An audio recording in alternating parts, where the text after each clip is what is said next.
بسم الله الرحمن الرحیم. اکنون کاغذهای بسیار فرستاده، خوب تا شام کدامش که فرصت شود کوتاه جواب میتیم.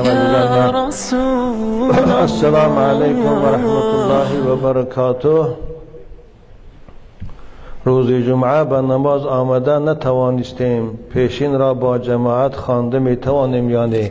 شما مسافر هستی، اگر جای شما از شهر دور باشد، یعنی از جایی که مسجد جامع از دورتر باشد، میتونی که با جماعت خوانی. لیکن اگر در نزدیکی های شهر باشد که نماز جمعه نزدیک است، پیشین تنها خوانی، زیرا که جمعه جمع کننده همه جماعت هاست. باید بندگان خدا آن روز همه جماعت ها را ترک کنند و نماز جمعه بیایند، یک جای نماز جمعه خوانند. اما اگر دورتر باشه، از جای جمعه خانی دور باشه، میتونه شما پیشین جماعت کنه. بابایشان در ویتر دعای قنوت را فراموش کرد، ویتر را عباده میکند یا نه؟ وقتی که دعای قنوت فراموش کرده، الله اکبر گفته اللهم انا نستعینک، خاطرتان برآمد و رکوع رفته، در رکوع باید تان رسید، نمازتان ادامه ته، این رکوع را گوی سمیع الله گفته خیزه، باز سجده دروه. آخر نماز که شد، یعنی قاعده اخیر دکشتی التحیات خانه تا عبده و رسوله، السلام علیکم و رحمت الله گوی ثانی با دو سجده کنه، این سجده سهو میگن. بعد از آن که خیسته از سجده سرتان برج، باز التحیات خانه، صلواتار خانه، اللهم اغفر لی خانه، سلامت نمازتان بوتون درست هستیم. نماز اعادهش به سبب ترک واجب لازم نیست عزیزان من. اگر قصدن باشد، ترک واجب قصدن باشد، نماز اعاده میکنیم. فقهای ما همین دسته مذهبشان. اما فراموشن ترک شد، اعاده نداره. سجده سهو خود کمبودی نماز اصلاح میکنه. دادرای عزیز، خدا نگهتان دارم. اما یک چیز در اینجا میفهمانم، اما کسی الحمد خواند و ضم سوره ناکرده رکوع درفت، در رکوع به یادش رسید که ضم سوره مونده است، یعنی چیزی که باشد تبد میخواند ازاجا مونده است، این سوره در زمان رکوع گشت خیزد راست، ضم سوره شکند، بالای الحمد چیزی که میداند، ثانی با دویم بار رکوع کند، به آخر سجده سهو کند. یعنی برای خاطر ضم سوره گشته میخیزیم، اما برای خاطر دعای قنوت گشته عقب نمیگردیم. بابایشان السلام علیکم، همین قرض حسنه چی معنا دارد و من میتوانم از بانک دولتی روسیه پول گیرم؟ قرض حسنه معناش همین است که شما به دولت ثروتمند هستی، یا برادر مسلمان تان پیشتم میبیم میگه من $100 محتاج هستم، قرض برادر یا ماه پس از 3 ماه پس از آورده میتیم، همون شما به فایز، یعنی به پرسنت میتی برادر من گیر که یافتی بیارته، این قرض حسنه میگوین. یا اینکه میگی که همین پول من به تو دادم، از شما این گشته گرفتنی نیستم، از خودت خداوند برای من پاداش شتیت، یعنی گشته نمیگیری، هم تو میتیش یاردمی برادر اسلامی، اینم قرض حسنه میگوین.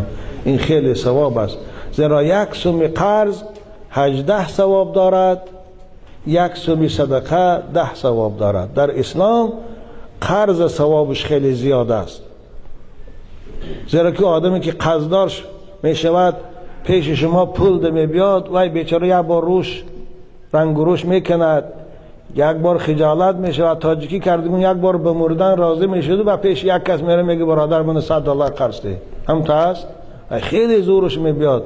و الا یک من پول ته گفتن، هر چه آدم ناموسش قبول نمیکند.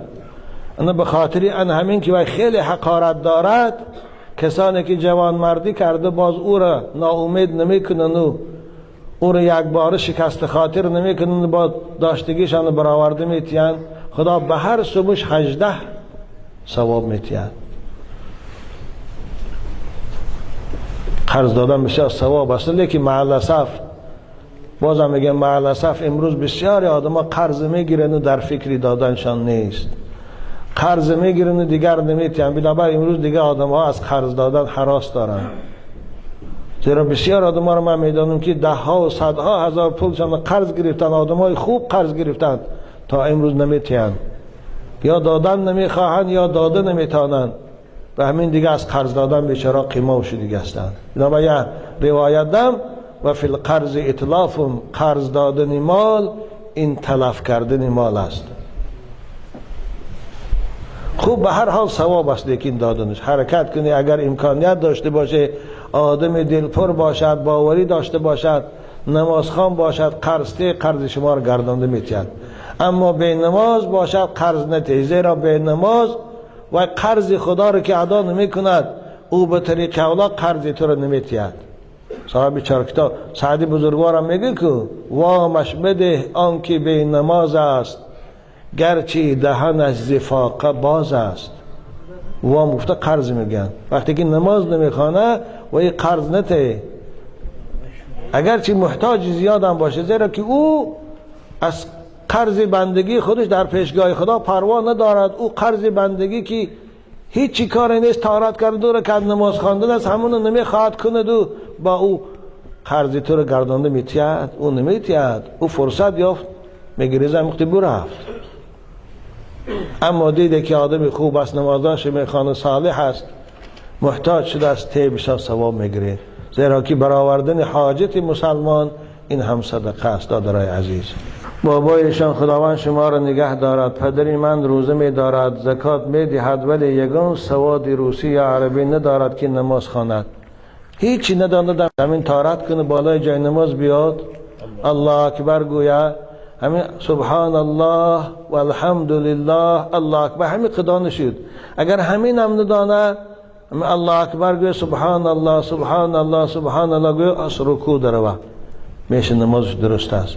خدا زای، زیرا تکلیفات بندگی به قدر طاقت و اندازه است. لا یکلف الله نفسا الا وسعها. فتوا میگه یک آدم هیچی نمیدانه، پیر شده است، کمپیر است یا موسفید است یا ذهنش خوب است، ذهنش کند است، یا خاکی فراموش خاطری زیاد است، دیگه نمیتونه در حفظش. من ولی بچه هستم، عصبم اونقدر خراب شده است که خیلی چیزایی میدونستم فراموش کردم. الان یا نظمه در کیسم یا هفته دو رو خط است، میگیرم ایاد کردش نمیتونم.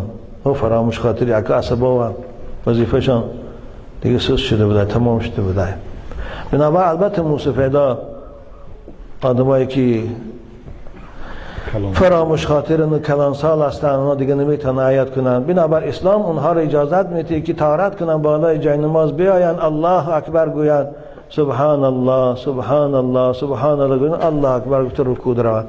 در رکوع هم همین سبحان الله گوین اگر سبحان ربی العظیم ندانند. در سجده هم همین سبحان الله گوین اگر سبحان ربی الاعلا را ندانند. در اتحیات هم همین سبحان الله گوین 3 باره 5 باره بس سلامتی هم میشه. در عبدالمختار هم است، من در فتاوای چیز هم هستیم. بابایشان آدم مظلم باشد، با دست راست دهان آب کردن، بازبینی فیس کند، درست است یا نه؟ وقتی که دست راستش یا دست چپش کار نمیکنه، به دست راست همه کارم کنه، درست است. به همین دست راست مستحب هم کنه، درست است. به همین دست راست بینیش هم افشانه، درست است. همه کار به این. اون در حالتی که رسول اکرم گفتن به دست راست خوره، به دست راست نوشه، به دست راست ته، به دست راست گیره، در صورتی که اعضاها سالم باشد. زیرا که به دست چپ شیطان میخوره، به دست چپ شیطان مینوشه، به دست چپ این وای، این دست چپ برای بینی افشاندن است، برای بدن خاریدن است و برای استنجا کردن است. اما وقتی که مظلم باشه دستش کار نمیکنه. اون دین روز یا بچه دیدن خداوند صبرش تیه، عمری درازش تیه، یا دستش دیدم تا از بند دستش نیست. البته برای وای دلم سوخت، لیکن چاره در قضای الهی نداره. صبر کنه، خدا خفگه جنت زیباترین صورت خدا به این دادر عزیز من میتیه، استای پهلوان زیبا. و بنابر به دست راست هر کاری کنه میشه. یا که دست راستش نیست، مظلم است، به دست چپ هر کاری کنه میشه. بچم خورد ناشان میدن. بابایشان لباسی که صورت حیوان داشته باشد، نماز خواندن به او درست است، مکروه است عزیزان من. بنابراین کوشش کنید لباسای صورتدار نخرید. همیشه حرکت کنه. اگر رفت و ضرورت شد یا وقتش خرید یکم پولی قیمت دارد، این او قیمت از پرتافتن دلتان نمیشه مثل کورکا و جمپیراتان.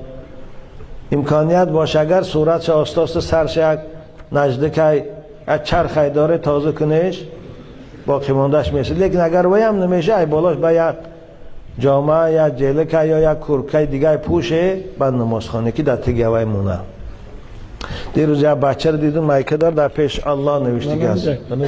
من اینجا دادر اینجا امینا رو عادتا نخریتان بچم، زیرا اینها رو دشمنای اسلام میبرارند برای خاطر تحقیر کردن نام خداوندی است. اونا میدونن که با این لباس حاجت خانه میرن، با این لباس خام میرن، حتی به این حد اونا رسیده هستند که در زیر بعضی کرساتگاه ها نام الله نوشته هستند. خریدن شما اونها رو ترغیب میکند، اونها رو چی؟ بازارشان گرم میکند. بنابراین شما همچون مسلمانی با ناموس اینها رو بایکات اعلان کنید. این پوشیدن این ثواب نیست، پوشیدن این زیباگی نیست، این تحقیری به نام خداوندی است. اینا از دولت‌های اسلامی برآمدگی نیستند. اینها رو دولت‌هایی میبرند که مقصدشان تحقیر کردن خداست، تحقیر کردن پیغمبر است، تحقیر کردن مسلمان است. همونها میبرند. بنابراین نخریدن بچهای خوش رو. وقتی که نخریده بازارشان که کساد شد دیگه نمیبرارن. بابایشان همین مردم مسلمان در ناس کشیدن ممکن است یا نه؟ کشیدن که کیفت بریاچن گرم نشید در اینجا زیغ میشه آخی. نکن پاپیروس نکشه، پاپیروس خوب نیست. ناس اکی خمار دارن. اولش که جوانای خوب عادت نکرده باشه نکشه تا نه ناس کشه نه پاپیروس کشه، زیرا که دنداناتان بدبو میکنه، زرد میکنه، دهانتان بدبو میکنه، بالای این با چند ناراحتی های دیگر دارد. نکشه. از کراهت خالی نیست. ناس و پیاز خام و چسناک و من این راشک و بعضی گیاه علفای بدبو هستند. اینها را پاپیراس و اینها را نکشیدنشان مکروه است عزیزان من. بدبو هر چی که بدبویی دارد مکروه است. در رسول اکرم گفتند فإن الملائکة تتعزى مما يتعزى عنه الناس.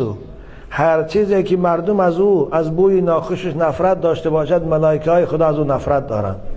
بنابراین لیکن اگر رفتی شما بعضی عادت کردیگه هستی، مثلا در اینجا زیغ میشه، گاه عصباتان خراب میشه، یعنی خسته میشه، اما یا گردن ناسته که زبان تا میپرته کیف میکنه به هوای خودتان کین در کجا حساب میکنه.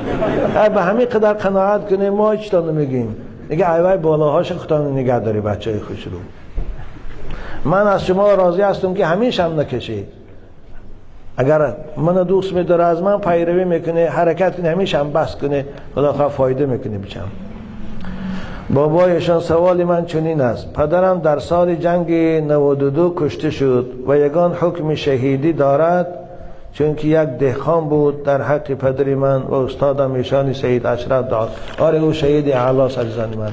هر کسی که مسلمان باشد بیگناه کشته شد به خاطر زمینش، به خاطر خانهش، به خاطر پولش، به خاطر دینش، به خاطر ریشش، بعضش به خاطر دوست داشتن علماها، طرفداری از علماها، همینها شهید اعلی هستند.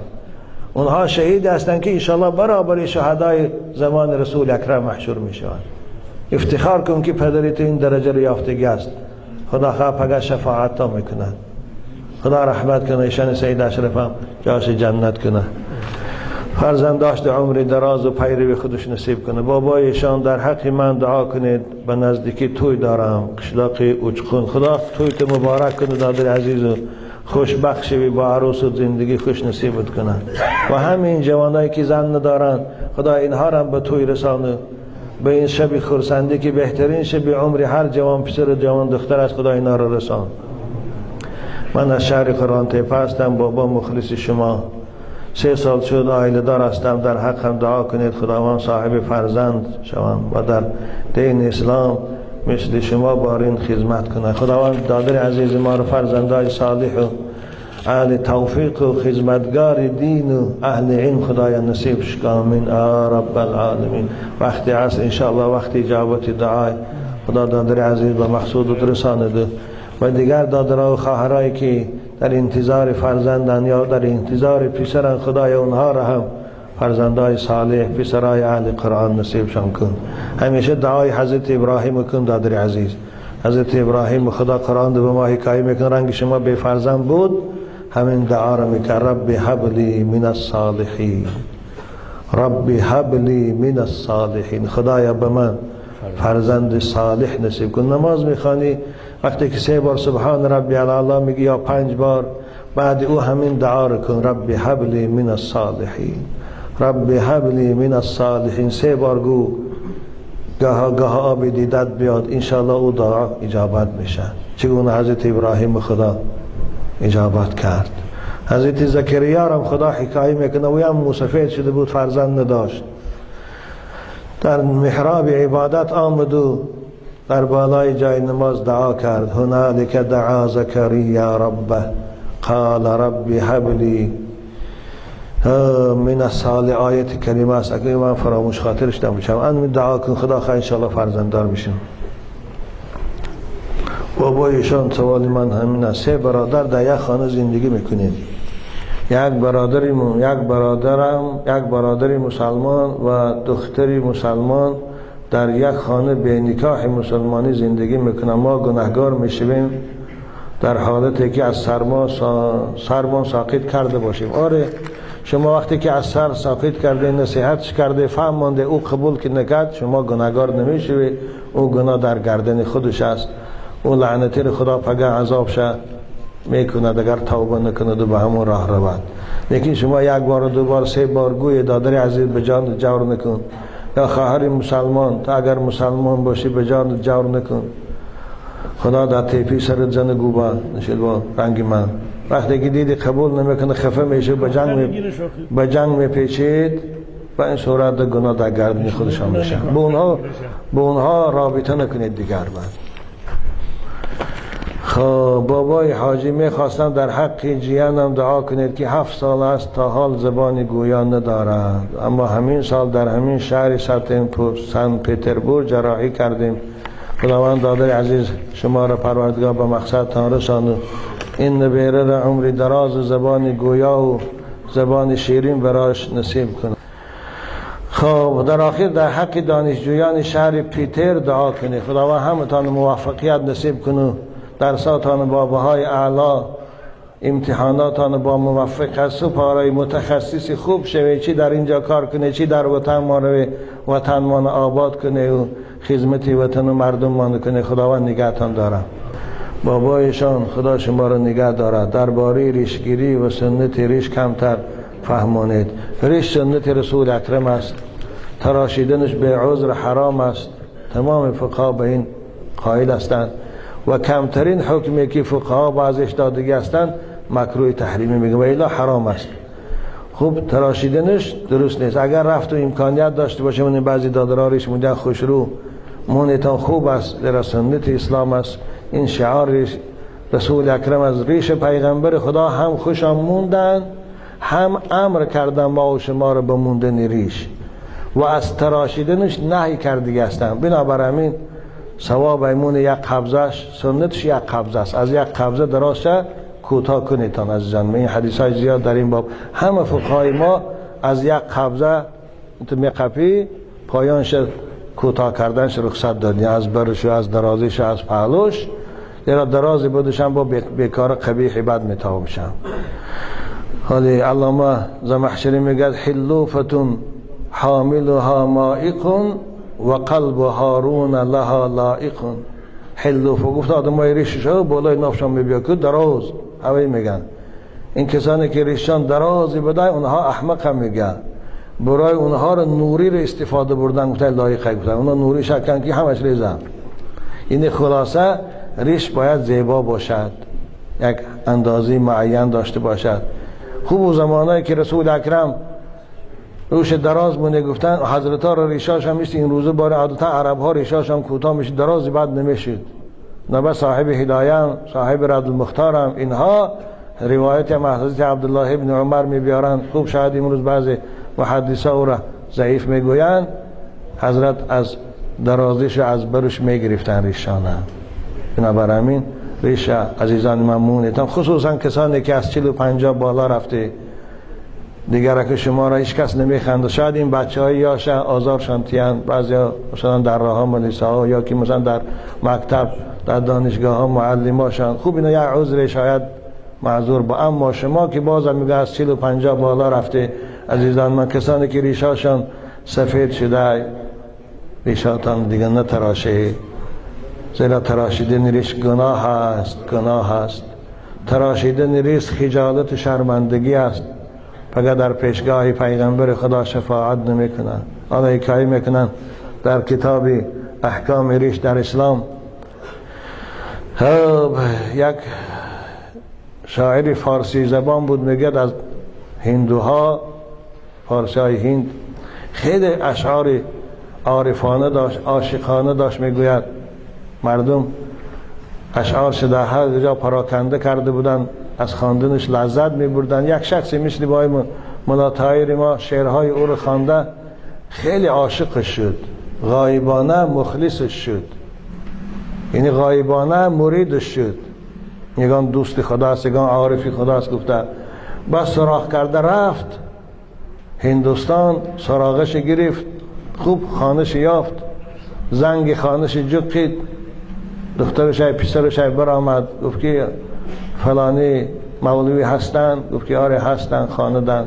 خوب در کشاد در آمد، مهمان خانش بردش، دید که در پیش آینه ریش تراشی داره، اما چه افریت ریشگیره کش خطی دیدم برابر این کس اخلاص گشت، سلام کرد و گفت شما ریش می تراشه. این همین دیدنی او علاقه طبیعت این خیره کرد که آخه این شعرهای او قدر عاشقانه است و عارفانه است. این خودش به سنت رسول اکرم که عمل نمیکنه چی در کار برای این شعرهای عاشقانه؟ که او فهمید که این آدم از من اخلاصش گست و نسبتی من بدگمان شد. بعد گفت که آره ریش میتراشم اما دل کسی را آزار نمیدهم. فهمیدی؟ اینی تو به این گفت گفت من آزار دادی، همین آزاری تو از ریش تراشی من گناهش بزرگتر است. که اون کس هم گفت که آره مولوی گفت شما دل کسی را آزار نمیدهی، اما دل پیغمبر خدا را گفت مجروح میسازه. هر بار که تو ریش میتراشی ملائکه ها این گناه ریش تراشی تو رو به پیغمبر خدا عرض میکنن، دل پیغمبر خدا برای تو خون میشه. گفت همین گپ گفته بود که آب از دیده های این مولوی جاری شد، دست گرفت و گفت خداوند تو را رحمت کنه که چشم کوری من کشادی و من حق بین کردی. بعد توبه کرد و از اونجا به ریش مون. خلاصه من جوانا رو بازم میگم، سخت نمیگم، سفارش هم نمیتیم، اگر امکانیت داشته باشم مونن ثواب است. اما از 40 و 50 بالا بودگی ها را خواهش میکنم ریشاتان نمونی بچم که تراشیدنش گناه کبیر است. خدا خواهد شما را هیچ کس آزار نمیتیم. ریشاتان سفید چی دیگه است، اون سفید کسی در افتابوس هم بینه اون سفید گفته حرمت تا میکنه، هر کسی هم که باشم. بابایشان یک برادری کنجگی دارم، کمتر پول دادم، پولها نیستن، پولی من پول بسیاری، من زکات این پولها را دهم یا نه؟ چی؟ قرض زکات حساب کرده میشه؟ نه قرض زکات حساب کرده نمیشه. اگر برادر تا نه پول داده، پولاتون نابود کرد، گردانده داده نمیتاند، همون از حساب قرضتان اگر کم کنین از حساب زکاتتان کم کنین نمیشه بچم. قرضی دادگی را زکات حساب کنین نمیشه. در قرض تملیک عین شرط است، پول میبری دستی و کم بغل میتونه میگیره، همین شرط است. بنابراین شما چی کار کنی؟ شما این سال زکاتاتان بری دستی برادرتان دته 1000 2000، البته او عقل داره انسان است، میگیره یگان سومشه در روزگار صرف میکنه، باقی ماندهش گردانده زکاتات خرج تا گفته آورده میتید. دخترچش کسل بوده، بابایشان دخترچم خردسال، سن خردسالی یک چیز برآمده است در رویهای دخترچم از سن خردسالیش یک چیز برآمده است. پیش طبیبان زیاد رفتم، شفا نیافت. خداوندا و حرمت اسماء حسناش این دادر عزیز ما را دخترچه شفای کامل نصیبش کنه، با خرسنش و چهره زیبا و نورانی نصیبش گردان. آمین یا رب العالمین. بابایشان من از راه تلفن یا که سه پیچکه طلایی، من از راه تلفن یا که سه پیچکه طلایی یافتیم، سراغ کردیم، صاحبش پیدا نکردیم، استفاده بردن آن حلال است یا نه؟ اگر شما کمبغل باشید خودتان احتیاج داشته باشید درست است، وقتی که صاحبش خودتان در اینجا یافت نمیشه صاحب او. میدونی که اگر بایی به ثروتمند باشید نه شما درست نیست، کمبغلا صدقش که نمیشم. در همه فتواهای ما مال لقطه را این مالی که از راه میابید، اگر همون شخص یابنده بعد اعلام کردن و بعد 2 ماه 3 ماه اعلام کردن کسی صاحبش یافت نشد، فقیر باشه، خودش ضرورت داشته باشه، کمبغل باشه، میتونه استفادهش بره، بچهش دتیا، دخترش دتیا یا اپو خواهرش دتیا. اما اگر بای ثروتمند باشه درست نیست میشه، وی باید صدقه کند، یا کمبغل ده ثوابش به روح صاحبش بخشد. اگر رفت در اینجا باشد خداوند او رو پگه از شما راضی میکند. من برگدیر هستم، 20 کارگر دارم، آیلی که آنها 1500 روبل است، من 1000 روبل میتیمشان، 500 روبل به من میمانه، لیکن آنها نمیدانند. همین درست همین بسیار مسئله مهم است. بچن بسیاری جوانان پیش ما بچه ها میرن شکایت میکنن در همین باب. همین مسئله این حرام است عزیزان من. وقتی که اولش که شما به همون صاحب کارخانه قرارداد کنید که همین کارخانه شما مثلا من 100,000 روبل تیار کرده میتیم، من 100,000 روبل ده شما همین درازی هستی و گو که من همین درازی هستم، من 100,000 ده خودت کارگر یا خودت چیز کن بود کنته، این صورت شما کارگر خودتان قرار کنید چند سیمی میگیره، آیلیک شه برای اختان یا فایز میمونه باقی ندارم. یا که همون کارگرها رو که میگیره شما گویی که من همین کارخانه پولش همین قصد، هر کدام شما در هر ماه همین 2000 سامانه میرسد، لیکن من به خاطر کاریابیم، به خاطر من دوادو میخوام 300 از گیرم، شما راضی هستی یا نه؟ و اگر گویم که راضی هستیم این صورت هم حلال است. لیکن اگر رفتو اونها رو سیر باینتی از رئیس خوجین برای هر کارگر 2000 گیره و اونها رو نفهمیده 500 سی بجا کنه 1500 این حرام است. این خیانتی در حق برادر مسلمان میشه. این کارا رو نکنه. بازم میگیم شما آشکار گویی همون کارگرایی که داره برادر همین کار من تو یافتم، شما رو من به کار تامین کردم، همین ماه هر ماه حق شما همین است، از همین لمی $100 من خودم میگیرم، شما راضی هستی یا نه؟ راضی باشن خوب، راضی نباشن جوابش ده با کارگر دیگر گیر، یعنی میشود. اما فریبشان نکنیم، این خیانت است. خدا خیانتکارا رو دوست نمیداره. بالا این شب دیروز همینجا من یه مکتوب دستم افتید در این ماشین بردم سانی بینم مکتوب در کیسم انداختم، خانه رفتم خواندم. مکتوب شکایت بود از بالای بعضی بچه های ریشدار که حضرت ایشان جدا بعضی بچه ها هستن ریش دارن، حتی مسجد میرن نماز هم میخوانن، اما شبها 2-3 نفر شده خانه های ما میدراین، جای خوابی ما تلفن همون به زور میگیرن، پولا ما کشیده به زور میگیرن، ما رو تحقیر میتونن، اگر ایگان چیگه میزنن من در این باره یک چی گوید. من گمان نمیکردم که در این سالهای آخر این تو بچه ها باشن. اگر رفت و باشد در بین شما در همین لیدنگرید شما هم تو بچه ها، خواهش میکنم از این کار دست کشید، زیرا که خداوند انتقام و یار از شما میگیرد. او تلفنی که از اونها شما میگیرد یا او 1000 و 2000 سومی که از اونها میگیرد و شما در آشی بدن نمیشود، خدا 10 برابری وی از شما میبرارد. من بسیار آدمایی رو میدونم که هم تو حق مردم میخوردن، امروز خداوند آنچنان خارشان کرده است که 1 سوم درخشان مند است. باور کنید، خواهید ناماشان هم میگم اینا را. حق مردم دهد لذت به کامت، گلوگیر است در روز قیامت. پگه گلوت میگیرد، پگه کشتلت میگیرد، پگه نمازخوان باشی ثواب نمازات خداوند اول رویانده به او بیچاره میتید. اگر نماز نداشته باشی گناههای وی خداوند از گردنش ساقط میکنه، بالای تو دوبار میکند، تو روز جزا داری. مرگ برای تاجیکی که تاجیکی خودش تحقیر میکند، مرد جوان مردی که تاجیکی خودش حقوقش پایمال میکند. مرگ بر این تاجیک، مرگ بر این مسلمان. مسلمان باید دست برادری مسلمان شگیرد، مسلمان باید مسلمانی برادرش یاردم کند. مرتبار پهلوانه که حق حساب دیگران زندگی کنی. دستات نشکسته تم رنگی او کار کن.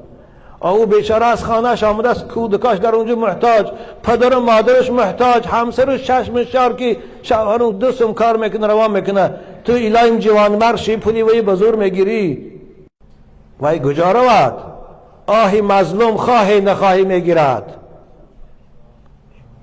لبی خشک مظلوم و راگو بخند. شما مظلوم ها خنده کنه، دعا کنه خداوند دندان این ظالما رو میکند، در همین دنیا خارشان میکند، در همین دنیا جوانمرشان میکند، در همین دنیا محتاجشان میکند. والله 10 سومه که از شما میگیرن 1000 سومشان از دست میتیند. اینو فراموش نکنه. من نفرت دارم به او جوانی، به او تاجیکی که تاجیک خودش تحقیر میکند، تاجیک خودش آزار میتید. یهودی ها امروز به وحدتشان دنیا را در قبضشان گرفتند. صدقه جوانمردی شوند. مراد هم خیلی جوانمرد. رسول اکرم جوانمرد رو میگن که من سلم المسلمون من لسانه و یدی. جوانمرد مسلمان همون جوانمرد است که دیگه مسلمان ها از ضرر زبان او، از ضرر دست او ایمن میمونن. حرکت میکنه دیگران فایدهش رسد نه زیانش. این مسلمان میگوین اتقی دعوت المظلوم. رسول اکرم میگه از دعای مظلوم بیچاره، از دعای مظلوم بی پشت و پناه، از دعای مظلوم که شاید ضعیف و ناتوانه حذر کن. فانه لیس بینها و بین الله حجاب. بین دعای او بین پروردگار پرده نیست و اجابت میشد. روز خونی جگرت میخوری. نکنه بچه های خوش رو شاید تا امروز کرده بس کنه توبه کنه، با یک دیگر جنگ نکنه، یا دیگرتان احترام کنه، یا دیگرتان دوست داره. از خدا طلب کنه، رزق روزی را از خدا طلب کنه، کار کنه، خدا به شما هم رزق میتید. حقی مردم دهد لذت به کامت، گلوگیر است در روز قیامت. حذر کن از حقی مردم بود خاص، در آید عاقبت در دیده کس. بنابر رسول اکرم گفتن اتدرون من المفلس من امتی. حدیث صحیح است، بخاری است. میدانی که کمبغل و محتاج و خجالت و شرمنده در بین امتی من کیست؟ مفلس گفته کسی مفلس هم میگن. اینه کسی رو میگن که همه مردم او را ناداریش در کمبغلیش در اعتراف کردگی است. قرضدارا هم برای پول دیگه پیش نمیرن، یگان چی دادگی هم برای حاجت دیگه پیش نمیرن. اینو به کویری میگن در اصطلاح.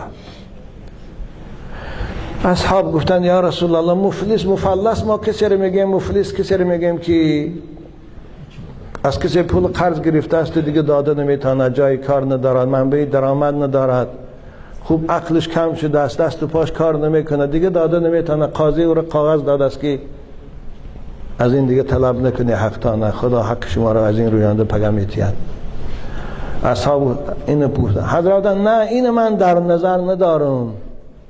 مفلسی امتی من همون کسی است که نماز میخونه، مسجد میبیا، روزه میگیره، زکات میتیه، حج میره، کارهای خیر میکنه، اما با وجود این کارهاش یک آدم حقارت کرده است بیگناه، یک آدم زد است به مشتی زور، این باکسیار است یا شتنگیست است، یک آدم حقش بزوری کشیده گرفته است که تشک شای، پیاز شای، سوزه شای، ماهی شای کشیده گرفته است. ثانی امونها را راضی نکرده و نبخشاند، پیش خدا آمد، مرد، رفت. همینا میمورن یه روز. سرکشانی که میکردند و دعوای منی، دیدمش در ملک خاموشان که مشتی خاک شد، یا لغت میزنی در خاک قبرستان را کله میپره، شاید مثل این پهلوانا بود، مثل این راهزنا بود، امروز کلش پوسیده رفت. سرکشانی که همه کردند دعوای منی، دیدمش در ملک خاموشان که مشتی خاک شد. همونا را راضی نکرد و رفت. حالا عزیزان من، بچه های خوشرو، کسانی که آزارشان داده از روی جاهلیتان و نادا، امروز اونها را راضی کرده ممکن است پیشان رو عذر خواهی کنه، اونها انسان هستن میبخشن شما را، اما راضی نکرده با غرورتان همت ایستادن گریده به اونجا ذاتی است که غرور شما را میشکند، بینیتان از زمین میشکد، در پیش مظلوم و سرخم میکنه. او را دشنام داد، راضیش نکرد. خدا اونجا رویزیه میکنه. نمازو که همش که دید، باز دل خدا میگه که با ببینه کامپیوتر زنه کی را حقارت کرده، ببینن چند آدم حقارت کرده، کی را زده، با چند کی را حقش خورده. خوب خدا میگه که حقهای نرویانده تی، ای نمازش میگیرن کسی را دشنام داده میتیان، نمازش که تمام شد از زکاتای دادیش میگیرن کسی را حقارت کرده میتیان، ای حجش از کارهای خیرش کسی را حقش خورده میتیان، آخرش میبینن که کارهای خیری کردگیش تمام شد، تمام دعواگر بالاش داده هم هست. خدا میگه که گناه های وی برداری بالا اینده مونه. این حدیث صحیح هست، این پیغمبرتان گفتگی است. او مظلوم میره خندان به بهشت، این که دعوا داشت در اینجا غرور داشت، نماز میخواند، مسجد میرفت، به خاطر این ظلم کریش میره به دوزخ. نبا شاعر اوی میگه لبی خشکی مظلوم را گو بخند، که دندان ظالم را خواهند کند. بنا بچه های خوش رو بازم میگم به یک دیگرتان انصاف کنه، به یک دیگرتان رحم کنه، به یک دیگرتان دست یاری دراز کنه. رسول اکرم میگن لیس الشدید بالسرعه انما الشدید من یملک نفسه عند الغضب. پهلوان کسی نیست که در حالت غضبش بیا بیچاره رو میزنه میشکنه میغلطانه. این پهلوان. وقتی که من میشینم بعد شما با تاجیکا با دیگر جنگ میشود، جنگ دا حتی به این حد میره که تیرپریانه کارزنی میشه، موریتان شما به همین ناموستان.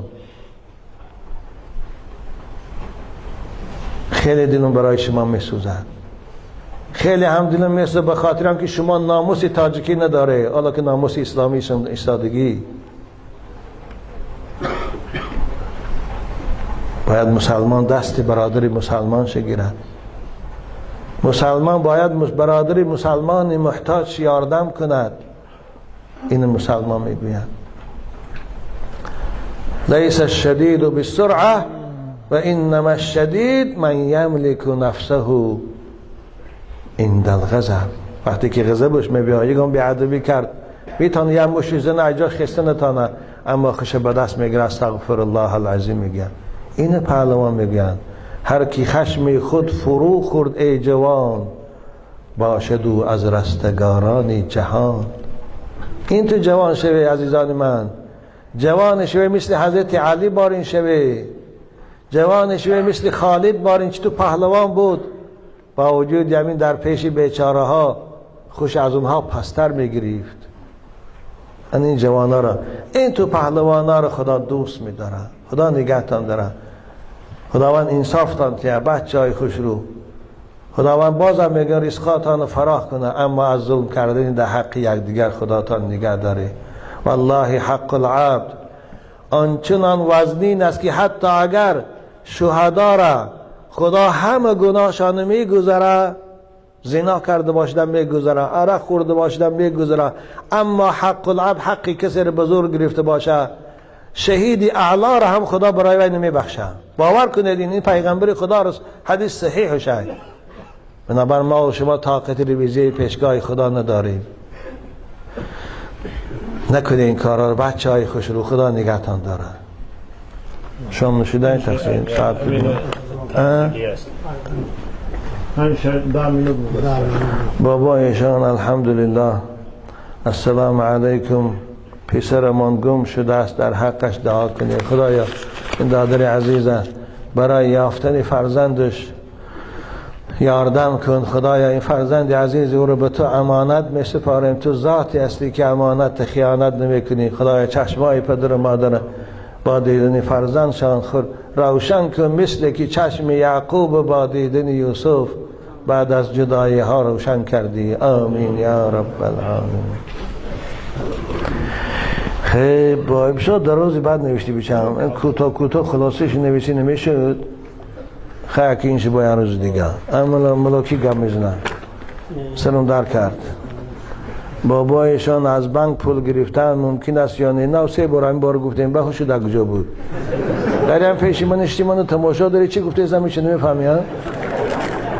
اینش درباره زنش سر دادگی بعد سر دادن تولد میکند. بعد گفتیم گیر اگر نگیری گناهگار میشوی چی؟ خوب السلام علیکم بابایشان نورالدین جان، خداوند نگهبان ما و شما باشد. من به شما 2 سوال دارم. من سال گذشته عائله برپا کردم. ما 1 ماه در وطن زندگی کردیم و بعد از 1 ماه به اینجا آمدیم. و این نسبتی من ناحرمتی ها میکرد و گپ های ناجا میگفت تا حتی در دهنم فلان کنم گفته حقارت میکرد. من او را بسیار نصیحت کردم اما او نفهمید و برادری او آمده او را برد و او بعد از 1 ماه به وطن بازگشت. دیروز پیش به من گفتن که زنی تو فرزنددار شده است و تو باید او را گیری، نباشد گناهگار بشی. من او را 1 طلاق کردگیم و نمیخواهم او را گیرم. نه گناهگار نمیشه بشم. خوب اگر گیری به خاطر فرزندت، شاید اگر اصلاح شده باشد و توبه کند، عذرخواهی کند. خوب است که همون زنهای فاحشه که در تاجیکستان ما بیوهی که هست کوچه ها پر شده است، همانا بس است که با همسر شما هم بیوه شد در کوچه به صاحب موند. خوب میشه. من دادر از این طرفدار هستم که همسر تگیر. البته وای پشیمان شد دیگه است امروز، شاید به خاطر فرزندتان دیگر شما رو به حرمتی نکند، به خاطر فرزندتان شما رو با دوست دارد، فرزندتان تربیه شما در کلان شود و عذابی بی پدری نکشد. خوب میشد که گیری او همسری تو 1 طلاق کرده باشی، میتانیش گشته گیری زندگی تان ادامه تی. لیکن اگر رفت و بسیار دلت موندگی باشد، زنی بد در سرای مردی نکو، هم در این عالم است و دوزخ او، زنهار از قرین بد زنهار. سعدی میگن و قینا ربنا عذاب النار. اگر بسیار خسته شده باشی، گرفتن نخواهی، گناهگار نمیشی. طلاق شریعت رخصت داده است. وقتی که این زندگی بین زن و شوهر امکانیت ندارد، محبوبیت وجود ندارد، یا دیگر نمیتوانند احترام کنند، خدا رخصت داده است که جدا شوند. او من کودکی کرده باشد که عده‌اش بود شده است میتونه شوهر کنه، شما میتونی زن گیری. گشت گرفتن واجب نیست عزیزان من در اسلام. نگیری گناهگار نمیشی، لیکن گیری خاطر فرزندت. لیکن شرط مون اول کمپیوتر که دیدی خدا در تک پیش سرش نه، همین نوار روانش کن. اگر رفت و گرفتنی باشی پیشی که شرط مون که توبه کنه که دیگه آزارت نمیتیه، دیگه تو رو به احترامی نمیکنه، به همش راضی شو، مایلش که برای بچت گیر بچو. زن همش هم یه زن است. گفتی مردک هم یه چی هست همش. خدا خواست ثواب میگیری بچه خوش رو. خب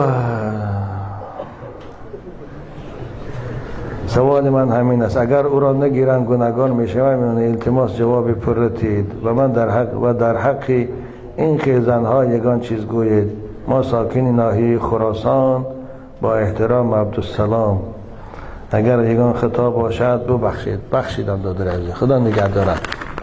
خوب گفتگی به همین نکه زنای بد اخلاق آنچنان من دست فیته ها و در جمعه ها رسوا کردگی هستم که اگر همون نوارا یاد شیاوی بری خدا خیلی اصلاح میشه. نیکیم اگر خدا هدایتش نکنه، نه فیته من او را اصلاح میکنه، نه نصیحت من اصلاحش میکنه. زیرا که نصیحت پیغمبر برای ابو لهب و ابو جهل فایده نکرد. خدا قرآن میگه انک لا تهدی من احببت ولکن الله یهدی من یشاء. السلام علیکم و رحمت الله داملای عزیز. حساب زکات از سوم به دلار چند است و چند دادن ممکن است؟ حساب من همین 3000، حالی 3000 کمتر زایدتر 4000 بوده، 3700 و چند سوم. خوب همین 4000 که شد $100 زکاتی بچم، آسانه کشم اینه. 3780 نمیدونم همین یه چیز حساب کردگی هستند در کتاب ها، من این وقتا فراموش کردم. طلا وابسته است، اون 30 گرم طلا بالا و پایا میخزین. بنابراین امروز 3000 داشته باشی اگر $75 میته، 4000 داشته باشه $100. خب از این 4000 بالا حساب کردن گیره یک سال که بود شد پولتان $100 زکاته. زکات خدا خم مال طاهر میکنه، مال پاکیزه میکنه. زکات سبب خوب در پیشگاه خدا صاحب مقام عالی شدن است. یعنی همون شر و همون مصیبتی که مال و ثروت برای انسان داره زکات او رو تازش میکنه. نباید زکاتات هم طیب بشن. خدا نگهتان. هیچگاه به $100 زکات دادن شما کم بغل نمیشه. این روز بای بچه های ما رستوران دارن $400-500 دایشتگیشان میخورن. زکات خدا خم مال شما رو برکتش زاید میکنه. خدا نگهتان داره. داوی بالا بوده، داوی بالا باشه ملاتاری خیشاش بوده. این سوال چنین از حالا بابایشان خدا نگهتان داره. خیلی کسی هستی که همشون نمیخوانم چند. سوال چنین است، حالا نفرانی هستند که در همین شهر آیله برپا کردگی هستند. در یک خانه از بین پرده، از یک طرفی پرده زن و شوهر، از طرف دیگر پرده نفرانی نامحرم زندگی دارند. خوبه که این ضرورت هست دیگه چطور کنیم بچن. اونا رو زور آمده است، البته ای مستیشان این کار نمیکنن دیگه، علاج ندارن بیچاره. نباید دعا کنید خداوند رزقشان رو فراخ کنه، اون هم با شرایط خوب براشون آماده شده بود زن و شوهر در خانه علاحده زندگی کنن. دیگه علاج نداره. شاید او برادران بخوام خانه رو اجاره گرفت، شاید این خودش بزنش پول اجاره تنها داده نمیتونه، مجبور است. نه به هم پردم که باشه خیلی آرام خواب میرن، هیچ گم دی قرار که خاره او بیچاره رنگ خودت باشه بفره میشه 10 ساعت کار کنه میره میغلطی خواب میبره. قور میفهمی چی گپای ده پرده خیلی که به بسیار ضرورت کشو شما روزانه کار میره و گشته میگریزه میره و کارش میکنه. نمیوی نخور بچم. خدا نگه دارد. دعا کن خدا رزقشان فراخ کنه و خودش به عصا معلوم باشد، به عصا راه دهان معلوم باشد کور را گفته و خودش راش میابم. اینش درازی بده، من این نمیخوام این چشمام میشه. در بوره مسجد رو دارم، بوره هم اینجاست. هی بای خیر. السلام علیکم بابایشان. قدم های شما مبارک شما نور چشم. با رازگی حق تعالی و حرکت های زیاد یکای عبدالستار این مکان همچون نمازگاه نصیب ما مسلمانان گردید. شکرانی به پایان از الله بزرگ که در میان ما مسافران برادران صاحب علم و پیروان شما به مانند داملا خیرالدین و داملا طاهر و داملا ابراهیم و دیگران هستند که با امر معروف و با دعوت و گفتار تأثیر بخششان که خود شما شاهدی شماری زیادی نمازگزاران هستید، روز تا روز صف نمازگزاران زیاد می‌گردد. خداوند اینا رو نگه داره. پروردگار زباناشان گویا کنه، علم با عمل نصیبشان کنه، با قطار عالم های و داعی ها روز قیامت یک جای محشور شوند. مقصد از آن که در موسم برف و باران در آینده هنگام نمازخوانی نمازهای عید و جمعه شاید به همگان جای بسی نکند. در یک جایگی با شما دعای دست جمعی نماییم. با رازگی الله مهربان شاید راهبران این شهر برایمان زمین برای ساختمان مسجد جدا نمایند و مانند یکای عبدالستار برادران خیرخواه زیادند. انشاءالله در این کار خیر همشان سهم خودشان را میگذارند. از الله بزرگ صدقاً طلب نماییم که دعای مای مسافران را برای آباد گردانیدن این مکان خود بار اجابت گرداند. الله شما و پیروان شما را نگه دارد. دعای خوبی کردی دادر عزیز. انشاءالله امید دارم که خداوند این دعای شما را اجابت میکند و این حکومت دارا را که خودش مقلب القلوب است دلاشان ده این فکر این خواهش شما را انشاءالله ایجاد میسازد برای جدا کردن زمین شما. انشاءالله باز هم شنیدم حاج عبدالقادر و دیگران حرکت دارند، بعضی من هاشان جنید الله دادری ما خدا نگهش داره. مسجد زینی زمین جدا میکنه، خدا خروز مسجد کشاده میشه.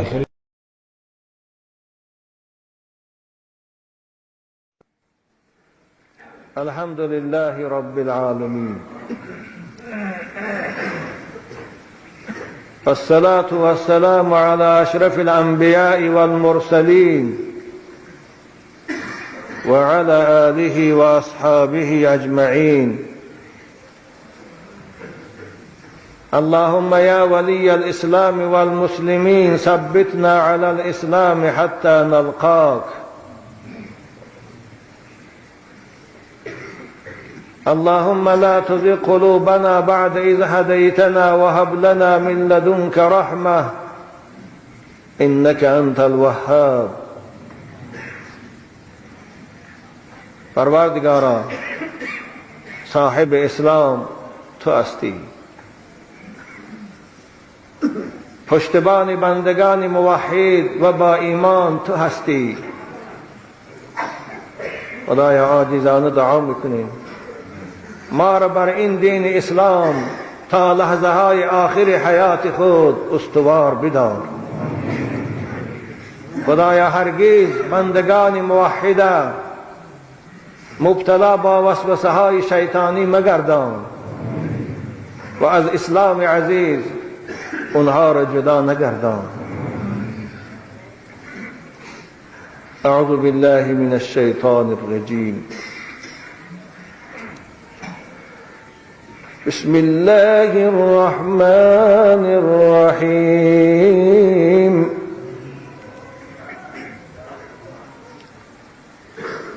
وكذلك نري إبراهيم ملكوت السماوات والأرض وليكون من الموقنين.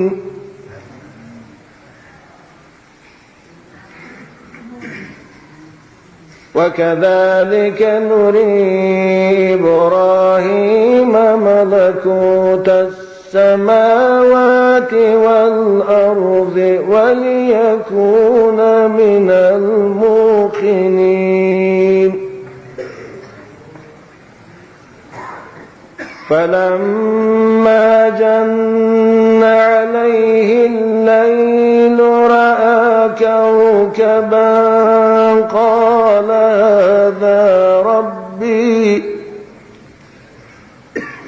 فلما أفل قال لا أحب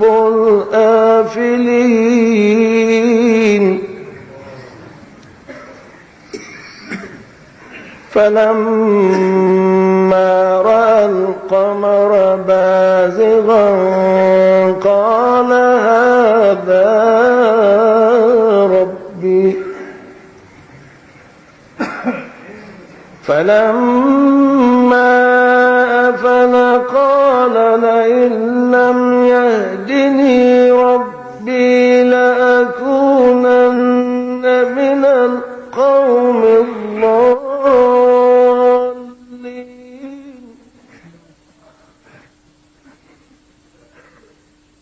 فلما رأى الشمس بازغة قال هذا ربي هذا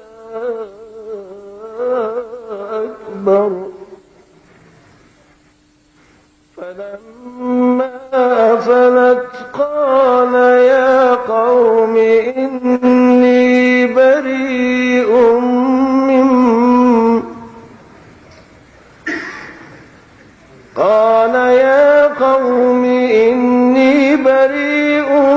مما تشركون.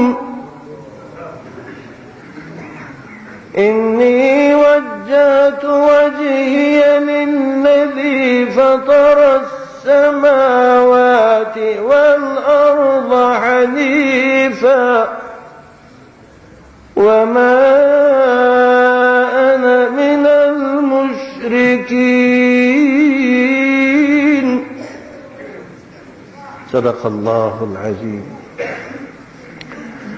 این آیه های مبارکه از سوره انعام است که پروردگار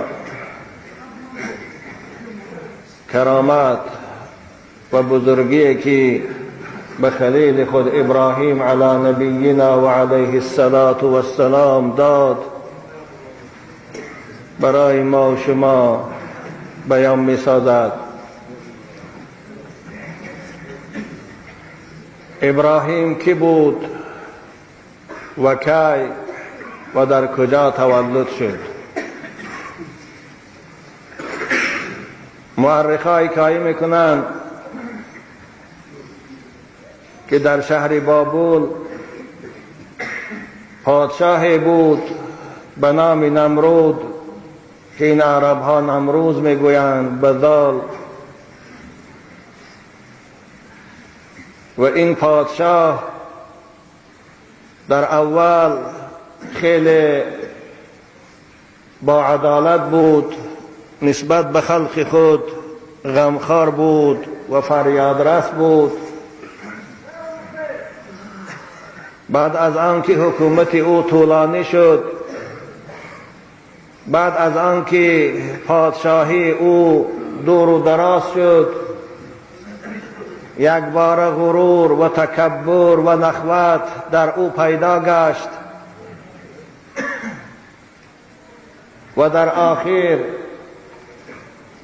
خودش برای اهالی مملکت خود خدا اعلان کرد، داهی اعلان کرد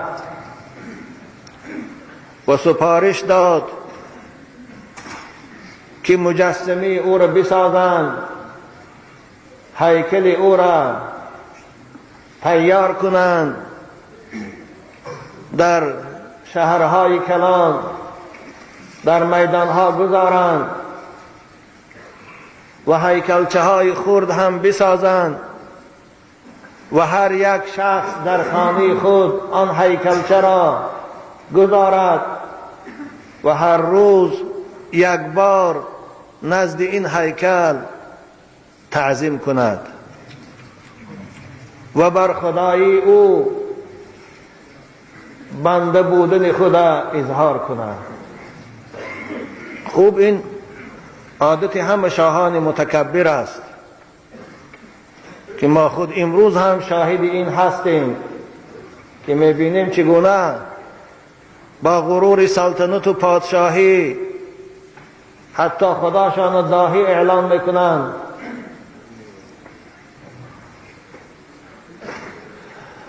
به خاطر این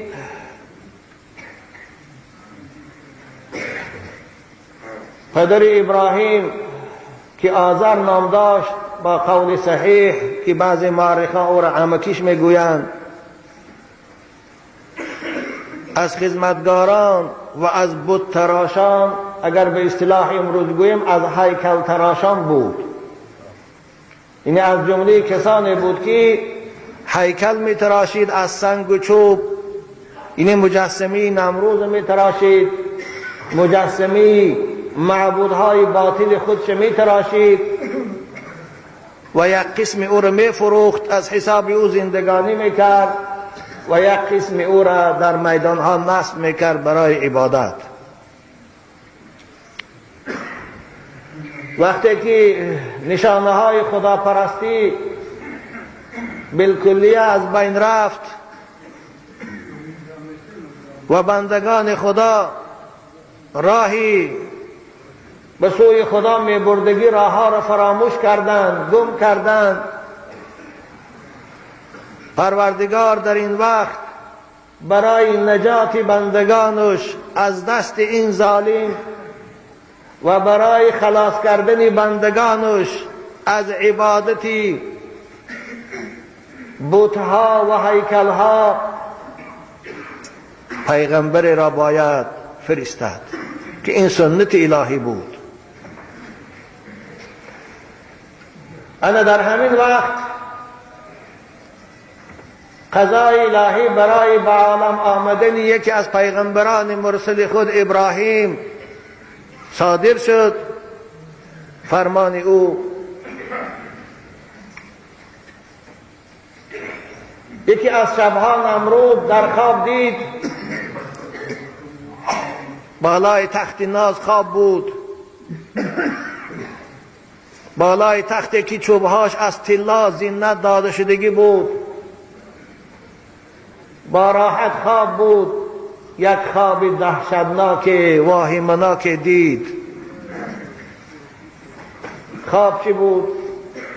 در خواب دید یک قشقاری خیلی با هیبت، یک قشقاری کلان با سیاست به سوی او حمله کرد و با شاخ خود آمد تخت شاهی او را سرنگون کرد. نمرود با دهشت از خواب بیدار شد. عادتا پادشاه‌ها خیلی ترسانچک میشوند، این مبادا حکومت با از دست نرود. واهمه زیرش کرد. زود فردا مجلسی حکومت دعوت کرد و همه وزیران خود و همه منجما و معبرای خود فیراد کرد، کسانی که آجیک خور بودند. خواب دیدگی خود در میان گذاشت. خب منجما که خیلی دانا بودند در آن زمان، خوب شاید این از اسرائیلیات باشد اما اکثر مفسرها این آوردیند، از شنیدن خواب نمرود زود اعلان کردند که شاه هم گفتند به این زودی در مملکتی تو یک فرزند از مادر به دنیا می آید که او این شاهی تو را، پادشاهی تو را سرنگون می کند و این دینی تو را و این خدایی تو را از بین می برد و دینی دیگر در این جامعه می آرد. شکستن تختی تو تعبیرش از بین رفتن پادشاهی و حکومتی توست. بنابر نمرود چگونه که خود شب هیبت زده بود، واهمه زیر کرده بود، از تعبیر این خواب شنیدن یک باره غمناک شد. یک باره دهشت فراش گرفت. چی کار کرد؟ چی باید کرد؟ علاج واقعه پیشتر از وقوع کرد. بنابر معبرا و منجما را گفت که هر قدر که میخواهی ثروت دنیا من به شما میتیم، شما کار کنه که پیش راه این حادثه را گیرید.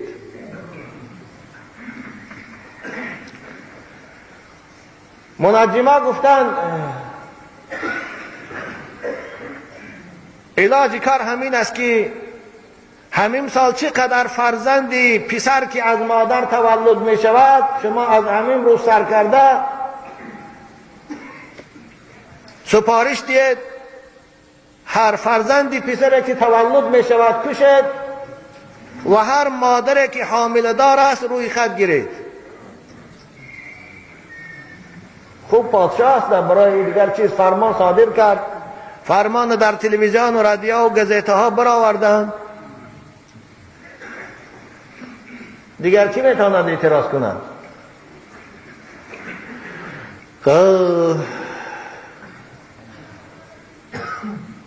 همون سال میگوید مورخا 100,000 طفل که نوزاده سر زدند به خاطری که ابراهیم، به خاطری که همین طفلی وعده شده از بین رود. شاعر هم میگوید 100,000 طفل سر ببریده شد، 100,000 طفل سر ببریده شد تا خلیل الله صاحب زنده شد.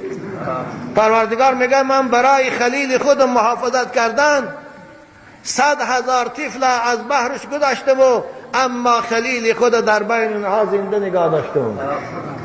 یعنی خدا که خواهد همه در پیش او عاجزند.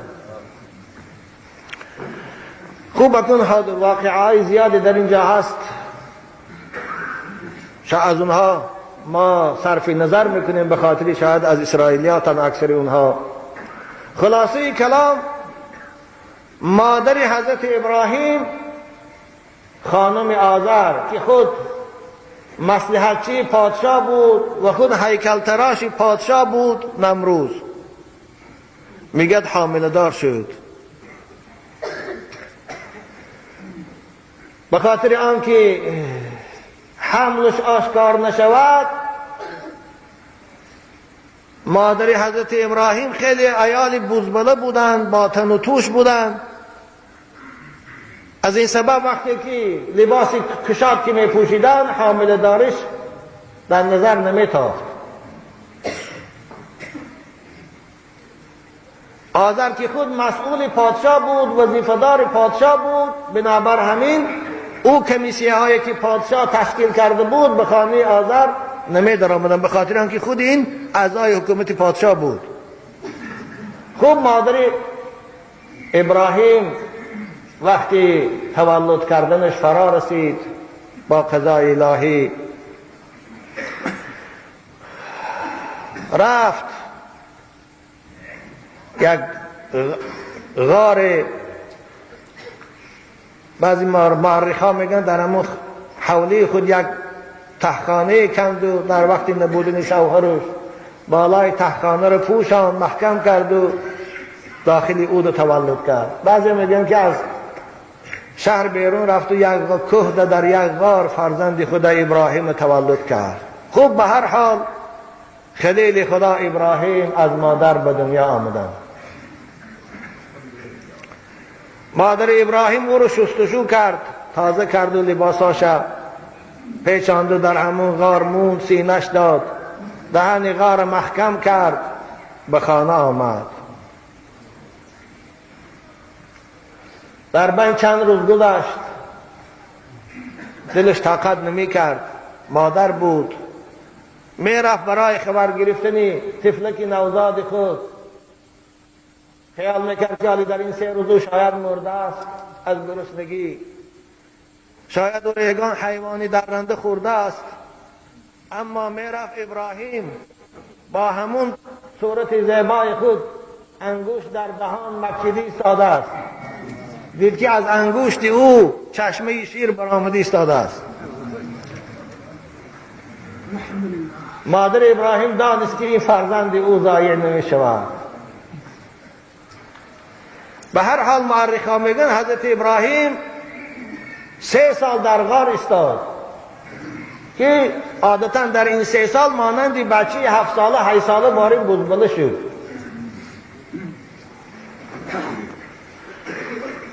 مادر روز خبرگیری رفت، غار تاریکی بود. با مادر 6 تا صحبت کرد. حضرت ابراهیم گفت مادر جان، دنیا همش همین است، همین جای تنگ و تاریک، دیگر عالمی نیست؟ که مادرش گفت بچم، عالمی بیکنار است، عالمی دیگری هست در بیرون، اما من تو را از خوف دشمنا که قصد کشتنی تو دارن در اینجا من تو را پنهان کردم. تو باشد دنیای دیگری هست در بیرون. ابراهیم گفت مادر جان، من به بیرون برار من ببینم. اگر شب بود، بعد از شام بود، ستاره ها برآمده ایستاده بودند. مادر حضرت ابراهیم پسرچه نور چشم خود بیرون برآورد. وقتی که در بیرون آسمان بیکنار دید و زمینی کشاده دید، یک بار چشمش به ستاره ها افتاد که در فضا روشنایی داد ایستادی‌اند. گفت مادر،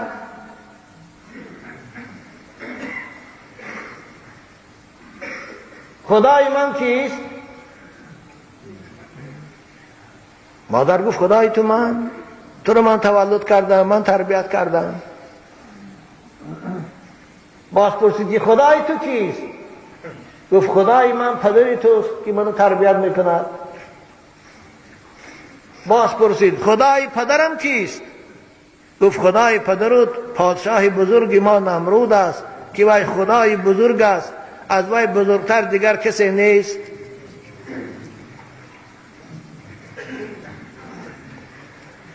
ابراهیم چیزی نگفت. در قرطبی هم ثانی باز به مادر رو آورد، گفت مادر من خوشرو هستم یا تو؟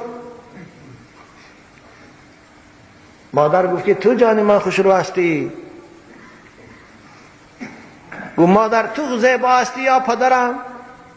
گفت که من زیبا هستم. گفت پدری من خوشرو است یا پادشاه نمرود خدای او؟ گفت که پدری تو زیباست. حضرت مادر ابراهیم گفتن مادر گفتن چطور می شود که خدا ساخته خودش از خودش زیباتر سازد؟ وقتی که نمرود خدا باشد برای چی از خودش خوشروتر مخلوق ساخته است؟ نباید از وی خوشروتر کسی باشد. اگر تو خدای من باشی چگونه من از تو خوشروتر میشم؟ مادر گفت هیچ کدامی تو پدری من یا نمرود خدا نیستید شما. وكذلك نري ابراهیم ملکوت السماوات والارض. مادر میگه حیران شد در جواب این طفلک چی گفتن شنید آمیز. حضرت ابراهیم خدا میگه ما در خردسالی همه ملکوت آسمان و زمین نشان دادیم. ابراهیم علیه السلام با چشم باطن همه 7 آسمان و عرش و کرسی را میدید و همه زمین و آن چیزی که در داخل زمین بود میدید. لیکون من الموقنین. خدا میگه ما به او اینها را نشان دادیم، این نشانه قدرت خدا، تا ابراهیم از جمله موقنها باشد، از جمله بندگانی یقین کننده به وحدانیت خدا باشد. در آن زمان که ستاره پرستی هم مشهور بود، ستاره ها را که احترام میکردن مقدس میدانستند، حضرت ابراهیم چشم به آسمان کرد، گفت همه ستارگانی که روشنایی دادیستادیند به گمان شما خدای من امین است؟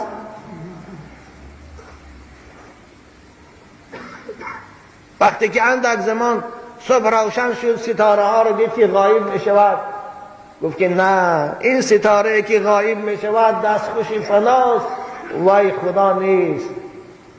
من دوست نمی دارم هر چیزی را که او از بین می رود یا تبدیل می یابد یا نابود می شود، من او را دوست نمی دارم، وای به خدایی لایق نیست.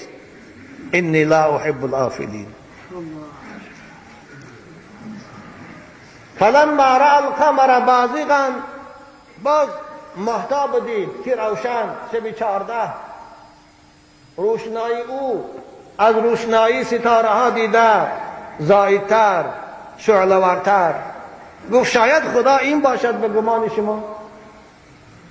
حضرت ابراهیم میدانست که خدا مقصد ابراهیم مظلم کردن مادرش بود. به گمان شما گفت خدای من همین ماهتابه، خوب این باشه همین پرستش بکنم. قریب صبح دید که ماهتاب هم رفتی ایستاده است، نابود شد. گفت که نه، اینم خدا نیست. فلما افل، وقتی که ماهتاب هم شیشت، باز تاریکی عالم فرا گرفت، حضرت چی گفتن؟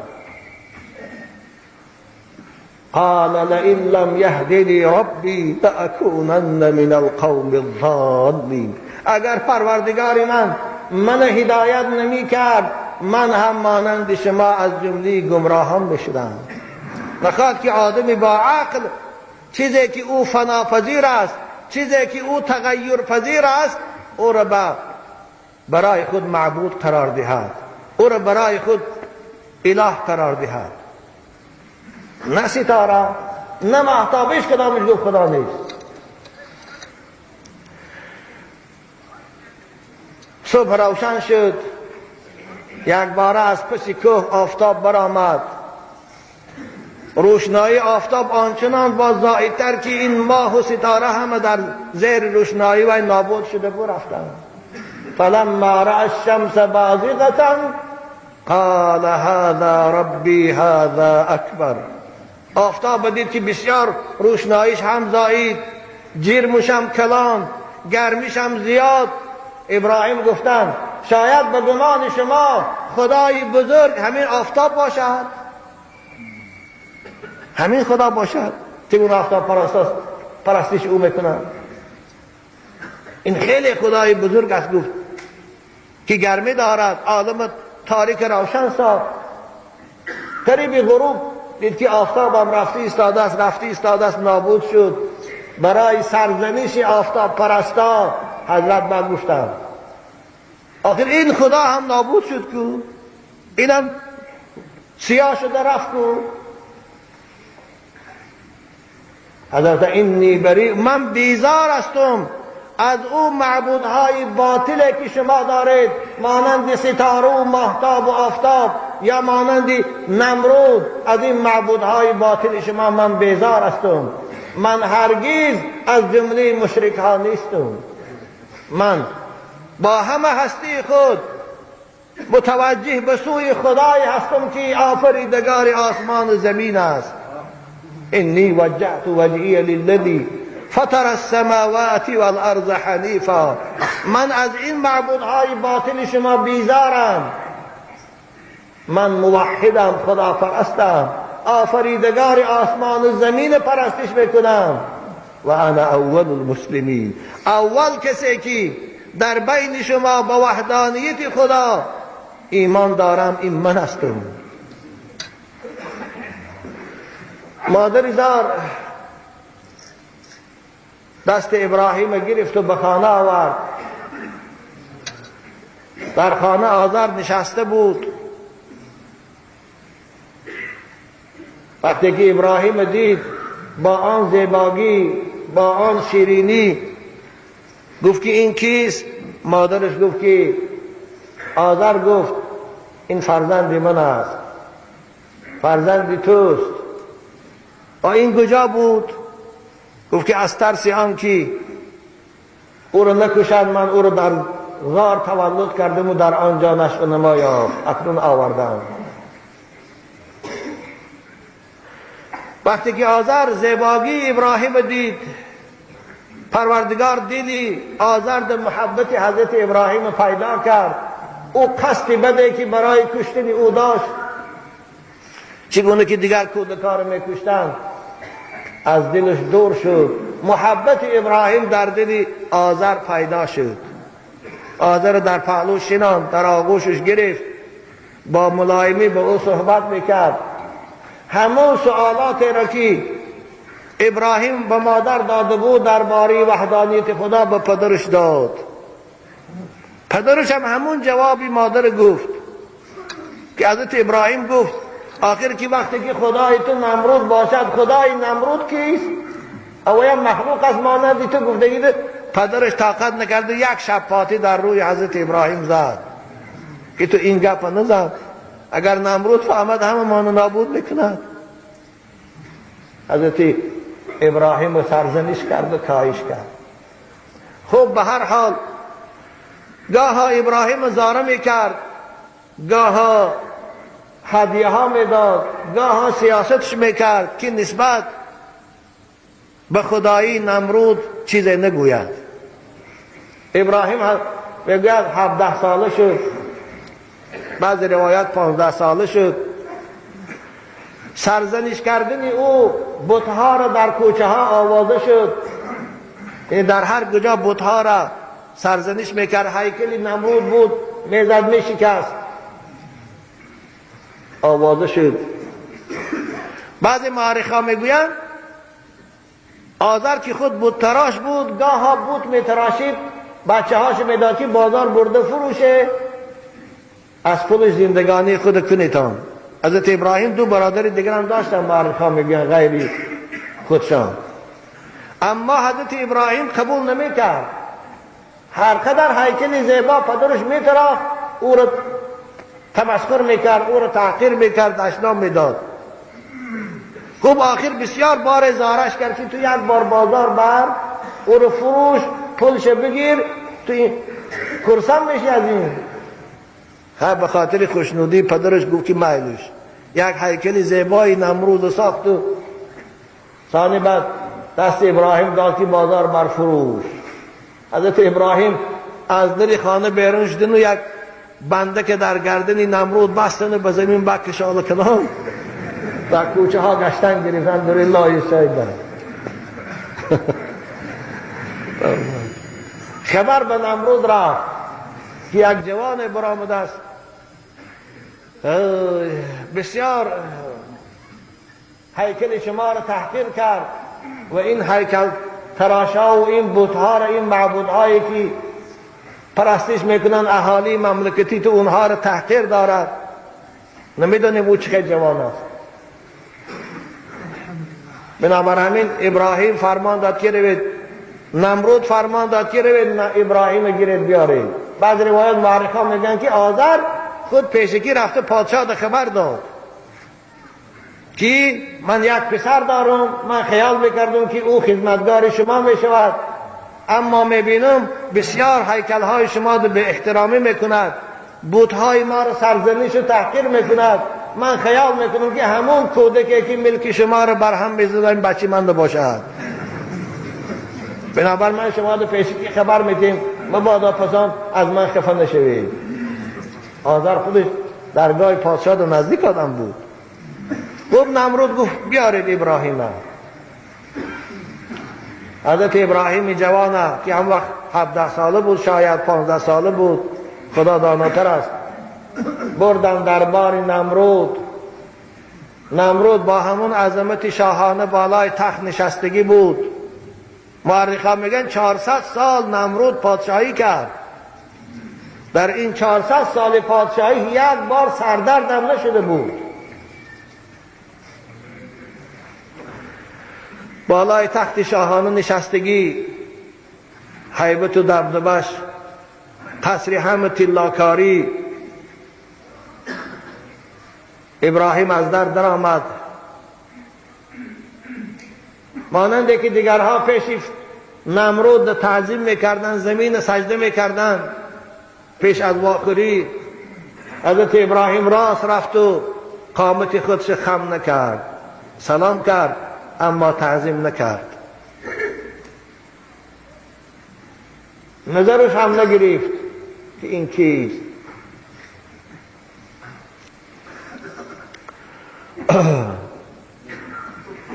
نمرود گفت ابراهیم تو جوان خیلی زیبا بودی، برای چی مانند دیگران در نزد من تعظیم نمیکنی؟ من خدای تو هستم.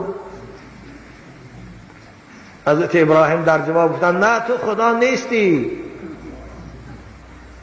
من تعظیم و سجده در نزد آن ذاته میکنم که آفریدگار آسمان و زمین است. من تعظیم در نزد آن خدای میکنم که من آفریده است، تو را آفریده است، تو خدا نیستی. در جمله اول حضرت ابراهیم رد کرد نمرود دعوای خدایشان. نمرود گفت آخر تو خدایی که دعوت میکنی ما را به سوی او، چگونه خداست کنی؟ برای من یگان دلیل برای اثباتش بیار. وزیرا هم اشتگستند. حضرت ابراهیم قرآن در پروردگار در سوره بقره این مناظره را کوتاهک بیان میکند. اعوذ بالله من الشیطان الرجیم. الم تر إلى الذي حاج إبراهيم في ربه أن آتاه الله الملك إذ قال إبراهيم ربي الذي يحيي ويميت قال أنا أحيي وأميت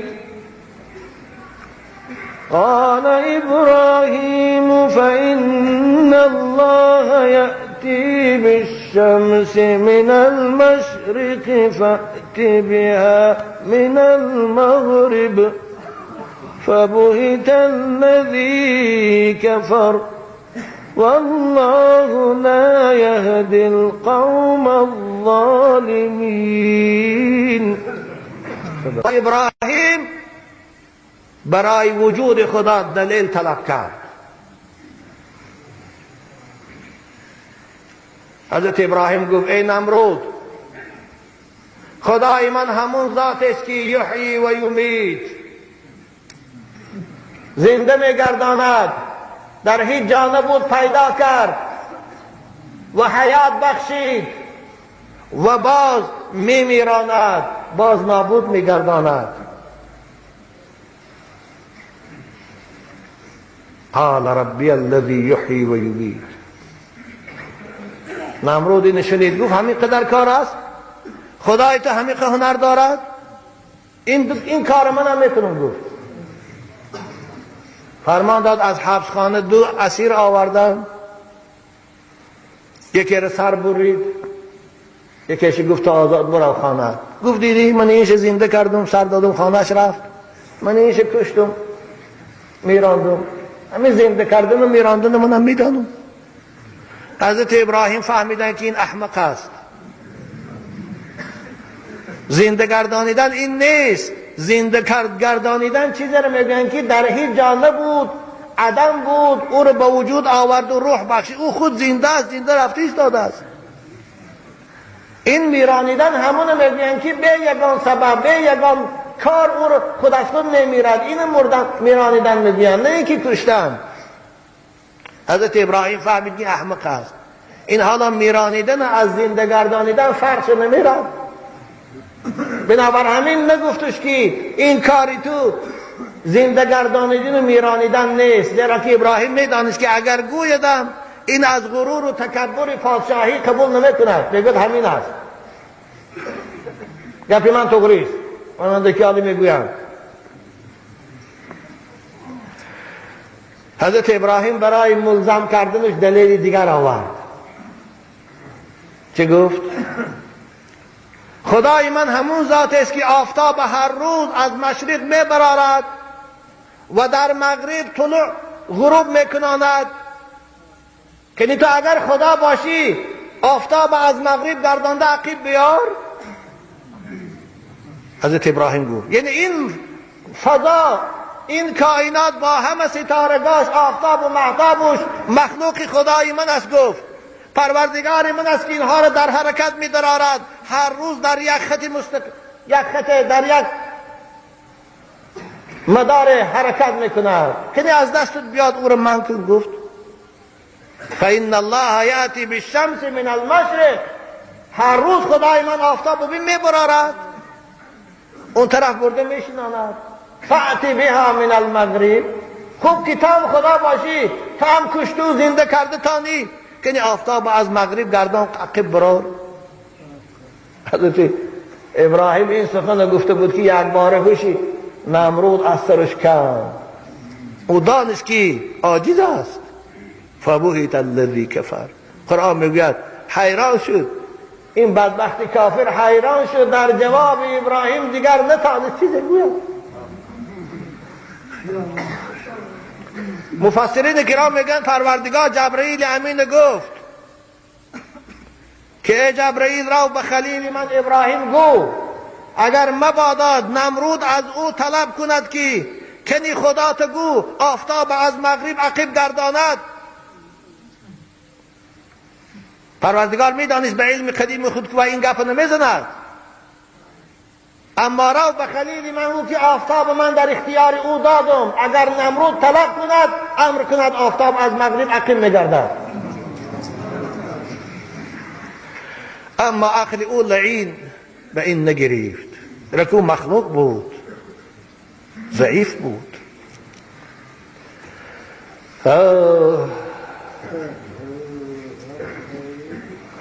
نمرود به آذر رو آورد، گفت آذر من میبینم این پسر تو حالا جوان است، حالا این عقلش به کمال نرسیده است، من با این بزرگی و عظمتیم به این کودک سر به سر شدن به خود لایق نمیبینم. شاید از روی بی عقلش است این گپ ها رو زد ایستاده است. بر او رو خواند، گفت تربیت کن، او رو نصیحت کن، او رو فهمان به این گپ ها فریفته نشود، از این سرزنش بتها و از این سرزنش ما باز ایستد، او رو سیاست کن، ترسان، اگر که اصلاح نشد ثانی او رو به من جزا میتیم. حضرت ابراهیم به خانه آمد. آذر پدرش بود، گاه شبها میشیشتن به یکدیگر مناظره میکردن. آذر کوشش میکرد ابراهیم از این راهش بازگرداند، او بیخبر بود که ابراهیم پیغمبر خداست. او نمیدانست که قرآن در حق ابراهیم گفته است ولقد آتینا ابراهیم رشده من قبل و کنا به عالمین. ما ابراهیم پیش از آن که به سن بلوغ رسد هدایت کرده بودیم، برای خداپرستی راهنمایی کرده بودیم، نبوت و پیغمبری داده بودیم و ما میدانستیم که ابراهیم به این اهل است، به این سزاوار است، به این لایق است. آذر از این خبر نداشت. بنابر گاها مناظره میکرد، گاها بتهاش در پیش ابراهیم تعریف میکرد، اونها رو تعظیم میکرد. یک روز ابراهیم هر دو شقتی آتش شیناند و آخرین مناظره و گفتگویی که با پدر کرد بعد از هوای دیگر قهری شد. این است که در سوره مریم خدا برای ما و شما بیان میکند. قرآن میگوید اعوذ بالله من الشیطان الرجیم واذكر في الكتاب إبراهيم إنه كان صديقا نبيا. ای پیغمبر بیاد آر و بخوان در قرآن برای امت سرگذشتی پیغمبر بزرگوار من ابراهیم را. ابراهیم از جمله پیغمبرانی بود که راست قول بود، راست گفتار بود و از جمله پیغمبرانی برگزیده بود. اذ قال لأبيه يا أبت لم تعبد ما لا يسمع ولا يبصر ولا يغني عنك شيئا. با پدرش گفت بابا از این هیکل هایی که خود به دست خود می تراشی، خود او را تعظیم و سجده میکنی، چی فایده میگیری؟ لما تعبدو، چو عبادت میکنی این هیکلی بیجانه که نه سخنی تو را میشنود، نه داد زاری و فریادی تو را میشنود، نه حالی تو را میبیند، نه از تو یگان ضرر و زیانی را دفع میکند. آخر این خود محتاج یاری است. چو اینو پرستش میکنی، چو اینو سجده میکنی، چو اینو تعظیم میکنی؟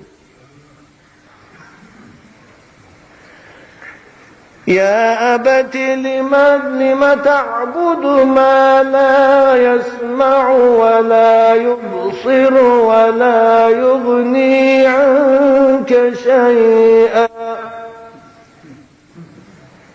يا أبت إني قد جاءني من العلم ما لم يأتك فاتبعني أهدك صراطا سويا. بابا گفت خدا منو پیغمبر کرده است، خدا منو به خودش شناسا گردانیده است، به من علم نبوت و کتاب داده است. علم را خدا به من داده است که تو از وی خبر نداری. بیا از من پیروی کن، براه و رویش من رو، لا اله الا الله گو. من تو را براه نجات، براه سعادت، براهی که به جنت به خدا میرساند تو را راهنمایی میکنم. فاتبعنی، از من پیروی کن.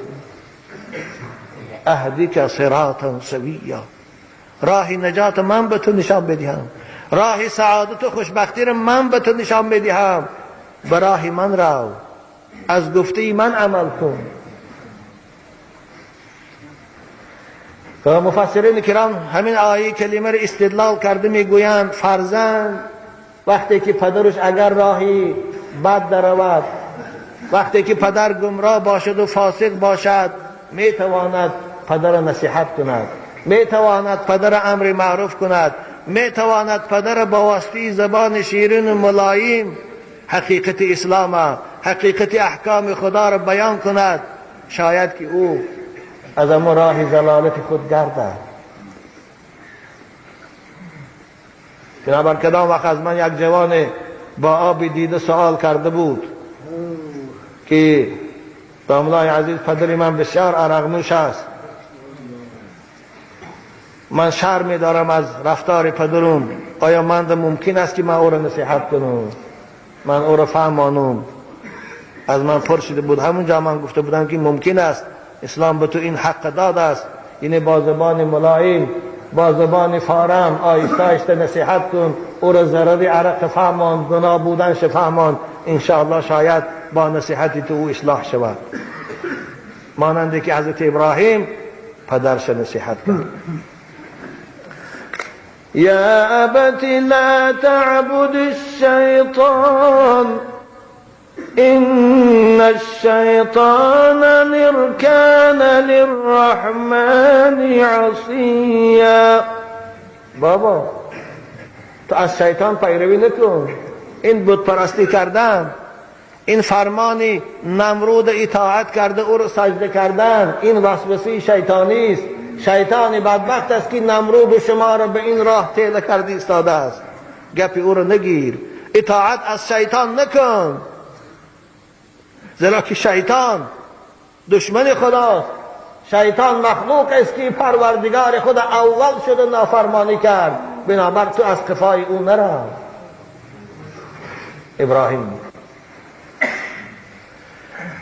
یا ابت انی اخاف ان یمسک یمسک عذاب من الرحمن فتكون للشیطان ولیا. بابا گفت من میترسم اگر تو این بت پرستی خود ادامه دهی، اگر تو این راه زلالت خود در رفتن گیری و باز نیستی، من میترسم که پروردگار مهربان تو را عذاب سخت ده گرفتار میکند. انی اخاف ان یمسک عذاب من الرحمن فتكون للشیطان ولیا. تو در دوزخ همراه شیطان یک جای عذاب میشوی. من بسیار از حال تو میترسم. بابا گفت از این راهت باز ایست، تو خود رفیق شیطان نکن، عذاب خدا سخت است، تو را میسوزاند. قال راغب انت عن آلهتی یا ابراهیم لئن لم تنته لأرجمنك وهجرنی ملیا. اما این نمرود، این آزری بدبخت، این بابای بی نصیبه، این پدری شقی، بجای آنکه نصیحت فرزندی بزرگ خدا، نصیحت فرزندی پیغمبر خدا قبول کند، با غضب با نفرت به سوی ابراهیم نگاه کرد. گفت اراغب انت عن آلهتی یا ابراهیم. ابراهیم گفت تو مگر از راه من، از راه باب و اجداد من، از راهی که گذشتگان من انتخاب کردن تا امروز آمدن روی میگردانی؟ از این خداهای من و باباهای من پرستش میکردن تو بیزاری میکنی؟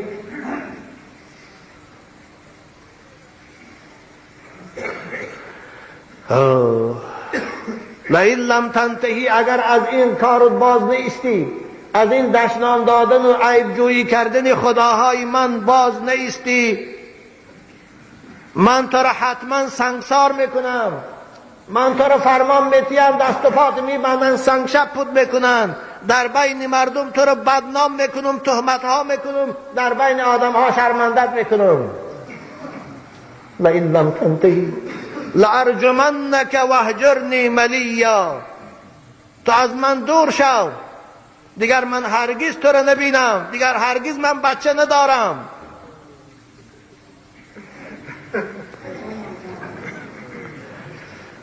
بدبختی به نصیبه.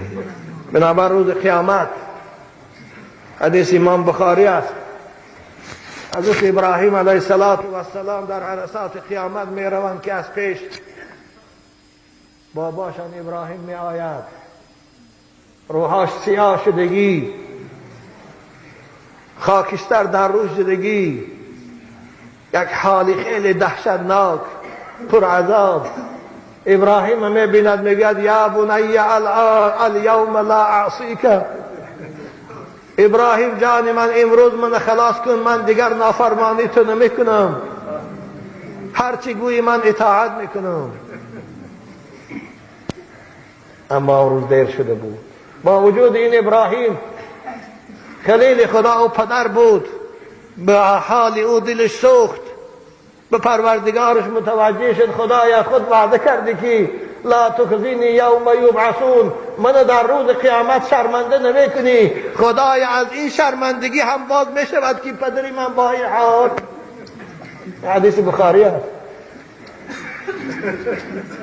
پروردگار گفت که ابراهیم عقیب تو نگاه کن. ابراهیم گشت به سوی عقیب، دید که پدرش به صورت یک حیوانی سربریده خونالود افلاس جنبیده ایستاده است. از دیدن منظری پدرش نفرتش آمد. ملائکه های عذاب امر کرد، گرفتن به دوزخ هواش دادن. باید بابا ابراهیم در زندگی ابراهیم اطاعت میکرد، باید در زندگی نصیحت ابراهیم قبول میکرد. امروز باید هر یک پدر یا مادر وقتی که میبیند فرزندش صالح است، فرزندش نمازخوان است، فرزندش اهل علم است، باید فرزندش اطاعت کند، باید نصیحت فرزندش گوش کند. باید درسی حیات ابراهیم برای او عبرت باشد. حیات پدر ابراهیم برای پدر و مادرای عرقنوش و فاسق باید عبرت باشد. اما افسوس، بجای آنکه برای فرزندش رود صاحب سعادت شود، آذر قبول نکرد. چی گفت؟ من تو را سنگسار میکنم، من تو را در بین خلق شرمنده میکنم، بدنام میکنم. چگونه که عادتا دشمنان اسلام وقتی که عیب نیابند در حق بندگان نیک خدا، بسانه هر گونه تهمت در حقش پهن میکنن آوازها. این در هر عصر و زمان هست تا قیامت. در سرگذشت حضرت حسن البنا خوانده بودم، پادشاه حکومتدارای مصر برای بدنام کردن حسن البنا در حالت عریان صورت یک زن فاحشه را در خبتش یک جایی کرده گزیته ها چاپ کننده بودند تا مردم داند که حسن البنا زن که باز است. نعوذ بالله.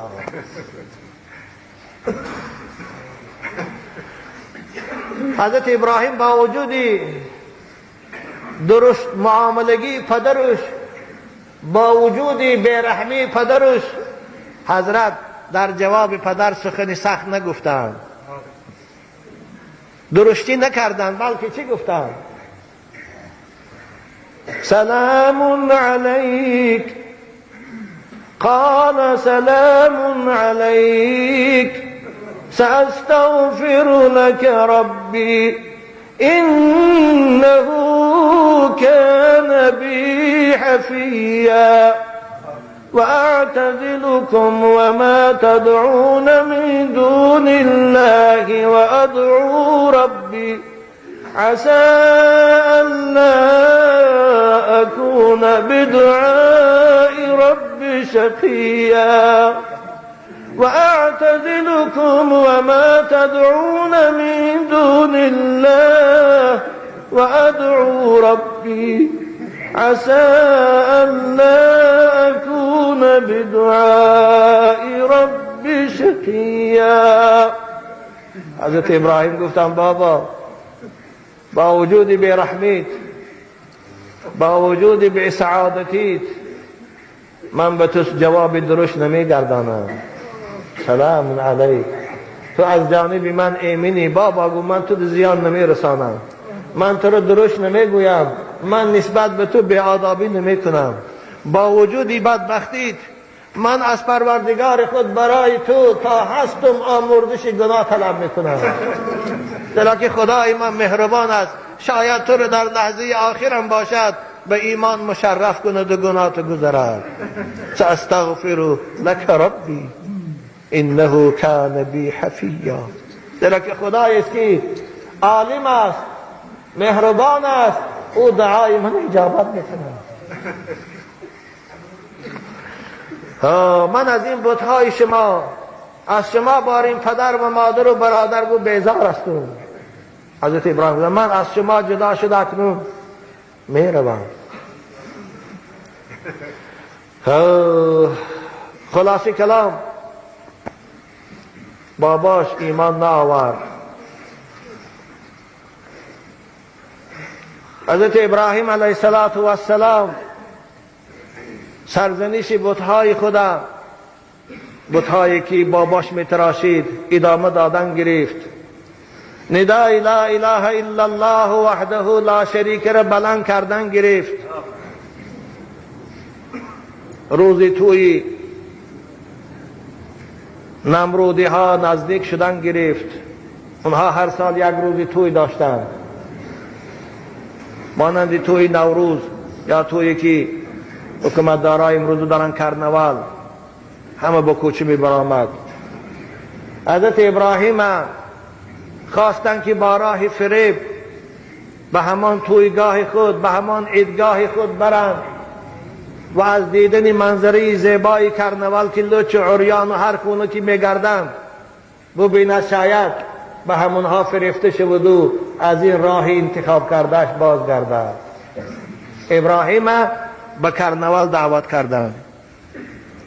انشاءالله ادامه صحبت در جمعه آینده کوتاه‌تر کرده بیان میکنم. در الان ساعت از یک گذشت، وقتی شما عزیزان گرفتم. حضرت ابراهیم علیه السلام در اینجا میگذاریم و میگذاریم که قوم بابل هم اهالی مملکت برای تشکیل کردن کرنوال تیاری دید ایستادیان. 36,000 دلار، 36 میلیون دلار صرف کرد ایستادیان کرنوال میکنیم. ابراهیم با فریب با آن جامعه بریم و با آن مغرور میکنیم شاید از این راه توحید باز ایستاد. اما میبینیم که ابراهیم با آن عیدگاه میرود، ابراهیم در کرنوال اشتراک میکند یا نه. انشاءالله جمعه آینده مختصر با شما بیان میکنم. و آخر دعوانا ان الحمد لله رب العالمین. دعا کنیم پروردگار به حرمت این لحظه های اجابت دعا دین مقدس اسلام را در روی زمین غالب گرداند و بندگان موحد در هر عصر و زمان پروردگار در راه دعوتشان استوار گرداند و از شر ظالما و نمرودیا پروردگار موحدا را نگاه دارد. پروردگار بیمارا را شفای کامل عطا فرما، خصوصا بیمارای این عاشقان مدرسه محمدی را، و به فرزندان اینها را فرزند صالح نصیب و روزی گردان و مسافرای اینها را در کجایی که نباشند خداوندا در پناه اسمتون نگه دار و از قطار اینها فرزندای ما را که در مسافرت هستند خدایا نگهشان دار و علم با عمل نصیبشان گردان و حفظ کامل و پیشوای با تقوا و داعی به سوی خود خدایا اونها را به وایو کمال رسان و سلامت نگه دار. پروردگارا برادرای عزیز ما که در مسافرت ها در شهرهای روسیه هستند و از ما این التماس دعا کردیم خدایا اونها را هم نگه دار، خدایا اونها را سلامت دار، خدایا اونها را بعد از انجام کار و سفر با دست پر به نزد خاندانشان بازگردان. پروردگارا این جوانایی که به خاطر شنیدن کلام تو و به خاطر ادای نماز جمعه از بحر کار و تجارت و دهقانی خود گذشته به مسجد آمدیم، خدایا در کسب و کار اینها برکت عطا فرما، خدایا تجارت هاشان با برکت گردان، خدایا زمین هاشان سر حاصل گردان، خدایا این جمهوری ما را از شر فتنه اختلاف ها نگه دار، خدایا صلح و آرامی را در جمهوری ما همیشگی گردان. پروردگار زمین های ما را سر حاصل گردان و برکات پروردگار در این جمهوری ما نازل گردان. آمین یا رب العالمین.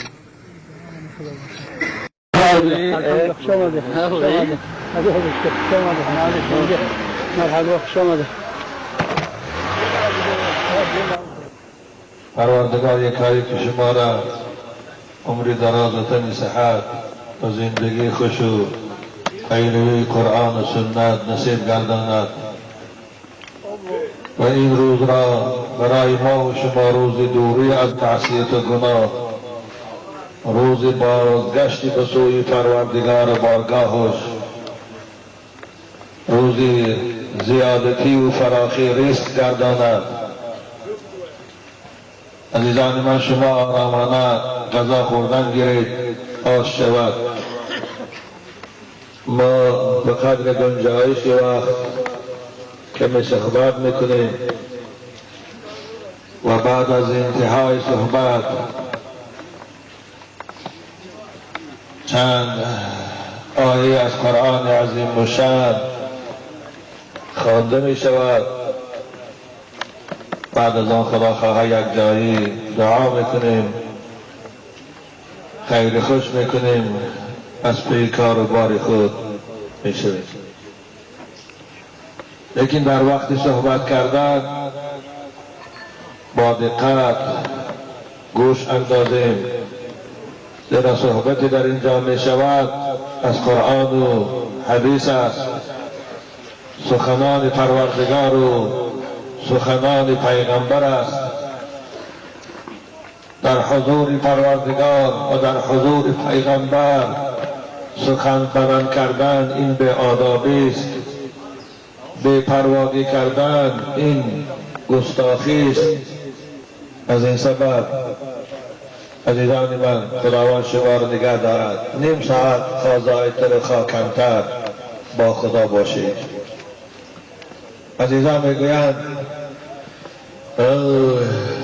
به دیده سرمه کن ای کور، خاکی پای دلبینه، که کس از صحبت صاحب دلان بوی خدا یابد. انشاءالله مراد از صاحب دل علماها هستند، مراد از صاحب دل اولیاها هستند، مراد از صاحب دل بندگان خوب خدا هستند که مجلس اونها مجلس فیض است، مجلس اونها مجلس نور است، محفل اونها محفل نزول رحمت خدا و ملائکه است. آنجایی که ما و شما عزیزان خصوصا جوانان برای خود غذای معنوی حاصل میکنیم، این فقط و فقط مسجد است و محفل علماها. دیگر امروز برای ما و فرزندان ما جایی که از آن غذای معنوی حاصل کنند، جایی که از آن احکام دین خدا یاد گیرند وجود ندارد. امروز دشمنان اسلام با تمام راه ها و واسطه ها، چه با واسطه اخبار عموم است، تلویزیون و رادیو، چه با واسطه مطبوعات است، گزیت و ژورنال ها، چه با واسطه جایهای دلخوش کننده است مانند کازینو و دیسکوتک ها، میخواهند اخلاق جوانان ما را، میخواهند رفتار و گفتار جوانان ما را از اسلام دور سازند. به دنیای مادی، به دنیای فناشونده مغرورشان، فریفتشان سازند و آخرت را فراموش گردانند. امروز اگر شما چشم عباد کشایید، تمام واسطی عموم اخبارش به همین روانه کرده شده است. بنابر هر پدر و مادر مسلمان و هر فرد مسلمان باید چشم کشاید و این فتنه دشمنان اسلام داند و برای نجات خودش و فرزنداش و برای خوش اخلاق ساختن خودش و فرزنداش و برای اهل ایمان کردن فرزنداش باید استفاده برد. یکی مسجد را، دوم محفل های علماها را که محفل مولید است. الحمد لله رب العالمين والصلاة والسلام على أشرف الأنبياء والمرسلين وعلى آله وأصحابه أجمعين. بعد از حمد و ثنای پروردگار و درود به پیغمبر بزرگوار، پیش از آغاز صحبت اولا از نام مهمانانی که در اینجا حضور دارند و شخصا از نام خودم و برادر عزیز حاجی دولا خدایبردی که هم محله شماست، تربیت یافته دهه شماست، مفتی اداره قاضیات، صاحب این جشن عروسی بابای حاجی مراد علی را اولا به سن 63 سالگی رسیدنشان و دوم برای خاطر توی عروسی نور چشمشان اکبر جان تبریک و تهنیت گویم و از پروردگار دعا میکنم که خداوندا حاجی مراد علی را عمر دراز و تن صحت و زندگی خوش و حیات بیغم و پیروی قرآن و سنت نصیب سازد و بالای فرزندان خود همیشه دعاگو باشند و این تویی که مراد علی به خاطر نور چشم خود اکبر جان آراسته است برای خاندار کردن او، برای عروس آوردن برای او، خداوند این توی هم مبارک کند، بین عروس و داماد الفت و محبت پیدا سازد و در لبهای اینها همیشه تبسم را نمایان گرداند و در چهره های زیبای اونها همیشه شادی هویدا باشد و در دامن اینها فرزندان صالح و نور چشم برای پدر و مادر به دنیا بیارد و خداوند روز را میسر گردان که حاجی مراد علی همراه خاندانش از این نکاح میشدگی فرزندان باز توی ختم سورشان هم با یک جایگی با دوستان خود پیشواز گیرند. آمین. و در خاندان یکایک شما هم قومای عزیز این لحظه های شادی را برپا شدنشان از خداوند مهربان طلب دارند. خداوند شما را هم فرزندان شما را هم نصیب کند که توی عروسی و توی ختم سوریشان برپا نمایید. خوب اکنون این محفل نکاح است و انشاءالله من در باب آداب زناشهوری که صحبت میکنم. بعد از آن در اینجا چند سوالات برای من روان کردیم، بچه ها جواب به این سوال ها میگردانند. انشاءالله بعد از این خواه مولود میخوانیم، خواه ختم قرآن میبخشیم، با چیزی که رازگی صاحب محفل باشد. نکاح یکی از سنت های الهی است.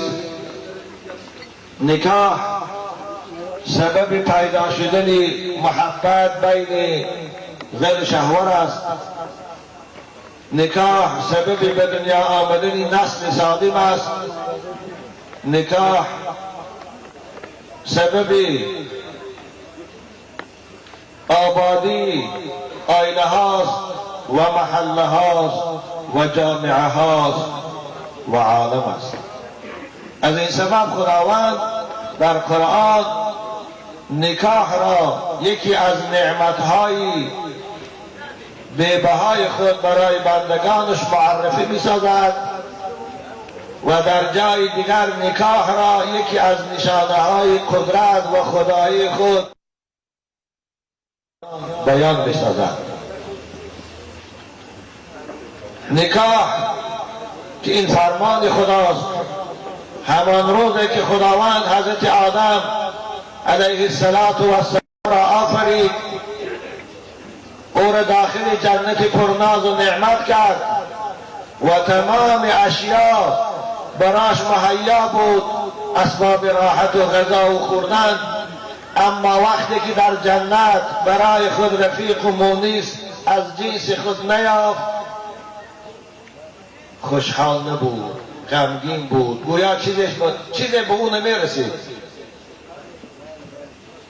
با این فکر و غم حضرت آدم علی نبینا و علیه السلام که خواب کردند و پروردگار با قدرت کاملی خود در خواب حضرت آدم حضرت حوا مادرمان آفرید.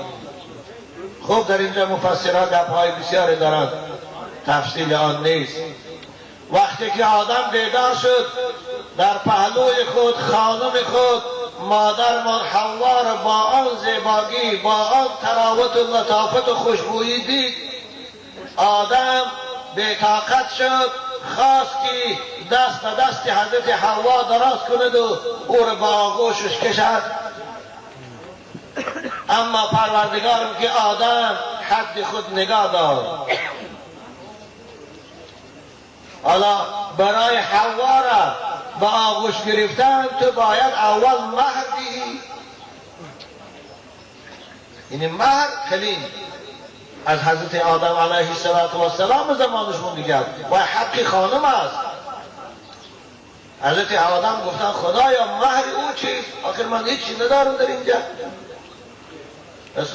در روایات آمده است پروردگار که مهر حوا این صلوات فرستادن به حبیب من محمد است صلی الله علیه و سلم. حضرت آدم حیران شدند، گفتند خدایا این حبیب تو محمد کیست؟ پروردگار گفت که ای آدم وای پیغمبر بزرگوار من است، در آخر زمان برای سعادت بشر او را من میفرستم، آخرین پیغمبر هاست و او فرزند توست، از پشت تو می شود. که این عالم با همه موجوداتش به خاطر محمد من آفریدم.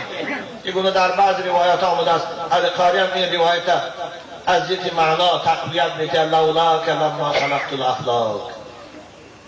حضرت آدم به پیغمبر خدا صلوات فرستند 10 بار، اللهم صل علی محمد و علی آل محمد.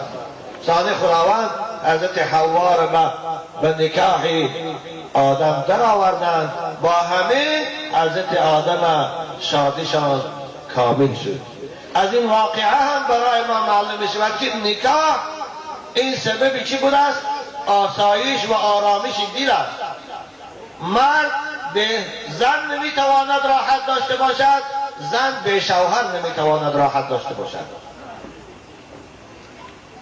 از این سبب خداوند به بندگانش امر کرد اعوذ بالله من الشیطان الرجیم و انکحوا الایام منکم والصالحین من عبادکم و ایمائکم. این فرمان امر انکحو به پدر و مادر است، به آسقالای محله است. خداوند میگه که ای پدر و مادر و ای رهبرای محله، شما در محلتان در خاندانتان وقتی که پسری به کمال رسیده باشد، وقتی که دختری به کمال رسیده باشد، اونها را به یکدیگر ازدواج کنید، به یکدیگر نکاح کنانید، به یکدیگر زن و شهوار سازید. این امر برای وجوب است. بنابر در خانه که بچی بلاغت رسیده باشد، دختری به سن ازدواج رسیده باشد، پدر و مادر برای شوهر دادن و زن دادن اینها کوشش نکند، گناهکار می شود. چگونه که پدرها برای کلین کافتن به خانه دختردارها می روند، باید دختردارها هم در نوبت خود برای داماد کافتن به خانه بچه دارها روند. قومای عزیز، زیرا که دخترم مسئولیت دارد، دخترم همان چیزی که مرد دارد از شهوت ویم دارد، ویم میخواهد حیات مستقل داشته باشد، ویم میخواهد صاحب خانه و فرزند شود. اما باید دختردارها هم در نوبت خود جای مناسب اگر به خوشم معقول باشد روند گویند که بیا دختری من کلین کن. این جای عیبش نیست، در که این امر برای هم پدر بچه دار است هم برای پدر و مادر دختردار است. صحابه رسول اکرم اینو به خود تن نمی‌دانستند. اونها مؤمن حقیقی بودند. اونها سپرده خود را به قانون خدا و به امر خدا بودند. اونها ناموس شیطانی نداشتند. بنابراین در خانه‌شان دختر می بود خوشم پیشنهاد میکردن، پیشکش میکردن به جوانها که بیا دختری من به همسری گیر. این فخر است، این شرف است. رسول اکرم میگن هر پدر و مادری که دو دختر داشته باشد، دخترای خود صاحب علم و هنر کند، اونها را صاحب آداب اسلامی کند، به کمال رسیدن و به نکاح مسلمانی شوهر دهد، کانتا له حجابا من النار. این دو دختر سبب خلاص شدن پدر و مادرش از دوزخ میشوند. بنابراین دادرای عزیز این عیب نیست، اما عیب و شرمندگی و خجالت این است که دختران در خانه ها 24 و 25 میروند، در کوچه ها سر لچ و عریان میگردند، در ویچرها میگردند، پروانه داریم. اما یک جوان بین که بیا دختری میگیر از خود من توی کرده این در ناموس میکنیم. او عیب است، این عیب نیست.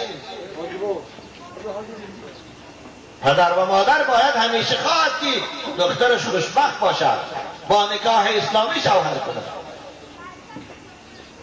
زیرا که او قوه شهوتی که خداوند هم در بچه و هم در دختر آفریده است، این قوه خیلی قوه سرکش است.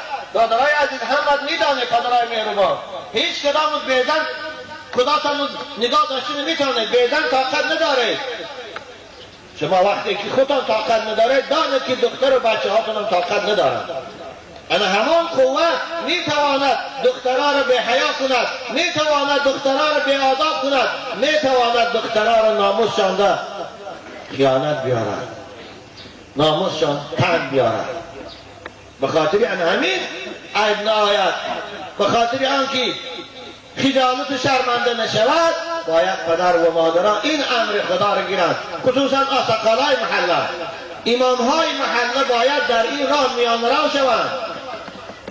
خودشان باید بین درآیند، بین عائله های بچه دار و دختردار به یکدیگر خواستگاری کنند و نکاح را برپا کنند، تا اینکه در محله جوانی بیزن و دختری بیشوهر نباشد. پروردگار در قرآن به ما و شما میگه اعوذ بالله من الشیطان الرجیم یرید الله لیبین لکم و یهدیکم سنن الذین من قبلکم و یتوب علیکم والله علیم حکیم. والله یرید ان یتوب علیکم و یرید الذین یتبعون الشهوات ان تمیلوا میلا عظیما. خدا میخواهد که جامعه بشری بندگان او خوش اخلاق باشند، پاکیزه باشند، با آداب باشند، بنده خوب خدا باشند، بازگشتشان به سوی خدا باشند. اما دشمنای اسلام، انسانهای شهوت پرست، میخواهند بچه ها بیزن باشند، میخواهند دخترها بیشوهر باشند، تا اینکه جهان فساد کنند، تا اینکه دنیا را به فساد اخلاقی مبتلا کنند. بنابراین باید مسلمان فرمان خداش به جا بیارد.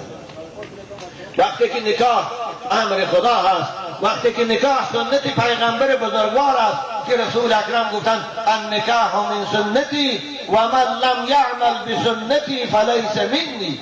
نکاح از راه و رویش من و پیغمبران پیشین من است و کسی از امتای اسلام به راه و رویش پیغمبر خود نمی رود، یعنی از نکاح رو بگرداند، با نکاح اسلامی نمی خواهد عائله تشکیل کند، مانند دنیای حیوانانی غرب بارین نفس خود میره در فاحشه خانه ها و در طرفخانه ها با پنجم آرام میکند. این از راه و رویش پیغمبر بیرون مرامید جوانان. کسی از راه پیغمبر بیرون میکند، پیغمبر خدا و ما جوانان اعلام کردن، سفارش دادن که یا معشر الشباب من استطاع منکم الباءة فلیتزوج. ای جوانهای با همت اسلام، وقتی که شما شرایطی همسر انتخاب کردن دارید، وقتی که پدر و مادر شما شرایطی توی کردن دارند، شما زن گیرید، عمر خودتان بیهوده نگذرانید. زیرا که نکاح اغض للبصر و احسن للفرج، نکاح چشم شما را از نگاه حرام باز می‌دارد، نکاح شرمگاه شما را از فعل زنای حرام نگاه می‌دارد. البته کسی که در خانه‌اش عروس داشته باشد، عروس که دوست دارد، نسبت به عروسش با وفا و مهربان باشد، هیچگاه در کوچه با دخترای فاحشه چشم چرانی نمی‌کند. کسی که همسرش دوست دارد هیچگاه با زنهای فاحشه شهوت رانی نمی کند، زیرا که وی می‌داند که هر چیزی که در این فاحشه است از او پاکیزه‌تر و خوشتر و حلال‌تر در همسر خودم هست. همان پلی که برای او فاحشه گل می‌خرد یا برای وی خوشبویی می‌خرد، همون پل برای همسرش دستی گل می‌خرد، برای همسرش خوشبویی عطر می‌خرد، برای همسرش لباس می‌خرد. لیکن باز میگم جوانای عزیز، این عقیده را فقط در ما جوانا ایمان و اسلام پیدا میکند. اگر شما مسلمان حقیقی باشه، اگر شما ایمانی با خدا داشته باشه، حرام بودن زنا و چشم چرانی رو دانه، آن وقت شما میتوانید خودتان کنترل کنید و خودتان از راههای حرام نگه دارید. اکنون میخواهم به اکبر جان چند نصیحتی پیشوایانه کنم که انشاءالله اونها امروز عروس میارند، خانه‌شان در بزم عروسی برپا میشود و اونها با قضای الهی به یکدیگر رفیق حیاتی میشوند. خداوند عمری طولانی نصیبشان کند، وقت سعادت خطی. میخواهم به او چند نصیحتی کنم. دادر عزیز اکبر جان، خداوند به شما عمری دراز دهد، و شما زندگی خوش شیرین نصیب سازد. با امر پروردگار خود شما آینه تشکیل میکنید، عروس به خانه خود میارید، بالای شما به چند سپارش اسلام میدهد و من بعضی از اونها را برای تو بیان میکنم، به خاطر آنکه تو اگر به این تعلیمات دین عزیز خود عمل کنی، انشاءالله زندگی شد زندگی خوب میشود.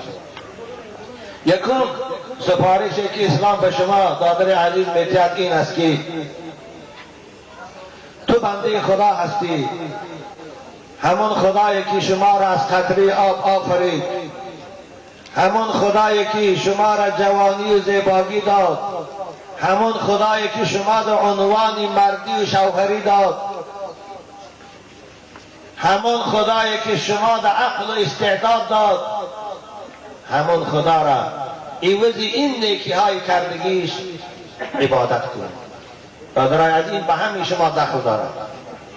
ببینید در این محفل 300-400 نفر من میبینم، همه جوانای زیبا، اصل اینها رو پرسی از همون 2 قطره آبی منیست، همون آبی بویناک، همون آبی که در لباس پدر و مادر میرسید، لباس و بینماز شد دوسته میشوش، اصلش از همون 2 آب. او 2 آبی بویناک در رحم مادر یک جایی کردو، از من این انسان زیبا را آفرید، مگر او ذات لایق پرستش نیست؟ مگر او ذات سزاوار عبادت نیست؟ مگر او ذات سزاوار شکرگزاری نیست؟ یک کارخانه به کار میکنید 20 سال تا میتید، اگر 10 سال زایید کند یک عمر راهبری کارخانه را شکر میکنید، در پیشش سرخم میکنید. خدایی که تو را زیبایی داد، خدایی که تو را عقل داد، خدایی که تو را چشم بینا داد، خدایی که به تو گوش شنوا داد، یعنی جسم سالم داد، مگر وای سزاواری شکر نیست؟ برادر عزیز، شکر این خدای مهربان چیست؟ عبادت. واعبد الله. عبادت چی؟ 5 وقت نماز خواندن. بعد از ایمان، برادرای عزیز، البته ما وقتی که از عبدالرحمن قادری عزیز خود حاجی شنیدم که در قشلاق ما همه جوان الحمدلله نمازخوان هستند. من میدانم که شما احکام ایمان همیشه میدانید. ایمان آوردنی به خدا، ایمان آوردنی به ملائکه های خدا، ایمان آوردنی به کتاب های آسمانی، ایمان آوردنی به پیغمبران خدا، ایمان آوردنی به تقدیر که همه از جانب خداست. هر چی در این عالم می شود، از خوبی و بد، از کمبغلی و سیری، از بایی و کمبغلی، از بیماری و تنصحتی، و ایمان آوردنی به زنده شدنی بعد از مرگ. یعنی این 6 چیز ایمان آوردن فرض است. بعد این وظیفه اول هر یک مسلمان این است که نماز خواند. نماز چیست؟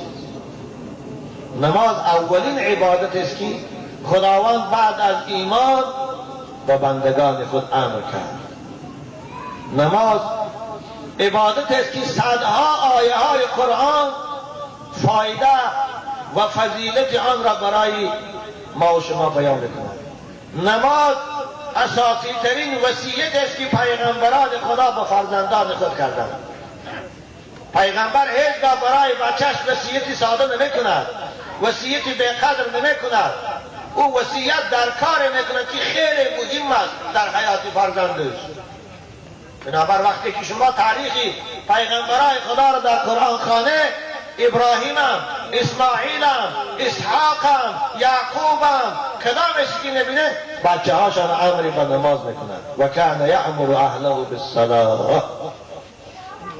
بنابر نماز برادرای عزیز این راز بنده مومن با خدا هست.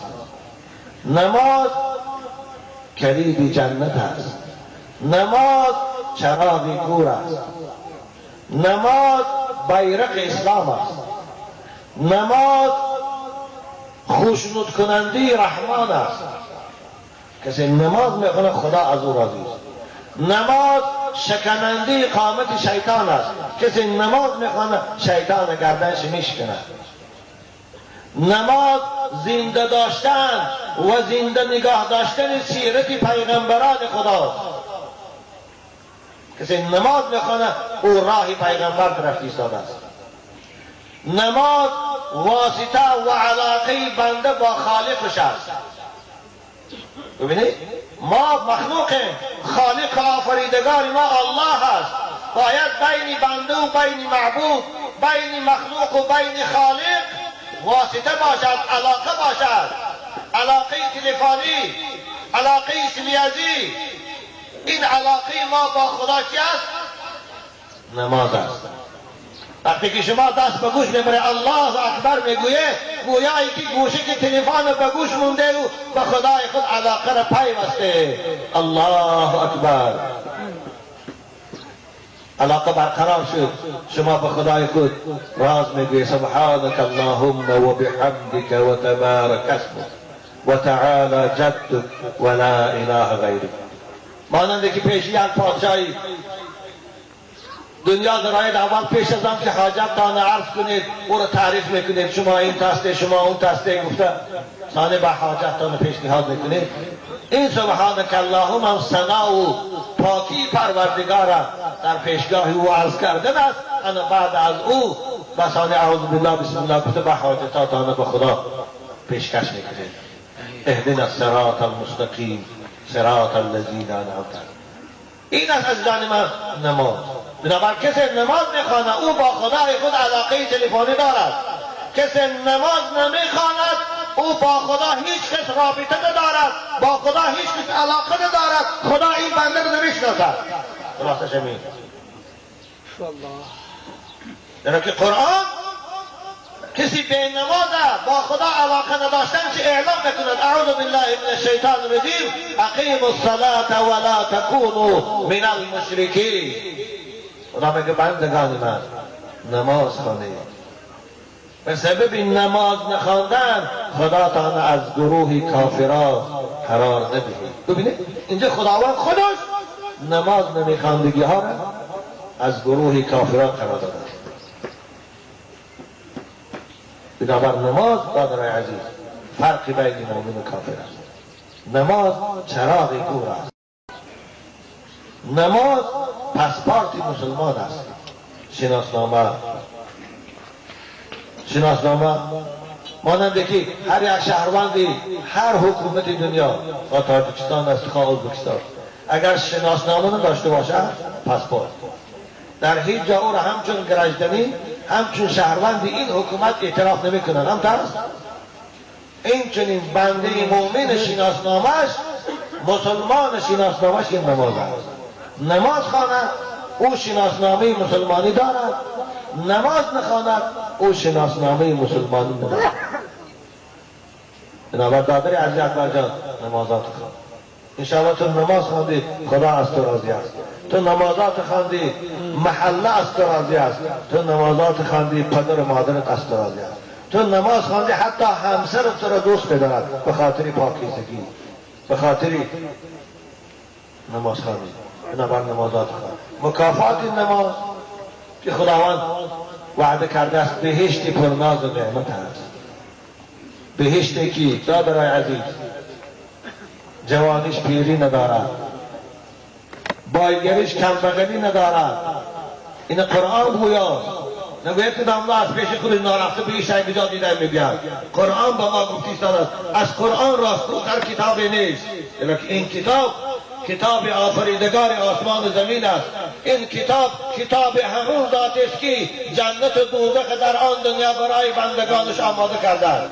این کتاب همون ذات است که ما و شما را با این زیبایی، با این استعداد و هنر، با این تکبری و سرکشی از دو قطره آب آفرید. کتاب هوای است. انا هوای گفتی کنم خالدین فیها ابدا. جوانیش پیری ندارد، بایگریش کمبغلی ندارد، شادیش غم ندارد، تنصحتیش بیماری ندارد، پادشاهیش گدایی ندارد، حیاتش مرگ ندارد. اما این دنیا چی؟ این دنیا چی؟ جوانیش پیری دارد. سفیده رو ببینید. آقای حبیب الله مقصود در وقت جوانیش از شما دیده پهلوانتر بود. من حالا پیرش در بزرگ اساسی میگردد. شما خداوند شما رو رسانده به همون پیری ثانی به میفرد. من در اینجا من ببینم مرسفیده رو ببینید. در یک محلی که 200-300 نفرتین 10 تا مرسفیده است، دیگر همه جوان است. جوانیش پیری دارد، تنصحتیش بیماری دارد، تنصحتیش بیماری دارد. دیده شو وستیو اورانوس زنگی خطر دادن که ژاک شیراک پرزیدنت فرانسیا در وقتی برآمدش فشار خودش بلند شد بیمارخانه قضیه. پرزیدنت یک دولت ابرقدرت دنیا فرانسیا در بیمارخانه خواب است. الله اکبر. من حیات دنیا تنصحتیش بیمار فقط با میفهمید از سوچ نبراکی ژاک شیراک بود اسکنچل شد.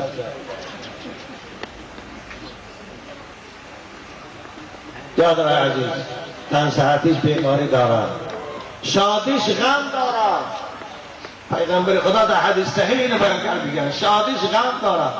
کدام ما و شما، کدام منصبدارای ما و شما، کدام ثروتمندای ما و شما تمام سال خرسندند که گفتم بید همون بایهای کلان، همون صاحب بنکه ها را بینه یک هفته یک ماه خرسند باشد اگر یگان تشویش یک ریویزیا بیاد بانکش کسش ده ببینید عصباش بیرام بشود، یا اینکه درآمدش کمتر شود ببینید عصباش بیرام بشود. رئیس کلخان بیچاره رای بالا یا تلفن رئیس پلکان شده شب خوابش نمیبرد.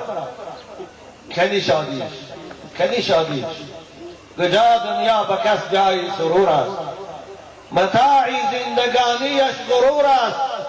دهد اول نشان از بزم فغفور، کند آخر نهان در خانه گور. شادیش غم دارد، بایگریش کمبغلی دارد. هر یک بایا رو من دیدم به این عمر کوتاه 51 سالی خود که با خلطچه طلا داشتن. امروز بچه های همون ها باور کنید به زور روزشان میگذرد. خوب شما هم دیده که استعمال شرن ناماشان و گویم و وارثاشان خفه شود. خودم دیده از چی بایایی دبدبنا که دیدم که امروز یا در حفظخانه خواب است یا که امروز بایگریش بنکرات شد برا بچه هاش یا بردنون گذارم. از همه بالاتر حیاتش مرد دارد. حیات این دنیا آخرش مرد دارد. خواه در جوانی است، خواه در وقت پیری است، خواه در وقت میان سالی است، هر حال اون مرگی خدا مقدر کردگی خواهید نخواهید بیا. مثلا فاتحه من در آمده که از به اختیار شنوم بیچاره در وقتی ماشین سوار کنی ماشین خودش جوخیدهش بود. این قضاست. اینو خداوند عمرش همون قدر کرده بود، بعد همون ساعت تمام میشد و بین با دستی خودش مرد. این قضای الهی است. نه به هر کدام ما و شما دادن عزیز نگویم که حالا ما جوانیم، نگویم که حالا ما تنظیم حالا دیروز نبری کریم اسماعیل که رئیس مشهور هم از میدانه از بدخشان 33 ساله مردی به جسدی بیجانش آوردن جنازه کردن کارگلی که برد. من این دنیا را حیاتش آخرش مرگ دارد. بنابرای حضرت بچه میگن نه لایق بر غرور است و نه عرض اعتمادی ها، نمی ارزد به این حرفی که کس گوید به من داده است. نبردادرای عزیز نماز مکافاتش بهشت است. بهشت جنت لهم فیها ازواج مطهره و هم فیها خالدون. معنای بهشت بستانسرا، بستانسرایی که پرزیدنتا دارن در ورزا، در پیشی وادنساس، بستانسرایی که در کریم و ساچی دارد پوتین، انحوه معناش بهشت. بستانسرا اینها هر سال احتیاجی برای ایمان دارد. 50-100 کارگر گفته میستند، سفید کرده میستند، جاهایی که لیسیسی آباد، اما بستانسرای خدا احتیاجی به تعمیر و ریمان ندارد. همیشه زیباست، همیشه آرایش است. او را درختاش پژمرده نمی شود، او را گلاش پژمرده نمی شود، او را زمینش علفاش خشک نمی شود. خالدین فیها ابدا. این است مکافاتی بنده های محسن. اگر اخذ ذره شبهه داشته باشه دادرای عزیز، اولش که در باب عقیده باید مسلمان شبهه نداشته باشد. شبهه داشته باشه زود برای برطرف کردن شبههاتان از علماء ها سوال کنید که همین دل من در همین دشت مقصود نیست، همینش من نفهمیدی استادم. اگر رفت تو سوال نکرده با همون شبهتان گشتن گیره از ایمان خارج میشوید. زیرا که در باب بهشت و دوزخ کسی باور ندارد و کافر است. زیرا که یک عقاید متنش هم است که الجنة حق و النار حق فمن لم یصدقهما فقد کفر. جنت حق است، دوزخ کسی باور ندارد کافر است. بنابراین ممکن است که شما از سبب دور شدن از صحبت علماءاتان، از سبب تبلیغات ضد خدایی که قدر سال در مکتب‌های میانو، در دانشگاه‌ها و در تلویزیون و رادیو شنیدید، شاید دلاتون دیگر شبهه باشد. امروز الحمدلله علماء بسیار هستند، امروز بچه‌های دانشمند بسیار هستند. سوال کنید ما رفته پرسید، شما را قانع میکنند انشاءالله. خدا رحمت دامنه های قدیم هم اگر استعداد قانع کنندن نداشته باشند امروز میتوانیم ما شما را قانع کنیم، هم با دلیل نقلی هم با دلیل عقلی. لیکن باز میگم که دلاتون شبهه قرار ندهید. پرسیدن عیب نیست. پیغمبر خدا گفتن این نادانی، این بی‌علمی بیماری است. بیماری را دواش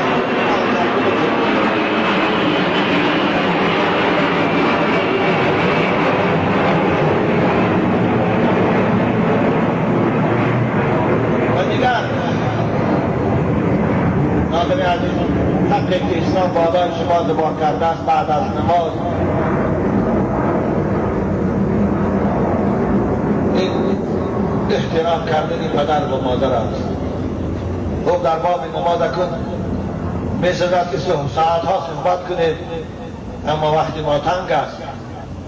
در باب نماز ما علماء صحبت‌های زیادی دارند، در نوارها و در فیته ها هست. امروز کتاب ها با خط کلیدی چاپ شده است، گیرید خوانید، از همون درس گیرید، از همون فایده گیرید. برادر عزیز، دیگر وظیفه که اسلام بالای شما دبار کرده این احترام پدر و مادر است. همون پدر و مادری که شما را از خردسالی تربیت کرد، همون پدر و مادری که شما را خوراند و پوشانید، همان پدر و مادری که خودش کلوش پوشیده تو رو تفلی خرید داد، همان پدر و مادری که خودش ایداری چی تو تیک میپوشید تو برو که کستان میخرید میداد، همون پدر و مادری که در صحرا در آفتاب گرم کار میکرد و تو رو در اینستیتوت داخل کرد و خواند. انا همون خدا را همون پدر و مادر احترام کن. دادرای عزیز، اینجا به یک ادبارجان وقت ندارد، به همه شما عزیزان من خطاب دارم. جوانایی که پدر و مادراتون حیاتن، شما بهترین ثروت دارید. جوانایی که پدر و مادرتان از بین رفتگی است، مانند من به پدر و به مادر هستید، شما از بهترین نعمت محروم شدید هستید. بنابراین پدر و مادراتان حیات باشد، اونها را حرمت کنید. خوشنودی خدا در خوشنودی پدر و مادر است، نارضایی و غضب خدا در غضب پدر و مادر است. پدر و مادر از شما راضی باشد، دنیای شما آباد است. در این دنیا شما خوشبخت و سربلندید. مکافاتش این است که فرزندکایی که اونها را دوست می‌دارید، اونها را برابر جانتان می‌دانید، فقط در وقتی پیری شما را حرمت می‌کنند، شما را دوست می‌دارند. مکافاتش این است. هر چی کردی با پدر آن را ببینی از پسر. پیغمبر خدا میگد کما تدین تدان. پدر و مادرتان. اما پدر و مادر از شما فرزنده اگر ناریضا باشد، شما جوانی هستید که از شما خدا ناریضا. شما جوانی بی سعادتید، شما جوانی بدبختید، شما جوانی هستید که حیات خودتان به دست خودتان سوزاندید. ان همون بچه و دخترکایی که امروز دوستان می‌دارید، امروز براشان شکلات می‌بیارید و مادر و پدرتان نمی‌پرسید، ان همونها کلام شدن فقط تو رو حرمت نمی‌کنند. همونها کلام شدن فقط دستی تو رو نمی‌گیرند. آقی پدر و مادر در همین دنیا خار می‌شود. پیغمبر بزرگوار سخن شد کل الذنوب یؤخر الله منها ما شاء الى یوم القیامه الا حقوق الوالدین. همه گناه خدا عذابش به روز قیامت گذشته است. عرقخورا خلاص نمیشن، زناگارا خلاص نمیشن، اونها را خداوند عذاب جانگداز برایشان مهیا کرد اگر توبه نکرده روند. اینها را عذابشان موقوف به روز قیامت است. اما پیغمبر خدا گفتند آقی پدر و مادر در همه دنیا عذاب میشه. عذاب او چیست؟ رزقش کم میشود، غم دردش بسیار میشود. در وقتی پیری بچه ها و دختراش حرمتش نمیکنند، در وقتی پیری دیوانه میشود، در وقتی پیری در بی صاحب خانه ها خار و زار میمورد. این جزا و مکافات جوان و جوان دختر است که پدر و مادر سرانجامید. بنابراین دادرای عزیز، پدراتان مادراتان دوست دارید. سحر یکا وقتی که به کار میروید، اول اونها را از احوالشان پرسید که چه حال دارند. پرسید که مادر پدر برات چی لازم است من بیارم. از پیشانیشان بوسه کنید، دستاشان بوسه کنید، بعد از آن کار روید. وقتی که از کار میبیاید اول داری پدر و مادرتان کشایید، از احوالش پرسید که مادر جان چه حال داری، بعد از آن پیشی بچه ها روید. یک کمپیرک نزد من با آب دیده رفت، شکایت از روی فرزندی ناخلفش. بابایشان گوید بچه داشتم، از خردسالی از پدر جدا شد. به خاطر همون بچه‌ام گفت شوهر نکردم، هوای گدایی کردم و محنت کردم، کلام کردم، خانواندم شه. گفت امروز الحمدلله صاحب خانه در است، صاحب دوکان است، ماشین هم دارد، سه پیل هرچه دارد. گفت من اکنون کسلی شدم، ناتوان شدم، یک حجرات برای من جدا کردی است. گفت و من راضی هستم. اما وقتی که بیمار شدم گاها 3 روز می شود در من نمیکشد، پرسه که مادر چه حال داری. ببینید جوانای عزیز، مادره که 9 ماه بار حمد او ناخلف در اشکمش برداشت، مادره که 2 سال و 2 نیم سال شبها در سری گهواری وای خواب نرفته، خونه خورده گهواره جمان، مادره که از پستانش خودش گرسنه بود و او رو سیر کنانید، امروز در خانه تنها میشینه. دو این ناجوان مرد ناخلف در شنمه کشا پرسه چه حال داری. دادرای عزیز، مگر مادر و پدر به همین آرزو اومد ما رو تربیت کردن؟ جوانای ما این آداب از کجا یاد گرفتن؟ از تلویزیون یاد گرفتن.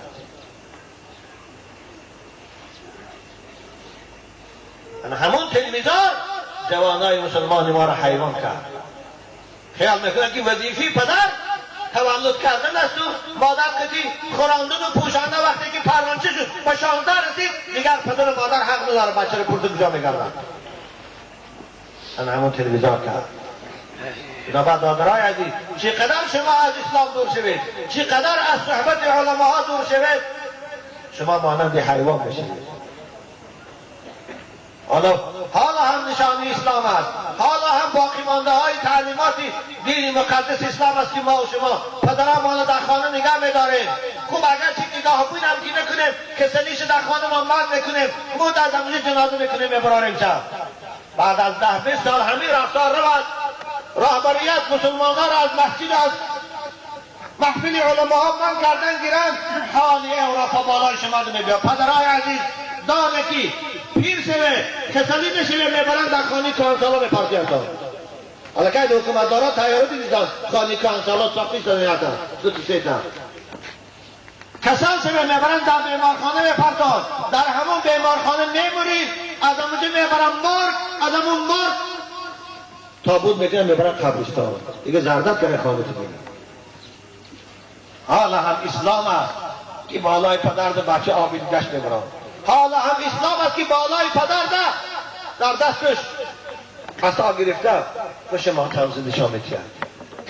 از اسلام دور شوید. ان همون کنهایی که دیدی ایستاده هوای بالای شما دور. امروز که حرکت دارن دشمنای خدا همون بیارن.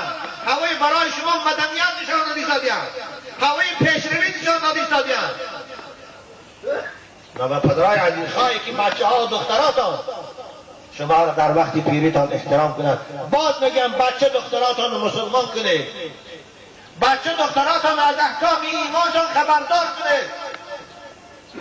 فقط به مکتب و جامعه و به تلویزیون تکیه نکنید. نه مکتب، نه جامعه، نه تلویزیون هیچ کلامش اخلاقی اسلامی به فرزندای ما تعلیم نمی‌دهد. من مادر که به یک دنیا امید گدایی کرد و بچه کلام کرد، امروز بچه سوداگر صاحب دکان میگه ها میبیاد تخم و مرغ و شکلات برای همسرش و بچه هاش. مادر در خانه خواه اما در گور خورده میدن دیده یک کمپیره قضا میکنه 2 روز پس به همسایه میباشد. بچه های در شهر بودن جدا شدگی مادر خودش داقه 2 روز پس به مردش ساده به خبر میشم که کمپیره میباشد. من حالی ما مسلمان. اما اگر او حقیقی خدا ترس باشد بالای سری مادرش میشید. حضرت بایزید بسطامی کاری میکنند در شب زمستان تا روز بالای سری مادرش راستا ایستاد، در دستش کاسه آب، مادر آب بود. حضرت برآمدن پیاله ده آب آوردن، کوزای لایی بود و آوردن بالای مادر که مادر خوابش برده، پیرزنی ناتوان خوابش برده. دیگه دلش نشد مادرش بیدار کنه، منتظر شد که حالا میخیزه به آب میتیمشن. باور کنید این شاید قضای خدا بود. حضرت مولی بگرد قریبی پیش از صبح ثانی با مادر بیدار شد و 5 ساعت دوام کرد، 6 ساعت. همین 5 ساعت بایزید در دستش کوزه آب در همون هوای خود بالای سری مادر راستا ایستاد. کدام یونیورسیته خواندگی های ما این کار میکنند؟ کدام اینستیتوت صنعت خواندگی های ما این کار میکنند؟ کدام اکادمی خواندگی های ما این کار میکنند؟ اکادمی خواندگی های ما پدرش مستفید شود یاد هم مستفید چه حال داری؟ گذشته میرود. اگر هوایم با خوشش بیاد و این همون هم نمیپرسد. قریب صبح مادر بیدار شد، آب گفت. بایدید آب در لبه که مادر موندن، یک کرتک نوشید. وقتی که مادر به هوش آمد گفت جان من تو همیشه به دراز خواب بکردی؟ تو همیشه به دراز در بالای سر من راستا ایستادی؟ بایدید گفت که آره مادر، ترسیدم که من بالاشین و خوابم برم نصف شب شما بیدار شوه آب گویه او من خواب باشم دل شما خفه شود. که من در پیشگاه خدا آخ شدم. من تربیه اسلام، من تربیه قرآن، من تربیه مسجد این تو تربیت میکنه، قرآن این تو تربیت میکنه.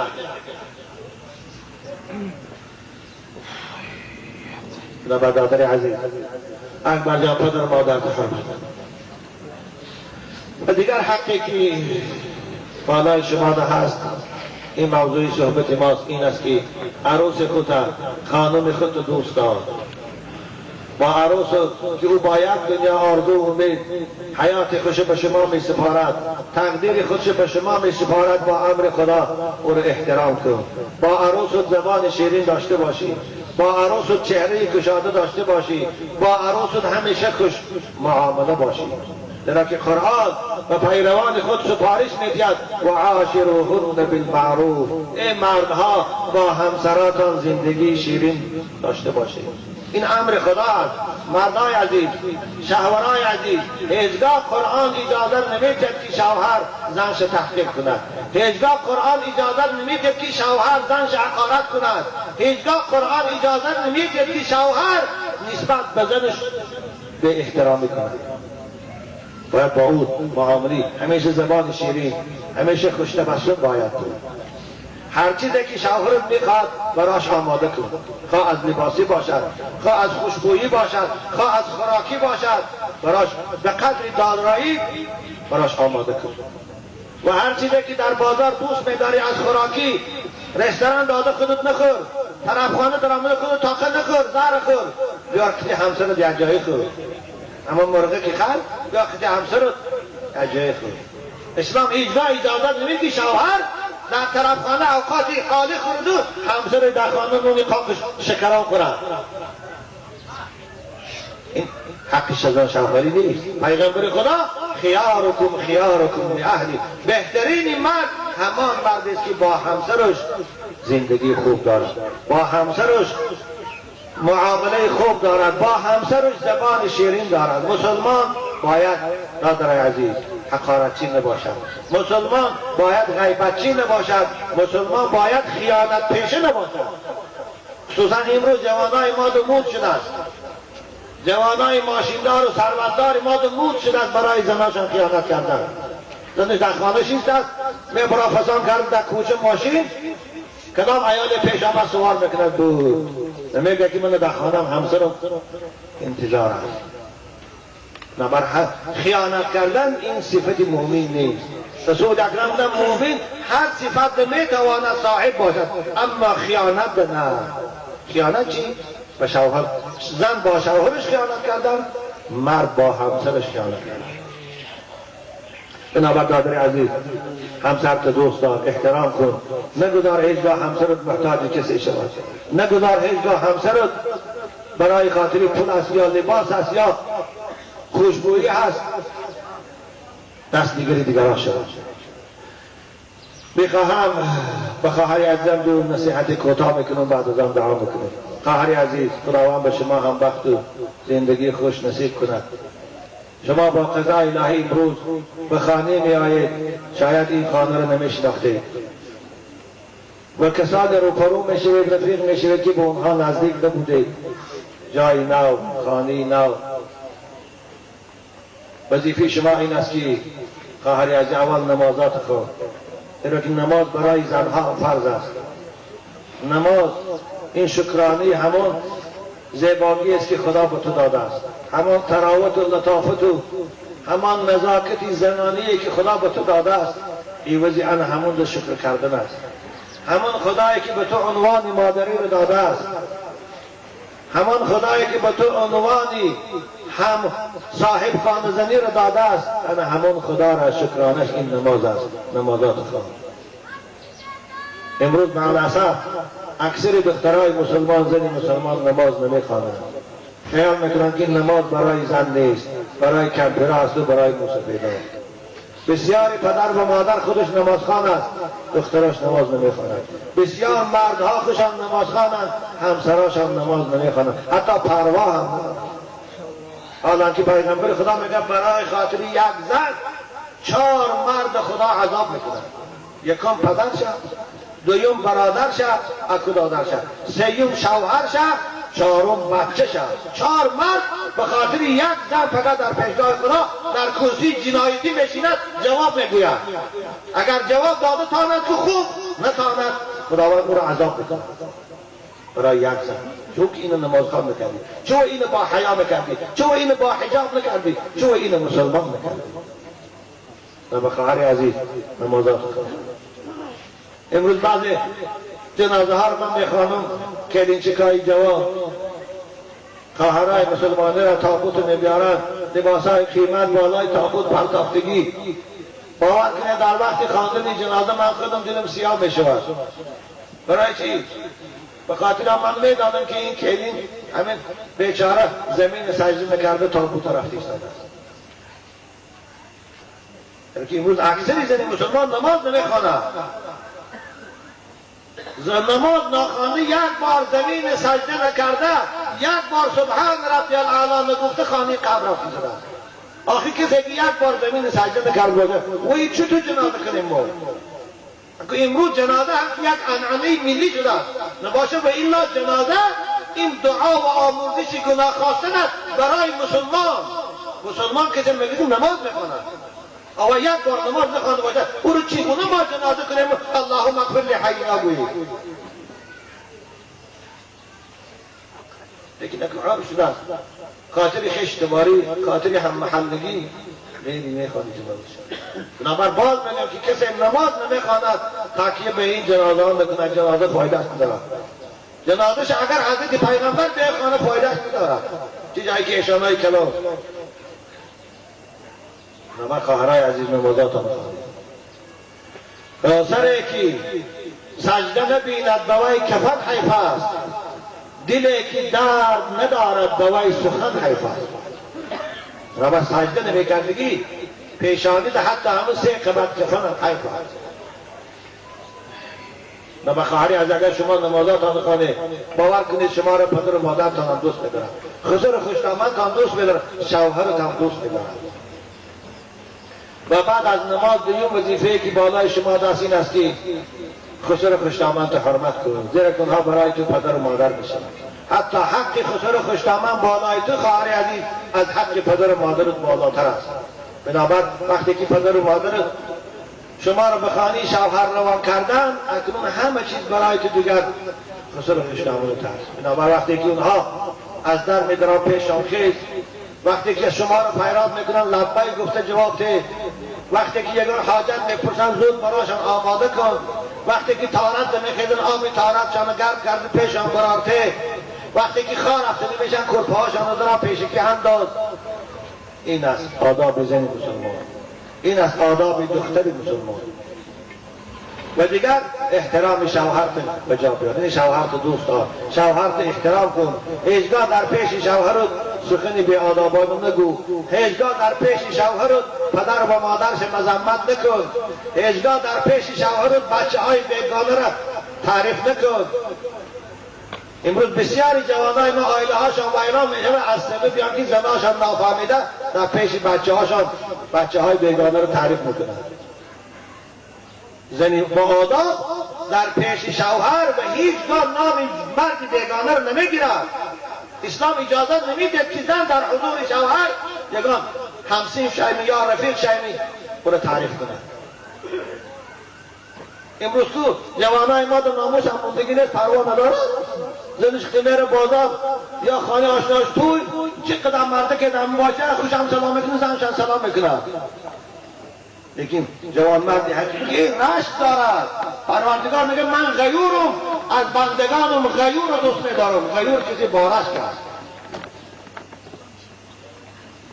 نه خواهر عزیز همیشه خوشبویی ها تا زیبایی ها تا برای شوهرت استفاده بر، زیرا که شما مال شوهر هستید.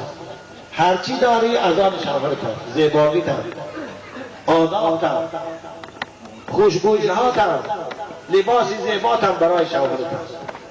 و وقتی که شوهر از کار آمدنی می شود میدانی که ساعتی 5 میبیاد خود آرایش ده، کاسمتیکی های داری استفاده بر، دوخی هایی که داری در بدن زن، لباس های زیبا پوش، گوشوار و حلقات در گوشت انداز.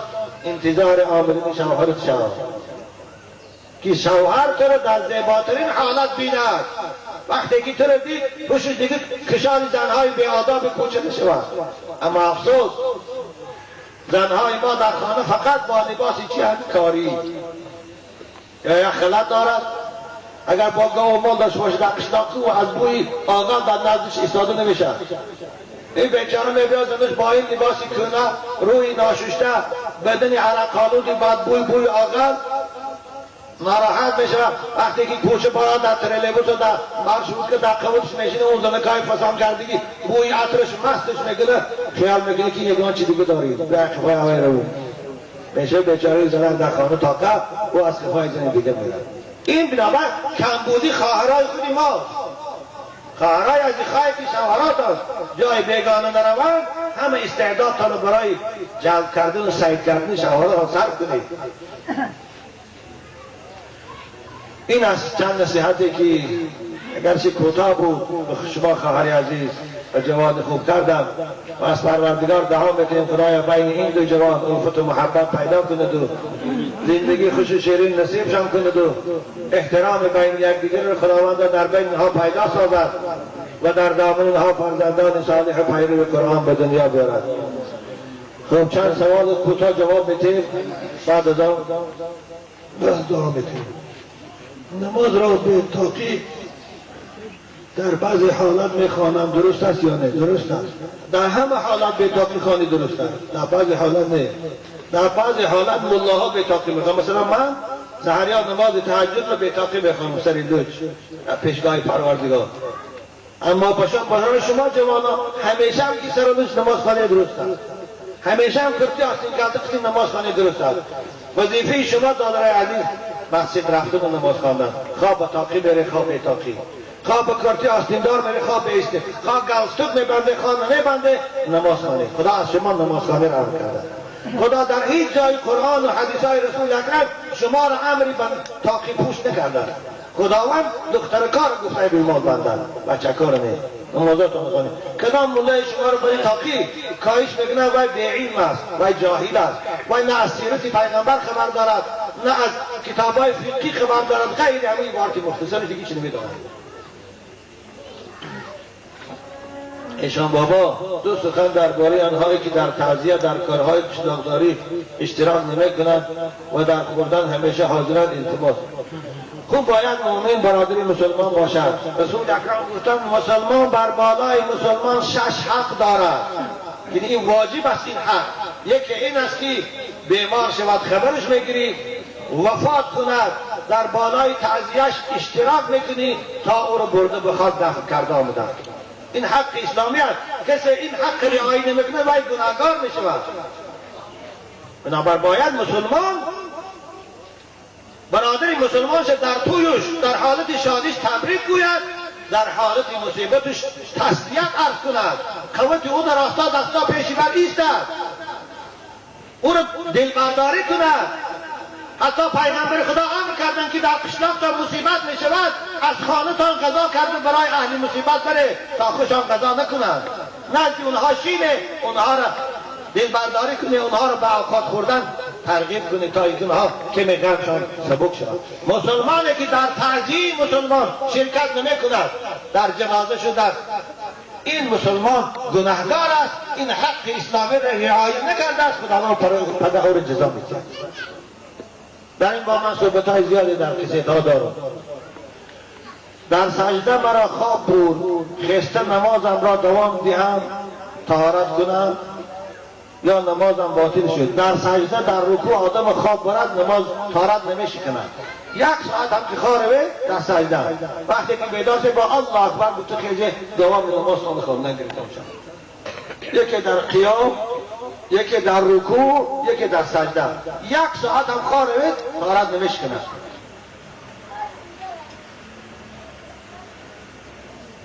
او خواب طهارت میشکند که خوابی تکیه زده باشه من خیلی پله قبلی پاد دراز یا من در دیوار تکیه کرده دستون مسجد پشتگی همین طهارت میشکند. اما اگر افرمانی خشتگی باشی به هیچ جا تکیه نکنی 3 ساعت هم خوابی با خیلی نماز خانه طهارت نمیشکند. صاحب خانه که در خانهش بزم حافظی آراسته مجلس عرق برپا کرده است نزد خداوند چی گناه میگیرد؟ اون گفتی اون بعد بارگندن که این با کرسیدت میبینه با چی جناه میگیرد؟ اگه وقتی این همش به تفصیل جوره نداریم و خداوند نگهتون دارد. این کمتر به این چی که بسرام کرده چند ما یک گروه جوانان از سبب گرمی با کرتی آستین کلته نماز میکنیم. نه گفتم که درسته خواندن گیبشن ایشان عمرتان دراز باشد. برای تکرار سوال دایر به سطر عورت به زنها و دخترها و حکم به سطر اونها نزد خداوند چی صحبت میکردید؟ اکنون این هم صحبت طولانی است. خدا خواهی یک توی دیگه در میزی شود میبین خدا خواهی همونجی بمیگیم در که یک ساعت فرصت دارد یک دن کوتاه منقطی خوب خلاصش همین است که خواهرای عزیز پوشیدن رویمال و کرتی آستیندار این فرض است، این حکم خداست. هر زن مسلمانی که گوید من رویمال نمیبندم این به جوانی من مناسب نیست و حکم خدا را پسی پاش پرداخت، بنابر وی همین به رویمال گشتنش حلال داند کافر است، او را نکاحش با همسرش بریده شده است. بنابر قرآن خداوند امر میکند که وَلْيَضْرِبْنَ بِخُمُرِهِنَّ عَلَى جُیوبِهِنَّ باید زنهای مسلمان رویمال کدی موی سر خود پوشانند. خواهرای عزیز این پوشانیدن موی سر فرض است، این حکم خدا هست. حتی در نماز اگر از چار یک حصه کاکونی زن بیرون موند نمازش پاسیب نشود. این چی مصیبت است؟ امروز سری دوست گشتن برای دختر مسلمان این زیبایی شده است. باز میگن که اگر همین حلال دانند همین بخوشان زیبایی دانند اونها کافر میشوند، نکاحشان بریده میشن. پدرای عزیز کدام دختراتان سری دوست میگردد خاموش ایستد، اگر یا ملاهای محله خاموش ایستد چیزی نگوید در گناهی و شما هم شریکید. ملاهای محترم تا بچه ها را برای تاقی کاهش کردن دخترکای محله تا نکاهش کنید. من میدانم یگان که شما دهان تا پیش نمیرود دختراتان یا دخترای همسایتان که بچه میرویمال کنند در که میترسی حکومت دیدم پر است. ای منصب ملای مامید میترسی بیچاره بچه ها رو اصال کرده تو. حالا خدا بچه ها رو نگفته رویمال بند، خدا بچه ها رو گفته نماز خوان، اما دخترها رو گفته رویمال بند. وَلْيَضْرِبْنَ بِخُمُرِهِنَّ عَلَى جُیوبِهِنَّ. ربا خواهر عزیز لحظه پیشم از حیات پیغمبر خدا آمد. حضرت فاطمه همراه علی برای زیارت رسول اکرم یک جای هر دو رفتند. پیغمبر خدا در حجره ششته بود، آب دیده هاشم میچکید. فاطمه سلام کرد، گفت یا رسول الله گریه برای چی؟ جان من فدای تو. گفت فاطمه نوری چشم. در شب معراج یک گروه از زنهای امت مدیدم که از موی سرشان در چنگک ها کشال از پایان علاب در گرفتی ایستاده است، سختی ایستادند، فریاد دارند. گفتم جبرائیل امین اینها کیانند؟ گناه اینها چیست؟ حضرت جبرائیل گفت یا رسول الله اینها زنهای امتی تان، همون زنهای هستند که موی سر خود از نامحرم پنهان نمی‌کردند. ببینید قاره عزیز این سری نزگردیا خیال میکنه که زینت از نه این حسرت است. فقط اون موهاتان کلومه میکنند در چنگک آویزان میکنند ماننده که قصاب گوسفند میکنند از پایان علاب در میگرند میسوزی. ما یک همسایه من یک عیال بیاداختر بود، همیشه سری لگ میگشت، وفات کرد 31 وفات کرد. او عمر ندید که کرای سری لگ گشتن فاحشه شده باشد وفات کرد. باور کنید قوم عزیز جنازش من خواندم خوب، جنازش با مذمت خواندم، بیچاره پدر و مادرش هم خجالت شده در بالای تابوت گپای من شنیدن. جنازش خواندم شب دوم در خواب همون دختره که من در خوابم دیدم همین حدیث رسول اکرم آویزان در گرفتی ایستاده است، ماننده که ازون در میگیرد سسنر که میزنید جرقاس داره، فایرات داره که با آقایشان در خانه ما رو گو خواهرای من رنگی من نگردم. حال هم آواز همون زن از گوش من نرفته. خوب شاید من همین حدیث در یادم بود به خاطر همین هم تو شد. لیکن این باور کنه خواهرای عزیز این زیبایی هایی که امروز شما کتاب تصور میکنه شمپو کدی موی سر میشه کوچه برای پگاه خداوند شما را عذاب میکنه. در باب صدر من چند صحبت طولانی 1 ساعته دارم.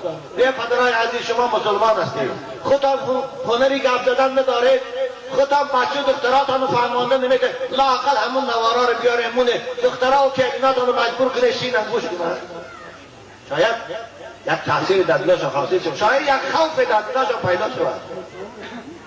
آخر امروز دخترای بیچاری ما نه از پدرانشان چیزی میشنوند در باب صدر، نه از موسفیدای محله چیزی میشنوند، نه از ملای محله چیزی میشنوند، نه همون پدری به انصافش یک نوار میبره که تماشا کن بچه که دیدی ملا چی میخواد. خدا رحمت کنه موسفیدای قدیم دختری 3 ساله 4 ساله سریدش میگه با تیاقش دسترش بزنه بشه برای نماز گوش. امروز موسفید دخترش 20 ساله سریدش میکنه از پیشش میبرام میره کور باریم کجا ندیده پروان نداره. اما بچه یک جوان بیچاره سریدش نماز خانه در بالا مون.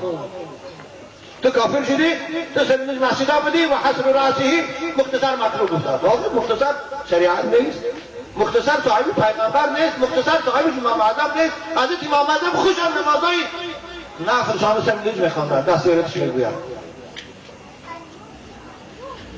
شخصی که از حرام یا از پول غیر محنتی حلال صدقه میکند، مردم را دعوت میکند خوردن این حلال درست حرام، این از حرام خدا صدقه را قبول نمیکند. دادر خلاصه شمید ان الله طیب لا یقبل الا طیبا، خدا پاکیزه است از بندگانش پاکیزه را قبول میکند.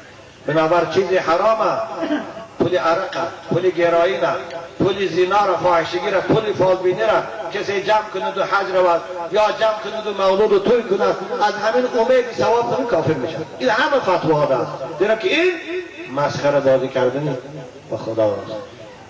انما یتقبل الله من المتقین، خدا از آدم های پاکیزه احسان و نیکی را قبول میکند، از هر چیز آدم نیست. اکنون صحبت خود من در اینجا به پایان میرسانم، در که با در ساعت 9 ما رو در دیگه جا منتظر هستند. خداوند شما رو نگه دارد.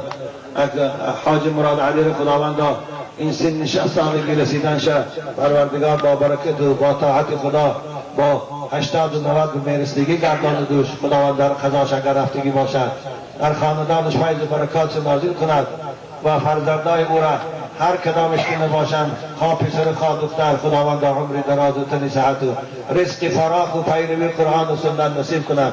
خداوند اکبر جان مانند داداش باری پیری با دولت و سیر فرزند و پیروی قرآن و دوستدار علما اسلام گرداند. آمین یا رب العالمین. اگر چند آیه از قرآن میخوانیم تبرکن بعد از آن خدا خواهد دعا میکنیم. یه با چند سوالات دیگری هست. وقتی ما خیلی تنگ است خواهش میکنم از این آدم نوشتگی خفه نشود. قریب بسیار اینها را جواب دادیم. فقط یکیش همین است که در وقت نماز جماعت با کسی دیگر تکیه کردن یا تیله دادن به نماز ضرر دارد یا نه؟ آره به نماز ضرر دارد. برادران عزیز در نماز تکیه کردن مکروه تحریمی است. در نماز یکدیگر تیله دادن این ترک خشوع است، این هم مکروه تحریمی است.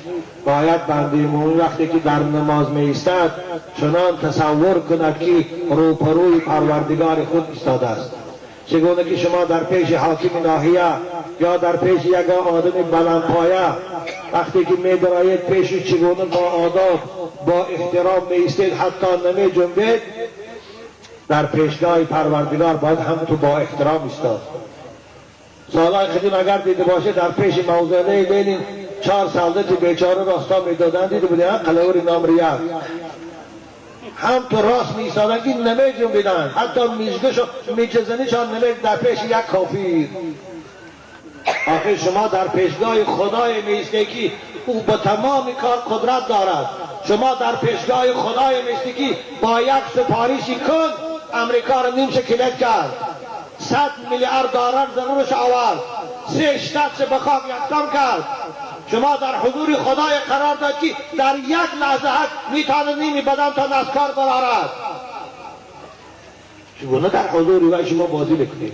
چگونه در حضور او به دیگر تیله تیله میکنید؟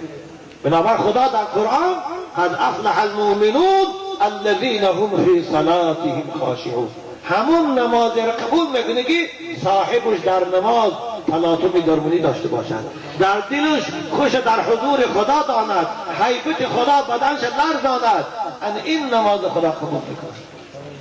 حضرای عزیز خدا نگهتان دارد. گفت بچگی است اثر ما هم گذشته است، همین کارا رو ما هم بودی که مانده میکردیم و از سبب نادانی شوخی. یکی خواهش میکنم شما مانند ما نشوید، شما از ما خوبتر شوید.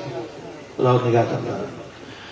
به خاطر ملاهایی که میگن به تاخیر نماز درست نیست، مکروه هست، باز میگن که دامنه‌های عزیز خواهش میکنم به همین مسئله های کوچک جوانان را از مسجد نگریزانید. شما اگر انصاف داشت باش خود هم مشکات خان فصل صدر در کتاب صلات 5 حدیث از رسول اکرم در باب نمازی به تاخیر خواندن آمده است. همون حدیث ها رو لمعات شرح نگاه کنه، مرقات نگاه کنه. بنابراین حضرای عزیز دامنه‌های محترم خواهش میکنن جوانان را از مسجد نگیر. امروز دشمنای خدا برای از مسجد دور کردن همه واسطه استفاده بریسادن. شما هم اونها دیاردمچی نشید. این یک. دوم اینکه پگاه این تاقی های شما میفرمودگی تاقی سفیدکار برای این جوانا بالا میشود. همه این تاقی سفیدکار رو با روی خطی مخصوص میدارن، نامشان به قلم سرخ میکشن، وقتی در کاری با اینا لازم میشن. و شما یاردمچی نشید برای جوانای ما رو در دام غلطاندن. جوان عزیز اگر شما من احترام میکنید، اگر شما من همشو پیشوا میشناسید، سریلوچ هم باشد نماز کنید، آستین کلتقتی هم باشد نماز کنید، گلستقتی هم باشد نماز کنید. اکنون به ما رو جواب دید عبدالرحمن. الحمد لله رب العالمين وأشهد أن لا إله إلا الله ولي الصالحين وأشهد أن سيدنا وعظيمنا وحبيبنا محمدا رسول الله خاتم الأنبياء والمرسلين وعلى آله وأصحابه الطيبين الطاهرين.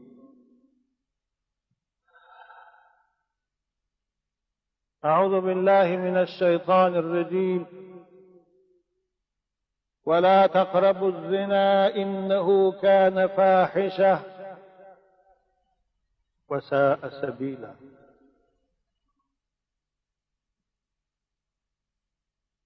این آیه مبارکه از سوره اسراء و پروردگار به بندگان خود و به پیروان قرآن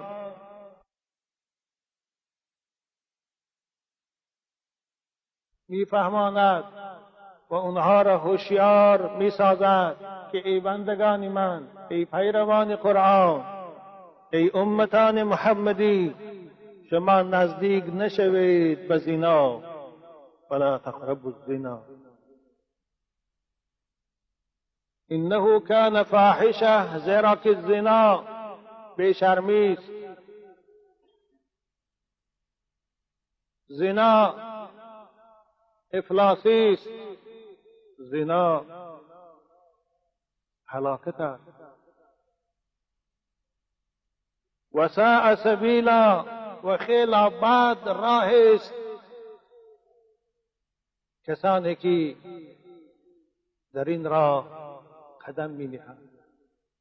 این راه هلاکت است و این راه زیانی، هم جانی و هم مالی است.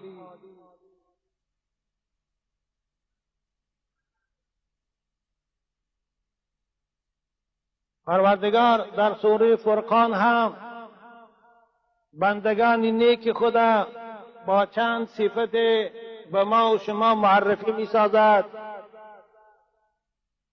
و ما و شما را به آنها شناسا می گرداند. و یکی از صفتهای بندگان نیک پروردگار، بندگانی که خدا به اونها لطف دارد، به اونها مهربانی دارد، به اونها به نظر رحمت نگاه می کند، این چیز ولا یزنو و من یفعل ذلك یلقى اثاما یضاعف له العذاب یوم القیامة و یخلد فیه مهانا. بندگان نیکی خدا بندگان نیک رحمان آن کسانی هستند که خواه از مرد و خواه از زن زنا نمی کنند. این به زنا میل و رغبت ندارند. و من یفعل ذلک، زیرا که زنا برای کسانی که به این وبا مبتلا گشته‌اند و به توبه از این عالم رفته‌اند جزا خدا مقرر کرد و این جزا را در این آیات بیان کرد. و من یفعل ذلک، کسی از بندگان من زنا می کند، با زنی نامحرم چشمی بد می کند یا دستی خیانت دراز می کند، یلقى اثاما، او روپرو می آید، او می درآید عذابی را، وادی پر عذابی را که نام او اسامه است. یضاعف له العذاب، چند برابر با عذاب کرده می شود و عذاب بالای عذاب برای زناگارها در این چاه کرده می شود.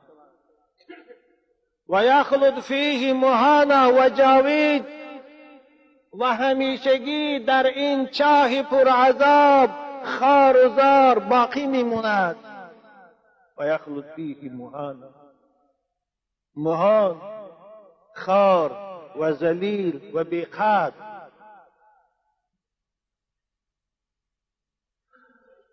الا من تاب و آمن و عمل عملا صالحا.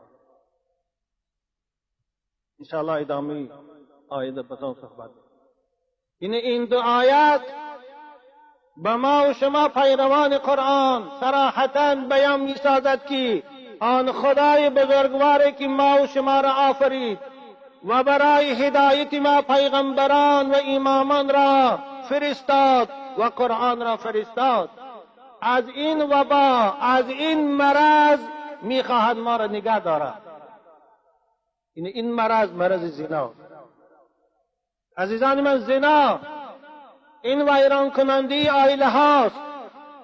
زنا در راننده پرده های ناموس است. زنا به دنیا آرنده فرزندان یتیم است، بے پرستار است. از همه وحشتتر، دهشتناکتر زنا به میان آوردن کسلی های تبابند نشونده است.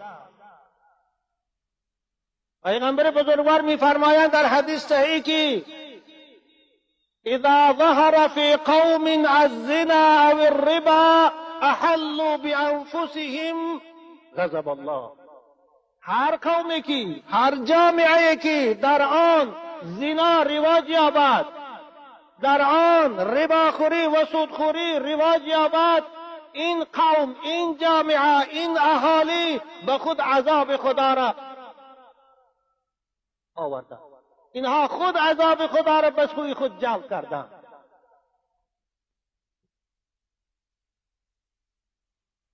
قوم مصلح هلاک نمی کند.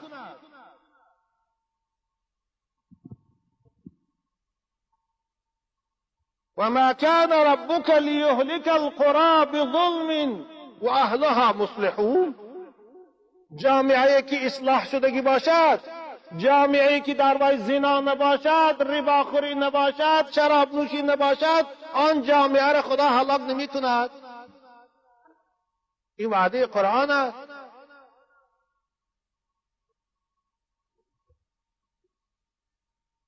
شاید امروز هر یکی از ما و شما این جنایت مدهشه، این زنا را زیانش و ضررش دیده ایستاده و مشاهده کرده ایستاده.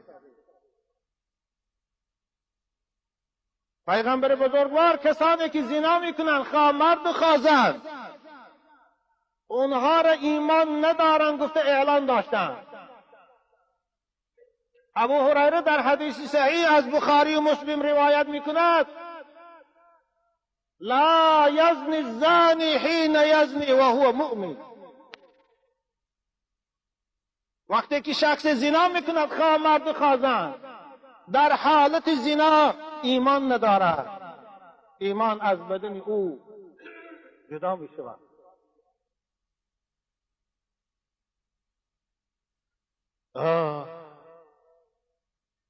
وقتی که زناگار از ایمان جدا کند، وقتی که قیمتترین برای انسان ایمان است، ایمان از بدن مرد زناگار و زن زناگار جدا شود، آیا این زناگار، این مرد زن زناگار می شود که مومن گو؟ نه. در که رسول اکرم از وی ایمان سلب کرد. جوانایی که ندای من میشنوید، شما مؤمن هستید، شما فرزند مسلمان هستید، نباید به سبب لذت یک ساعته ایمان که قیمتترین اشیاست برای مؤمن از دست دهید.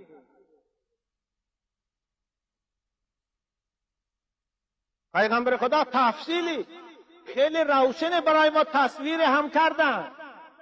حضرت گفتن من زنا او شرب الخمر نزع الله منه الایمان كما يخلع الانسان القمیص من رأسه، رواه الحاکم. کسی زنا میکند یا کسی عرق می نوشد، پروردگار از بدن او ایمان میبرارد، ایمان میگیرد، زیرا که صاحب ایمان پروردگار است. پروردگار نمیخواهد که این بهترین نعمت او که ایمان است برای بنده مومن در شخص باشد که او زنا میکند یا عرق میکند. ایمان از بدن وی میکشد. حضرت بیان کردند ایمان چگونه از بدن زانیه میبرد. عزیزان من، حضرت گفتند مانند که انسان کرتر از بدن خود میکشد. بنابر همین در حالت زنا اگر مبادا در وقت زنا این مرد و زن کشته شوند، اونها را جنازه‌ش هم درست نیست.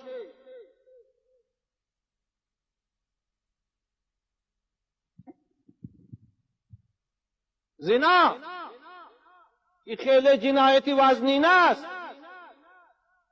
جنا این جنایت به هم ملت است و هم به جامعه هست. زنا که این برهم زننده حیا و اخلاق است، پروردگار این وزنین ترین جزا را برای مرد زانی و زن زانی در قرآن برای ما بیان کرد. اعوذ بالله من الشیطان الرجیم. الزانیة والزانی فاجلدوا كل واحد منهما 100 جلده ولا تأخذكم بهما رأفة في دين الله إن كنتم تؤمنون بالله واليوم الآخر. برای مردی که زنا میکند یا برای زنی که خدا میگه زنا میکند، 4 شاهد اونها را در وقت زنا میبیند و در نزد حاکم شاهدی میدهند، اینها را خدا میگه شما فجلدوه، اینها را تازیانه زنی، 100 تازیانه. این برای مرد زناگار و زن زناگار قرآن 100 تازیانه حکم فرمیده، جزا فرمیده. این به شرطی که این زانیه، این مرد زناگار و این زن زناگار شوهر نداشته باشند، زن نداشته باشند. این تا امروز زن گرفتگی نباشند، شوهر کردگی نباشند. اما اگر رفت و مرد زندار زنا کند یا زن شوهردار زنا کند، جزای وی تازیانه نیست، جزای وی قتل است، جزای وی سنگسار است تا مردن شد.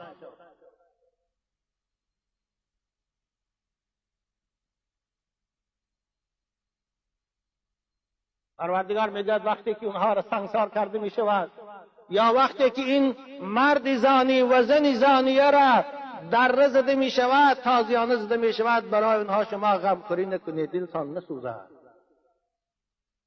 ولا تأخذ بهما رأفة فی دین الله. اگر شما مؤمن حقیقی هستی، اگر شما به پروردگار خود حقیقی ایمان داره، به کتاب او، باید در وقتی جاری کردن حدود الله دلسوزی نشان نتیاد بود. زیرا که اونها جنایت کردن، به این جزا سزاوارند.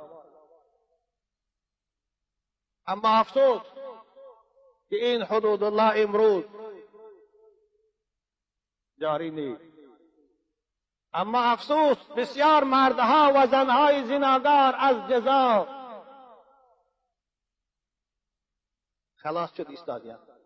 من به اونها خطاب میکنم شما خیال نکنه که در این دنیا از جزا خلاص شده در پیشگاه خدا از جزا خلاصی مییابید. نه، حالا فرصت داره، اگر توبه کنه، از صدق پشیمان شوه، بازگشت به خدا کنه، پروردگار غفور الرحیم میگذره. اما توبه نکرده از این عالم میروه، ای مرد زانی و ای زن زانیه، شما بدانه که پروردگار جزاش در روز قیامت بالای شما جاری میکنه.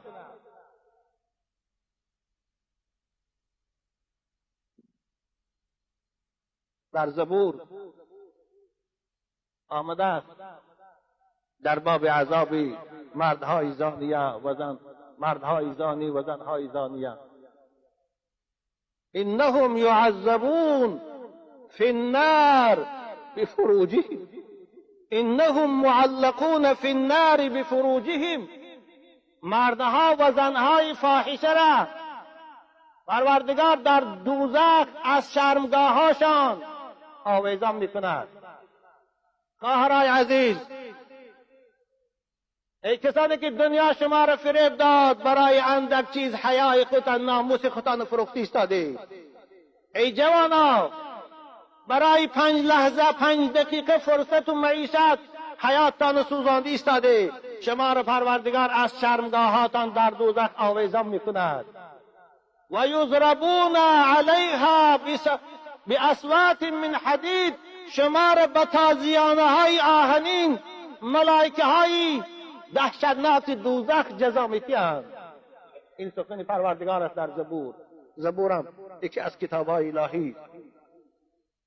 یضربون علیها بصوت من حدید فاذا استغاث، وقتی که از ضربی تازیانه فریاد میکشد، وقتی که فریاد میکشد این زن یا این مرد فاحشه، صاحت الیه الزبانیه، این ملائکه عذاب به سوی او با غضب نگاه کرده میگوید این هذا الصوت، این هذا الصوت، کجاست این فریاد؟ و انت تضحك و تلعب و تفرح فی الدنیا ولا تخاف الله ولا تراقبوه. کجاست این آواز؟ شما این آواز پیشتر فکر نکردی؟ وقتی که زنا میکردی، وقتی که با مرد نامحرم، با زن نامحرم صحبت میکردی میخندیدی، وقتی که 2 به 2 صحبت داشته خوشحال بودی. برای چی امروز رو یاد نکردی؟ برای چی خدا را مراقب خود ندانستی؟ برای چی فکر نکردی که من خدای دارم که او من دیدی ایستاده است؟ برای چی فکر نکردی من ملائکه های هست در کتف چپ و راستی من که من دیدی ایستادی است؟ چون شرمی از خدا نکردی؟ اکنون داد میزنی؟ اکنون فریاد میکشی؟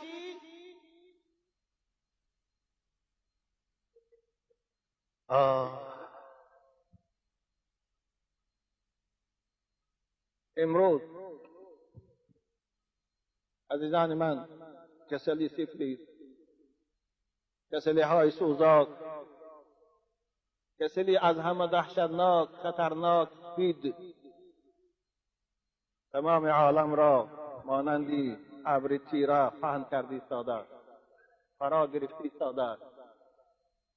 این اثر چیست؟ این اثر زنا، این اثر بی‌حیایی است، این اثر فاحشگی.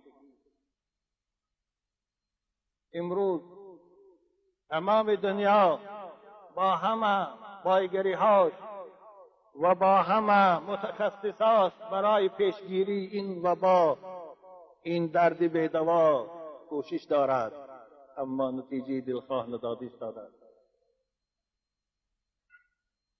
آره، اگر برای سپید دوایی هم یابند، پروردگار باز وبای را بالای این بندگان زناگارش میفرستد که باز طبیبا از دوایی و عاجز میشوند.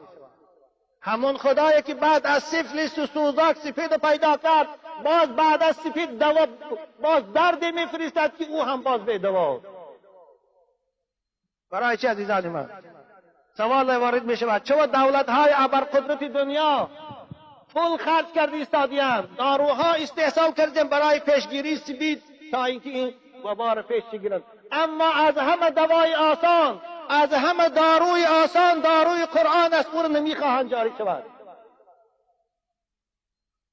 زیرا که مقصد اونها جامعه را هلاک کردن است، مقصد اونها انسانها را بی حیا کردن است، بد اخلاق کردن است، مقصد اونها تبابت نیست. بهترین دوا دوای قرآن است، بهترین دوا قانون خدا را جاری کردن است، بهترین دوا برای زناگرها حکم خدا را جاری کردن است. اگر یک زناگر سنگسار کرده شود، با واسطه تلویزیون و آینه نیلگون نمایش داده شود، هزارها آدم از این کار باز می‌ایستند. این هیبت دارد.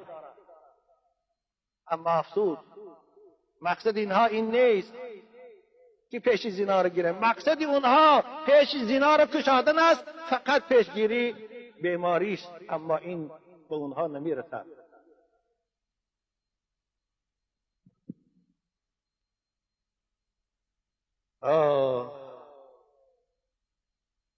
عزیزان من، جنت پروردگار با همه زیبایی هاش برای بندگان مومنش آماده کرده است، اما این جنت مرد زناگار و زن زناگار نمی‌دارد. در بعضی اخبار آمده است من زنا بامرأة متزوجة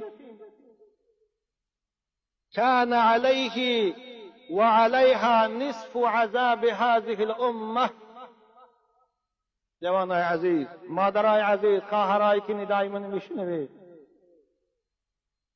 در بعضی اخبار آمده است شخصی که خواه مرد و خواه زن، یعنی شخصی که زنا کند با زنی شوهردار، این زن شوهر دارد اما به این راهی فساد مبتلا گشته است. شخصی به زنی شوهردار زنا کند، پروردگار بالای این مرد و این زن نصف عذاب این امت اسلام و روز قیامت بار میکند.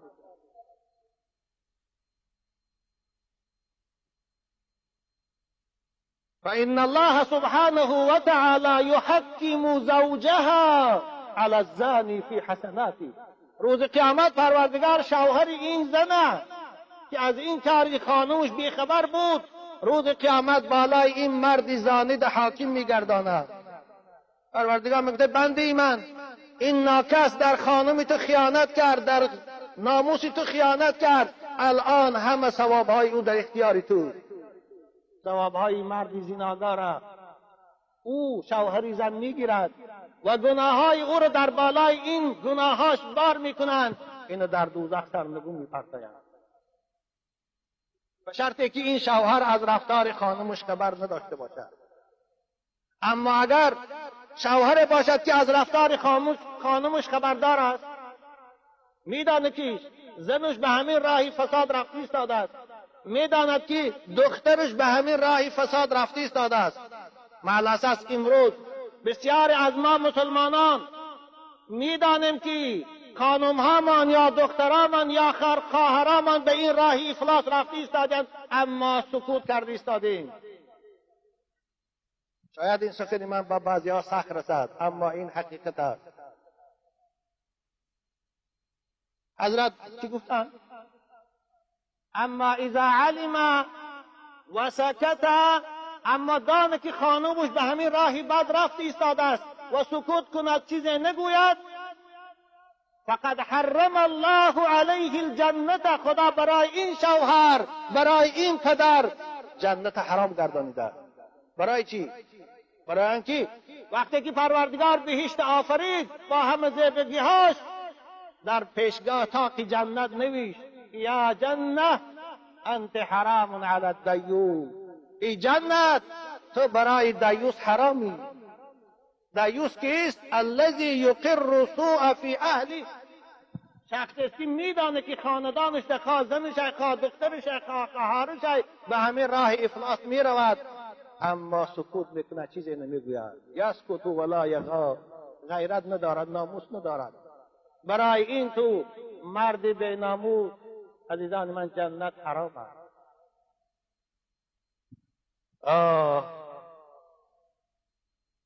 وقتی که این مرد زانی یا این زن زانی را در روز قیامت در پیشگاه پروردگار حاضر می آرند، جوانای عزیز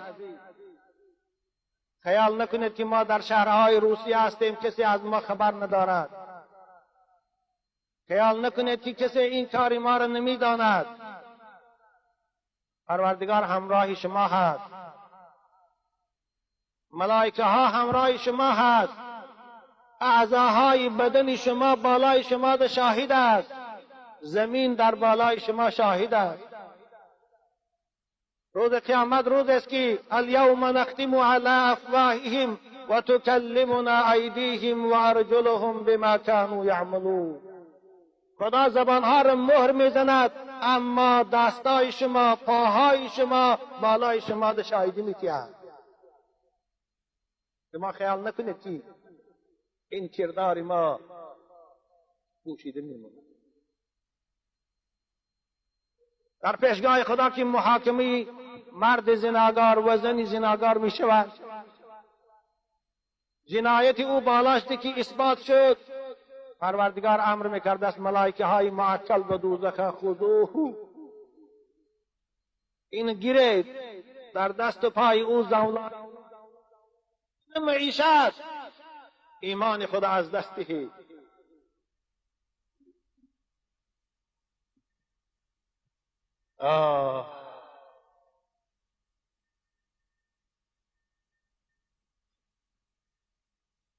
تفسیر قرطبی میخواندم، سوره مبارکه نور آیه اعوذ بالله من الشیطان الرجیم الزانی لا ينكحها الا زانیة او مشرکة والزانية لا ينكحها الا زان او مشرک وحرم ذلك على المؤمنین. همین آیات آمد. پروردگار در این آیه مبارکه میگوید مردی که زناگار است برای وی نکاح کردن دخترهای عفیفه مؤمنه حلال نیست. زنی که فاحشه است و زناگار است برای وی شوهر کردن از جوان مسلمان با تقوا حلال نیست. زنهای فاحشه برای کافرها و برای خودشان بر این جوانهای افلاس مناسبند و مردهای فاحشه برای زنهای فاحشه زنزانیه و زنهای کافر مناسبند، نه برای دخترهای صالح مسلمان. همین آیتی میخواندم تفسیر امام قرطبی آورده بوده است. وقال المتقدمون من المفسرين هذه الآية محكمة وليست بمنسوخة. این آیت محکم است، این آیت منسوخ نیست. ولذلك من زنا فقد فسد النكاح بينه وبين زوجتها ومن زنت فقد فسد النكاح بينها وبين زوجها. مادرای عزیز، خواهرای عزیز، جوانای عزیز گوش اندازید. مفسرها میگویند که کسی زنا میکند اگر زندار باشد به مجرد زنا کردن نکاح بین او بین زن خانمش بریده میشود و هر زنی که شوهر دارد اگر زنا میکند به مجرد زنا نکاحش بین او بین شوهر جدا میشود. وای به حال زنهای زناگار، وای به حال مردهایی که زنا میکنند. اونها بیخبر هستند که ما در خانه خانم نکاحی داریم، عروس داریم، اما بیخبر از اینکه نکاح بین اونها بریده شده است. اما بیخبر از اینکه از اونها میشنگیم نیم بعد فرزند از حرام تولد میشود. جوانای عزیز، خداتان نگاه داره. چرا پروردگار در دوام آیه میگوید الا من تاب و آمن و عمل صالحا مگر خدا میگد همون مرد زناگار یا زنی زانیه‌ای که از روی نادانی زنا کرده بودند، اما بعد از شنیدن حکم خدا از این گناه باز ایستادند، از صدق توبه کردند، پشیمان شدند. خدا میگه من گناه اونها رو میگذارم. خدا میگه من توبه اونها رو قبول میکنم. خدا میگه من گناههای اونها رو تبدیل به حسنات میدهم. کسانی که این ندای من نشنید، اگر بعد از شنیدن این سخنها باز به همین راهی بد روید، آنگاه شما را دیگر خدا نمیبخشد.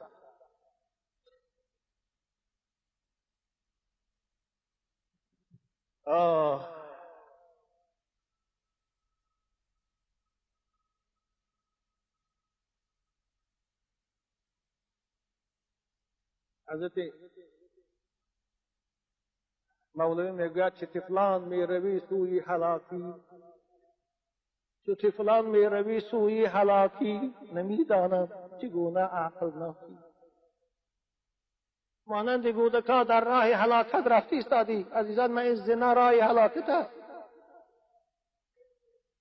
خودت هلاک کردی استادی، عائلت ویران کردی استادی، فرزندات یتیم کردی استادی، اما حالا هم نفهمیدی استادی. نمیدانم چگونه عقل ناکی. عزیزان من، زنا این دوزخ است، نکاح این جنت است. در فردوس کشاده تو به دوزخ مایی، ای زناگار. در فردوس کشاده تو به دوزخ مایی، عاقلانه سوی جنت اعلا گذرد. عاقل آن است که جنت به دست می بیارد، نه دوزخ. پروردگارا، جوانای ما را و خواهرای ما را از این وبا، از این مریضی که امروز جامعه ما را فرا گرفته است و اخلاق جوانان ما را ویران کرده ایستاده است، نگه دار. در دوام حدیث رسول اکرم چی میگویند؟ لا یشرب الخمر حین یشربها وهو مؤمن. و شخصی که عرق می نوشد در وقت عرق نوشیدن او مؤمن نیست. در وقت عرق نوشیدن ایمان از بدن عرق نوش می برد. رسول اکرم فرموده، حدیث امام حاکم است که من زنا او شرب الخمر نزع الله منه الایمان. پروردگار از او ایمان جدا می کند. کما یخلع الانسان الخبیث من رأسه. مانند که انسان کرتر از بدن خارج می سازد، ایمان از بدن عرق نوش هم جدا می شود. عزیزان من، مانند که زنا گناه کبیره است، عرق نوشی هم از جمله گناههای کبیره است.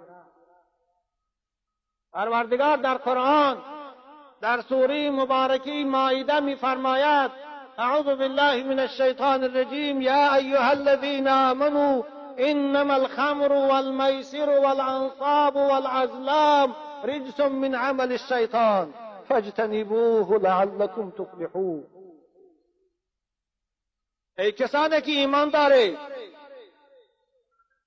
ای کسانی که عرق می نوشید، ای جوانایی که در شهرهای روسیه برای خاطر خنک نزنمان گفته عرق می نوشید، شما دعوای ایمانی به خدا دارید، شما دعوای مسلمانی دارید. پروردگار به شما خطاب دارد که ای بنده مؤمنی من، ای بنده که ایمان داری به خدای من، انما الخمر والمیسر والانصاب والازلام رجس. عرق و قمار و بت پرستی و نزد فالبین رفتن پلید است. عزیزان من، این رجس کلمه است که قرآن در خیلی یک چیزی نفرت آور او استفاده میبرد. خدا این عرق قمار بازی را، قمار به کدام نوعش نباشد، خواه قرطه قطعی است، خواه تخم قطعی است، خواه نفت قطعی است، خواه به بجل حرام است.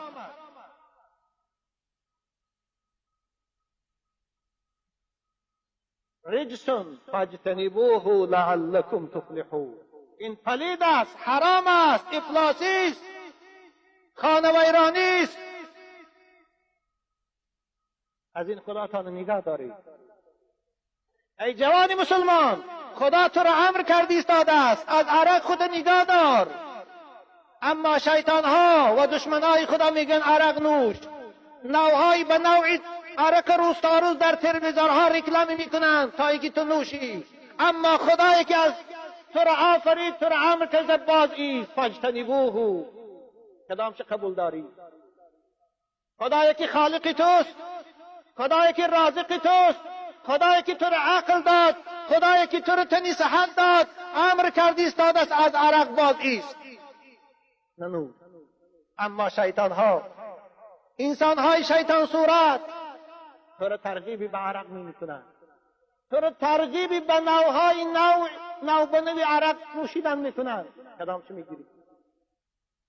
کدامش اختیار داری؟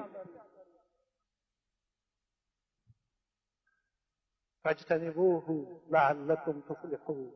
شاید که به سبب اجتناب کردن از نوشیدن عرق تو در پیشگاه خدا رستگاری یابی.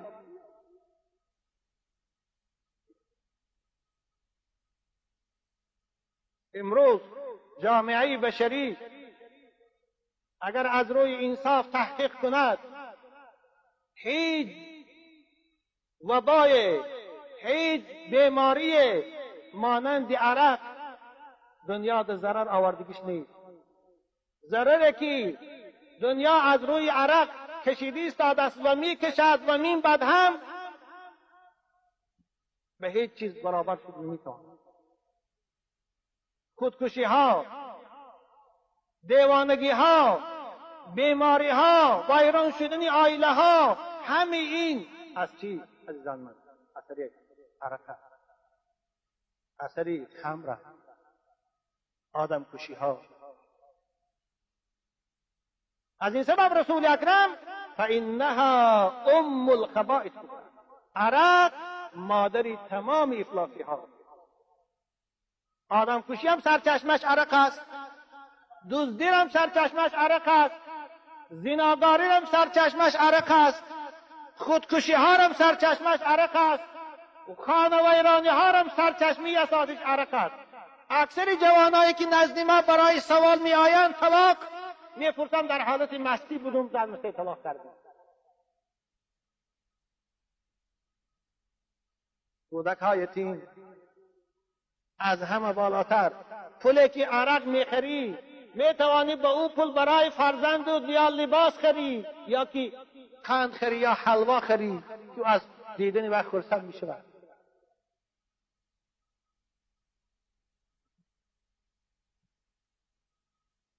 عزیزان من، عرق هم زیانی ضرر در جامعه دارد، هم در جمعیت دارد، هم زیانی معنوی و روحی هم دارد. پروردگار در قرآن دوام آیت میگوید انما یرید الشیطان ان یوقع بینکم العداوة والبغضاء فی الخمر والمیسر. این زیانی اقتصادی است، این ضرری که به جامعه می آرد. و یصدکم عن ذکر الله و عن الصلاة، این زیان معنویش روحی است. شیطان است میخواهد که شما عرق نوشه، شیطان است که میخواهد شما قمار بازی کنه.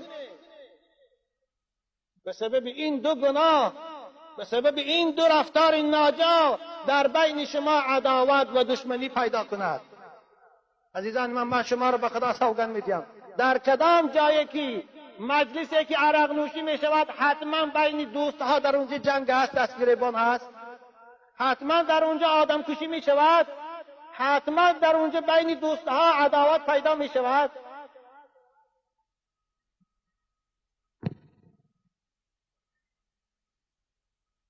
والا این وقتی که عرق می نوشد باز از یاد خدا غافل می شود، یاد خدا رو می کند. والا این عرق می نوشد باز از نماز محروم می شود، نماز نمی خواند. و یصدکم عن ذکر الله و عن الصلاة فهل انتم منتهون. شاید بعضیا گویند که عرق در نظر شما چیست؟ چرا در نظر داره؟ عرقی که اگر پیغمبر خدا گفته باشد این همون عرقی است که از آب انگور است، اما امروز نوعی عرق برآمده است که از انگور نیست، از دیگر چیزهاست. رسول اکرم صلی الله علیه و سلم این سوال جواب در همون وقت داده بودند. حضرت گفتند کل مسکر خمر و کل خمر حرام. هر چیزی که مست میکند او خمر است، او شراب است. عزیزان من، شما نگویید که کوکائین یا گراین یا که نشه و دیگرها اینها عرق نیستند. نه والله اینها از عرق دیده حرام ترند. زیرا هر چیزی که مست میکنه و حکم عرق دارد، هر چیزی که مست میکنه و حکم شراب دارد، و هر چیزی که مست میکند او حرام است. حضرت بچی گفتند و من شرب الخمر فی الدنیا و مات ولم یتب عنها لم یشربها فی الاخره. رواه مسلم. کسی عرق می نوشد، کسی نشه می کشد، کسی گراین استفاده می برد و به همین وبا می مرد، توبه نکرده و شرط توبه نکرده می مرد. این آدم پروردگار او را در جنت نمی درارد، او را از شراب ناب جنت بی نصیب میگرداند. این حدیث امام مسلم است. جوانای عزیز، نخواهد که برای اگر مادی مست کننده یعنی نوشابه مست کننده خداتان از بهشت بی نصیب کنید، از شرابهای لذیذ جنت خداتان محروم کنید. پروردگار در قرآن شراب جنت با همه زیبایی‌هاش وصف میکند برای خاطری این نوشابه زهردار که هم در جسد شما زیان دارد، هم در ایمانتان زیان دارد، هم در اخلاقتان زیان دارد، این بهشتی پرناز و نعمت از دست دهید. چه عقل است، چه عقل است که خریتون نور با نار، خریداری کنی نور نار به گلزار. چنین عقل. آخر پروردگار وقتی که برای ما و شما بندگانش عرق حرام گردانید، تمام انواع نوشابه ها را حلال گردانید دیگه است. امروز دنیا نو به نو شربت ها برآورده است. ما در جمهوری اسلامی ایران رفتیم، انواع نوشابه ها هست، همش حلال است. چی ضرورت دارد برای این زهر قاتل ایماناتان از دست میدید؟ چی ضرورت دارد؟ ایمان خود از دست میدید برای یک لحظه خوشی. عزیزان من، کسانی که عرق می نوشند در وقتی وفات ایمان از بدن اینها جدا می شود. این حدیث رسول اکرم مضمونش ده شمس الدین ذهبی در کتاب الکبائر از حضرت فضیل ابن عیاض حکایه می آرد، قصه می آرد. قصه این است: حضرت فضیل ابن عیاض یک شاگرد داشتند که از اولیاهای متقدمین هم مفسرند. بگد این شاگردشان بیمار شد و برای خبر گرفتن رفتند، دیدن که شاگردش در حالت سکرات است، در حالتی آخرهای نفس کشی. بالای سرش نشستند، تلقین شهادت کردند، گفتند اشهد ان لا اله الا الله و اشهد ان محمد رسول الله. یک بار گفتند، دو بار گفتند، اما از او شاگرد، از او طالب علم هیچ جواب نبود. حضرت بار تکرار کردند، سوم بار، چهارم بار، که آخر او جوان ناراحت شد. میگد به زبان در آمد گفت انا لا اقولها و انا بریء منها. من این کلمه رو نمیگویم، من از این کلمه بیزارم. نعوذ بالله. خدایا فلاتی. حضرت فضیل ابن عیاض از شنیدن این سخن آب دیدشان ریخت، برآمده رفتند و حتی در جنازش حاضر نشدند، جنازش هم نخواندند. و بعد ایام رآه فی المنام و هو یسحب الی النار. چند روز پس شاگردش بود، حضرت برای او محنت کرده بودند، طالب علم بود مانند شما بارین جوانای عزیز. برای وی گریه میکردند که خدایا این چی کار کردی؟ ایمان از او جدا کردی. در این بند چند روز گذشت، خواب دیدند همون شاگردی به سعادت خود که ملائکه های عذاب با زولانه ها به سوی دوزخ کشاله کرده برده ایستادند. حضرت پرسیدند که یا مسکین بما نزع الله منك المعرفه. ای بیچاره گفتن آخه تو طالب علم بودی، تو قرآن میخواندی، چی کاری کردی که خدا از تو ایمان جدا کرد؟ گناه تو چی بود؟ شاید او نماز میخواند، البته طالب علم نماز میخواند. جوانای عزیز خوب توجه فرمایید. او در جواب چی گفت؟ یا استاد گفت من یک بیماری داشتم، یک علتی درونی داشتم، پیش بسیار طبیبها رفتم برای طبابت، دوایی نیافتم، درمانی نیافتم. ثانی نزد یک طبیب رفتم. او وقتی که بیماری من دید، او به من دوای فرمود. دواش همین بود که هر سال یک قدح عرق می‌نوشی. اگر همین کار نکنی پروردگار این بیماری را از تو دور نمی‌کند. اگر عرق ننوشی یک سال یک بار فقط یک قدح، اگر ننوشی این بیماری از تو دور نمیشه. آدمی بیمار چی کار نمیکنه؟ حالا آدم هایی که بیمار نیستند به مجرد آن که شنیدی انگشت صغور فایده دارد این چیز حرام خوردی استادیان، روغن حالا فهمیدین که سگ گوشتش فایده دارد صحت هم باشن خوردی استادیان، حالا بیمار نشید اینها. هیچ کدام طبیب اینها را امر نکرده به این خوردن. برای همین من هر سال یک بار یک قدح می نوشیدم. حضرت امام گفتن که این است سبب از ایمان جدا شده میشه. امام ذهبی میگه ببین ای بنده خدا، این جوان به سبب یک سال یک بار نوشیدن یک قدح که سبب دوایی بود هم از ایمان جدا شد. بس چگونه حال کسانی که در هر توی در هر جمع آمد عرق می نوشن، حال باید چی می شود؟ حتی امروز مسلمانای ما در توی دخترشان که توی اسلامی است باید این دختر نعمت الهی است برآورده به نکاح به شوهرش سپارند، در این توی نعمت توی اسلام عرق می نوشن در توی دختراشان برای آنکه خدا ما رو دختر داد. پروردگار تو رو به دختر میکرد بهتر بود که به این گناه گرفتار نمی شدی، خودت در پیشگاه خدا شرمنده نمی کردی.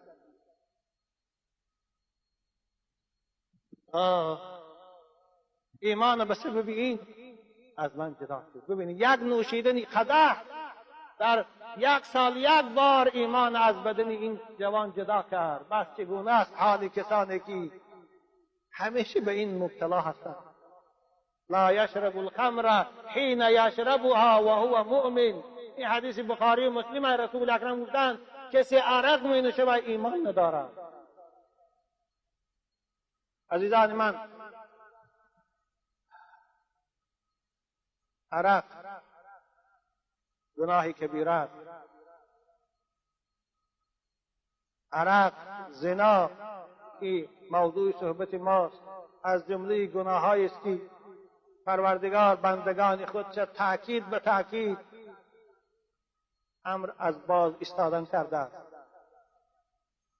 وقتی که آیه کریمی سوره مائده نازل شد، عزیزان من توجه کنید، ببینید قرآن پیروان خودش چطور تربیت کرد، پیغمبر اسلام پیروان خودش چطور تربیت کرد.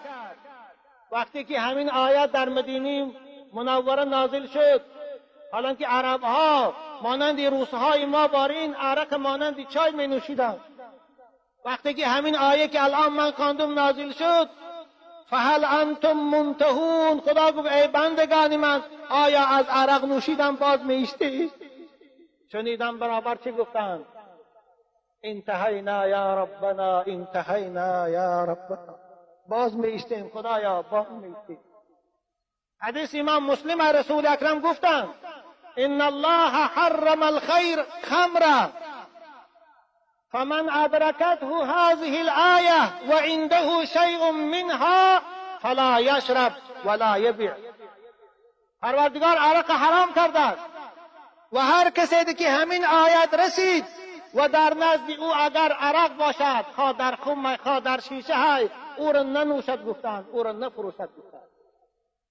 نوشیدنش من کردند، حتی فروختنش پولش گرفتن هم من کردند. راوی حدیث میگوید، راوی قصه بیان میکند، این سخن میگد امت اسلام این اهل مدینه چنان پیشواز گرفتن که عرقهای خمهای خمر در دستاشان کوچه برآمدند، در کوچه ها میریختن، کوچه ها پر از خمر شد. حتی بعضیاش در دستش این جام بود، نیمی او رو نوشیده بود، نیمش موندگی همه آیت به گوشش رسید، همون نیمی باقی مانده را ریخت.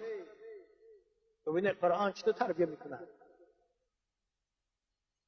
حکومت های امروزه نه به واسطه قانون نه به واسطه سلاح نتانستند عرق من کنند در جامعه هاشان. گربچاف هم حرکت کرد نتانست، امریکا هم کرد نتانست، آخر شرمندوار با اجازت داد. اما پیروان قرآن 1400 سال این جانب الحمدلله از این خداشان نگاه داشته آمده است. و یک آیه مبارکی فهل انتم منتهون. مولانا واعظ کاشفی میگوید به ما و شما نصیحت کرده که تو را رحمان همه گوید که ای مؤمن مخور باده. تو را رحمان همه گوید که ای مؤمن مخور باده. تو را ترسا همه گوید که در صفرا مخور حلوا. نمی مانی زنا پاکی برای گفته رحمان، بمانی شهد و شکر را برای گفتنی ترسا. شرمنده. پروردگار مهربان تو را خطاب داره که ای بنده من عرق ننوش. یک طبیب خریستیانی دکترهای ما پیشش روی کسلی قند داره میگن حلوا نخور، شیرین نخور که قند زاید میشه. و گفتی همین طبیب را نصرانی از شیرینیه که خدا حلالت کرده نمیخوری میستی او، اما خدایی که تو را هر روز گفتی عرق ننوش از این ناپاکی نمیستی. چی شرمنده هستی تو. نمیمانی زنا پاکی برای گفته رحمان، بمانی شهد و شکر را برای گفته ترسا. جوانای عزیز، شما خیال نکنید که نوشیدن عرق شما را از خنکی نگاه می‌دارند. نه، بلکه طرف شما را به بلای گرفتار میکند که دیگر دوای او را نمییابید، زیرا که خدا هیچگاه عرق دوا نکرده است. صحابه از پیغمبر خدا درباره عرق پرسیدند، رسول اکرم گفتند این حرام است نکن. او در جواب گفت یا رسول الله انما اصنعه للتداوی، من این برای دوایی میکنم، برای طبابت کردن میکنم. حضرت گفتن ان الله لم یجعل شفاءکم فيما حرم علیکم. هیچگاه چیزی که خدا حرام کرده است عزیزان من برای امت اسلام وای شفا نیست، وای دوا نیست. امروز دوایی های بسیار است، طبیب ها، داروها، هر نوع دوایی که خواهی هست، اما احتیاج به عرق نیست که او دوا شود. حتی حضرت عبدالله ابن عمر رضی الله تعالی عنه گفتند که ولا تجالسوا شراب الخمر ولا تعودوهم ولا تشهدوا جنائزهم. شما عرق نوش ها را با اونها هم نشینی نکنید. شما عرق نوش ها بیمار شما خبرگیریشان نروید. شما عرق نوش ها اگر وفات کنند جنازه هاشان نخوانید. جوانای عزیز، شما در غریبی هستید، در دیاری هستی که دور از وطن هستی، از این کارهای گناه خداتان نگه دارید. حضرت سعدی بزرگوار هم میگوید در جوانی توبه کردن شیوهی پیغمبری است. در جوانی توبه کردن شیوهی پیغمبری است، وقتی پیری گرگ ظالم می شود پرهیزگار. جوانای عزیز، امروز شما پاکیزه باشه، امروز شما پرهیزگار باشه. جوان پاکیزه را عائلش هم دوست می‌دارد، جوان پاکیزه را پدر و مادرش هم دوست می‌دارد، جوان پاکیزه را اهل محله هم دوست می‌دارد، جامعه هم دوست می‌دارد.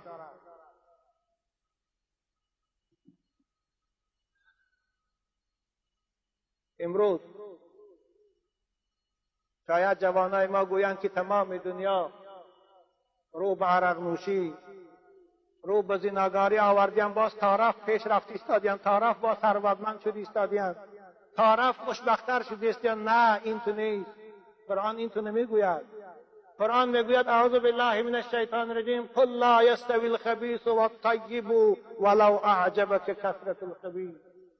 هیچگاه حرام به حلال برابر نیست، هیچگاه جوان پاکیزه به جوان افلاس برابر نیست، هیچگاه جامعه پاکیزه به جامعه ناپاک برابر نیست. اگرچه دنیا اکثرش افلاس باشدم، اگرچه دنیا اکثرش فساد شده باشدم، اونها هیچگاه به شما برابر نمیشوند وقتی که شما برابر باشید، پاکیزه باشید.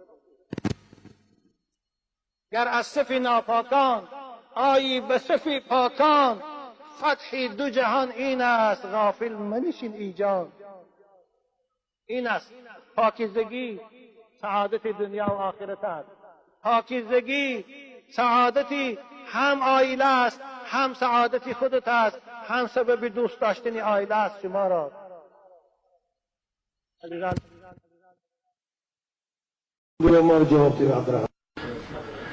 صبح شما عزیزان بخیر. پروردگار امروزه برای یکایک ما و شما روز پربرکت، روز فراخی رزق، روز بازگشت به سوی خدا گرداند. خداوند در این محله شما و برای همه باشندگان اینجا عمر دراز و تن صحت و فرزندان صالح و برکمال نصیب سازد. وقتی که از داملای عزیز شنیدم که این توی محفل عروسی است و عروس هم آمده است، در این خاندان مهمان است، میخواهم به این محفل مناسب و موافق یک صحبت خصوصا در باب خواهرای عزیز اخلاق اسلامیشان و آدابشان نمایم. شاید مادرای عزیز و خواهرای اسلامی ما از این صحبت یک غذای معنوی، یک درس عبرت گیرند و این سبب از فتنه دشمنای اسلام و دشمنای خدا خلاصی یابند. الحمدلله والصلاة والسلام علی رسول الله. بعد از حمد و ثنای پروردگار و درود و پیغمبر بزرگوار، پیش از آغاز صحبت اولا از نام مهمانانی که در اینجا حضور دارند، شخصا از نام حاج داملا محمود جان و از نام برادر عزیز اسلامی خطیب داملای محلاتان و از نام خودم اولا برادر عزیز اسلامی کامل جان همراه خاندانش به این روز خرسندی، روز شادی، روز توی عروسی نور چشمش کمال الدین تبریک و تهنیت نمایم.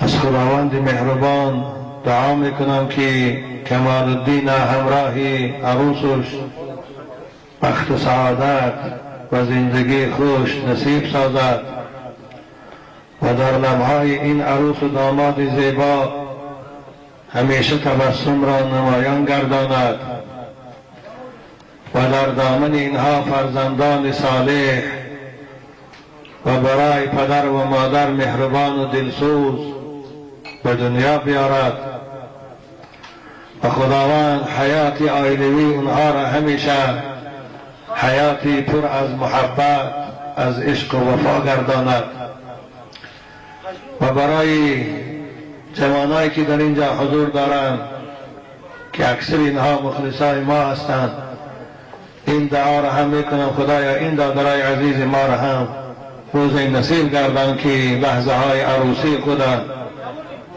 با جمع دوستان خود در خاندانشان پیشواز گیرند.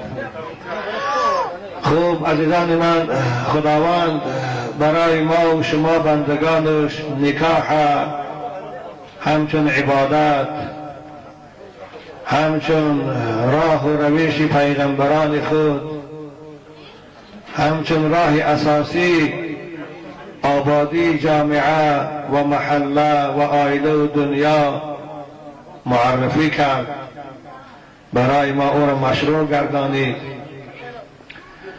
نکاح سبب پیدایش محبت بین عروس و داماد است، سبب به دنیا آمدن فرزندان نامبردار پدر و مادر است.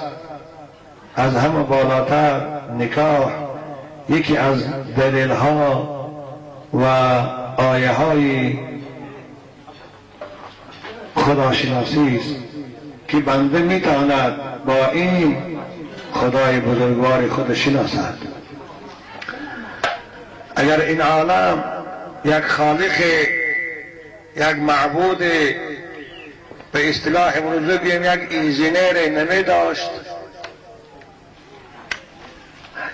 و این نظام عالم وجود نمی داشت و عالم آباد نمی شد و جامعه پیش نمی رفت. خود از آفرینشی مرد و زن با دیگر موجودات اینجا نمی آریم. خود معلوم است که این عالم به خالق نیست، به خدا نیست، به معبود نیست، به صانع نیست، به انجینیر نیست. وقتی که خداوند مرد آفرید به خاطر آرامش او، به خاطر راحت او، به خاطر ادامه حیات در روی زمین، همسر او حضرت حوا را هم آفرید تا اینکه آدم با یک جایگی با حوا انس گیرد، محبت پیدا شود، از اونها نسل شود و جامعه آباد شود. از این سبب نکاح این عبادت است. در هر خانه که فرزند هست، خواه پسر خواه مال دختر، وقتی که به سن کمال میرسند، به سن ازدواج میرسند، پدر و مادر وظیفه‌دار است از هر دو جانب، خواه بچه دار و خواه دختر دار، برای اونها را یک جایی کردن، برای تشکیل عائله نمودن کوشش نماید. بچه دارها هم برای یافتن کلیم کوشش کنند، دختردارها هم برای یافتن داماد حرکت کنند.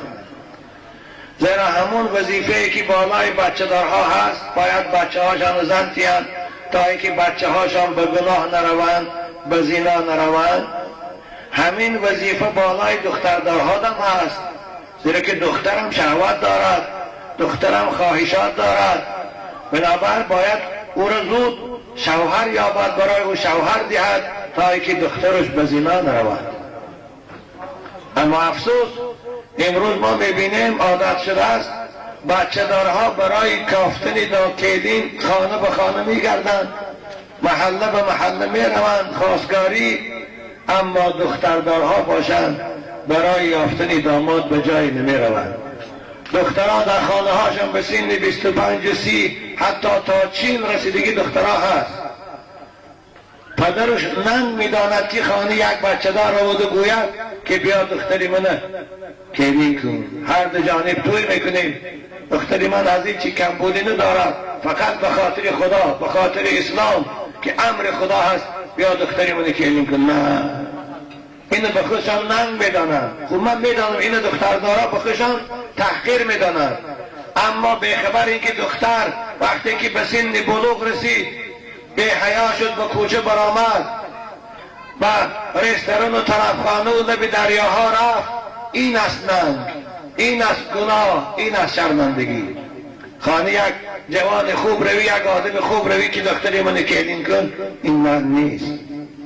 در همون امری که خداوند برای بچه دارها امر کرده است، اعوذ بالله من الشیطان الرجیم و انکحوا الایام منکم والصالحین من عبادکم و ایمائکم، این امر بالای دختردارها در هست. خصوصا امروز دختردارها زیادتر مسئولند، برای دختراشان شوهر دادن، زیرا که در جامعه ما در تاجیکستان ما عموم دنیا رو نمیگیریم.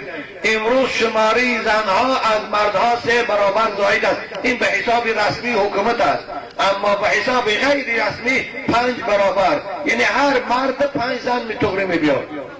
خدا با مشاهده میبینید همه قشلاق‌ها 50 100 200 دختری مجرد هست، بعضش پیشش به چیل رفته حال هم شوهر نکرده. بنابراین باید راهبرای محله، موسیقیدای با عقل و امامهای محله برای همونها رو شوهر دادن باید بی‌طرف نیستند، خودشان میان رو شوند. همسایه دختر دارد، همسایه دیگر بچه دارد، میان رو شود همینها رو به یکدیگر ازدواج کنند. زیرا که در کدام محله، در کدام جامعه ای که دخترای به شوهر زاید شدند، بچه های بیزن زاید شدند، آن جامعه را حتما فساد فرا میگیرند. خود ما دیدیش داده میدن، این به شرح تفصیل احتیاج ندارد. از این سبب امروز که خیلی خطر بی‌حیاگی، خطری بد اخلاقی از سبب این دموکراتی که دشمنای اسلام بالای ما آوردند، اسلام بالای ملت ما مسلمان ده، طرفخانه ها کشاده، کزینه ها کشاده، دیسکوتیک ها در هر قدم کشاده تا نصف شب کار میکنند. دخترها را زود از راه بیرها میسازند. بنابر باید پدرای عزیز دخترها را تربیهش اهمیت دید. اسلام عزیز زن مقدس قرار داده است، زن مادر است، زن همسر است، زن نگهبان خانه است. باید او را چون گل تربیت کرد، او را نگذاشت که زود پژمرده شود، زود به عفت شود، زود به حیا شود. بنابراین حالا من میخواهم با خواهرای عزیز خود چند خطابه نمایم. ما الان در یک محفل بودیم، از دور تماشا میکردم و خانه های بلند قبطه بود.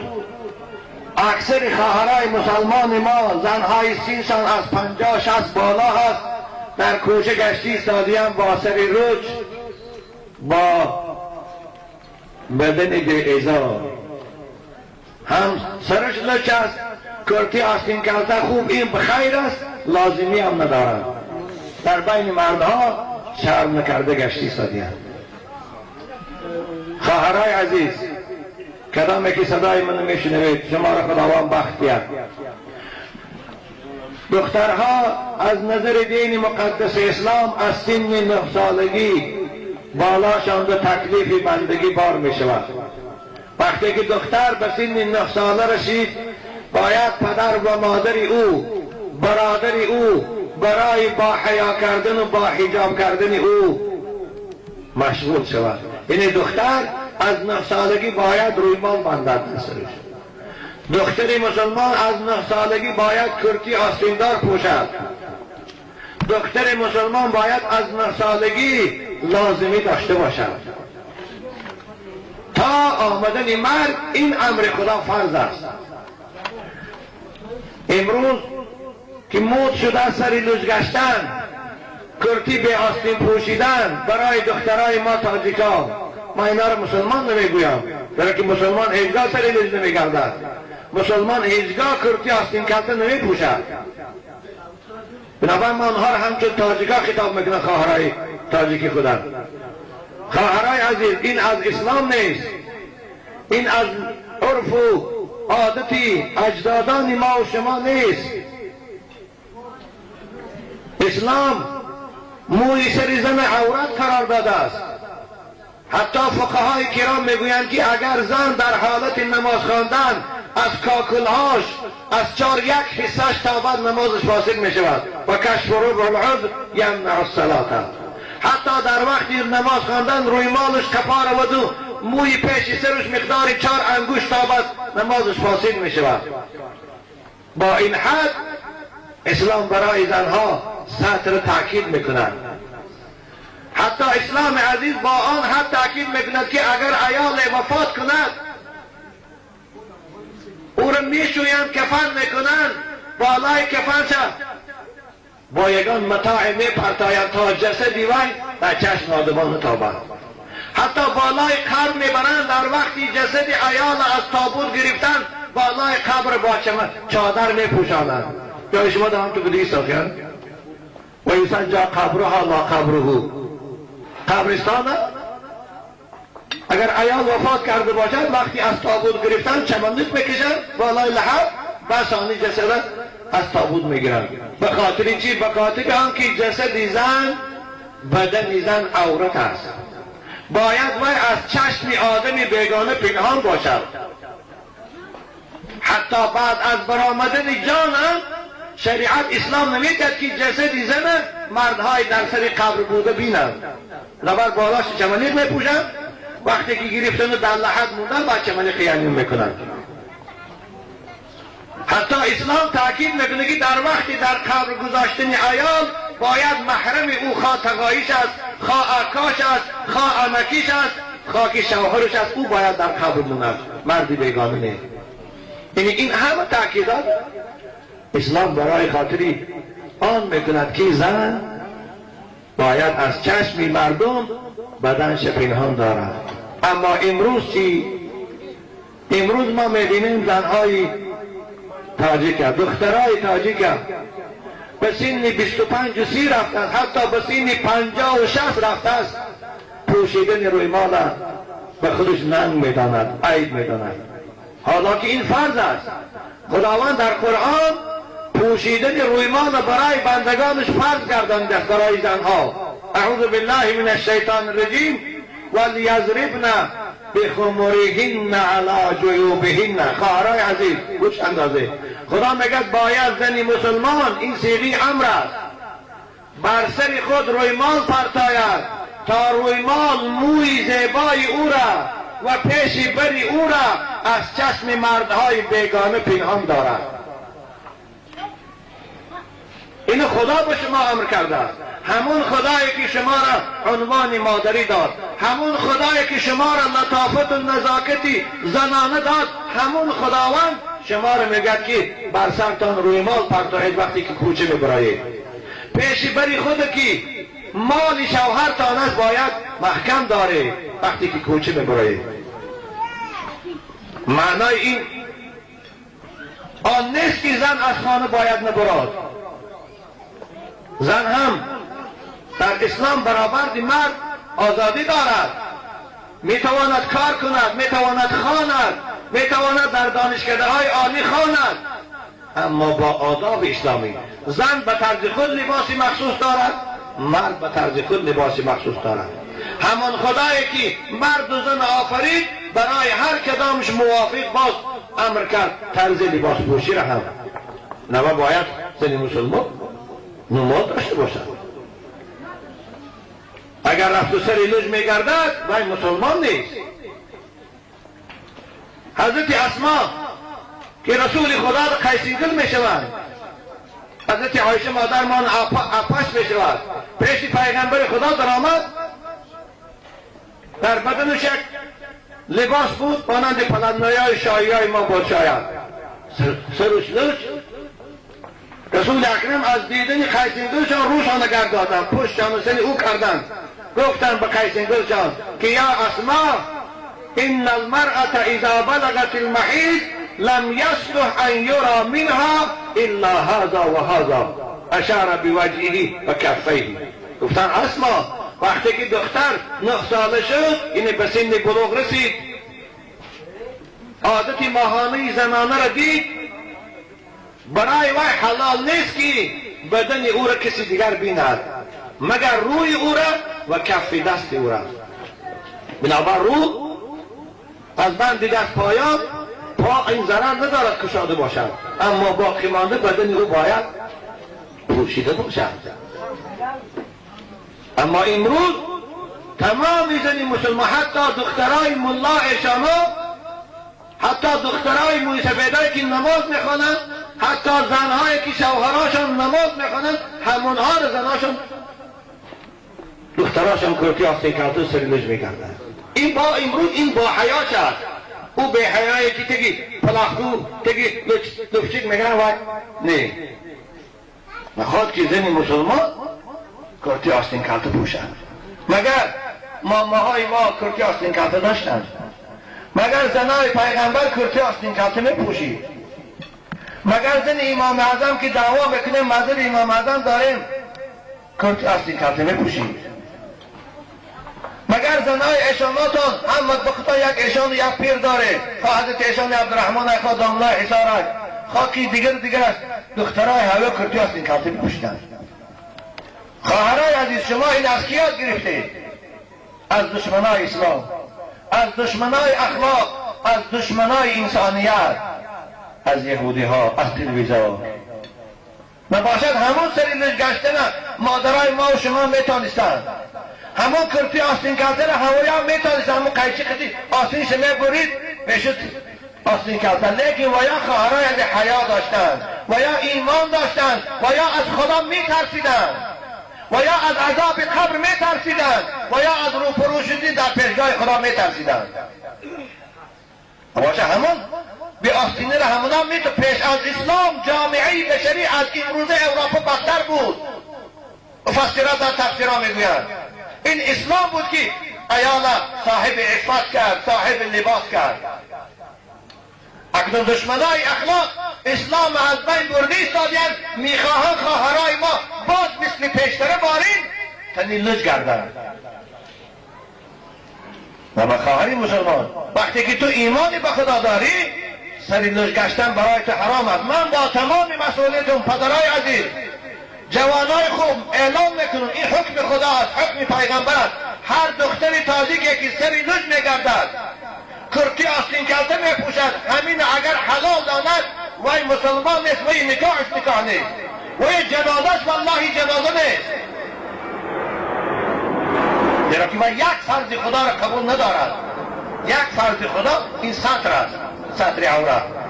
آخه در تمام کتابهای فقهی از 4 کتاب سر کرده ملاهای ما میخوانند که سطر زنی آزاد کل البدن، همی بدنش است. والحرة كل بدنها الا الوجه والكف والقدم. چون امروز موسیقیدای محترم دخترکار نمیگه که بچه میروی مال پوش. چون امروز دخترکاتان کرتی آستین کلته البته خود شما میبینه دوید، اما دخترش شما خبر داره آکی پول میده لباس میخره، از بازار متریال قیمت میخره، چون در دخترش اهمیت نمیده که بچه میبینه چه بدونی تو. اما هم الحمدلله دختر داریم، همینا هم دختر دارد. شما دختری من کرتی آستین کلته نمیپوشه از شما میپوشد، برای که شما خودتان دم نمیزنید، میبیارد میدید او چی خیلی که پوشد به شما فرق نداردین. آستین کلته میدوزد، از بالای کیف آستین کلته میکند. امروز آستین کلته هم یک خیریت بود، در کوچه ها با چشم میغلطد دخترای آستین کلته داد با آستینا رو چاک کردن تا دو طرف کشالت تا بالای کیفش میتابد. من حال دختری مسلمان با ویا را نکاح میکنن، چی گفته نکاح میکنن؟ وی کی گفته نکاح میکنن؟ نکاح برای مسلمان است، والله وی نکاحش نکاح نیست. خداوند در قرآن نهی میکند نکاح کافر. اعوذ بالله من الشیطان الرجیم ولا تنکحوا المشرکات حتی یؤمنن. خدا میگه زنای کافره را نکاح نکنه تا مسلمان نشوند. این تاجیکا هم تا مسلمان نشوند این نکاحشان درست نیست. یا حضرت عایشه مادر بود، زنی پیغمبر خدا بود، نشسته بودن یک گروه از زنها پیش حضرت عایشه در آمدن برای زیارت. آننده که زنهای ما پیش ایران بیاتون الله و ایشان زنش میرن زیارت در آمدن. حضرت عایشه دیدن در بدنشان لباسهای متنوع بود. زمان رسول اکرم زنهاش لباسهاشون هنگی چکمنای ما غصب بود، لباس تنوع کم بود، اون از ترس عذاب خدا نرین پوشیدن. شاید لباسهای اونها پوشیدگی همین بخملای ما بود و چی تستنی ما بود. این شیفان کامبخ نه، این غضب خداستین. وقتی که نزد عایشه در آمدن حضرت عایشه مادر ما به این زنهای قبیلی بنی تمیم نگاه کردن که لباساشان ملایم و تنوک است، یعنی عضوهای حساس بدنشان میتابد، مثل پیش سینهشان و رانشان. حضرت گفتند این کنتن مؤمنات فلیست هذه بثیاب المؤمنات. بیا عبدالخالق گفتن خواهرای عزیز اگر شما مسلمان باشید این لباس شما لباس زن مسلمان نیست. این کنتن مسلمات فی روایت المؤمنات فلیست هذه بثیاب المؤمنات. اگر امروز حضرت عایشه این زنا و دخترای مسلمان امروزه رو بیاد چی میگوید؟ چی میگوید؟ میگد اینا مسلمانند؟ میگد اینا مادری مسلمانند، از خاندان مسلمان تربیت یافته‌اند؟ نه والله عایشه بیند میگه یهودی‌اند. والله عایشه بیند میگه اینا دخترای اروپایی است، مسلمان نیست.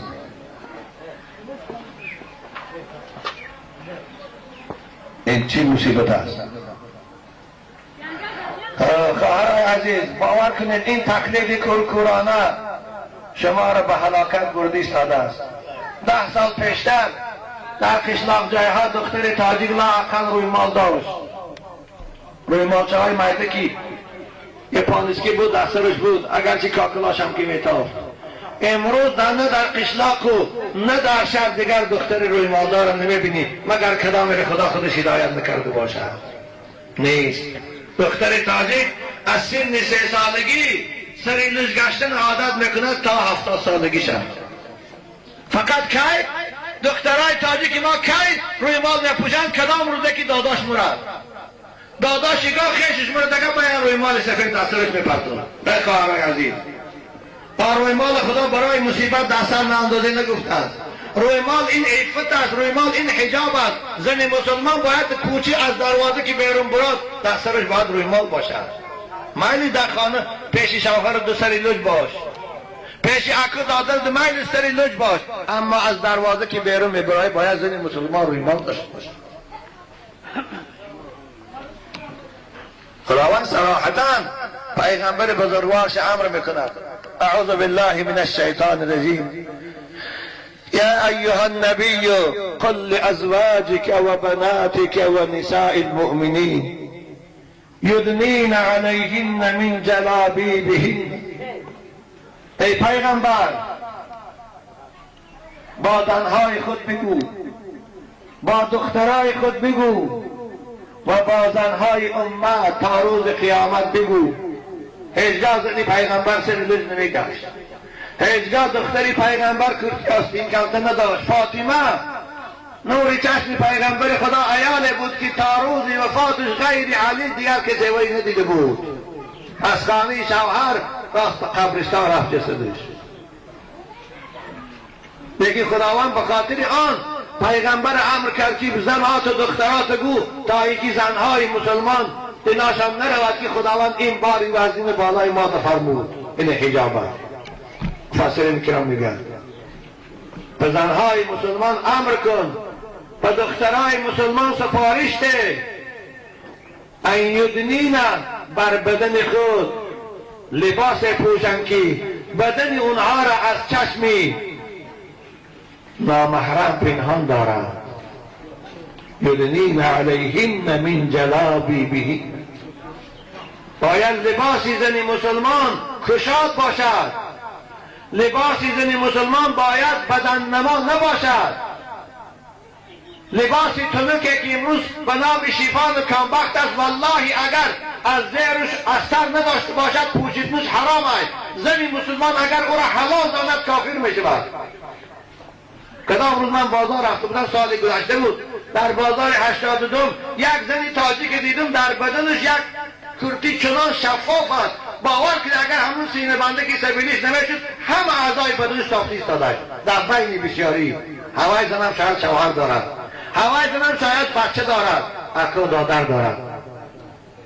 از خدا شر نمید، حتی از موسفیدا شر نمیدارن که بدن من تافتی ایستاده است، مگر اون مسلمان است. با هوای اگر مرد همون محله موسفیدای بی‌توفیقش با هوای جنازه میکنن. با هوای مرد اگر 5-6 مولای بی‌مزه از کفای هوای با جنازهش سرگردان خدایش فاتحه خوانی سرگردان. این مسخره بازی به کی در کار است؟ شما اسلام مسخره نکنید مسلمان ها شما خدا. آخر این زنه که در زندگیش حیا ندارد، در زندگیش اسلام و قانونش قبول ندارد، شما برای وقت قانون اسلام بعد از مرگ شما رعایت نکنید، جنازه نکنید و خدایی نکنید با سر خاکش میرید. امونش و این کلیسا برم. بنابر خداوند برای یک زن 4 مرد اعظام میکند. برادرای عزیز این گپ شوخی نفهمید. خواهد نخواهد یه روز پیش خدا میرید، خواهد نخواهد خواه منصبداری، خواه ثروتمندی، خواه ملای اشانی، سواری تابوت بری خانی قبر پیش خدا میری، پیش لیلی نمیری. خداوند تو رو برای یک زن 4 تا اعظام میکند. یکم پدر، دویم شوهر، سوم بچه، چهارم اکو دادرم. برای یک زن 4 قسم اعظام میکنه که چون وی تو نصیحت نکردی، چون وی لباس نپوشاندی.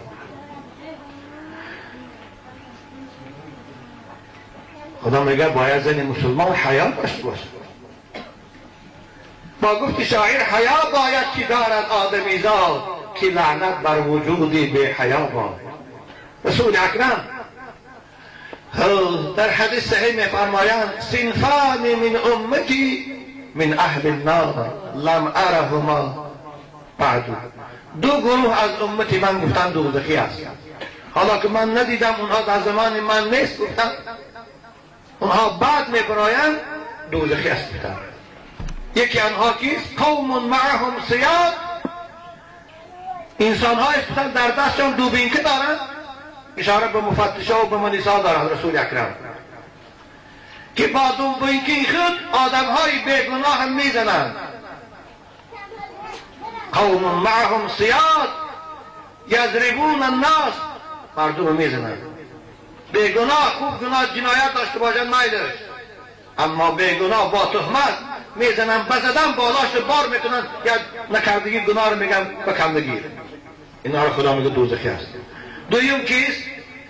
نساء کاسیات عاریات مائلات ممیلات رؤوسهن کاسنمة البخت لا يدخلن الجنة ولا يجدن ریحها. خواهرای عزیز این سخن پیغمبر تارای، این سخن است که پیغمبر شما 1450 سال پیش گفته بود، 430 سال پیش گفته بود. زنهایی از زنهای امتی من گفتند که در بدن لباس دارند، اما لباس اونها وظیفی سطر ندارد، یعنی لباساشون تنک است که بدناشون میتابد، یا لباسی غفص نپوشن آنچنان تنگه مانند که جیمس های برآمده است، همه قدر تنگی است که همه جاهای شهوانی زنش میتابد، رانش علاهده میتابد، دنبش علاهده میتابد، پیش سرش علاهده میتابد، پیش بروش. والله از این لباس های تنگه که خواهرای مسلمان ما میپوشن به نام مایکه، تنی لچی مادرزاد کردن وای آسان تر است. آخی زن چی دارد؟ پیشی بر دارد چونگک میتابد، دنبه دارد میتابد، ران دارد میتابد، دیگه کجاش را پنهان میکند؟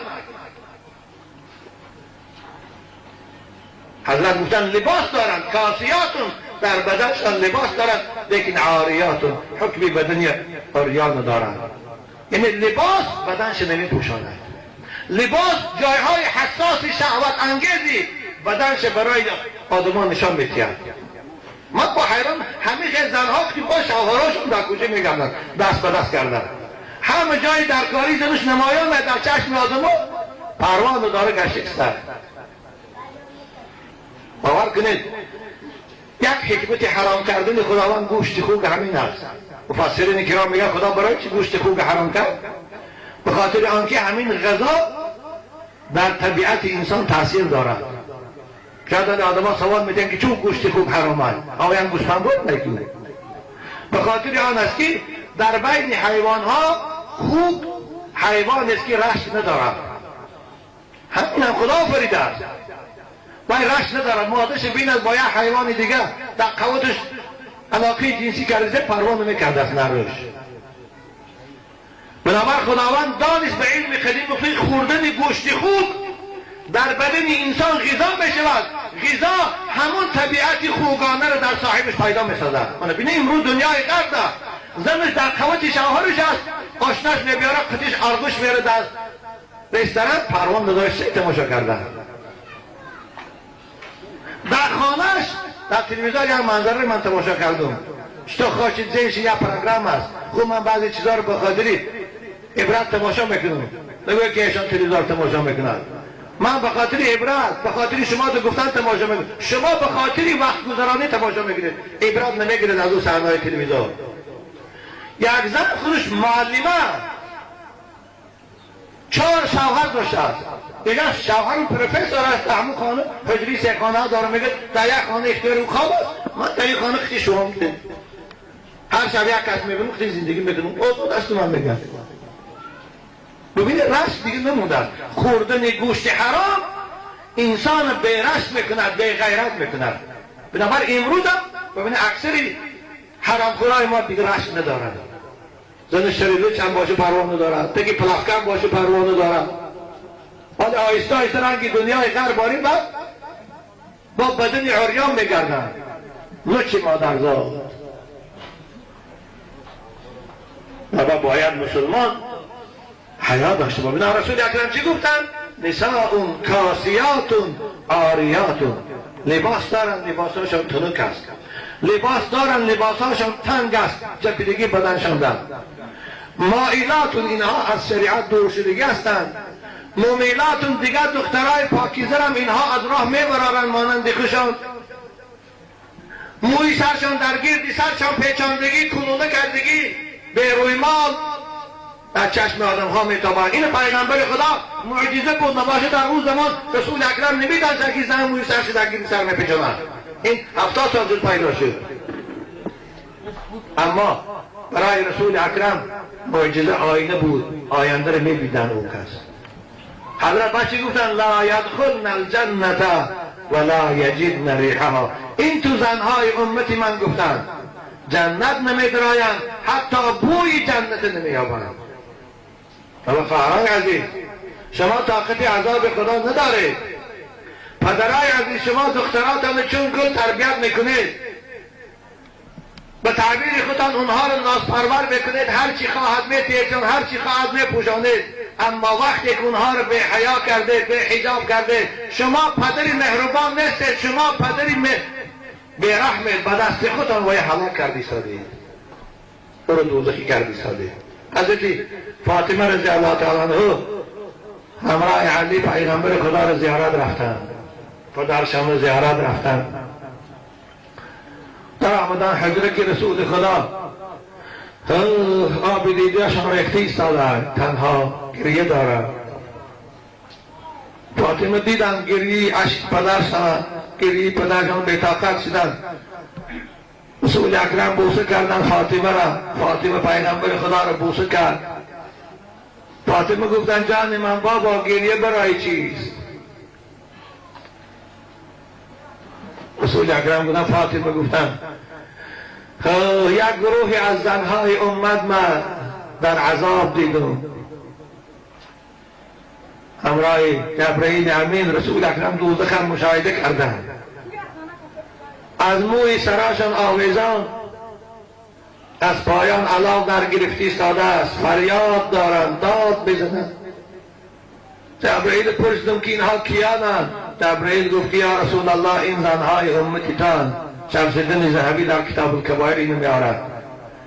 این همان زنهای امتیتاست که در دنیا موی سر خدا از چشم مردان بیگانه پنهان نکردند.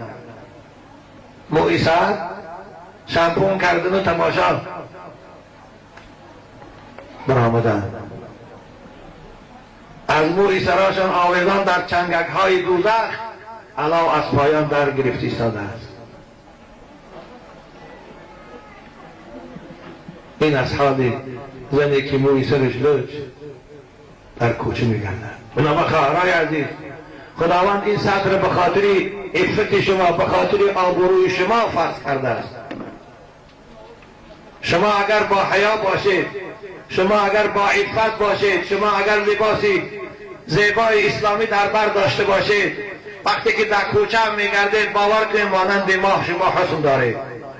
وقتی که در کوچه بعضی خواهرای مسلمان من میبینم در گردن سرشان روی مال، وقتی که پرتخشم سوزنک زدگی، روحاشم مانند ماه باری زیبا میتابد. شب اگر چه به 14 شما هوا صاف باشد، ببینه در آسمان سبز ماهتاب چگونه سفید جلوه میکند، اونها مانند هوای میتابند. هرچی خواهرای ما رو بی حیا کرد، بی عفت کرد، بی قدر کرد، بی آبرو کرد، ان همین سری لج گشتن و کرتی آستین کرده پوشیدنش. و خواهرای عزیز، وقتی که شما سری لج میگردید، وقتی که کرتی آستین کلته میپوشید، شما نماز هم خوانید، خداوند نماز شما را قبول نمیکند. شما روزه هم گیرید، خداوند روزی شما را قبول نمیکند، زیرا که یک فرض خدا را انکار کردید، شما کافرید. باور کنید، این من شما را ترساندنی نیستم، من شما را از حقیقت همون دینتان آگاه ساختی شدم که خدا به شما امر کرده سورت.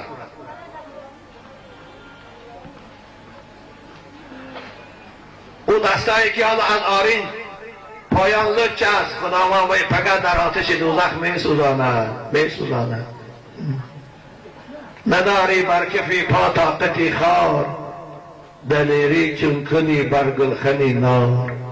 یک خار زدن به طاقت نداری خواهر عزیز، یک دندان درد طاقت نداری، چگونه آتش دوزخی خدا به طاقت کنی؟ او آتش است که هیزم او سنگ هاست، تصور که او چی حرارت هست. دیروز وقتی که خانه می رفتیم در پیش هیکلی در آمدگاه کافرنی ها یک توی عروسی رو تماشا کردیم، این چشمم افتید. دختر تاجیک فتح پوشیده است، باور کنه همون فتحی که اروپایی ها می پوشند، سرش لوچ، فتح تا آرنج، بالای کتفش بین با کشاده، کتفش از آرنجش پایون با سفید، بین لوچ، پیش بعد تا بالای سینش لوچ، دراز با زمین رفتی است. آخر والله پوشیدن همین لباس خود نشانی کافر شدن است. اگر همون عروس و داماد پیشکی نکاح کرده باشند، همون لباسی فتر در بر پوشید، همون لحظه وقت کافر شد، نکاحش با شوهرش بریدش دیگه. مسلمان باید آخر لباس ملی خوش داشت. پیغمبر خدا من تشبه بقوم فهو منهم، کسی خوش به یک قوم مانند کند او از همون طایفه حساب می شود. آخر مگر کرتی اصل سیما زیب ندارد؟ مگر روی مال سفیده که خواهرای ما در سر میپردارند هوای خود زینت نیست؟ مگر همون چادره که زنهای ما سوزن زردوزی است مگر هوای زینت نیست؟ آی خواهرای بی ناموز، چون مسیحی ها و اروپایی ها لباس شما رو نمیپوشند، شما لباس ویا رو میپوشید؟ چون ویا به شما تقلید نمیکنند، شما به ویا تقلید میکنید؟ این نشانی مغلوب است، این نشانی منقور شدن است. نشانی شما همچون ملت خودان دیگر از بین برده. چیزی که ویا میکنن خیال میکنی ان هوای زیباگی است، هوای مدنیت است، هوای پیشرفت است. حالا بخبر که حیوانیت است. پدرای عزیز، کلام دختراتان، دادرای عزیز، بچه هایی که زن میگیره دو زن گرفته، پیش از نکاح کارم نیست. بعد از نکاح اگر رفت و زناتان فتح پوشیده باشد، حالا هم فرصت داره از سر نکاح کنه و الا زندگیتان حرام است. بچه ها تا مشتگی همش از زیناست. نکنید این کاره. حالا کامبختای زیبا برآمده است، ویلیورهای زیبا برآمده است، اطلسهای زیبا داریم ما، آن لباس ملی خودمان چاکرد است. گفتی محمود جان اگر زنهای ما رو در توی نکاح بینی مسلمان، در خدایی بینیم و وقتی که سری سال اصول برای اگر میچرشان ببینی عروس تاجیکی باره، باور کنی فرقش نمیکنی از عروس های اروپایی. انا در کنار شما اروپایی ها رو بینه، تاجیکا رو هم در بالای سری سال اصول چون جشنی عروسی جانده از اونها فرق نمیکنی. با همون فرمی روسی در بالای کرسی میز همه نوع شیشه ها موندگی است. نمیگی که اینا مسلمان هست. من حال مسلمان، من حال تاجیک. نه بخواهرای عزیز از بی حیایی خداتان نگه داره. شما مسلمانید، شما رو خداوند برای جنت آفریده است. کاری کنه خدا تا سزاوار عذاب خدا نکنه. شما تقلیدی به فاطمه کنه، شما تقلیدی به خدیجه کنه، شما تقلیدی به عایشه کنه، شما تقلیدی به مریم کنه، شما تقلیدی به آسیه کنه، نخواد که تقلیدی به مدان کنه، نخواد که تقلیدی به رقاصه و فاحشه های غرب کنه.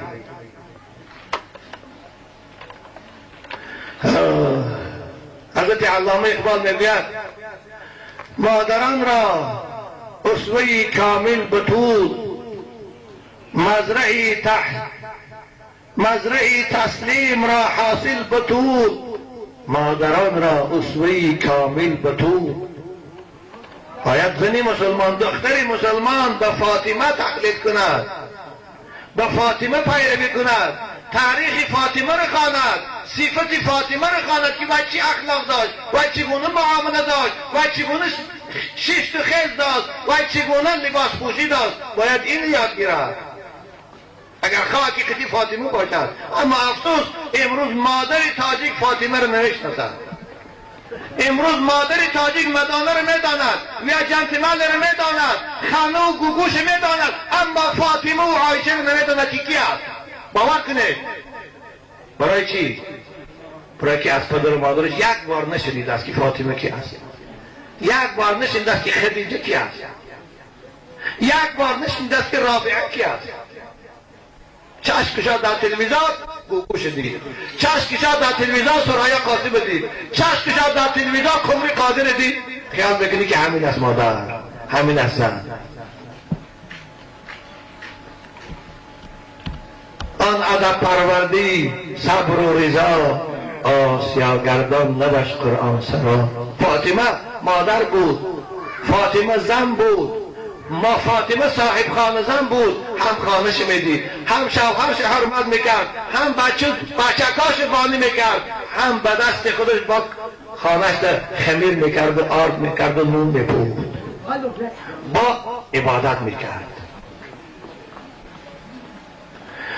بنابر امروز مادر تاجیک دیگر فرزند صالح نمیبرارد، مادر تاجیک دیگر فرزند اهل علم نمیبرارد، مادر تاجیک مانند حافظ و سعدی و شیرازی دیگر فرزند نمیبرای. چی؟ برای اینکه مادر تاجیک دیگر او مادر پیشتره نیست. کدام روز یک خواهر اسلامی به من سوال کرد، اپش خانهش میبید بندگانه هاش ایالای شوهردار و بودندار، میگه خانه خودش ریمان بود، خانه منده دنگرجده میکرد اپم. خود من گفتم که تو زنه که به ادب هستی خانه با حرام نکنی. خب پیشگی میگه فهموندم، میگه که نه ما یه صحبت میکنیم میخیزه میریم. میگه من خانه به اختیارشان موندم،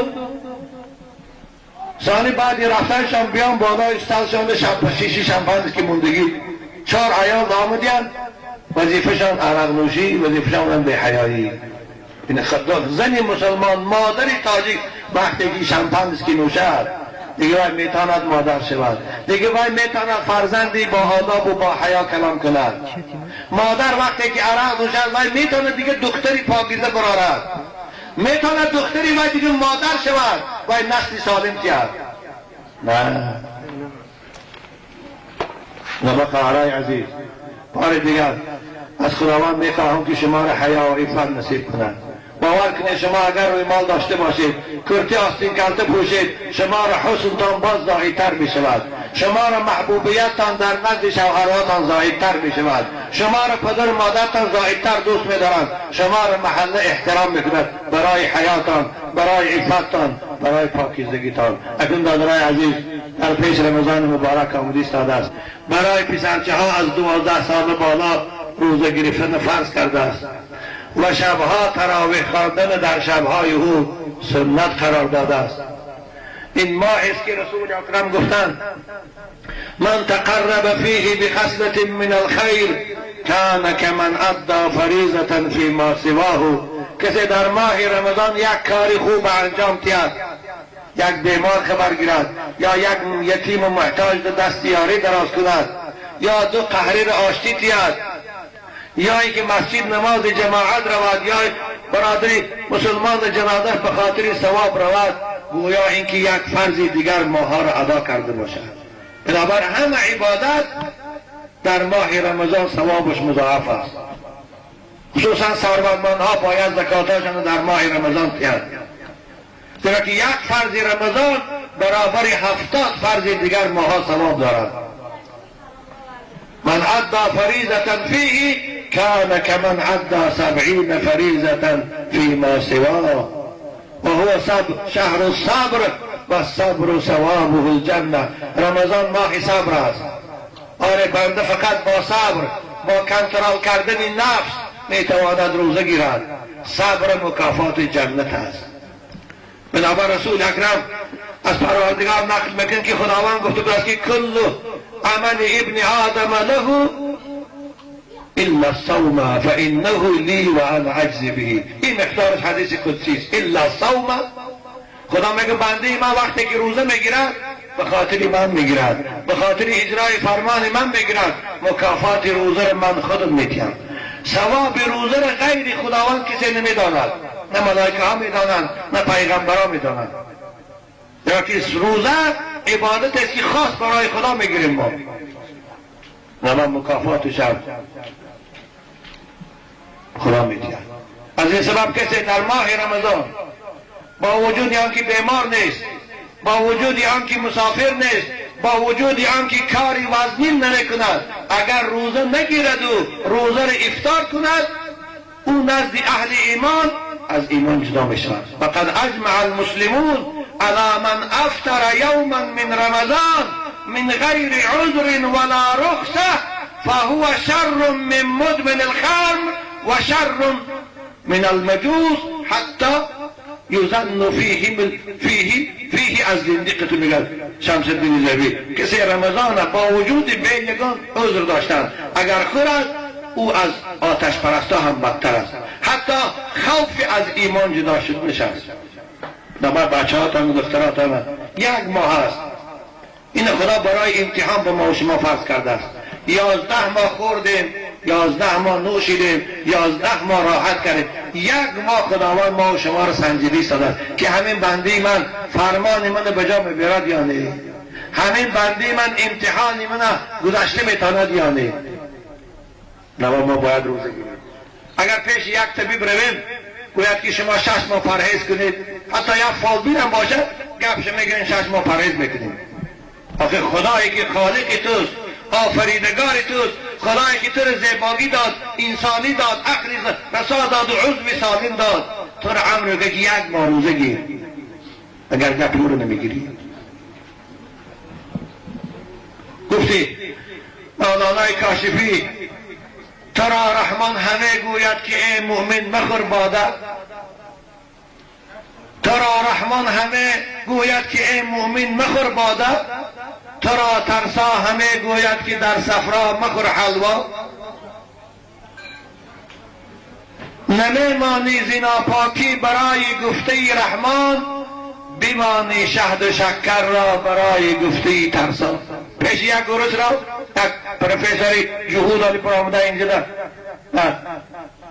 46 میگن اگر گوید که تو کسی قندی تو اصل خوردن ممکن نیست، گوشت گوسفند خوردن ممکن نیست. گپی اوه آب طلا باره می نویسی گوشت گوسفند که بهترین نعمت های، دمه که بهترین نعمت های، اصل بهترین نمیخوری. اما برای که طبیب گفتن نکن کسی رو ضرر دارن. اما خدایی که آفریدگاری توست تو رو میگه ای بندی من عرق ننوش. در عقل زیان دارد، در سلامتی زیان دارد، در اقتصادیات زیان دارد، در اخلاق زیان دارد. گپی روی نمیگیری. حضرت بچه میگن نمیمانی زنا پاکی، ناپاکی بود کارهای حرام، عرق، زنا، قمار، برای گفته رحمان، بیمانی شهد و شکر را برای گفته ترسا. همون جهود امریکایی خیال میکنی که وقت مرده رو زنده میگه روی وستی ها اگر مرده رو زنده میکنه ما امریکا دیش که نمیمود. باید فقط برای مسلمان ها احمق کردن اینجا آمدگی هست، برای مسلمان ها از دین دور کردن اینجا آمدگی هست. مگر ما مسلمان ها ما طبیب نداریم؟ دکتر ما هم داریم، پروفسور هم داریم، طبیب تاجیکی هم داریم. چی ضرورت داره؟ فقط به خاطر از دین بدین کردن. کدام در سیانس های وای اشتراک کرده باشد مقصدی وای ترغیب کردنی به دین مذهب خودش است. یا اوکال میکنه نمیکنه، مقصدش زهرش در عقیده شما چشاندن است. و مسلمان باید فرمان خدا را اجرا کنه.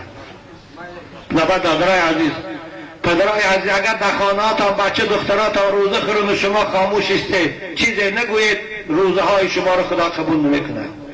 حدیث عبدالله ابن مسعود از رسول اکرم روایت میکنند من افطر یوما من رمضان من غیر عذر لم یقضی عنه صوم الدهر کله، رواه البیهقی. کسی یک روز رمضان خورد، جوانای عزیز، من میدانم این روز شما را غرور جوانیتان، غرور پولداریتان، غرور منصبتان چنان کور کردیگه که خدا را نمیشناسید، لیکن با روز پشیمان میشوید.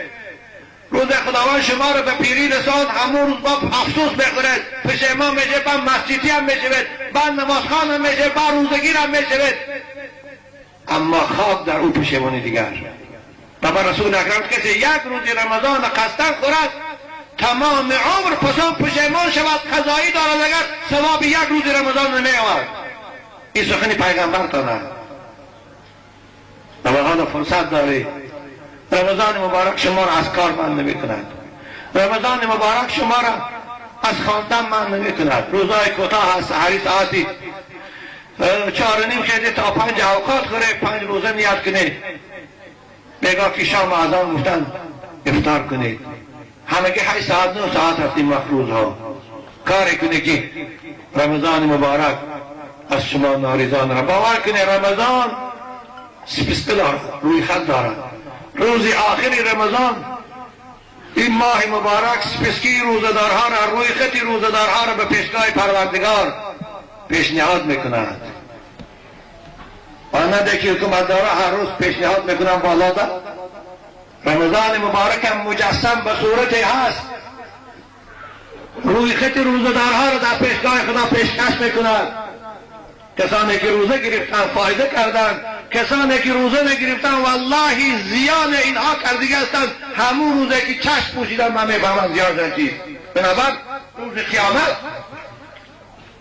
کتابی مجالس شعور دست تا یکی از بنده های خدا را ملائکه های عذاب کشاله کنان به دوزخ میبرند. پیغمبر خدا بالای تخت شفاعت نشسته است. وقتی که این بنده میبیند رسول خدا را نشستیان، دست به دامان پیغمبر خدا میزند، فریاد میکند یا رسول الله من یکی از امتهای گناهگار تو هستم، من از چنگال اینا خلاص کن. پیغمبر خدا میخواهند او را شفاعت کنند، خلاص کنند. که در این وقت پروردگار به حبیبش وحی میکند که حبیبی من این بنده من تو از شفاعت نکن، زیرا بالای او دعواگری سختی هست. رسول اکرم میگه دعواگر کیست خدایا؟ پروردگار میگه بالای او دعواگر رمضان است. یعنی این دنیا در رمضان حرمت نکرده بود، بالاش دعواگر. رسول اکرم میگه انا بریء ممن کان خصمه رمضان، من بیزارم از او امتی که بالای او دعواگر رمضان باشد. حالا من باید شده بود سالهای گذشته که این شما نمیدانم بچه ها از دانشکده های عالی میخواندن قشلاقا خانه شما میرن در ماه رمضان شنبه بازار، مادری مسلمان مادری پی برای بچه مای مکتب آمده بوده با چای میکنه عبیده زن خورم بچه در رمضان برای بچهش اوقات میکنه عبیدی در نصف روز در که بچه من از شهر آمده مگر این مادری مشکلتن. این مادری است که به دست خودش بچهش زهر دادی ایستاده است، به دست خودش بچهش در دوزخ تیله کردید. این هم تو مادر است. لبا یاردمی در معصیت این هم کفر است. قرآن خداوند میگه و تعاونوا علی البر والتقوى ولا تعاونوا علی الاثم والعدوان. وقتی که معصیت است، گناه است، بچه دخترات رو ما یاردم نکنه. خوب روز خود گفت نمیگیرد، چایش نکن تا چه با مردمون گشنه گردد، شام که با قطار خود چای خورد. خود که مسلمان در راه ماه، حتی فقها میگن در ماه رمضان آشپزخانه ها، سلاخانه هایی که هستن منالی در کوچاپور رمضان در اگر روزانه اوقات پزن سودا کنن حرام از پولش. همون آشپز تحقیر رمضان حکمش کافر میشه. همان پوله که از سوداش میگیرد، از سودای همون طعام دادگیش به روز خورا، همون پول برای بچه‌هاش غذا خورد، بچه‌هاش هم غذای حرام خوردیان.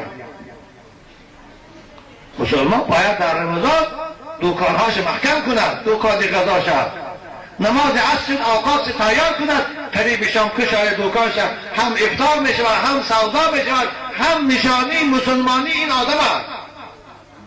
وقتی که در رمضان خانهش بکشد، اوقات تیار بکنه برای روز خورا بیای خوره، این آدم است که گویا رمضان را تحقیر کرد. این آدم است که گویا خدا را تحقیر کرد. انشاءالله خدا را تحقیر کردگی عذابش ببینه. خدا را همچنان عذاب میکنه. ببینی بندینی بدنش فلج شد، یا میبینی کسی راک شد، یا میبینی که گردش گرفتن، دور دوام نمیکنه. این کسی عذاب خدا هست. اگر من صحبت خدا در اینجا پایان میرسانم، انشاءالله من گمان دارم قومای عزیز شما جوی بادامی ها هم از اهل ایمان هستی، فرزنده های شما خواهرای عزیز ما همشان مسلمان هستند، با حیا و با عفت هستند، لیکن فقط وظیفه ما علما یک بار هوشیار ساختن است، یک بار حکم خدا را بیان کردن است. بنابر من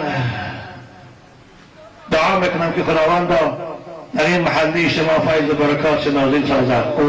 خداوند در این محلی شما آفت و بلا را برداشته گرداند. خداوند جوانای شما را، فرزندای شما را، دخترای شما را عمر دراز و تن صحت و اهل ایمان و اهل تقوا و اهل حیا و عفت گرداند.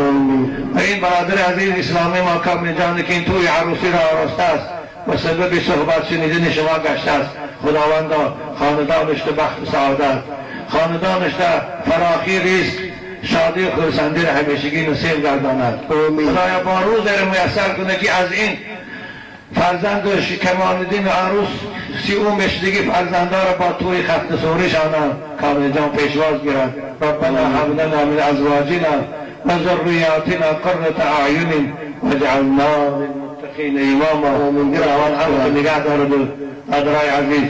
خوب شاید کدام سخنی من درشتر برامده باشد، از شما معذرت میخواهم، به اختیار میبرم، لیکن به هر حال باز میگم به فایده شما من میگویم. شمالی حضرت شیخ شمالی برای که قرآن خداوند ما و شما را امر کرده است و ذکر پنده خوب پند گاه ها ملایم میشود، گاه ها سخت میشود.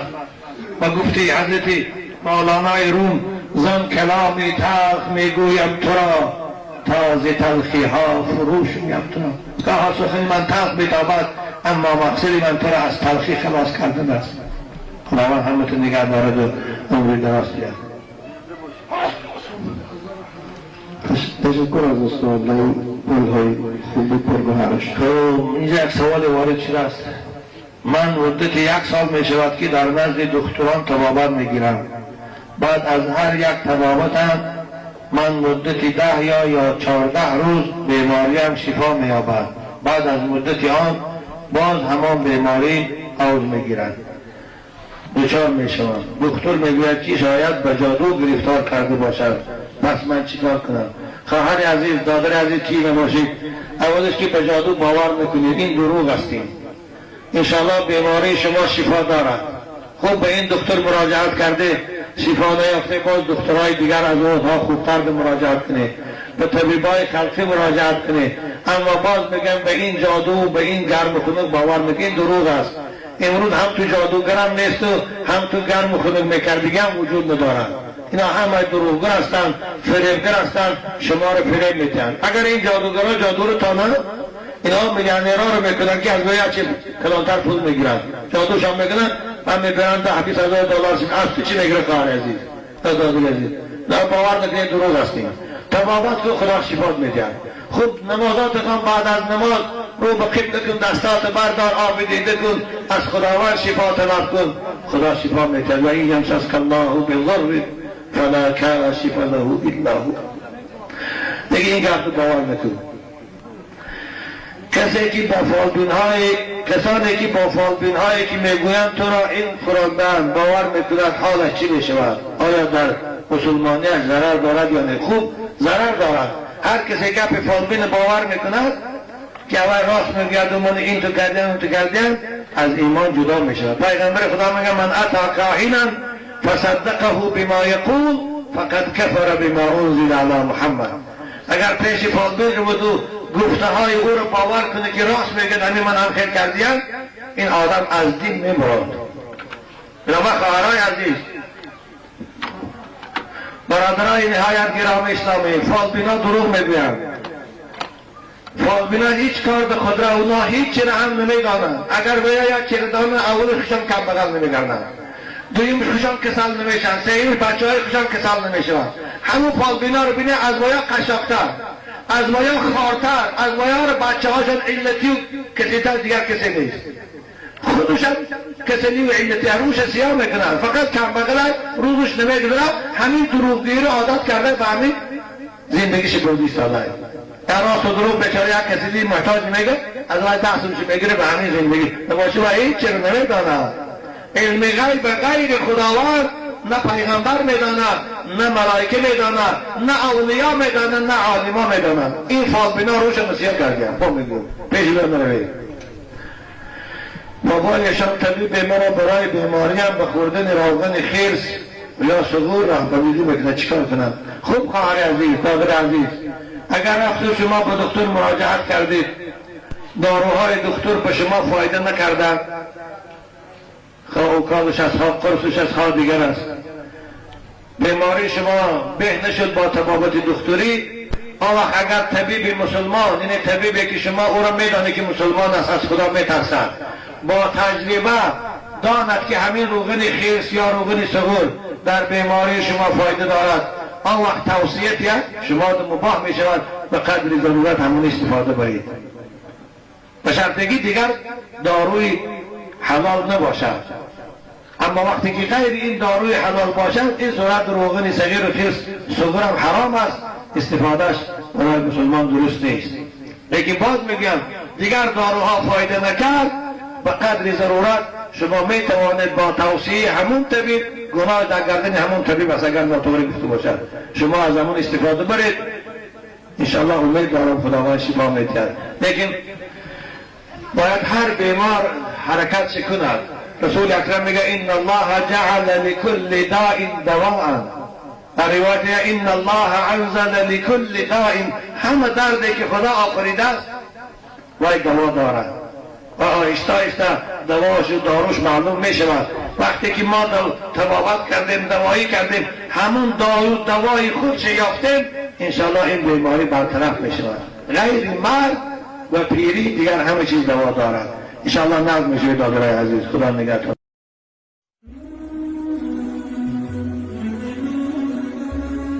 السلام علیکم حضرت ایشان و این چنین سلام من به حضرت قبلگاهی شما و برادران شما و عاشقان این مدرسه محمدی و در خاندان شما عمر دراز با برکت و تنجوی امنیت. اگرچه این زبان پرگناهی من سزاوار این گفته ها نیست، از خداوند تعالی طلب دارم و دعا میکنم که شما را از بلاهای این زمان نگهبان باشد و رئیس جمهورمان که وکیل صلح آرامی است، خداوند هدایتشان بکند که پشتیبان اسلام باشد. محترم ایشان نورالدین جان، از شما عذر میخواهم و در این نوشته هایم خطای باشد مرا ببخشید. استاد عزیز به این دو سوال من جواب گویید که انتظارم. اول، در مسجد دهه ما نماز خفتن را بعد از شام نیم ساعت در بعض وقت 20 دقیقه بعد میخوانند. من به ملا امام گفتم خطا هست، او گفت که میشود وقتی که مستفیدان از طهارت کردن شکایت کنند. خب در این با چندین بار من صحبت کردم.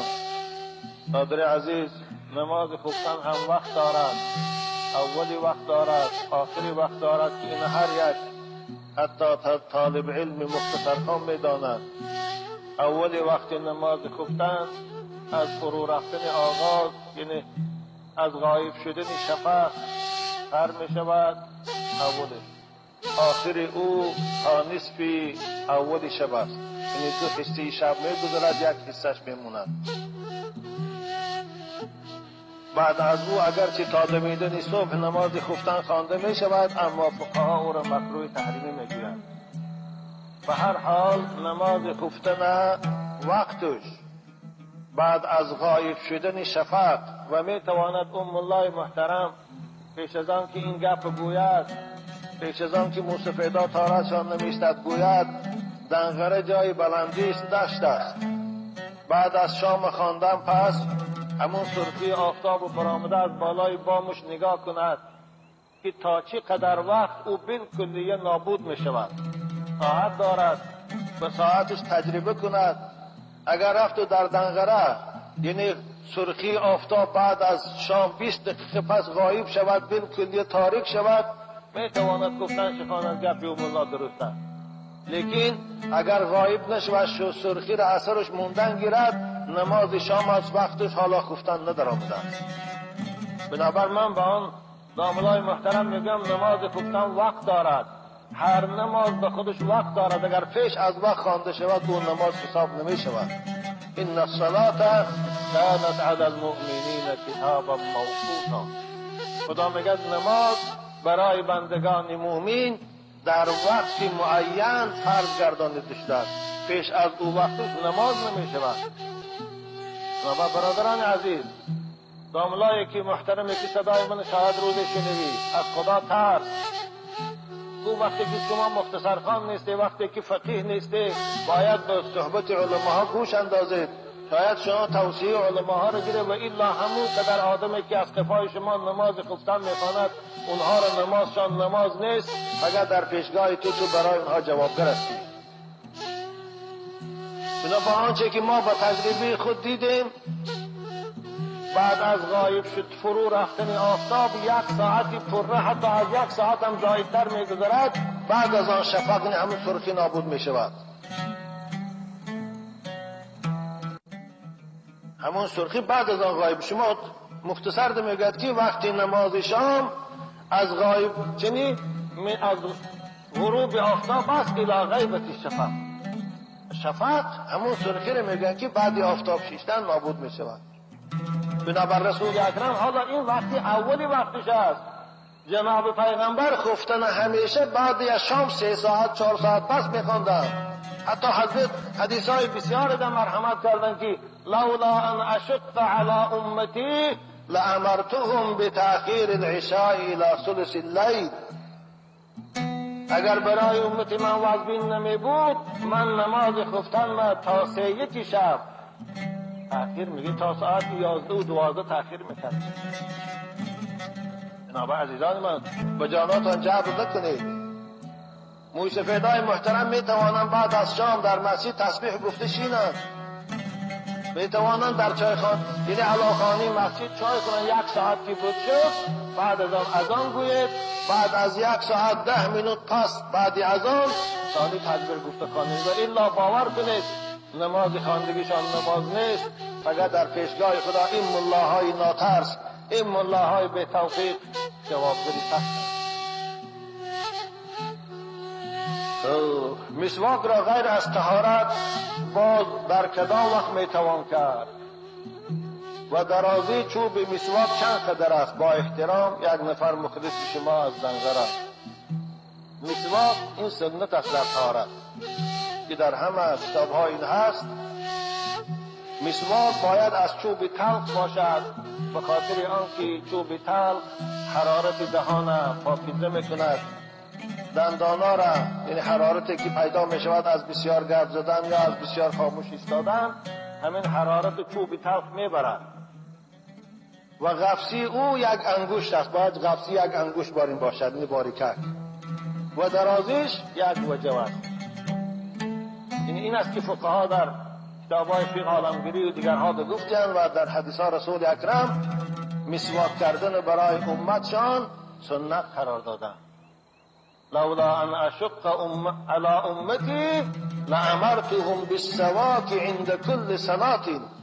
اگر واجب نمی بود من امت فرض میگرداندم که در هر نماز در هر طهارت مسواک کنند. رسول اکرم آنقدر مسواک دوست می داشتند که حضرت عطا میگوید من حضرت شریح میگوید از حضرت عایشه مادر من پرسیدم که مادر بأی شیء کان یبدأ رسول الله صلی الله علیه و سلم اذا دخل بیته. پیغمبر خدا وقتی که خانه می آمدن حضور شما ازواج مطهرات، اول کاری که میکردن بعد از درآمدن خانه چی بود؟ حضرت عایشه مادرمان گفتی از سوا رسول اکرم مسواک میکردن. به خاطر چی؟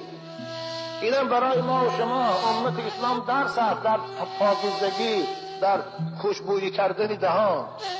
رسول اکرم به خاطر هم مسواک میکردن که شاید دهانشان از سبب بسیار گپ زدن در مسجد بوی ناخوش گرفته باشد، یا از سبب خاموش ایستادن بسیار حرارت کرده باشد. وقتی که با همسرشان نزدیک میشوند، با نزدیک گپ میزنند، بوی ناخوش از دهان نبراید. گویان حضرت میدرآمدن اول مسواک میکردن دهانهای مبارکه، بعد از آن به صحبت شروع میکردن. این مسواک پاکیزگی است، این خوشبویی دهن است. بنابر امروز عزیزان من البته مسواک سنت است، همون چوبه که حاجی ها میبیارن از حج. خوب اگر به کدامت که مسواک میسر نباشد، هر روز شما 2 بار میتوانید دندانهاتون با چاتکه هایی که امروز برآمده است با خمیره های دندانشویی شویید، هم دنداناتون سفید میشود، زردی دندان میرود، هم دهان شما خوشبوی میشود که این نظافت از اسلام است. پروردگار خودش نظیف است، پاکیزه است، از بندگان پاکیزه را دوست می‌دارد. پروردگار خودش خوشبوی است، از بندگانش خوشبویی را دوست می‌دارد. خوب در حالتهای قرآن خواندن رسول اکرم مسواک می‌کردند. وقتی که به نماز می‌خواستن طهارت داشتند، نماز نفل یا تهجد می‌خواندن، اول مسواک می‌کردند، بعد نماز شروع می‌کردند. حالتهای بسیاری است.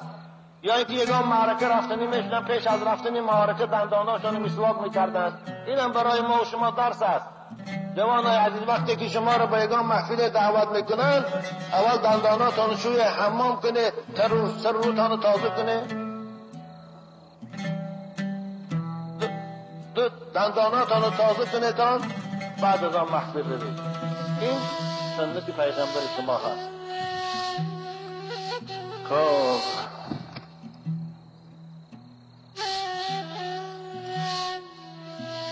سلام داملای عزیز، من یکی از شنونده دائمی شما می باشم. ما روز عروسی بودن ما تکی شوهرم جنگی سخت شدم. این مکتوب از جانب خواهر دل است. شوهرم مرا زد وقتی که من حامله دار بودم. در شکمی من به شته زد. من به سوی او شته نبرداشتم، لیکن من شته‌ام را برداشتم به خاطر آنکه شکمم را بپوشانم که شته او به من نرسد. اما شته من به شوهرم رسید. داملای عزیز بگوید من گناهکارم در نزد خدای تعالی.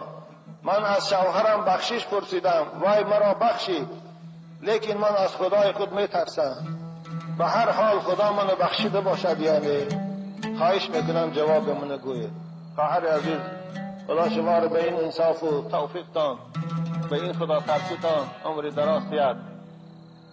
خوب البته بین زن شهوری می شود حالتهای نافهمی، می شود حالتهای ناآرامی، اما من خواهش میکنم از شوهرای عزیز که همسراشان نزنن، به سوی همسراشان لگد نبردارن. این از روی انصاف هم نیست که همسر شما حامله دار باشد. خوب حامله دار هم که نباشد، او را با لگد زدن یا با مشت زدن این جوان مردی نیست. همسری که رفیق شماست، همسری که شبها مونس شماست، همسری که لباساتان میشوید، همسری که بچه هاتان بانی میکند، همسری که نفس شما را آرام میکند، خانه شما را میبیند، شما را با غذا تأمین میکند، به سبب اندک ناراحتی او را لگدگو کردن یا اینکه حقارت دشنام کردن این جوان مردی نیست. این راه و روش پیغمبرم نیست. جناب پیغمبر میگه خیرکم لاهلی، بهترین امتی من همون مرد است که با خاندان خودش، با همسرش اخلاق خوب دارد. خوب خواهر عزیز، وقتی که شما بینتان این ناخوشی شده بود است، مثلا وقتی که شوهر از شما راضی شد، شما عذرخواهی کرده و گناه شما را بخشید، پروردگارم گناه شما را بخشیدگی است. به خاطر این شما خواهر عزیز یعنی زیغ نشوید. پروردگار مهربانی است که خود در قرآن میگوید نبی عبادی انی انا الغفور الرحیم. بندگان من بگو اگر اونها توبه کنند هر گناهی که کرده باشند من بخشنده هستم، من گناه اونها رو میگذارم. بنابر مادر عزیز انشاءالله خدا گناه تو رو گذشتگی است. وقتی که حالا هم ترس این در دل شما باشد، خدایا کند که دیگر خواهرای مسلمان ما، دیگر مادرای ما هم شوهراشان این قسم احترام کنند و قدر شوهراشان به جا بیارند.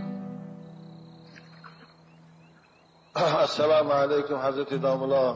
بار چهارم است که مکتوب می نویسم، اما از یگان تایانها تا حال جواب نگرفتم و همیشه از پروردگار خود در حق شما و اهل خاندانتان عاجزانه دعا میکنم که شما را در بالای سر ما همچون آفتاب بر این روشن دهنده صحت و سلامت نگه دارد.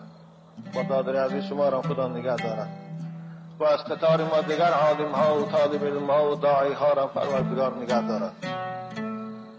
و امید دارم که این دفعه به سوال های من جواب میگوید. خوب منتظر باشید جواب خودشون.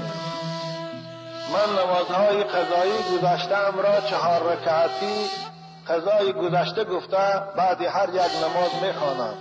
مگر این درست است؟ این نیتی من؟ نه برادر عزیز، نماز قضایی مثل نماز وقتی میشود. وقتی که شما بعد از نماز بامداد یا پیش از نماز بامداد قضایی میخوانه 2 رکعتی بامداده، باید همون 2 رکعت نیت کنید. این نیت کردم بگذارم اولی قضایی بامداد گذشته. چند بار است من در این باب تاکید میکنم، در وقت نیت قضایی همین کلمه اول استفاده برید. نیت کردم بگذارم اولی قضای نماز بامداد گذشته اگر بامداد باشد. اگر پیشین باشد پیشین 4 رکعت میخوانه، از آن تکبیر میگوید، نیتی او همین است. این نیت کردم بگذارم قضای اولی پیشین گذشته.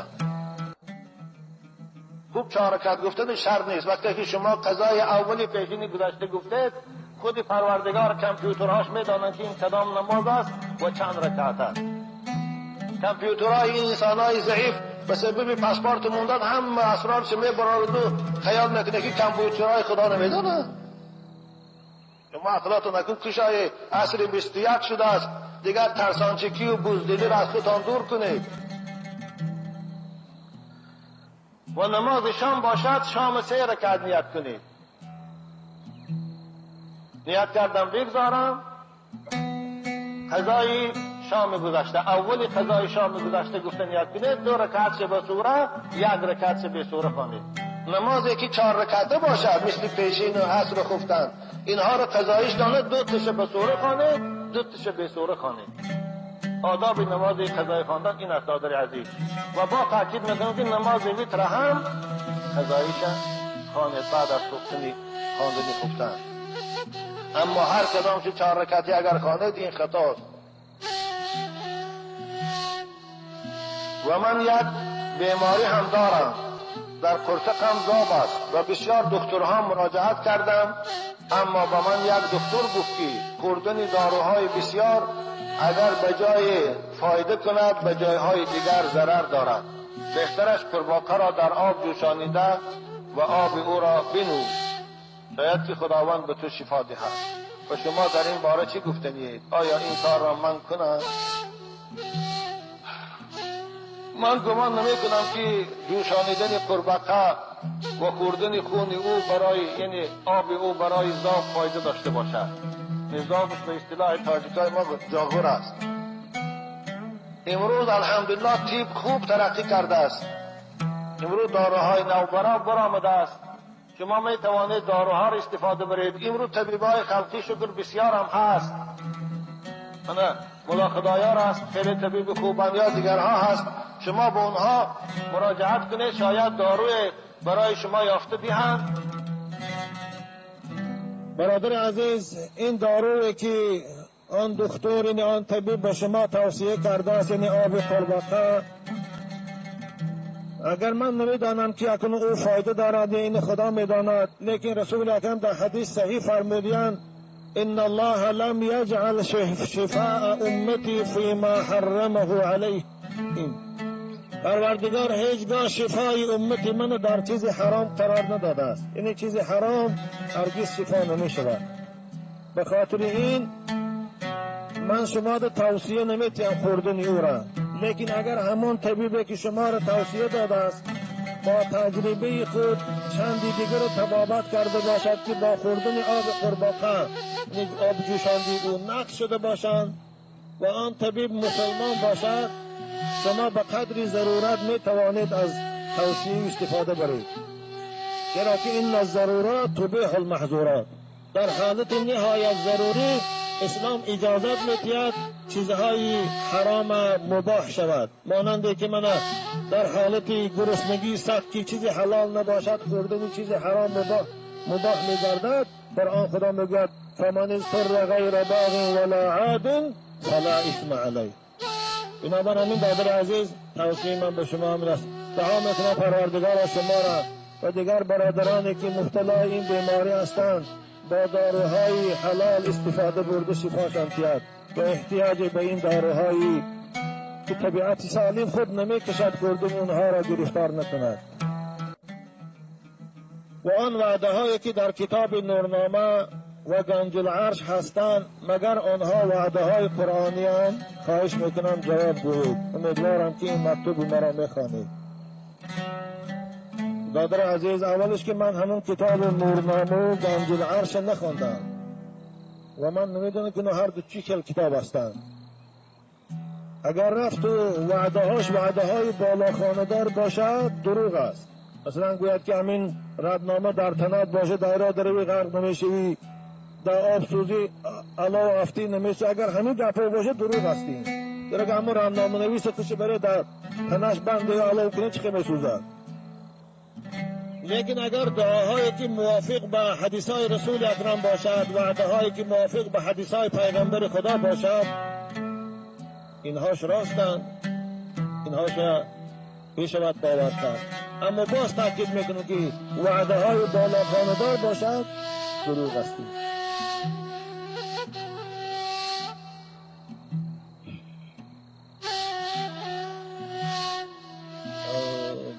السلام علیکم داملای عزیز، من انتظار جواب های شما هستم. سوال من را خوانید و جواب گویید. مرا شوهرم دختر کردی گویان از من رو گردان، لباس های مرا از تاری سرم تا نوگی پام گرفته آورد و با دو دست بالا کرده گفت تو ده جواب، دیگر زندگی نمی کنم. لباس هایت را گیر، دیگر به خانه من نبیا. من روز دیگر همراه مادرم به خانه شوهرم رفتم، اما شوهرم به خانه در آمدن زن نماند. گشت نامی 3 طلاق را گرفت و برآمده رفت. مرا برای زندگی کردن طعنه میکنن که تو 3 طلاق هستی. آره خواهر عزیز، اگر این راست باشد شما 3 طلاق شدگی هستید. بنابر شما از او خانه میتوانید برآمده روید، لباسایی که خودتان همراه خود آوردگی هستید گیرید برید، این حق شماست. بعد از بود شدن عدتان شما عده میپایید، این 3 ماه زنانه، این 3 عذر زنانه. بعد از آن میخواهید شما آزادانه است شوهر میکنید یا دیگر. اما اگر رفت و از شوهرتان جدا شدن نباشید، من به شما توصیه میتیم که شما این فکر از خود دور کنید. زیرا که اگر میخواست شما را بعد از این پیش کردن با پشیمان میشد در خانه من میکرد. اکنون که من کرده است نمیخواد با شما زندگی کردن، شما میتوانید بعد از بود شدن عدتان برای شوهر مناسب یابید، زندگی تان ادامه کنید. خب این مسئله باید شوهرتان سوال میکنه خواهر عزیز، نه شما. اگر این سوال شما به عینی هم تو واقع شده باشد، شما 3 طلاق شدگی هستید، دیگر او تا عدتان بود شدن در خانه شوهر استید حق دارید اگر خانه جداگانه باشد، زیرا که نفقه شما در گردن شوهرتان است تا تمام شدن عده. لیکن عدتان که بود شد شما دیگر در او خانه بیگانه است، برآمده روید خواهر عزیز.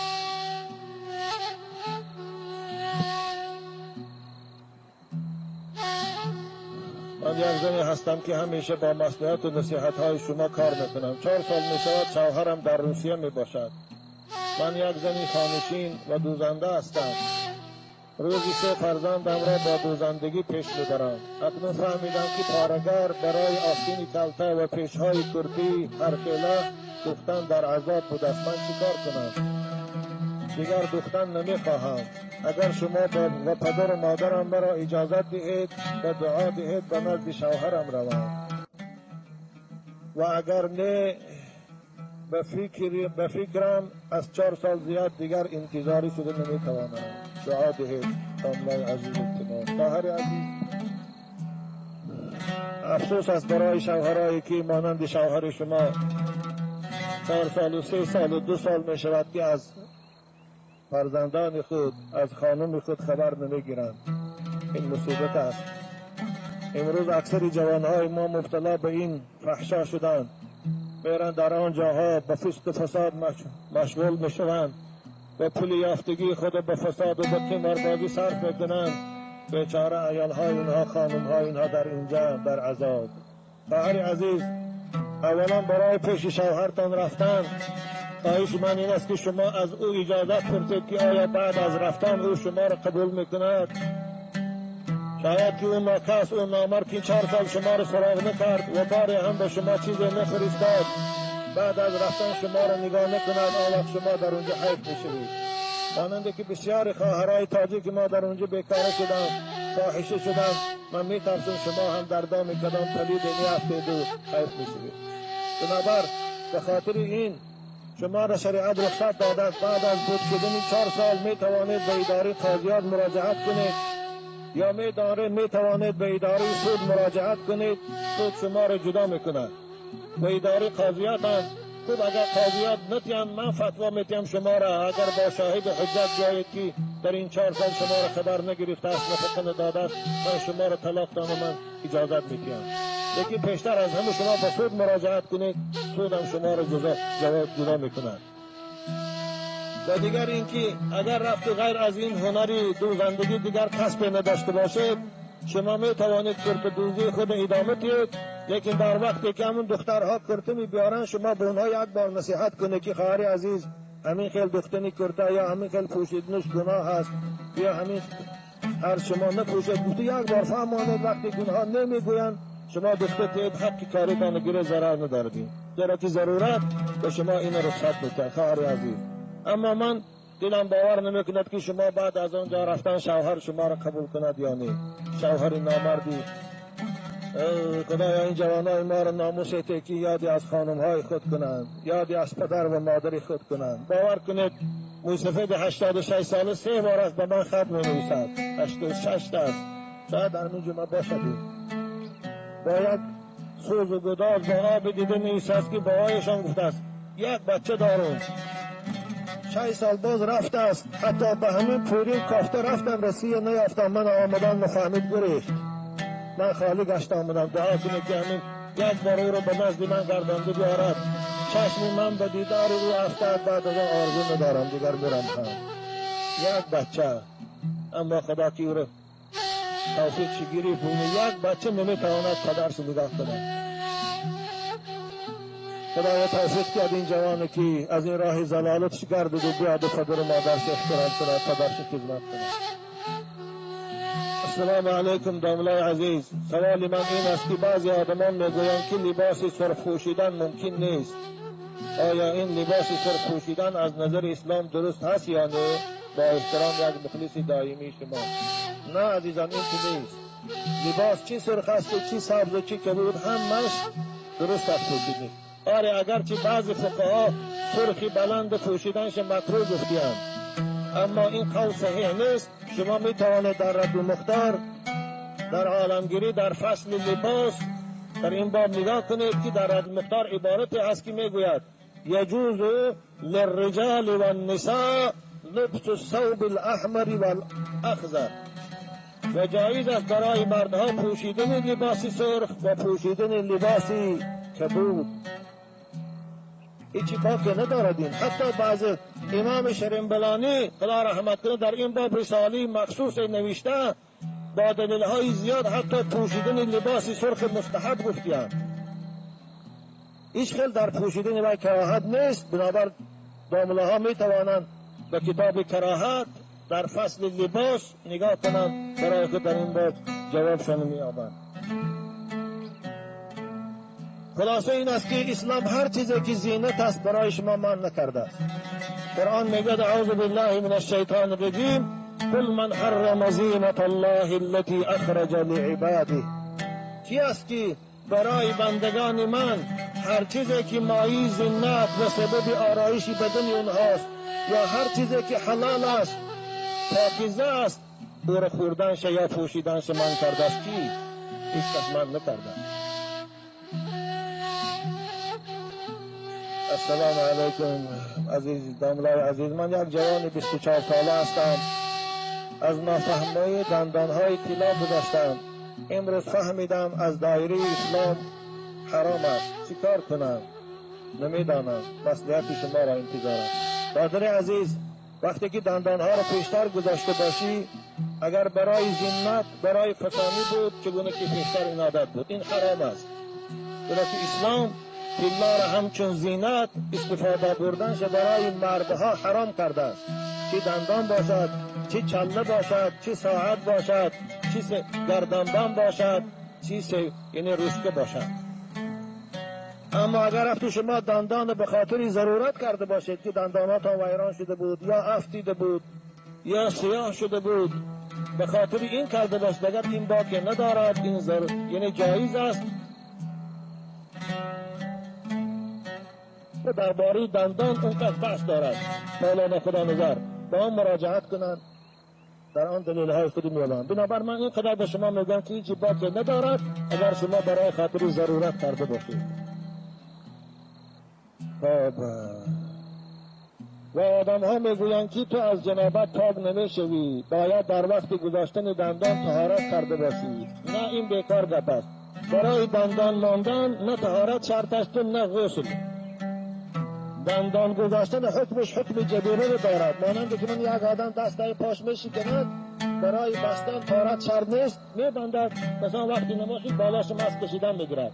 دندان هم حکم او رو دارد، نه طهارت شرط است برای موندنش نه غسل شرط است. و کسانی که بعد از دندان گذاشتن طهارت میکنند، دهنشان آوگردان کنند، طهارتشان درست است. جنوب شوند غسل میکنند، دهن آوگردان کنند، غسلشان درست است. در اسلام عزیزان من حرام نیست. تو برادر عزیز، اولش که شما این گپ‌ها را از داملاهای خیلی معتمد و یعنی کتاب خوب بسیار میدیدگی شما پرسید و هر ملای بیچاره که چهار کتابخوان است این گپ بیاد شما به گپ او زود تشویش نشوید. و حکم دندان صنعی دیگر چی شده است؟ یعنی دندان موندن با که نه، بلکه مستحب به صاحب فتاوای محمودیت موندن دندان است. چرا که دندان که افتی جاش خالی موند سبب پیدا شدن بیماری ها می شود، سبب لقانق شدن دندان های دو طرف می شود، حتی سبب خراب شدن عصب می شود. گفته امروز طب هم اثبات کرده است که باید دندان که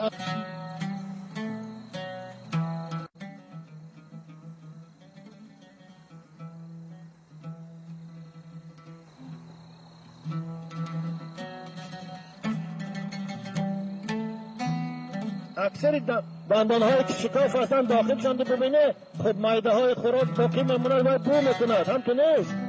البته این بو از سبب میکروب ها و از سبب چیزهای ضررناک پیدا میشه در دهان که به سلامتی انسان رو ضرر دارد. بنابراین دندانات ها نگذاره که شکاف ایستد، نگذاره سیاه شده ایستد. آخه این اسلام دینی نظافت است، نخواد که پاکیزگی فقط برای اروپایی ها باشد. دندانای اونا بینه جرقص میکند، اما دندانای ما رو بینه حتی ایشان و ملاهامانه از زردیش طبیعت آدم میگرد روشان نگاه کنی. الله رسول اکرم در حدیث های صحیح صحابه ها رو نمیموندن که دنداناشان زرد باشد پیش حضرت در آید لا تدخلوا علی قلوحا، معنا قلوح دندان زرد. هم سحری دندانات هم شستن با کمیری دندان این وظیفه که میدینن. و برای زنان حکمش چیست؟ برای زن طلا حلال است، خواه دندان میکند، خواه چلی طلا میگیرد، خواه گردنبند طلا میکند، همش حلال است.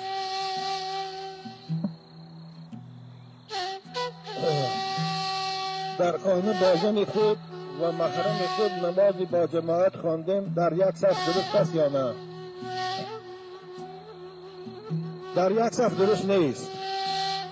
کسانی که در خانه نماز میخوانند، خواه پدر است، خواه شوهر است، خواه برادر است، باید خواهرها را، همسر یا مادر است، اونها از صف عقیب ایستند، از کفای شما ایستند. اگر برابر ایستاد، حتی خواهر در نماز برادرش ایستاد، نماز فاسد میشه اگر یک نماز باشد. بنابر وقت در خانه هایی که شما جماعت میکنید با دخترای خود یا با همسر خود، اونها را نیم متر عقیب مونید صف گیرن، شما خودتان پیش ایستید. اگر رفتون مردها اکو دادرا باشد، یعنی مردها از کفای امام ایستند و خواهر و یعنی مادرها از کفای اونها ایستند، اما در صف برابر نیستند. حضرت انس میگوید پیغمبر خدا خانه من آمدن، خانه ما آمدن. بعد از خوردن غذا حضرت گفتن من در خانه شما تبرکاً نماز خوانم. این حدیث صحیح است، مشکات خواندگان میدانند.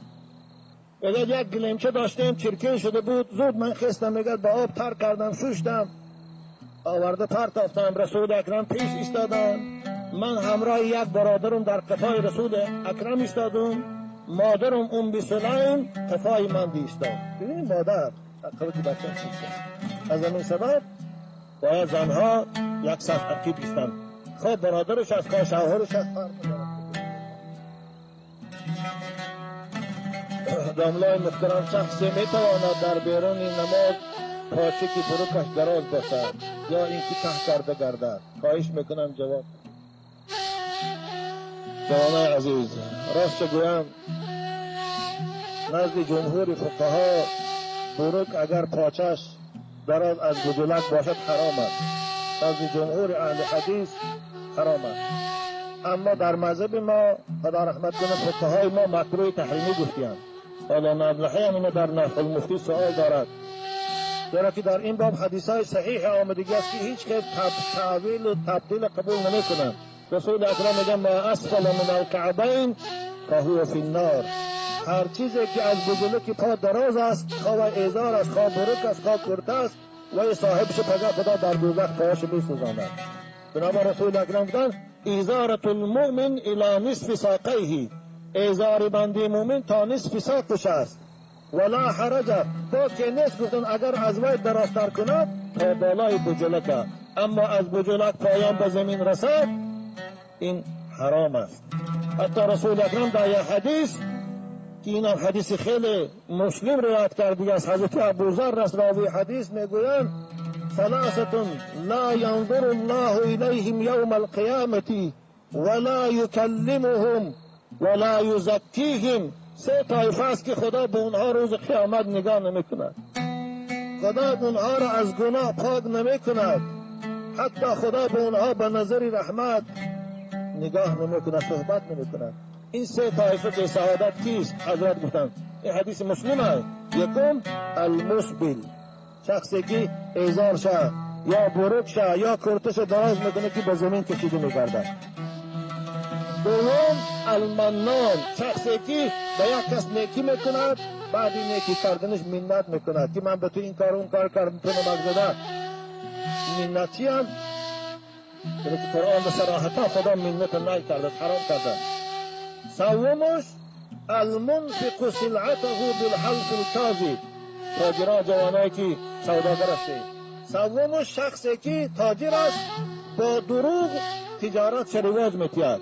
مثلا بازار میبره گوشه، میدان گوش قصیر است، میدان گوش گوساله نکرده است، اما قسم میخورد که بغوز است، قسم میخورد که یا دو گوساله که یا چیزا خانه موندم یا چکتش آوردم. یعنی به مقصدی که یا باری به صفت است، تعریف میکنه که بسیار بار خود است، عالی صفت. یعنی آدمی که با دروغ میخواهم مال خودش به سودا برد، این تاجرم روز قیامت در لعنت خدا گرفتار است. خدا او را از گناه پاک نمی کند.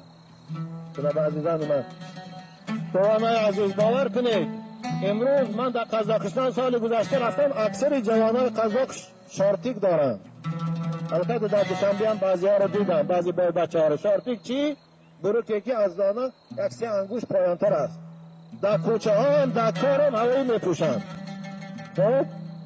اگر همین ما از نام اسلام میگفتم هیچ کس قبول نمیکرد. حالا که شارتیک پیغمبر خدا هم کردیان، اکنون که دنیای غرب مرده شده است، همه جوانان پوشیدی ایستادند.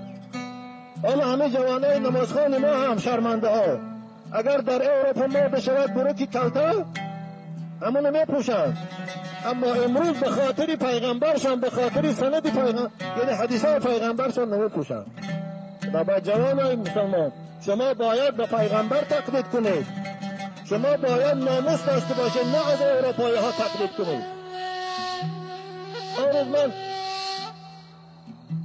اگر همین بروکی کوتاه پوشیدن از اروپایی ها شما تقلید کنید پوشید، آن روز من به شما نفرت بکنم باید که امروز پیغمبر گپش قبول نمیکنید و موده که دشمنای خدا کنه و را قبول بکنید.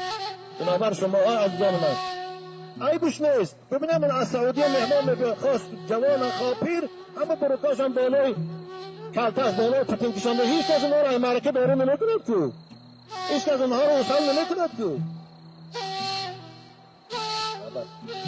چه عیبش نیست.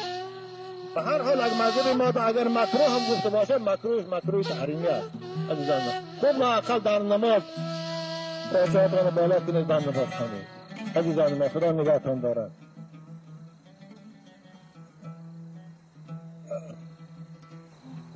السلام علیکم داملای عزیز، از راه خیلی دور آمدم، به این سوال من جواب گویید. شخص با نکاح فاسد ان اقترح به شاهد زن را نکاح کرده گرفته چند سال زندگی کرد، بعد در همین نکاح او را 3 طلاق داد و همین مرد میخواهد که به حلاله همین زن را دویم باره نکاح کرده گیرد. آیا این درست است؟ خب اولش که اون نکاحی که پیشتر داشت نکاح فاسدش نکاح نیست، بنابراین این طلاقی که کردن خاصیت و خاصت این طلاق واقع نمی شود، زیرا که زنی بیگانه را طلاق کنن نکنن طلاق نیست. اکنون این جوان اولش که مصیبت است، اولش که عیب است برای مسلمان که با نکاح فاسد با زن ازدواج کند. نکاح فاسد حکم زنا رو دارد ولی نکاح نیست. بنابراین من به این جوان توصیم این است که از همسر خود جدا شود، از همون روزه که جدا میشن همسرش عده پاید، یعنی حیض میدیدگی باشد 3 حیض بیند، حیض نمیدیدگی باشد عده 3 ماه است، بعد از بود شدن عدهش میتواند همسرش نکاح کرده گیرد. او طلاق وی طلاق نیست، این زندگی که قدر وقت کردن زنا هست. بنابراین اینها برای این کاسان توبه کنند، از پروردگار پشیمانی کنند، شاید پروردگار گناهشان رو ببخشد و این لاروشان سیاه میشه. السلام علیکم داملای محترم، ما یک گروه دانشجویان دانشگاه اسلامی به نام ترمذی در صف 4 میخوانیم. از خدای متعال طلب داریم که به مثل شما عالم‌های با عمل در تاجیکستان ما زیاد گردد و از شما طلب دعا داریم در حق ما دعا کنید. پروردگار همه طالب علمای ما را و خصوصا این جوانان امید دعا از ما کردیم، پروردگار به آنها علم با عمل، ذهن خوب و استعداد بلند در خواندن و تحصیل کردن و در فهمیدن درس‌ها نصیبشان کند. خداوند اینها را آینده عالم با عمل و داعی به سوی خودت گردان.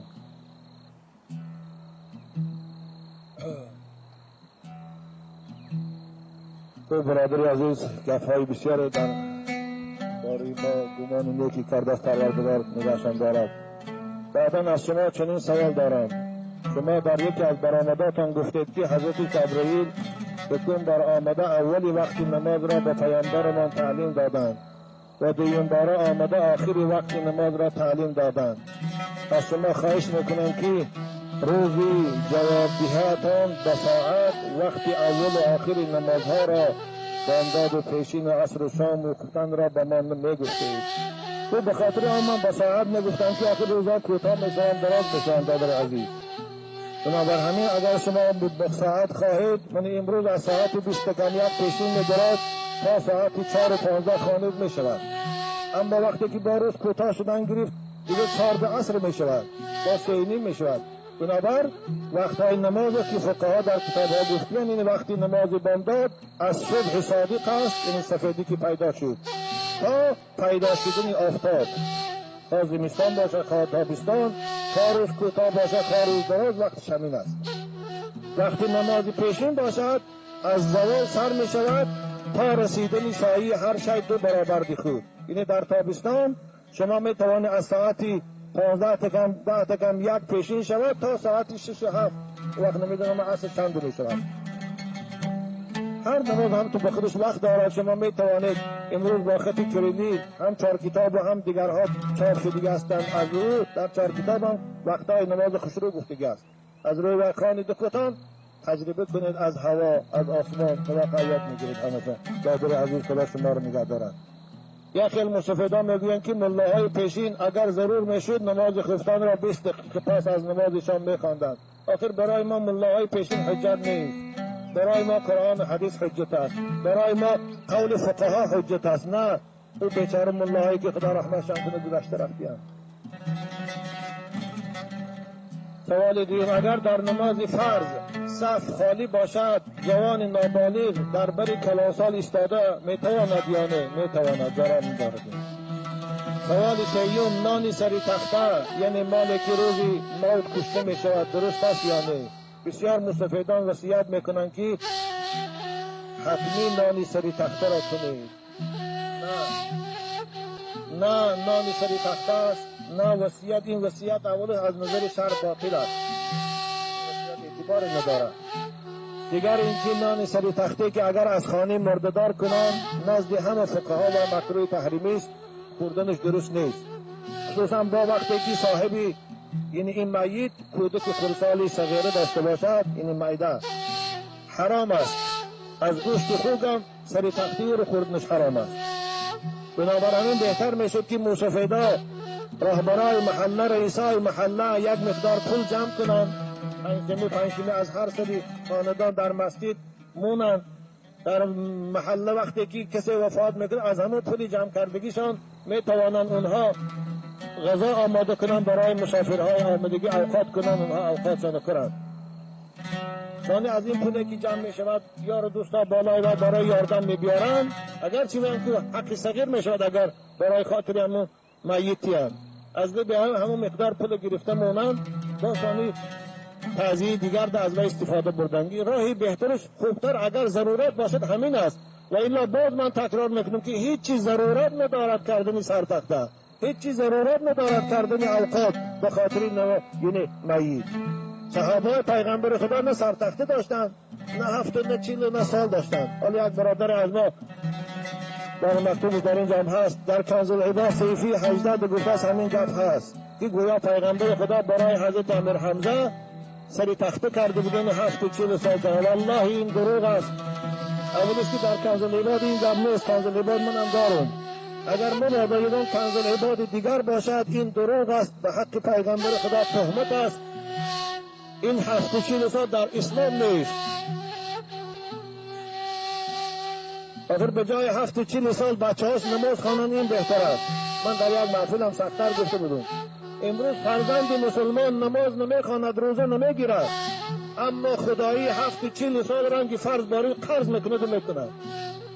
و باور کنید اسلام از شما نماز طلب دارد، روزه را طلب دارد. شما نماز خانه اللهم اغفر لی ولی والدی گویه خدا گناه پدرتان نمیگذارد، به خدا که از $100,000 که در خدایی صرف میکنه و ثوابش بسیار است.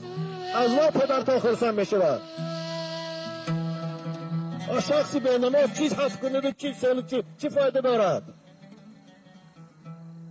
برای نمازاتان خانه خوب اگر رفت ثروتمند دست کنه برادرای مسلمان میکنم، من نمیکنم، البته ثوابش میرسد همچون هدیه به روح گذشتگان شما، لیکن این ضرورت نیست. این از یگان رکن اسلام نیست. شما اینو دانید، اینو به اسلام نچسبانید، اسلام به این بدنام نکنید.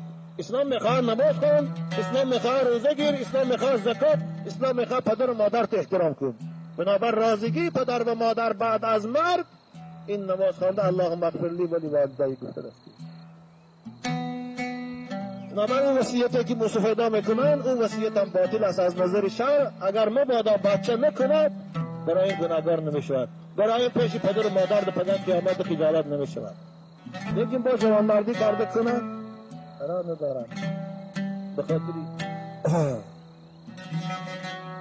السلام علیکم بابای اشان، این دنیا برای مومن یک روز است و برای کافر یک شب. حکمتش چی؟ من این سوالا رو نمیدونم برادر عزیز. این همه کتابای فارسی خود رایو روزی مریم را قایدی گرفتنش چیست؟ در اسلام روزی مریم نیست. در اسلام روزی فرض است، رمضان مبارک. روزی قضا است، اینم فرض است.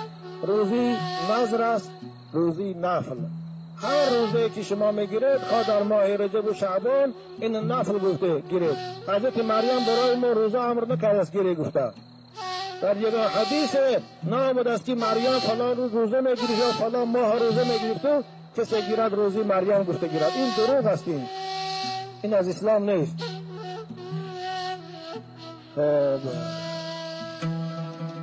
صاحب عذر نماز نفل را خوانده به همون طهارت میتواند نماز 5 وقته را خواند. میتواند به شرطی که همون وقتی نماز باشد. مثلا آدم معذور طهارت که کرد برای نماز پیشین فقط تا ساعت 4 یعنی تا تمام شدن پیشین میتواند هر نمازی که خواند تا قضایی میخواند، نفل میخواند. وقتی که پیشین تمام شد طهارت وی هم میشکند. این در صورتی که باز از زنان بدانه که به شرطی که غیر از همون عذرش با یدان کار طهارت میشکستی دیگر نکرده باشد. مثلا معذوره که پیشابش نمیستد، این آدم بعد از طهارت کردن پیشابش چکیدن کیسه نماز خوانده میتونه، خواه نفل و خواه فرض تا قضایی خوانده میتونه. لیکن در همین وقت اگر بادش برایت میتارت میشکند. این معنی نداره که من معذورم گفته و چی نامقیده کی کند نمازش خواندن گیرد. همون عذرش طهارت نمیشکند، باقی مانده دیگه دارد خون شود یا خوابش برد یا یکی مثلا بادش برای طهارتش میشکند، طهارتی تازه کند. چشم را از حرام نگاه دارید معنایش چیست؟ چشم از حرام نگاه دارید معنایش اینه که وقتی که یه چیز حرام میبینی تا یگان خانم لوچه یا صورتهای بیکاره رو میبینی او تو گردان نگاه نکن، یا تلویزیون رو تماشا دیستاد بودی که چیزی لوچه عیالهای لوچ که امروز معناهای تلویزیون اختر از اونهاست. چشم تو پوش تا همون منظره گذاشتن شد. این است نگاه داشتن چشم از حرام. زیرا که خدا برای چشمای شما پرده داده است. پرده ببینید، دو پرده که ملایم زیبا با داخلی باید به اصطلاح امروزگاه سمسکم هست، آبم هست که پرده ها رو تر کرده نیستد تا اینکه چشم آزرده میکنن. به خاطر آن داشتی چیز حرامه که پیش درو پرداشتی چشم. به خانه دعوت کنن، در آن خانه ضیافتی از پول حرام باشد چی باید کرد؟ اولش که از پول حرام باشد عمیق دانی نرو، لیکن وقتی که نمیدانی که از پول حرام است با شبهه این حکم در حق برادر مسلمان نکن. اولش که در حق برادرای مسلمان بدگمان نشویم. مسلمان دعوت کرده است ما باید رویم. وقتی که دانیم که غیر از این منبع حرام دیگر جای درآمد حلال ندارد اون وقت میتوانید نروید. شما و بلیت روسیه را با نرخ قیمت میفروشند، این ربا هست یا نه؟ این من نمیدانم که باید چکل میفروشند. این از خودشان رفته پرسید برادر عزیز. البته چیزی که حکومت معین کرده از وجه زاید فروشش جنایت است. شما میتوانید با ارگانهای داخلی شکایت کنید.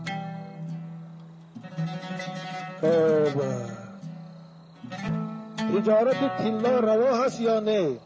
البته حلال است تجارتش. طلا را فقط استفاده بردنش همچون زینت برای مرد حرام است، اما او را سودا کردنش خرید فروش کردن به او حلال است. این در زمان رسول اکرم همه پول طلا بود. این دادر عزیز با داخلی بودگی سوری بقره را برای ما تفسیر کنید. سوری بقره جوان خود این طور براز است 286 آیت است.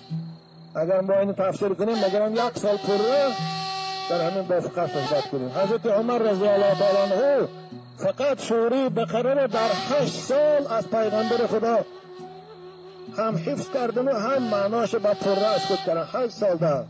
بعد از بود شدنشون حضرت برای خرسندی شادی با یک اشتر کردن و با توی کردن که 1000 شکل پروردگار که من این سوره را از خود کردن و فهمیدن معناش و تفسیرش کتیر میسر کرده بوده باشانی حضرت توی کردن. تفسیر قرطبیان این ها.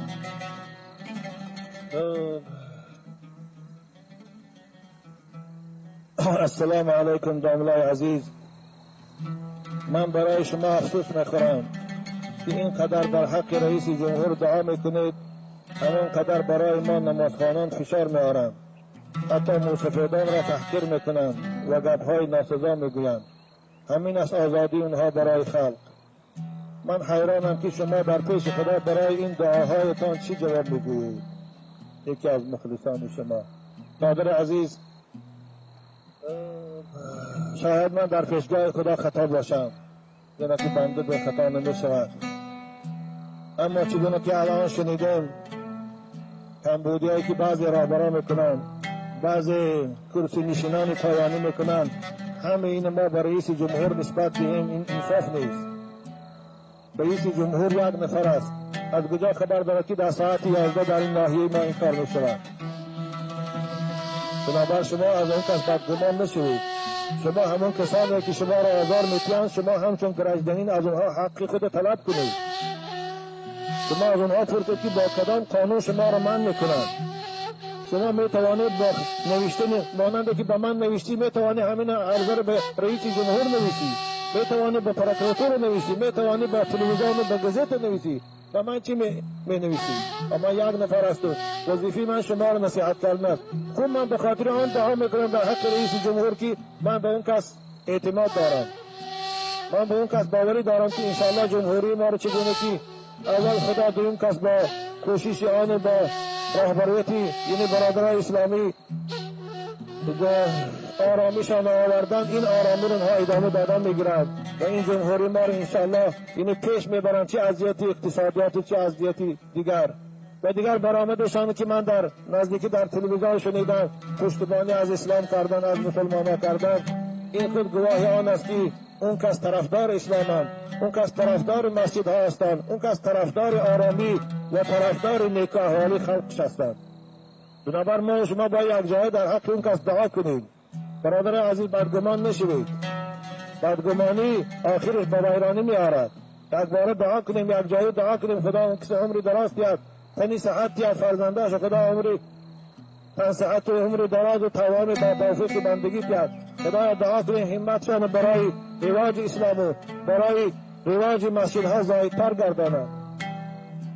وظیفه ما این است در همه فتواها در حق پادشاه ها دعا کردن به عدل انصاف، همه فتوا دین اجازت دادی هستند. برادر عزیز، بنابر من معذور دارید شما. خب من نسبت به اون کس یعنی بدگمان نیستم، نسبت به اون کس گمان نیک دارم. خوب اونها در اصل من هرچی گمان داشته باشم خدا شاهد است خودش.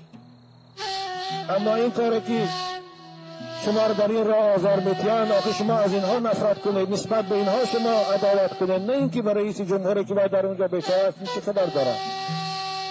چگونه که ما خواستم شاید این رئیس ناحیه ما تشکیل کرده است، شاید از اون پایانی ها تشکیل کردیم، بنابراین در اینجا رئیس جمهور گناهکار نیست. برادر عزیز خدا شما رو نگه دارد. باز تاکید میکنم شما گرجدنین یعنی شهروند جمهوری هستید. شما را کنستیتوسیا در بند اولش یک روز میر بابا چکنی بود، رئیس عدلیه را وزیر عدلیه را در تلویزیون برآمد درباره کنستیتوسیا دیده بودم. در بند اول کنستیتوسیا آزادی وجدان، آزادی شخص گفته خواهم. خب همون وقت من که باورم کنه داشتم به آزادی اینها دادگی، لیکن به هر حال نوشته شده است اخیر.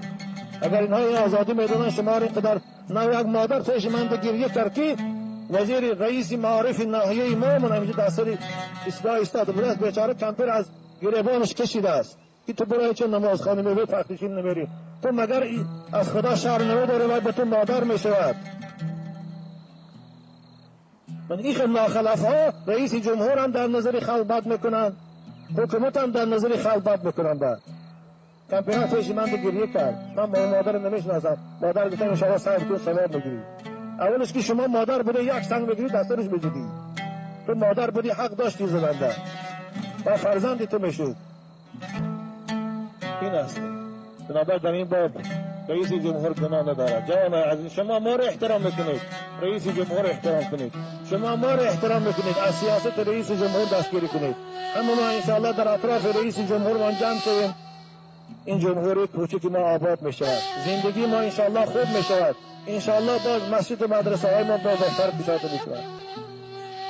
خدا همتون نگه دارد. جمعه گذشتن همیشه مکتوب دو تی دیگر هم رسیده بود، من نخواستم جواب دهم، اما این جمعه خیلی که عصبی شدم وقتی که رفته دیدم شماری زیاد از منیسه را، حتی نشایلیک منیسه خوشانم بودن. سحر اون کس پیش من آمدن در اینجا همراه جاینشینشان ویان کمک به من سلام کردن، از من گفتن که در باره مسجد شما هم که گفا بود است، کارگرای گیی ماشین ها و نمازخانه رو غم دادن شما. من ما هم تو شنیدیم تا حاضر ندیدیم، گفتن ما خبر نداریم، ما خدا خواه اونها رو بینیم من میکنیم و اونها رو من دعا دادم، دعای نیک دادم، رفتم خودش در همراه استاده سمین کارکتی نشالی گیش کردی استاده من حال خوب تو به هر حال دعاشان کنیم پروردگار انصاف شانتیاد، پروردگار اینها رو توفیق بذاره که اینا مسلمانند. یهودی ها رو در تلویزیون من میبینم همون تاقی یهودیشان در سرشان مونده، از یهودیت ها فخر دارن، از یهودیت ها فخر میکنن، از اهل تورات بودنشان فخر میکنن. وقتی که اینها رو به این حال نو دیدم و باور کنید به اینها رو مسلمانیش من توف کردم. عزیزان من، کسی بعد از نمازهای پنجگانه آیت الکرسی میخواند، از درآمدن بهشت چیز او را من نمی کند مگر مرگ. یعنی تا آمدن مرگ او در این دنیاست، بهشت نمی رود. همین که مرگ آمد، روحی او که از قالب بدن برآمد، او بهشتی است. ببینید بشارت ها. خوشا به حال کسانی که بعد از نمازهای پنجگانه آیت الکرسی میخوانند، بعد از نمازهای پنجگانه میشینند و تسبیح میگویند. وای به حال کسی که از این نعمت خودش محروم میکند. فرض سلام میتید و مثل که از قفس خلاص شده باشد، شتابان به سوی در مسجد میدود، زودتر از مسجد برم. وای به حال او. عزیزانی که در اینجا سخنی من میشنوید، هرگز این فعل به خودتان عادت نکنید. هرگز زود از مسجد برآمدن برای خودتان کسب نکنید. زیرا من روایتی دارم پیغمبر گفتن از مسجد کسی اول میبرد که او منافق است. بهترین شخصی مسجدی کیست؟ از رسول بزرگوار پرسیدن، حضرت فرمودن همون کسی که از همه پیش مسجد میدرد و از همه آخر از مسجد میبرد. از این حدیث معلوم شد کسان فرض سلام میتین دوان بیرون میبرایند اونا منافقان. منافقان نماز میخواندن. اعوذ بالله من الشیطان الرجیم.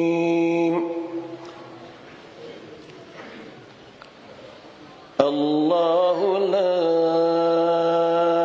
اله الا هو الحي القيوم لا تأخذه سنة ولا نوم له ما في السماوات وما في الأرض ما ذا الذي يشفع عنده إلا بإذنه يعلم ما بين أيديهم وما خلفهم ولا يحيطون بشيء من علمه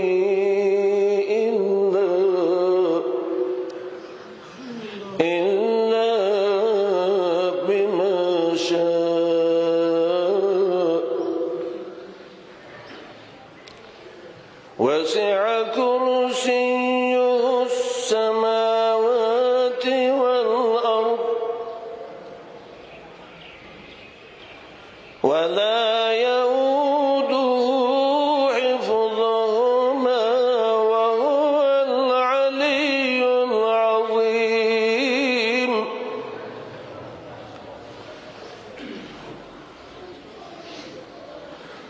وسع كرسيه السماوات والأرض ولا يؤوده حفظهما وهو العلي العظيم. صدق الله العظيم.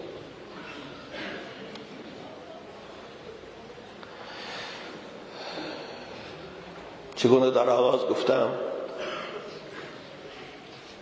این آیه از زمان رسول اکرم صلوات ربی و سلامه علیه و حتی از زبان مبارک ایشان به نام آیت الکرسی مشهور است.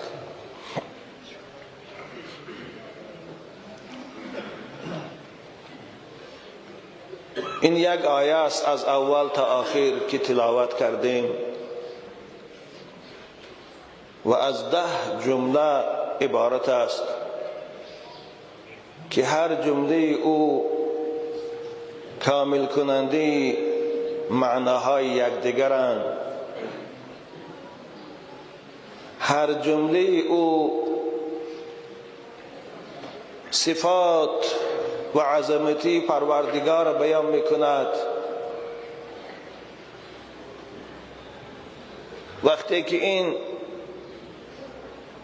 آیه مبارکه در مدینه منوره نازل شد، شبانگاه بود. رسول بزرگوار در این دل تاریکی شب حضرت زید بن ثابت دعوت کردند که کاتب وحی بود، این آیه مبارکه را روی کاغذ آوردند.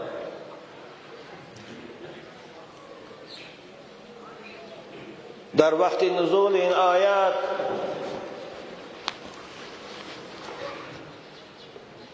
در تمام عالم بت‌هایی که مشرک‌ها می‌پرستیدند بیرون از جزیره عرب یا در جزیره عرب سرنگون افتیدند. در وقت نزول این آیه مبارکه شیطان‌ها به تهلکه افتیدند و جن‌ها چون پرندگان زیادی که میخیزانی به یکدیگر بر میخورند و یکدیگر بر میخوردند و رو به فرار می آوردند، رو به گریز می آوردند.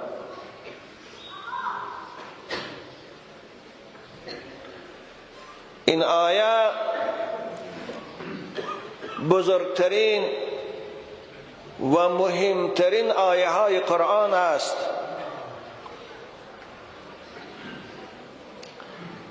آیه است که از آغاز تا آخر نامهای پروردگار و صفاتهای این خدای مهربان و این خدای قادر و توانا را بیان می سازد.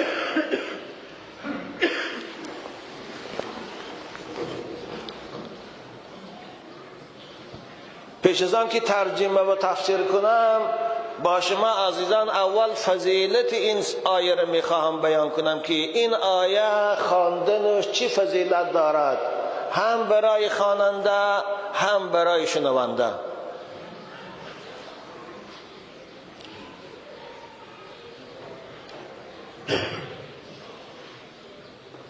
ابی بن کعب رضی الله تعالی عنه میگوید همراه با پیغمبر بزرگوار نشسته بودیم، چند نفری از اصحاب و من در پهلوی حضرت بودم. پرسیدند که ای ابا منذر، کدام آیه از قرآن عظیم و شان که تو میدانی بزرگترین آیه های قرآن است؟ و من حضرت ترجمه آوردم. حضرت ابی بن کعب میگه آداب نگاه داشتم، گفتم خدا و رسولش داناتر است. دوم بار حضرت این سوال تکرار کردند، سوم بار تکرار کردند که از آیه های قرآن که تو میدانی در سینی تو هست از همه بزرگترش کدام است؟ وقتی که سوم بار حضرت این سوال دادن گفتند الله لا اله الا هو الحي القيوم. وقتی که این جواب من پیغمبر خدا شنیدن خوشحال شدند، دست مبارکی خود در کنده سینی من، این بالای قلب من گذاشتند، گفتند لیهنک العلم ابا منذر، مبارک شو برای تو، گفتند این علم، این دانش ای پدر منذر. خوشا به حال ابی ابن کعب که دست مبارک رسول بزرگوار بالای سینه او قرار گرفت. این جسد دوزخ نمی سوزاند.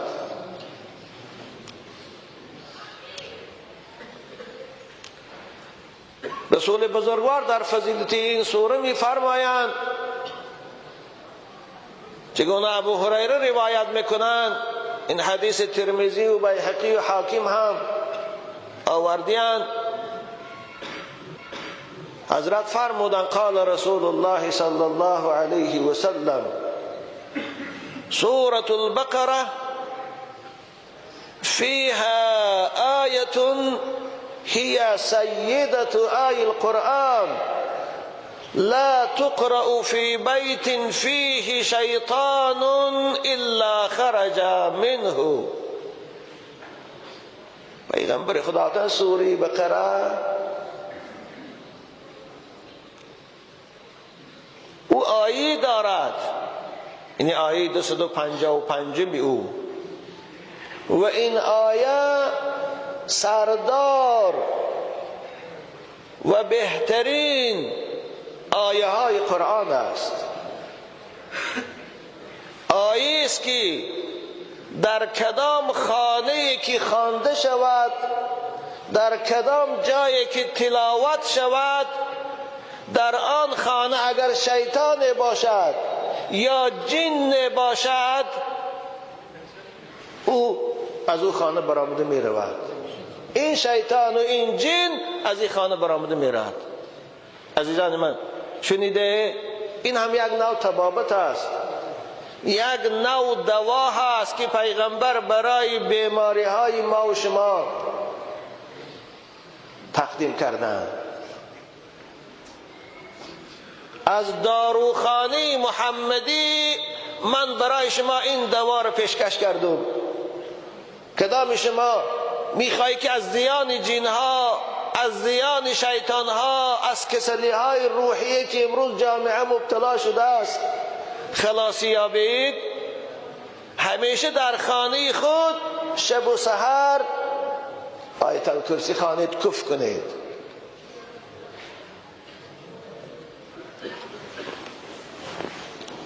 در حدیث دیگر پیغمبر بزرگوار می‌فرمایند لكل شيء سنام و سنام القرآن سورة البقره.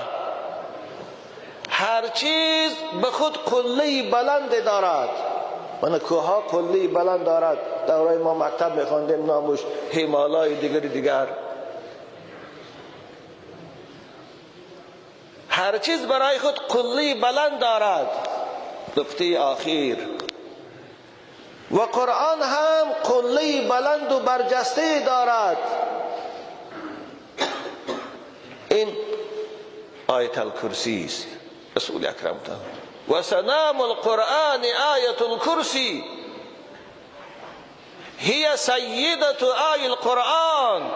قله بلند قرآن عظیم الشان آیت الکرسی است. حضرت فرمودند این بهترین و مهمترین و اساسی ترین آیه های قرآن است.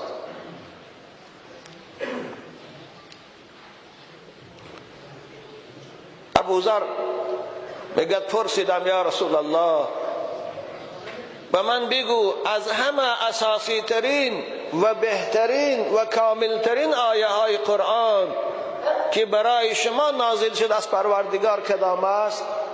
حضرت گفتند ابو ذر آیت الکرسی الله لا اله الا هو الحی القیوم. بنابر حضرت علی رضی الله تعالی عنه از پیغمبر خدا روایت میکنند که حدیث نسائی هم روایت کردگی است حاکم هم روایت کردگی است، بیهقی هم حضرت فرمودند من قرأ دبر كل صلاة مكتوبة آية الكرسي لا يمنعه من دخول الجنة إلا أن يموت و فی روایت الا الموت. هر کسی که بعد از نمازهای پنجگانه آیت الکرسی میخواند، خوب نمازهای پنجگانه بعد از فرض میخوانه آیت الکرسی رو با تسبیح ها، بعد از آن خشت سنت میخوانه یا سنت ها رو میخوانه تمام میکنه، بعد از آن میشینه تسبیح ها رو میگویه، ثانی در آخرش آیت الکرسی میخوانه. هر حالت هر دوشم جایز است. عزیزان من، کسی بعد از نمازهای پنجگانه آیت الکرسی میخواند، از در آمدن بهشت چیز او را من نمی کند مگر مرگ. یعنی تا آمدن مرگ او در این دنیاست، بهشت نمی رود. همین که مرگ آمد، روح او که از قالب بدن برآمد، او بهشتی است. ببینید بشارت ها. خوشا به حال کسانی که بعد از نمازهای پنجگانه آیت الکرسی میخوانند، بعد از نمازهای پنجگانه میشینند و تسبیح میگویند. وای به حال کسی که از این نعمت خودش محروم میکنند. فرض سلام میتید و مثل که از قفس خلاص شده باشد، شتابان به سوی در مسجد میدود، زودتر از مسجد برم. وای به حال او. عزیزانی که در اینجا سخنی من میشنوید، هرگز این فعل به خودتان عادت نکنید. هرگز زود از مسجد برآمدن برای خودتان کسب نکنید. زیرا من روایتی دارم پیغمبر گفتن از مسجد کسی اول میبرد که او منافق است. بهترین شخصی مسجدی کیست؟ از رسول بزرگوار پرسیدن، حضرت فرمودن همون کسی که از همه پیش مسجد میدرد و از همه آخر از مسجد میبرد. از این حدیث معلوم شد کسان فرض سلام میتینن دوان بیرون میبرایند، اونا منافقان. منافقان نماز میخواندن.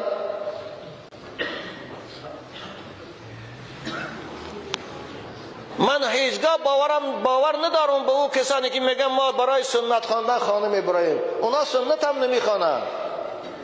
آخه اونها میدانند اگر سلفی باشن بعد از فرض پیغمبر خدا تسبیح ها رو میگفتند در جای ششتیجان خیلی بعد از آن برآمده میتونن. اینها نه سلفی هستند نه خلفی، بلکه هلکا هلاک شدگی هستند. بنابراین عزیزان من، ببینید پیغمبر به شما چه توصیه داد. من نمی کند از درآمدن بهشت کسی او را مگر موت. بنابراین حضرت چی گفتند؟ ولا يحافظ عليها الا صديق او عابد. کسی آیت الکرسی را خوانده نشده مداومت میکند، همیشه میخواند که او یا صدیق است دوست خداست یا بنده عابد خوب خداست. کوشش کنید شما عزیزان، بچه های خوشرو، شنوندگان محترم، بینندگان این نوارها، از جمله کسانی باشه یا صدیق باشه یا عابد باشه، عبادت کننده خدا باشه. بعد از آیت نمازها آیت الکرسی را خوانید. خواندن این هم در دنیا فایده دارد هم در آخرت.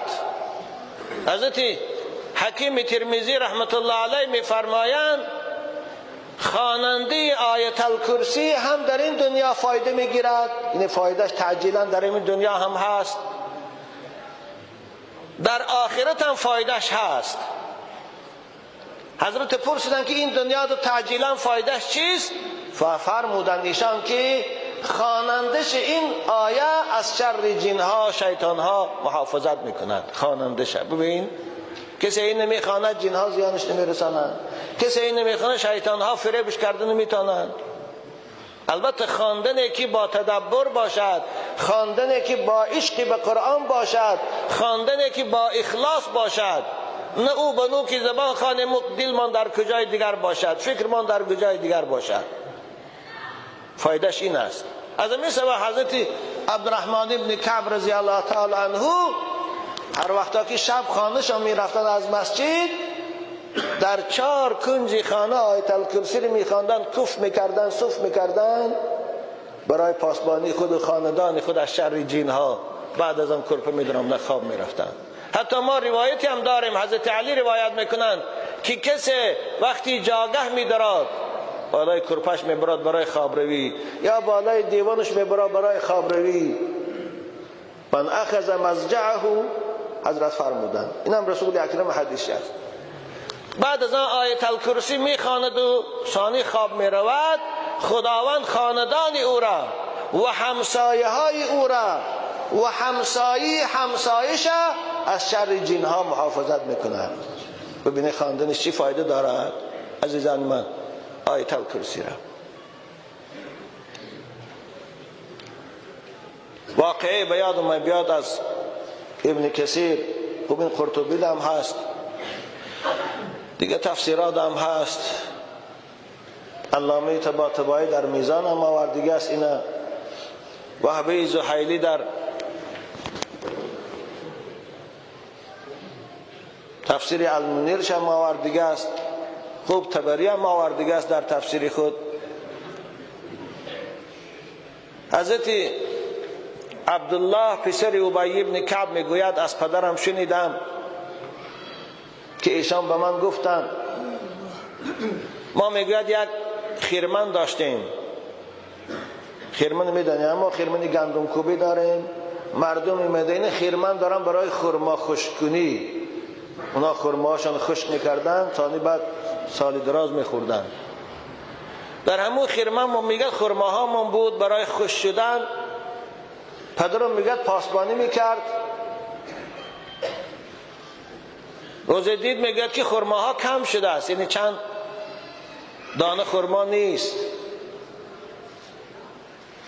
روزی دیگه من دیدم باز کمتر شده است، حیران شدن این کی میدوزیده باشد اینو گفته. میگه پدری من پیش رسول اکرم رفتن، پیغمبر خدا را پرسیدن که یا رسول الله خرماهای من کم میشود خدای خود، کسی را هم نمیبینم. پیغمبر خدا تبسم کردن و گفتن وقتی که خیرمن میبیایی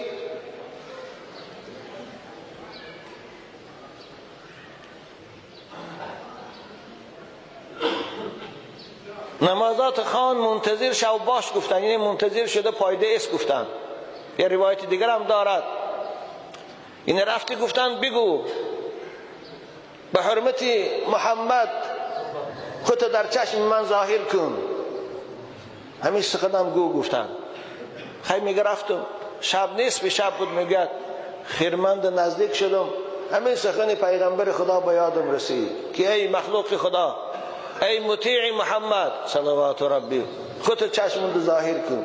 خوب یک مثل جوانی 10-12 ساله میگه یک جوانچه پیدا شد فربهک، گفتم تو کی هستی؟ جن یا آدمی؟ میگه من جن هستم.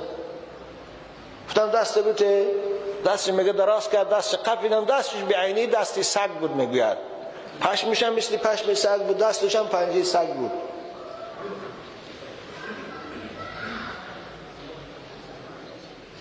گفتم تو برای چی خرماهای منو میدزدی؟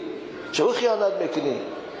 گفت من فهمیدم که شما جوان مردی سخاوت پیشه هستید، صدقه و احسان دوست میدارید، از این سبب من یه همسایه جنی کم بغل دارم، کودکای زیادی دارد، فقیر است، از این خرماهای شما من میدزدم، همونو برده میتین.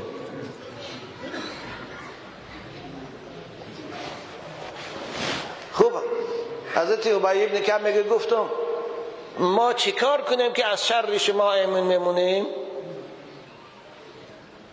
میگه گفت وقتی که میخوای از شر ما ایمن مونی آیت الکرسی رو بخوان. آیت الکرسی رو خواندی ما به شما، به مال شما زیان نمیرسانیم.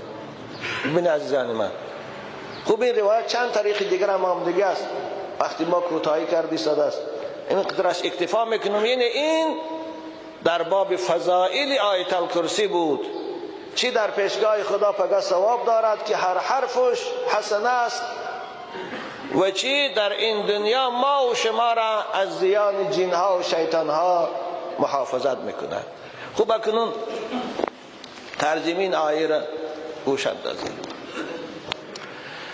خوب برای چی این آیه را سید الآیه، بهترین و سردار آیه های قرآن میگویند؟ گفته کسی سوال کرد شما رو طالب علمات این داخل دارد، شما گوید به خاطر آنکه در این آیه در 18 جا نام پروردگار ذکر شده است. خود یک آیه است 18 جا نام پروردگار، خواه به اسم صریح یا به طریق ضمیر یا به طریق اخفاء آمده است. در هیچ جای قرآن این تو در یک آیت زیاد نام پروردگار ذکر نشده. حضرت امام احمد حنبل میگویند 17 جاش در اسم ظاهر و ضمیر آمدگی است، یک جاش خفیه آمدگی است، پنهانی آمدگی است، مضمر آمدگی است، خفیه است. اما یک جاش میگویم برای شما طالب علم، کدام است او؟ ولا یؤوده حفظهما. یعنی تحت حفظهما ده حفظ مصدر است، نحوی ها میگویند مضاف به سوی مفعولش است، در تحت هو فاعلش مضمر است که هو راجع به سوی الله است. خلاصه به خاطر اینکه 17 جاش نام پروردگار ذکر می شود و در او صفتهای خدا بیان میشه، این آیه سید الآیه فی القرآن شد. خداوند همین ما و شما را توفیق خواندن این آیه مبارکه نصیب کند. الله لا اله الا هو الحی القیوم. خدای یکتاست، غیر از او دیگر معبود نیست. الله نام پروردگار است، یکی از نام‌هایی است که جامع تمام صفات الوهیت در اوست. در غیر پروردگار اطلاق نمی شود، استفاده نمی شود. معنای الله از چشم پنهان، از چشم پوشیده. چون ما خدای خدا الله میگوییم زیرا که او را به چشم نمی بینیم، او را ما از مخلوقاتش، از مصنوعاتش میبینیم و میشناسیم با صفتهاش، اما به چشم در این دنیا نمیبینیم. در آخرت انشاءالله امید است میبینیم در جنت. وجوه یومئذ ناظره الی ربها ناظره. غیر از او دیگر معبود نیست، غیر از او دیگر حاجت برار نیست، غیر از او دیگر مؤثر در این عالم نیست. الله لا اله الا هو. این ترجمهش است. لا الحی القیوم، خدایی که همیشه زنده است و همیشه نظارت کننده بر حال بندگان است. حی یکی از نامهای پروردگار است به معنای همیشه زنده. زندگی او احتیاجی به چیزی ندارد، مثل که زندگانی ما موجودات احتیاجی به حرکت خون دارد، به تپش قلب دارد و دیگر به اکسیژن دارد. حیات خدا احتیاجی به هیچ چیز ندارد، او حیات کامل دارد، او همیشه زنده است. معنای حی. القیوم، او نظارت کننده بر بالای بندگان است. قیوم صیغه مبالغه است، یعنی هیچ کاری بنده، هیچ عملی بنده، هیچ گفتاری بنده از چشم خدا غایب نیست، از علم خدا غایب نیست. معنی قیوم همین است. او نظارت چیست؟ او مدبر است، او نگاه دارنده است. یعنی قیوم همین استی. الحی القیوم لا تأخذه سنة ولا نوم. فرا نمیگیرد او را نه غناب و نه خواب. سینه غناب میگه، ما تاجیکا غناب رفته میگه که اگه گمت خوابش برای ششتگی، این عرب ها سینه میگویند. این حالت است که در انسان پیدا میشود، اعضاهای انسان سوس میشود، یک بار چشمش محکم میشه بعد این سینه میگن عرب ها. ما تاجیکا غنب میگوییم، خواب سبوک. نوم خوابی که بعدی او هم اعضاها از کنترل میبراین، غیر قلب و غیر چیز، این نوم میگن. یعنی خداوند ذاتی است که نه او را غنب میبرد نه او را خواب میبرد. او منزه و پاک از خواب است، او منزه و پاک از خستگی است. این خواب هم نشانه خسته شدن ما و شماست. همه موجودات که در حرکتن خسته میشن، بنابر لحظه برای آسایش غنابشان میبرد، خواب میرن. خداوند به این احتیاج ندارد، بنابر او را نه خواب میبرد نه پینک میبرد. لا تأخذه سنة ولا نوم، فرا نمیگیرد او را غناب و نه خواب. او همیشه بیدار است، او همیشه نظارت دارد، او همیشه مدبر حال بندگانش است. له ما فی السماوات و ما فی الارض. ببینید، له ما فی السماوات و ما فی الارض. او خدایی است که همه آن چیزی که در آسمان و زمین هاست ملک اوست، در قبضه قدرت اوست. اگر به اصطلاح امروزه گویم، رول تمام موجودات در دست اوست. کدامش تا بعد تا میکرد. ببینه ابرهای بارانی را، رول اونها در اختیار خداست. مثل که رول ماشین در اختیار من توست، کجا تاپتیم همون طرف میرود. اگر خوشرو رویم به مقصد میرسانیم، اگر خواهیم چند طرف زیر میکنیم. مانند این رول این کائنات، رول این ابرها در دست اوست. میخواه این ابرها را باران رحمت میکنه، ملایم میباره، فارم میباره، سبب زنده شدن زمین ها، سبب سبز و خرم شدن دشت ها، سبب رویدن گل ها. میخواه این ابرها را سبب عذاب و هلاکت میکند. با بارانهای سخت و جالگی شهرها را ویران میکند، قشلاقها را ویران میکند، خانه ها را به خاک یکسان میکند، انسانها را هلاک میکند. له، در دست اوست آن چیزی که در آسمان ها و زمین است. ما باید به این ایمان داشته باشیم که در این عالم همه چیز در قبضه قدرت خداست. حکم فرما در این عالم با همه کائنات و کهکشانهاش، با همه بحر و آکیانهاش، با همه انسانها و حیواناتش و جماداتش الله است.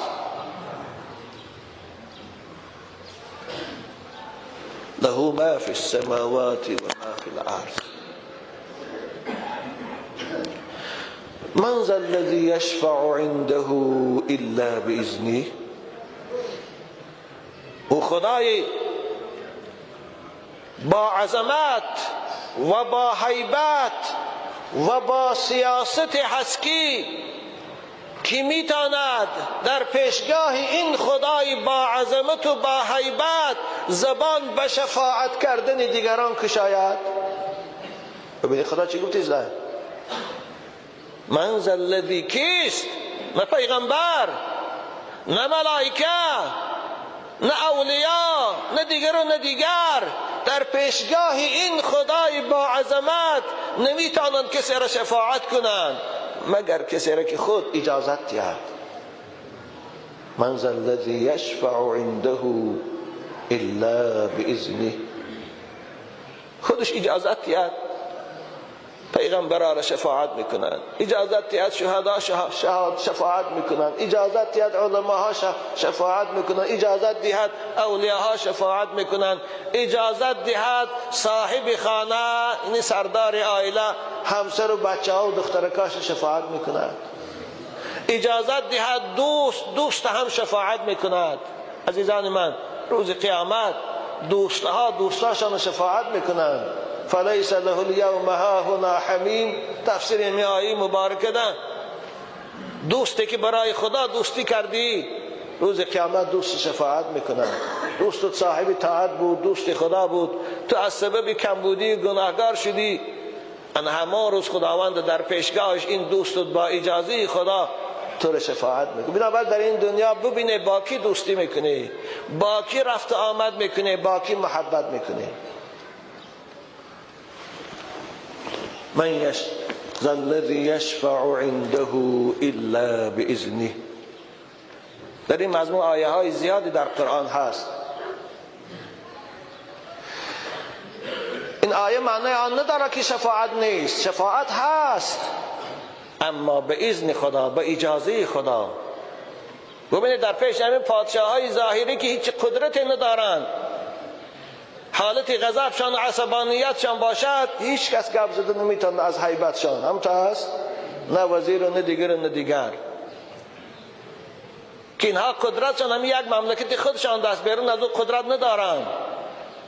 خدایی که قدرت او، حکومت او، قلمرو فرمان او تمام کائنات است. او چی هیبتی دارد، او چی عظمتی دارد، او چی سیاستی دارد.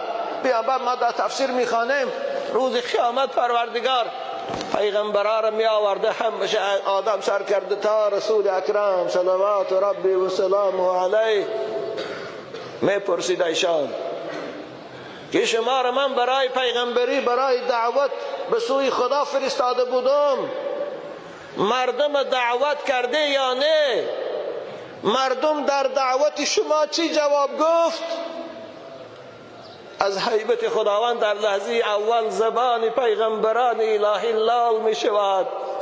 اعوذ بالله من الشیطان الرجیم. یوم یجمع الله الرسل فیقول ماذا اجبتم قالوا لا علم لنا. ببینی وقتی که پیغمبران زباناشم لال می شود از هیبتی پروردگار، وای به حال من شمای گناهگار.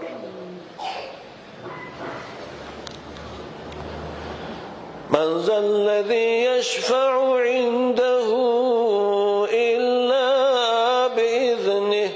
پیغمبر بزرگوار حدیث صحیح است، میگه در روز قیامت، روز سخت دهشتناک، تمام پیغمبران و نفسی میگویند مردم در زیر آفتاب سوزان عرصات قیامت عرق وجودشان فرا میگیرد، ملائکه های دهشتناک الهی با هیبت اطرافشان فرا میگیرند، دوزخ علنگی میزند، همه واله و سرسان، واهمه زیر کرده، دهشت زده.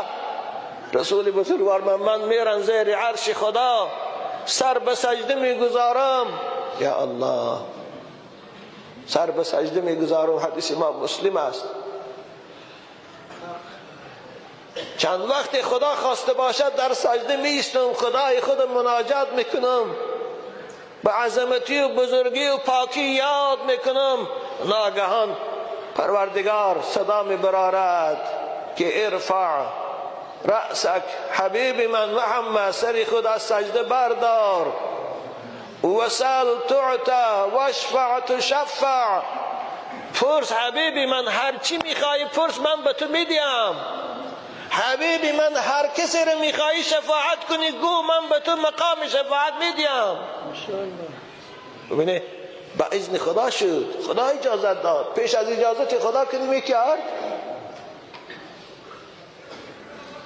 خداوند همه ما و شما را نصیب گردانه که در آن روز به شفاعت حبیب خدا مشرف کردیم. من ذا الذی یشفع عنده الا باذنه یعلم ما بین ایدیهم و ما خلفهم. او خدایی است که میداند هر چیزی که در این عالم می شود، چی در پیش ما می شود، چی آینده بعد از ما می شود تا قیامت، همش خدا می داند. عزیزان من، هیچ جا، هیچ وقت از علم خدا غافل نیستیم ما و شما. در کجایی که باشیم، خواه در خانه هستیم، خواه در لب دریا هستیم، خواه در کبینه های تاریکی طربخانه هستیم با بچه های غفلت زده، دانید که خدا همراه شماست. دانید که کامراهای خدا مانند این عکس برداری دارند. دانید که شما از علم خدا پوشیده نیستید. یعلم ما بین ایدیهم و ما خلفهم. علم خدا به همه چیز محیط است. خدا هر لحظه حیات ما و شما را و هر چیزی که در این عالم بعد می شود تا روز قیامت همش می داند. ولا یحیطون بشیء من علمه الا بما شاء. و مردم هیچ چیزی از علم خدا را نمی دانند و مردم از معلومات الهی، از موجودات الهی چیزی را نمی دانند مگر کسی که خداوند خودش عالم کرده باشد به علمش، مثل انبیا و اولیا.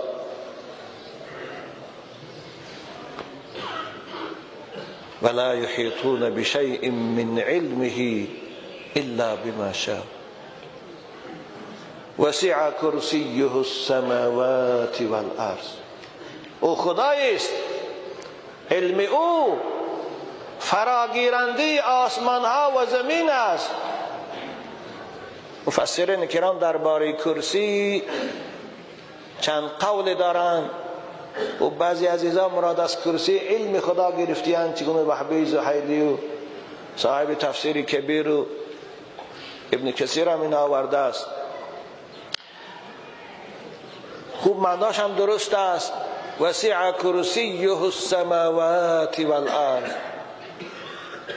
در این آیه مبارکه ربنا وسعت كل شیء علما، تفسیر این آیه رو میکنه. یعنی علم خدا همه چیزا، آسمان و زمین با همه موجوداتش احاطه کردگی است، میداند. از علم خدا هیچ چیز پوشیده نیست.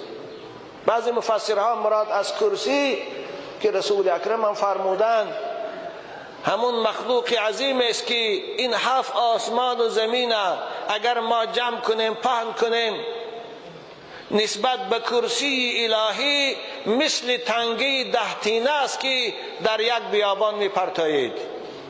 ببینه ملک خدا را کشادش بینه. حالا این 2-3 ستاره که این استرونوتا و کاسمونوتا و آپولون و سویوز و اینها برآمدن، این معنی نداره که اینها فضا را مسخر کردند. اگر به اصطلاح شما در نزدیکتر گویم امروزه علم عصر 21 مثل که از اینجاش تا اون کنج دیوار شما میرد همین قدر فضا را مسخر کرده است. حال تا اون به دنیاش ایستادگی. پیغمبر خدا میگه شما 7 آسمان به یکدیگر پهن کنید، 7 زمین به یکدیگر پهن کنید نسبت به کرسی الهی که اینها را احاطه کردگی است مثل تنگی 10 تینه را شما در یک بیابان پرتایید، در یک اونجاش یک ذره بار نمیتابد، مثل اوست. و این کرسی نسبت به عرش الهی باز اون مخلوق بزرگتر است. با این عظمتش نسبت به عرش الهی مثل همون تنگی 10 تینه است که در بیابان میپرتاییش.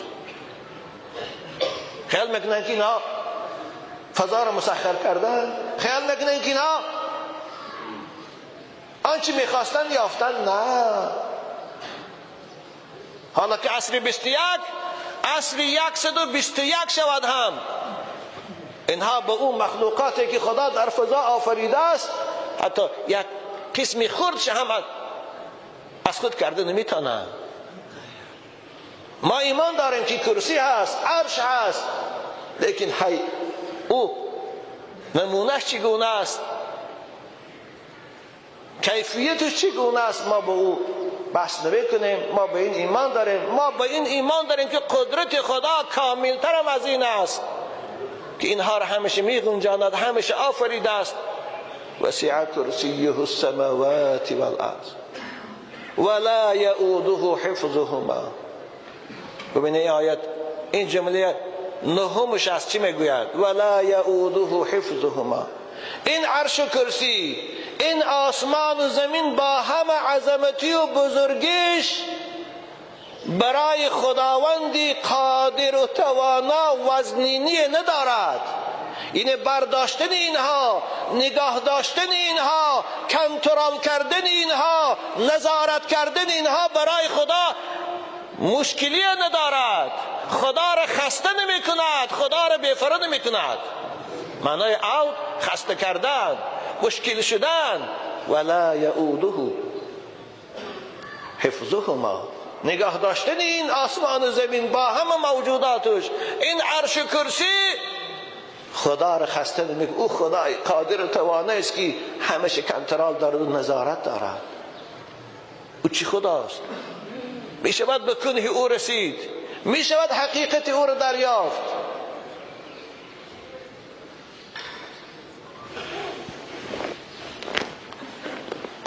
کنا وقتی نای کتاب الاسلام و یتحدی را خوانده بودم، یکی از عالم های خوب پاکستان، نامشان فراموش کنه، وقتا فراموش خاطر شدم. این فشار آدم فراموش خاطر میکرده. خداوند شما را مثل من به این بیماری مبتلا نکنه. میگه یکی از کوچه های نیویورک رو میگشتم، سالهای بچگی خوانده بودم،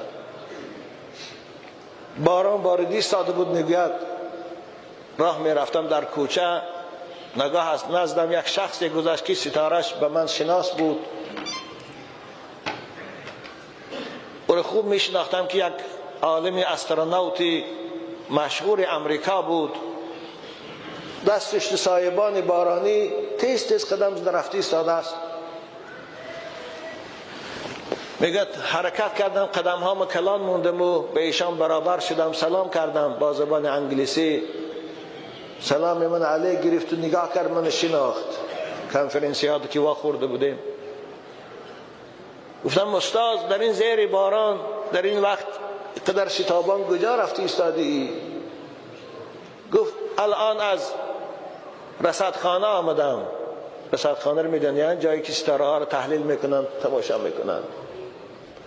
الان از رصدخانه آمدم. وقتی که در رصدخانه گفت با این تلسکوپ ها فضا رو نگاه میکردم، این ستاره ها رو حرکت نگاه میکردم، اینا رو بزرگیشان و دوریشان و نورهاشان رو نگاه میکردم، یک بار بدن ما لرزه فرا گرفت، یک بار در قلبم یک وهم پیدا شد. زودتر روم نزد همون خدایی که این کائنات با این بزرگی شناخته ساخته است، روم سری تعظیم خم کنم. این کلیسا رفت ایستاده بوده است برای عبادت، برای خدایی که این آفریده است. ببینید ولا یعوده حفظ، ان همین کائنات با این بزرگی هاش نگاه داشتنش برای خدا مشکلی ندارد، کنترلش برای خدا مشکلی ندارد. همون روزی که خواست ویرانش کند میکند. او کی میشود؟ بعد دیدن من در سوره الشمس و کمیرت با شما گفته بودم، اعوذ بالله من الشیطان الرجیم، اذا السماء انفطرت و اذا الكواكب انتثرت. ان او روز به اینها همش پاش میخورند و یک دیگر بر میخورند. یا الله چه دهشت به آن روز سر میزنند. ولا یعوده حفظهما و هو العلی العظیم. و او خدایی است عالم و بزرگوار و با عظمت و پر اقتدار. معنی علی، عالی، بزرگوار، دانای همه اشیاء، عظیم، با عظمت و پر اقتدار. هر کاری که خواهد میکند کسی نمیتواند پیش راه او را گیرد، کسی نمیتواند فرمان او را دو کند. او خدایی است که اگر بخواهد ویران کردن گیتی را چگونه کرد؟ با یک کلمه کن زمین در لب می‌درد، می‌بینی نیست. انما امره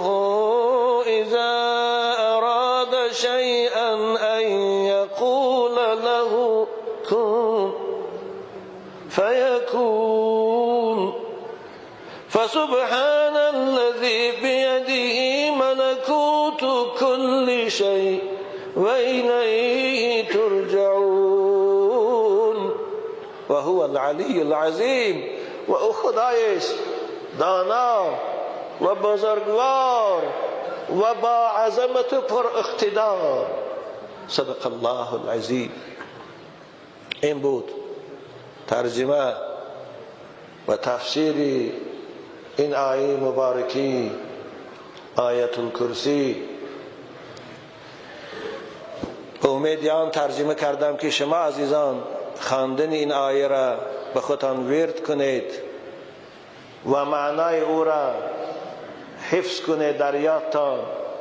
البته این ترجمه من ترجمه ناقص است نسبت به مفسرایی که در تفسیر کردند. این مثل یک قطره است از بحر. من عاجزی خدا و نادانی خود در علم قرآن و تفسیر اقرار دارم، لیکن شاعر میگوید آب دریا را اگر نتوان کشید هم به قدری تشنگی باید چشید. به قدری دانش ناکرایم به شما عزیزان گفتم.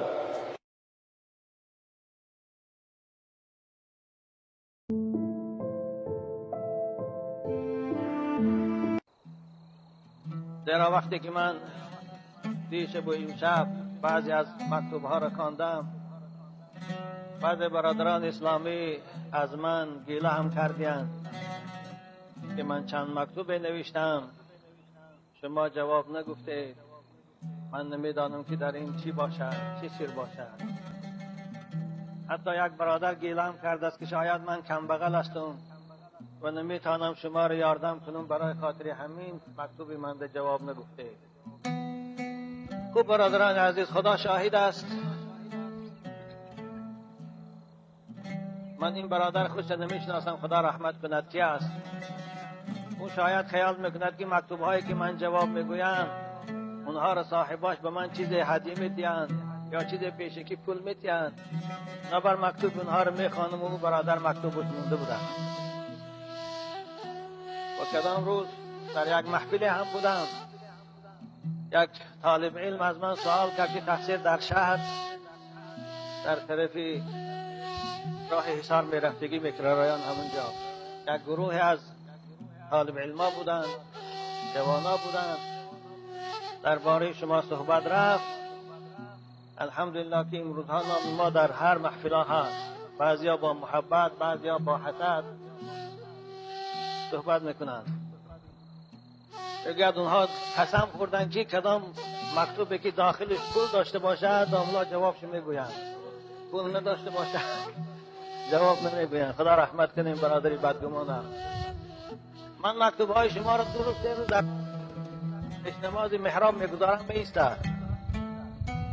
بنابر کسانی که همین گمان دارن ببینن تا دو روز سه روز بعض اونها رو تا شب جمعه آینده قریب من نمیگیرم. یعنی همونها رو که شاید بین دیگان تاش داخلش یک سامانی دارد. اگر این مکتوب ها پول میداشن حالا من خیلی بای میشدم. زیرا که امشب حساب کردم 600 مکتوب از بالای میزی من. برادران عزیز، خصوصا طالب علما، شما را وظیفتان خواندن است، شما را وظیفتان تقوا، شما را وظیفتان خوشگمان بودن با برادر مسلمان است. از حاضر که شما در این وقت طالب علمی عداوت دارید، حسد دارید، بدگمان هستید به پیشواهای خود، آینده از شما اسلام چگونه یک پیشوا رو میبرارد؟ آینده از شما مسلمان ها از شما چی تعلیم میگیرند؟ اوان بزدتان خدا مغفرت کنند. خوبه که از این زاید من افسوس میکنم که اینها با من روبرو باشن، من دل مخالی کنم، اما در جای به من اینها و میخورن که منبر رسول اکرم است، نمیدانم من دهن بسیار کت سرتیم. خوب خدا مغفرتشان کند اینایی.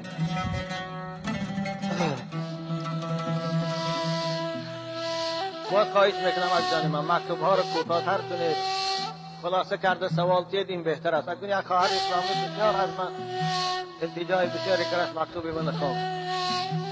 السلام علیکم استاد محترم و راهنمای دین اسلام. بسیار من خوشحال هستم که به هر طرفی که من بینیم آواز شما استاد بزرگ را میشنوم. من بسیار میخواستم که شما را نه از کسی بلکه از پیش ببینم و بشنوم. انشاءالله من به مراد خود رسیدم. بسیار جوابهای شما به سوالهای نافهم خود را فرستادم و نمیدانم که این کاغذ به دست شما رسید یا نه و شما انتظار سوالهای و از شما انتظار سوالهای خود شدم، ولی شما به سوالهای من جواب ندادید. بسیار بال شکسته گشتم و امید از خدا کردم. باز با این خلاصه آمدم که به خانه خود شما بیایم و به دست شما رسم. استاد بزرگ، از بس که به مسجد دادم به دست شما نرسید. خود آخرین امیدم این است که التماس به سوالهای من جواب گویید. چی بودن خود را نمیفهمم. التماس. یکم سوال من در مکتب معلمه شده کار میکنم و مردم خود به من میگویند که خواندی خود را به آب پرتافتی. آخر من چی کار کردم؟ نمیدانم که چرا به من این خیلی میگفته باشند. من در مکتب درس فارسی درس میدهم، با سطر به مکتب میروم، از گفته شریعت بیرون نیستم. الحمدلله برای روزگار خانه من کار میکنم. برادرم 2 سال است که در شهر روسیه است، از او یگان خط و خبر نیست. مادری من چی کار کند؟ از کجا روز گذراند؟ ما را مردم نمیفهمند. استاد محترم، برادری ما را دعا کنید که ساق و سلامت به خانه پدرم بازگردد. آخر ما یک پسر است. از آدم بیکار خدا هم بیزار. باید ما در این دنیا برای آخرت خود کار بکنیم. این دنیا دنیای امتحان است. آخر من معلمه شده کار میکنم هم. به فرزندان آنها سخنی به فرزندهای اونها رقص و بازی یاد نمیدهم، بلکه حروفات عربی تعلیم میدهم. بعد از کار مکتب به خانه میروم و 20 نفر طالبه هم دارم. اما موی سفید محله ما میگوید که اینها را هم مثل خودت نکنی، باز خوانده در بین معلمان کار کنم. برای چه قدر علم کرد، چی کار کردنم را خودم نمیدانم. خب آخر من از سن 12 سالگی صغیره از پدر ماندم. پدری من در جنگ سال 92 به خاک سپاریده شد. آخر من کار نکنم ما را کی میخوراند؟ پول پنسی صغیرگی به ما چی میشود؟ این کاری که من میکنم خدا مرا بخشد. خب یعنی من برای 30 سامانی در مکتب 2 سال شده است که کار میکنم و به من هر همسایه هر گپ‌های هر خیلی میگویند که تو بی پدر هستی، باید کار نمی کردی. در این زمانه امکی خود به 1 سامانی دادن زورش نمیرسد. اونها نمیفهمند من را و من خواستم به شما مکتوب نویسم و مصلحت کنم. من در صنف 6 بودم، قرآن میخواندم. خدایا شکر که تا امروز آن را میخوانم و به دیگران تعلیم میدم. مادرم گفت که به ایشان نوردین جان سوال ده که اون کس چی میگوید. خود خواهر عزیز اسلامی، اسلام برای خانم ها کار کردن حرام نکرده. وقتی که شما با حجاب اسلامی با سطر اسلامی کار میکنید، در کجا جایی که باشد، ها در کارخانه است، ها در مؤسسه هست، ها در مکتب است، کار کردن شما رخصت است. چرا که شما از روی مستی به کار نرفتید، از روی ضرورت زندگی رفتید. رسول اکرم صلی الله علیه و سلم می‌فرمایند ان الله اذن لکن ان تخرجن لحوائجکن. پروردگار برای شما زنهای اسلام اجازت داده است که در حالت ضرورت، در حالت احتیاج برای حاجتاتان روید. حتی فقهای ما زنهایی که در عده باشند از خانه برآمدنشان رخصت نمیدن به ضرورت. و زنی که شوهرش وفات کرده باشد و تعتدت الموت و تخرج معتدت الموت فی الملوین، زنی که شوهرش وفات کرده باشد فقها او را اجازت میدن خواه روز باشد خواه شب برایت کار کند برای خود نفقه یابد. بنابر او مسافری که خدا رحمتش کند از احکام اسلام خبر ندارد و باید به شما ایراد نگیرد، زیرا که او خود نمیداند که اسلام به زنها تا چه حد آزادی دادگی است. او بیچاره شما رو میبیند در لباس اسلامی شما رو طعنه میکنه، اما اگر یگان همسایی همون قشلاکش با سری لوچ و با کرتی آستین کلته بیند دم نمیزند، دم تو پیش خودی گذشته میرد، نمیگوید بچه می سرت پوش یا کرتی آستین کلته پوش. اما شما با لباس اسلامی هستی برای زندگی کار میکنه شما رو طعنه میکنند. وای به حال این موسیقی. خواهر عزیز، خواهش من عزیز شما همین است، وقتی که شما آداب اسلامی رو رعایت کنید، وقتی که شما در راه مکتب رفتن یا در مکتب چگونه اسلام از شما طلب میکند با معلم های دیگر دست به دست سلام نکنید، دستا پیش بر احوال پرسی کنید، با که ندارد کار کنید، کار برای شما حلال است. خب یک چند طالبی من به من سوال میکنن که ما باید در پیش خدا سجده کنیم، یعنی سلام کنیم، چرا عروسای ما بسیار سلام میدهند؟ این به ما درست است یا نه؟ به ما سوی اکنون امروز عادت شده است بسیاری عروسک ها رو میگویند من خود که ندیدم، شاید زمان ما ده نبودیم بسا پیدا شده است. در وقتی آوردن خانه شوهر میگویند اونها سلام میکنند، اگه او تا چه حد سلام میگه؟ اگر سلام اونها به حد تعظیمه که سرشان به پایان کم شود از میانشان پایان مثل رکوع بار این حرام است. اگر مانند رکوع کم شود این حرام است. خواهرای اسلامی، مادرای مسلمان، نگذاره دخترها این کار کنند، زیرا که سجده تعظیم در غیر خدا درست نیست. لیکن فقط راست ایستاده که قامت جون بانه دو سرش خم کند برای احترام پدر عروس یا مادر عروسش این باکی ندارد. خود سلام نامه که در پیش عروس ها میخوانند، حالا بعضی زنهای مادرای ما این عادت کرد، این از اسلام نیست. دروغ میگویند که حضرت فاطمه رو در پیش سلام نامه خواندن، دروغ است. این فاطمه رو من حکایه شوهرکنیش با شما کردم، نه سلام نامه خوان داشت، فقط او را همراهیش رسول اکرم فرمود اسما بنت امیس ینگشان آوردند در خانه شیناندند، خوشان از در بیرون برآمدند انتظار علی شدند، نه سلام نامه خوانی بود و نه تعظیم کلی بود و نه دیگر.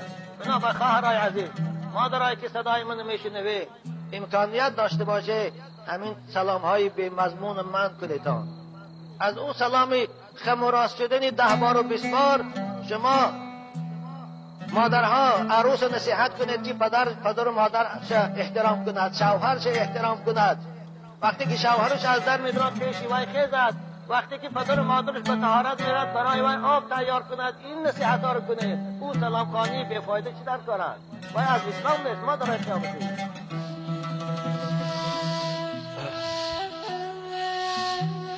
السلام علیکم رحمت الله عزیز. من یک خواهر اسلامی هستم، نماز شب میخوانم و بعد از آن با تسبیح 100 بار سوره اخلاص میخوانم. میخواهم این سوال من را جواب گویید که ثواب او چیست؟ البته خواهر عزیز خواندن سوره اخلاص این سبب خلاص شدن شما از آتش دوزخ است. رسول اکرم صلی الله علیه و سلم صحابه گفتند یا رسول الله فلانی شخصی که به ما راهبر کرده به جنگ روان کردی در این سفر همیشه بالای زمین سوره در هر رکعت سوره قل هو الله میخواند و همون زمین سوره اکتفا نمیکرد. پیغمبر خدا گفتن او را پرسه که برای چی بالای زمین سوره باز در آخر سوره قل هو الله را هم میخواند؟ پرسیدن. وقتی که از او صحابه پرسیدن او گفتی من این سوره رو دوست میدارم زیرا که به صفات خدا هست. رسول اکرم وقتی که این جواب گفتن حضرت گفتن که به او بگویه که این بنده را خدا هم دوست می‌دارد. بنابر خواندن سوره اخلاص، این سوره قل هو الله برای هر یک بنده مؤمن که با محبت اخلاص خواند نشانی دوست داشتن خدا هست و نشانی آن است که خدا هم این بنده را دوست می‌دارد. خواهر عزیز وظیفه کنید خوانید. خب و سوال دیگر، نماز تهجد را نیت نماز نفل گوییم می شود یا اینکه تهجد گوییم؟ خواهر عزیز همه نمازها نفل هستند. شما وقتی که برای نماز تهجد شب میخیزید نیت نفل کنید. نیت کردم بگذارم 2 رکعت نماز رو آوردم به قبله به جهت کعبه. خود همین کفایه میکنه برای نمازهای نفل، برای نماز ضحی، برای نماز اشراق، برای نماز مثلا تسبیح، برای نماز تهجد. فقط نیتی نفل کفایه میکنه، همین نیتی مطلق نماز کفایه میکنه. و در آخر همه ما عاجزه های جامعی ما را دعا کنید که برای آخرت و برای تقوا هدایت نماید. پروردگار خواهر عزیز مانند شما بارین خواهرای اسلامی ما را، دخترای ما را توفیق دید و از به حیایی و به عفتی باز بستند. السلام علیکم استاد. سبب پیدایش اذان و قامت و حکم آنها را که فرض است یا سنت بیان میکرده. خداوند شما را و اهل بیتتان را نگه دارد. در این باب من یک صحبت خیلی مفصلی داشتم. اگر شما از این جوانایی که فیت میفروشند یعنی مواد میفروشند کسی تا را پرسید شاید باشد. یعنی من اصلی پیدایش اذان است. وقتی اول شده اذان گفت و پیش از اذان چی باید کنیم گفته صحابه مشورت کرده بودند و گفتن اذان در کدام نمازها سنت است و در کدام هاش نه و برای نماز قضایی اذان گفته می شود یا نه و چی گفته می شود. من مفصل یک جمعه پره فقط در باب اذان صحبت داشتم. شما انشاءالله خواهید که از امونا پرسید بهتر به شما یافته می‌شود و الا اگر نباشد سراغ من جمعه در این موضوعات میگردم با صحبت میکنم. استاد عزیز وقتی نماز پیشین شده است استادم به مسجد نمی رود، من چیکار کنم؟ نماز با جماعت از من ترک می شود، خدمت استاد را کنم یا به مسجد روم؟ التماس جواب گویید دختر. جوان خوب، پروردگار علم شما را زاید کند و حفظ کامل نصیب کند.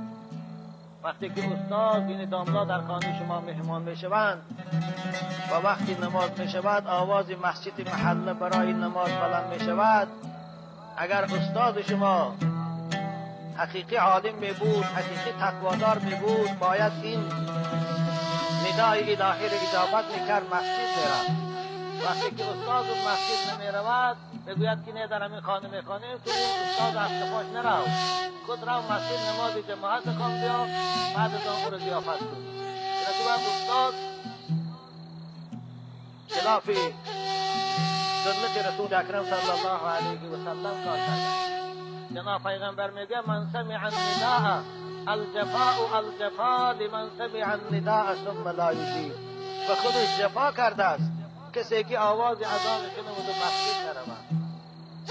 ایدگاه او حق ندارد، خصوصا باید استاد باشد، خصوصا باید اهل علم باشد، ثواب جماعت داند و مسجد نرود. وای به حال این اهل علم.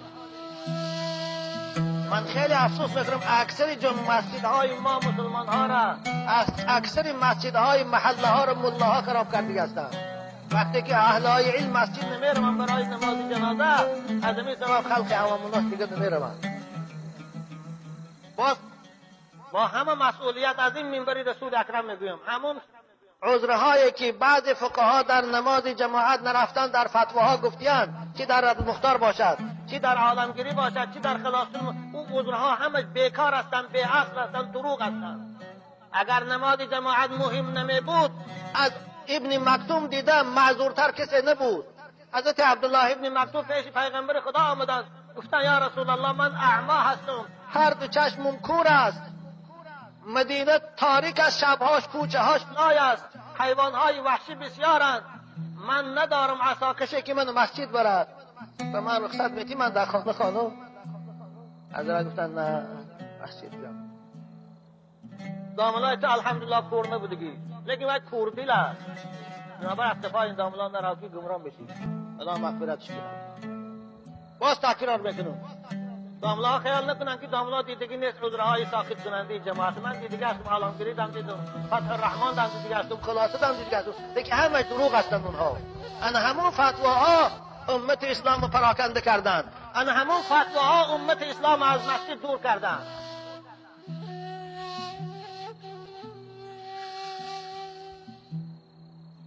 رسول اکرم وقتی که در بیماریه که 3 روز بعد از آن وفات کردن، همگی 16 نماز یا والله اعلم 13 نماز از مسجد موندن، کشتاره کردن، پاهای مبارک بیجان بود، زمین ده کشیده، مسجد شان بردن نماز خواندن.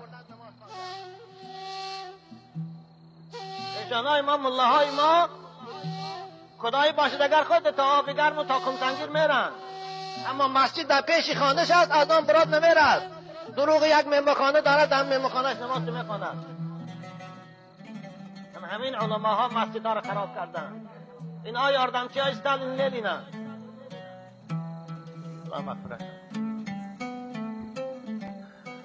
السلام علیکم استاد عزیز. شخصی از کلوش یا محسی شیخ بریده گرفته به خود دومار کرده میگردد، یا یک سنپول یا دیگر چیزی را از اونها آورده به خود تبرکن نگاه میدارد. درست است یا نه؟ درسته. هیچ کدام درسته. این خرافات است. نه همون پولی، همون شیخ ایشون کسی شما رو سیر پول میکنه، به خدا رحمت کنه، همه ایشان هم ما رو پول داده گشتن. همون کمبغلان هم پول دیگه با سیر پول نمیشه. دو طرف کمبغل فرستادیم. نه او تو ما روش کلوچه که باید بیچاره پولیت فعالیت درآمده است و چی تبرکی داره. این خرافاتات رو باور نکنید. عصر 21 شد ایستاده. جوانای خوب هوشیار شوید. من از روی هم هوشیار شوید گفتم خط گم میکنم. آدم‌ها دیگر خیلی میفهمن. من شما رو میگم هوشیار شوید، عالم شوید میگم. نمیگم که خیلی دیگه کار دیگه کنید. ما یک گروه از مسلمانانی که روسیه برای کار میرویم، آنها بسیار خواهش کردند که و یک گروه از مسلمانانی که روسیه برای کار میروند، آنها بسیار خواهش کردند که ما ثبت بابایشان در روسیه ما میماندیم و بسیاری از کشینها و برادران دیگر خواهش میکردند که موعظه های اینها را با روسی به ما بیارید. اول بابایشان یگاه راه نیست که با روسی صحبت کنید. اولش برادر عزیز، من روسی رو نمیدونم. انشاءالله در روزها، در چشنها، قطرها علماهایی هستند که صدها برابر ایمان زاید فضاحت دارند، علم دارند، اونها صحبت کردگی هستند و خدا خواه احتیاجی به صحبت ما ندارند. من وقتی زبان روسی رو خوب ماندگی نیستم.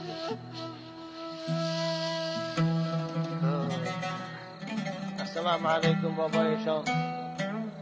ما 2 نفر جوان 22 ساله، یکی حسن و دیگری حسین، و با هم برادر هستیم.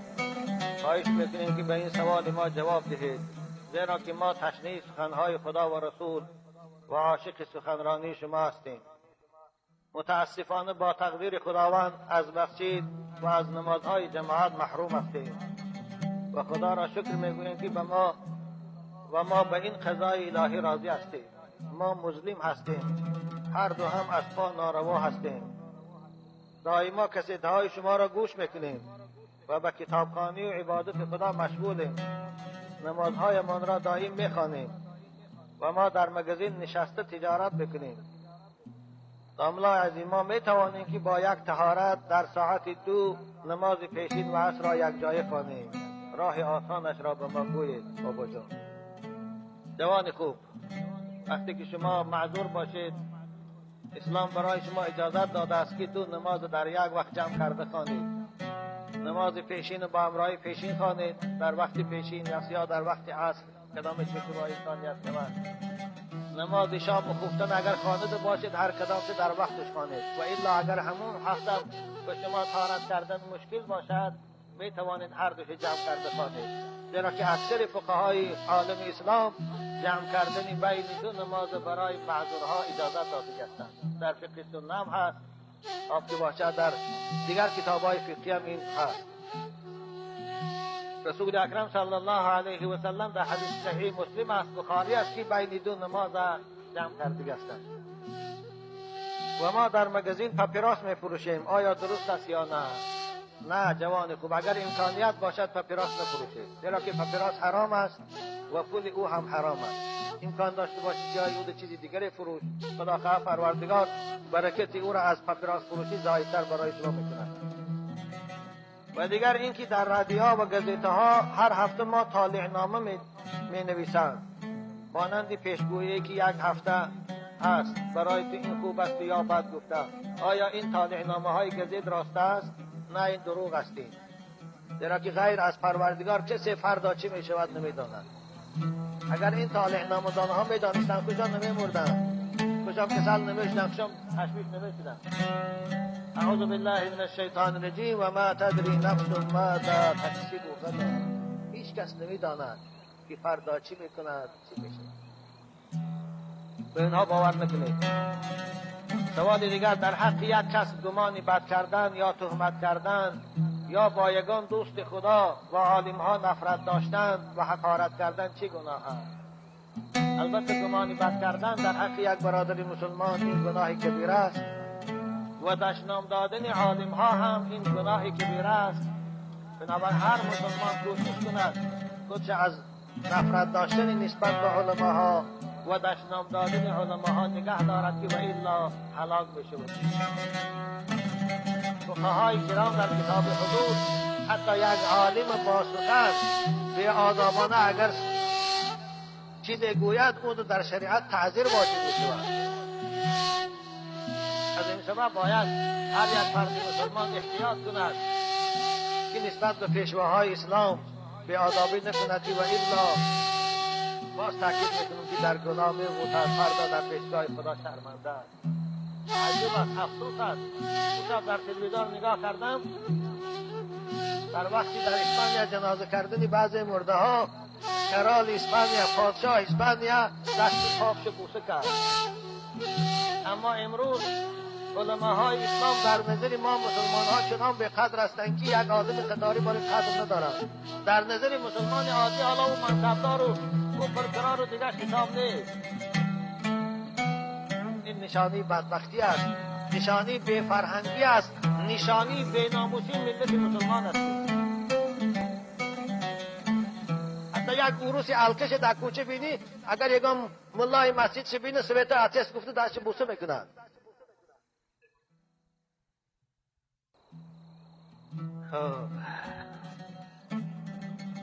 سوال نگاه داشتن سگ یا پیشک در حولی درست است یا نه؟ نگاه داشتن سگ در خانه، در داخل خانه باشد اگر درست نیست، اما در حولی داشتن سگ در حولی جایز است. برای خاطر پاسبانی، برای خاطر مثلا زراعت بانی کردن یا برای خاطر شکار نگاه داشتن سگ رسول اکرم رخصت داده هستند. اما سگ برای خاطر جنگ نگاه داشتن چگونه؟ من بعضی سگ بازها برای خاطر سگ جنگی سگ بانی میکنن و حرام است. سگ یا در داخل خانه، در درون خانه هاشان، در جایی که اوقات میخورند میشینند در همونجا دارند، اگر این حرام است. این هر روز رسول اکرم گفتن از نامه اعمال کسی که در خانه سگ دارد مانند یک کوه احد بار این ثواب کم میشود. سه حالت اسلام سگ اجازت میته نگاه داشتن، یکی برای ده مرده ها، یکی برای کسانی که حولی کشاد دارند برای پاسبانی مالهاش و زمینش، یکی برای آدمی که شکاری باشد. دیگر حالت دارد. اما پیشک باشد باقی ندارد، پیشک در خانه اجازت شده. سوال دیگر داملای عزیز، بعد از قیامت شدن از سر آدم پیدا شده در دنیا زندگی باز بسر می شود، باز سر می شود، مثل قوم نوح که برای نسل حیوانها و اینها باقی ماندن خداوند چند باقی میماند. یعنی سوالش کنید او مقصد سوالش همین است که بعد از قیامت باز در همین دنیا زندگی می شود؟ نه برادر عزیز جوان خوب، بعد از قیامت این عالم از بین می رود، عالم دیگری هست که در آنجا پروردگار بندگان خودش از اول تا آخر زنده می کند. آن روز روزی دارالجزا هست. کسانی که ایمانی به خدا داشتند، عمل صالحی کردند، مکافاتشان بستانسرای بهشت است. و کسانی که سرکشی از طاعت خدا کردند و نافرمانی خدا کردند، اونها را قرارگاهشان زندان پر عذاب دوزخ است. دیگر در اونجا نه حیوان است و نه سگ و نه پیشه است، او عالم دیگر است.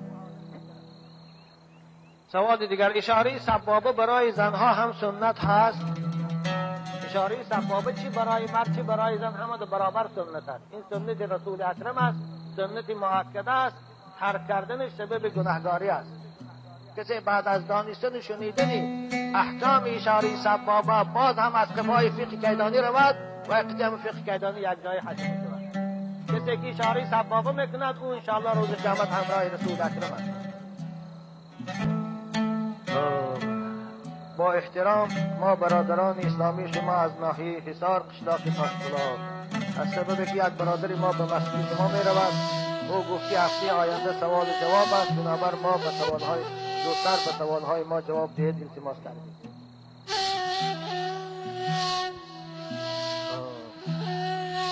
السلام علیکم دامنای عزیز. هیچگاه درد سر را نبینید، چون یک در اسلام را برای ما شما کتاب کردند. شما 2 هفته سوال ننویسید، گفتید ما سخن شما را نشنیدیم. هفته که شما گفتید زن از رئیسه های محله شکایت کرد، این زن داملای عزیز حق است، چون که بعد نماز چند از زنان دیگر هم گفتند که ما را هم رئیسه های محله آگاهی دادند. ما 8-10 زنی که از قشلاق به اینجا می آییم با آن خواهر باشد یا مادر میگوییم که از هیچ کس بترسد، غیر خدا ما زنان آزاد هستیم. هیچ رئیسه موافق قانون حق ندارد که ما را از راه مسجد باز دارد و به این قانون شکنی های رایان وقتا شما چی بگویید؟ خواهر از منم از شما هم تو جوان مردی به طلب دارم. من این که از شما از هر یک گرجدنین یا از یک فرد مسلمان تقاضا دارم که اونا باید حقوق خودشان دانند، باید اونها کنستیتوسیایی که دولت قانون اساسی برآورده دانند، قانون آزادی دین و آزادی وجدان دانند. هیچ کس حق ندارد خواهر عزیز شما را از مسجد من کند. وقتی که شما را همون رئیسی محله تان یا رئیسی زنهای کلخواستان از مسجد من کند، شما به او سوال کنید که چه زنهایی که با فاحشخانه میرن او را من نمیکنی؟ چه زنهایی که بررسی برای کار میرن او را من نمیکنی؟ از او پرس که تو به من چند سوم ماهانه میتی؟ اما رئیس محل تو به من چی یاردم کردی تا امروز بوکی با بالای من تو خوشی نمیتی؟ جناب خواهرای اسلامی، من نمیتونم از جانب شما دفاع کنم آخر. بنابر شما هر کدام آزاد هسته، خداتان محافظت کنید. برای رئیس جمهور کفیل آزادی هستن، خوشان در دیننگی مراسم برآمدشان گفتن که قانون شکنی هایی که در کجا میشود شما را تحقیر میکنند، شما نمیشه آزادانه به من اونها را جوابشان میگویم. نمیشه مادرای عزیز، اما از من طلب نکنید، خواهش میکنم. اینه داملای عزیز، من یک تا فرزند دارم، شوهرم در زندان است و من را پدر و مادرم اجازت نمیدهند که پیش شوهرم روم. آیا من امکانیت دارم که با آن خوراکه برم؟ از شما خواهش میکنم جواب دهید. التماس داملای عزیز. خواهر عزیز، میتوانی شما برای زیارت این خبر گرفتنی شوهرتان روید، همراه یا برادرتان است یا همراه پسرتان است. وقتی که شما با آداب اسلامی لباس پوشیده باشید، حق دارید رفتن شوهرتان خبر گرفتن. پدر و مادر شما را در این باب حق من کردن ندارند. داملای عزیز، سوال من این است: برای امامی که عقیم باشد، این بی نسل باشد، که این امام شخصی با تقوا و داعی است، ولی بدبین‌ها از پس او هر خیل گپ میگویند، شما چی میگویید؟ من میگویم که نماز از کفای وی درست است، زیرا که عقیم بودن، این بی‌ذریه بودن برای امامتی هیچ علاقمندی ندارد. او اگر با تقوا باشد و داعی باشد، از کفای او نماز خواندن برابری از کفای یک پیغمبر نماز خواندن است. بنابر دشمنان اسلام در حق پیغمبر هر چی گفتند، برادر عزیز، در حق ما هم تو هر چی میگویند، در حق دیگر بزرگان میگویند. بنابر باید ما از این غمگین نشویم. با یک التجا دارم، خیلی وقت است که دل من گرفتار یک کسبی غیر مقرری گشته است. التماس من همین که در حق من یک دعا میکردید، چون که جمعیت شما بسیار یک جماعی با نفوذ اسلامی، شاید که همین دلی پردرد من شفا یابد. من از راه خیلی دور آمدم. التماس پروردگارا این برادر عزیز ما را شفای کامل کید و به حرمت این لحظه اجابتی دعا از این درد، از این بیماری و خلاص پرداند. آمین یا رب. السلام علیکم ایشان نورالدین جان، خداوند همیشه شما را نگه دارد. سوال: من الحمدلله از شنیدن کسیته های شما نمازخوان شدم، اما یک رفیق دارم میگوید که نماز میخوانی و عرق نخوری، نماز نخوانی و عرق نخوری و زنا نکنی، چی در کار است این زندگی؟ چه مضمون دارد؟ و اونها به من میگویند که تقدیر ما همین عرقخوری و زیناگاری است، ما چیکار کنیم؟ من دیگر نمیتوانم به اونها چی گویم، جواب یافته نمیتونم. التماس به من جواب گویید که من انتظارم. او برادر عزیز، شما به اون کس برادرتان گویید که برادر عزیز، تو از کجا میدانی که در تقدیر تو نوشتگی است که تو عرقخور شو؟ او تقدیر یک کتاب پوشیده است که نمیداند. آره ما به تقدیر ایمان داریم، لیکن در تقدیر خدا ننوشته است که فلانی بعد به دنیا آمد باید عرقخور شود. این نوشتگی نیست. اگر این تو نوشتگی می بود خدا پیغمبر نمیفرستاد، کتاب نمیفرستاد، حرام و حلال نمیگفت. این تقدیر از چشم ما پنهان است. بنابر همین چیزی که خدا حلال گفت است حلال است و چیزی که حرام گفت است حرام است. ما باید به گفته خدا عمل کنیم، ما باید به گفته شریعت عمل کنیم. بنابر این وسوسه شیطانی است. پرس او را که تو از کجا میدانی که تقدیر در همین نوشتگی است؟ وقتی که نمیدانی باید حکم خدا را عمل کنی. بنابر آن چیزی که در تقدیر نوشتگی است او مجبوری نیست. ولی کتاب‌های عقاید هم هست، پروردگار تقدیر نوشته است، او هم با صفت نوشتگی است نه با حکم. یعنی معناش همین است که همین بنده من بعد از آن که به دنیا آمد، وقتی که عاقل و بالغ شد، با اختیار خودش راه فساد پیش میگیرد. علماء ها میگویند او را حرام است، این حرام است، او قبول نمیکنه، به اختیار خودش عرقخور میشود، به اختیار خودش مثلا زناگار میشود، به نماز میشود. این تو نوشتگی است، نه اینکه نوشته باشد که همین فلانی به دنیا آمد باید عرقخور شود. اگر این تو نوشته میشد خدای چیز عذاب نمیداد. و این وسوسه شیطانی است. او برادر خوش نگاه دارد و الا هلاک ابدی میشود. السلام علیکم، خدا شما را نگه دارد. سوال من بعدی التحیات خواندن، بعدی آیت خواندن صدق الله العظیم یا سبحان ربک رب العزت عما یصفون ما گفته صلوات بفرستیم درست است یا نه؟ و جواب انتظارم نه برادر عزیز. قرآن باید خود علاهده باشد. حالا بعضی قاری ها رو من میدانم که بعد از قرآن تمام کردن صدق الله نگفته یک بار چند صلوات پیدرپی هم میخوانند. تو بیچاره شنونده ها فرق نمیکنن که کدامش کلام خدا است و کدامش صلوات است. بنابر اهل قاری هم در شرح جزری یک جای کردن غیر کلام خدا را با کلام خدا جایز نیست میگوید. بنابر از قاری ها من خواهش دارم که قرآن که تمام کردن آیت شانه صدق الله العظیم گویند، ثانی صلوات با یک لحن دیگر یا که بعد از صلوات صدق الله العظیم گفتن خوانند. به جای صلواتی پی در پی خواندن نیم ساعت یک ساعت وقت گرفتن خوبتر میشه. قاری های ما یک دو صحبت فقهی با اهل مجلس کنن، این بهتر است. اشان نورالدین خواهش میکنم به این سوال من جواب گویید. در وقتی که روزدار باشی آب دهان را فرو بردن ممکن است یا نه؟ ممکن است، باقی ندارد. تو هر قدر که بسیار هم باشد فرو بردنش روزه را فاسد نمیکند.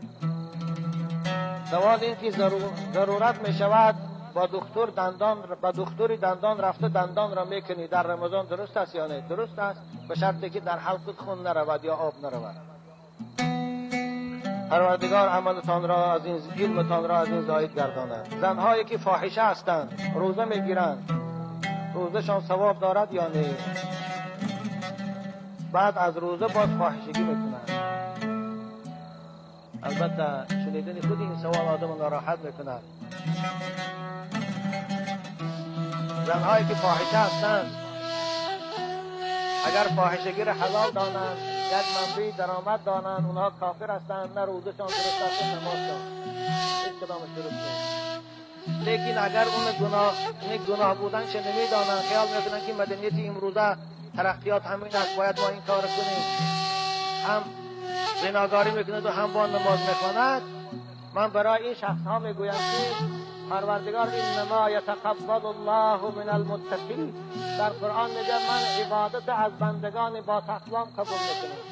بنده که تقوا نداشته باشد و نه نمازش قبول است نه روزه است، فقط فرض از گردن ساقط میشود فرض رمضان. اما رمضانی که و شوینده گناه باشد، رمضانی که در پیشگاه خدا مرتبه شفاعت داشته باشد، رمضان این مرد فاحشه نیست، رمضان این مرد که زمین زناگار نیست. تو رمضان این تو رمضان نیست. بنابر خواهش میکنم من از خواهرای اسلامی که صدای من شاید روز شنوند ناگهان از این راه قباحت و افلاسی باز ایستند. روز قیامت سخت‌ترین عذاب برای فاحشه هاست، سخت‌ترین عذاب برای زناگار هاست. خواهرای عزیز، لها 7 ابواب لكل باب منها جزء مقسوم. حضرت عطا ابن ابی رباح میگه دوزخ 7 دروازه دارد، از همه سخت‌ترین عذاب و بدبویترین کمری عذاب برای زنهای فاحشه و مردهای فاحشه است. خداتان نگه داره. نه روزتان فایده تان میکند، نه نمازتان فایده تان میکند، نه کاری خیر، نه مولانا رفتناتان. امروز گرد مولانا رو زنهای سردوچ و کندوچ رنگی روز سال روز نوروز کردیم، هیچ کدامش فایده ندارد.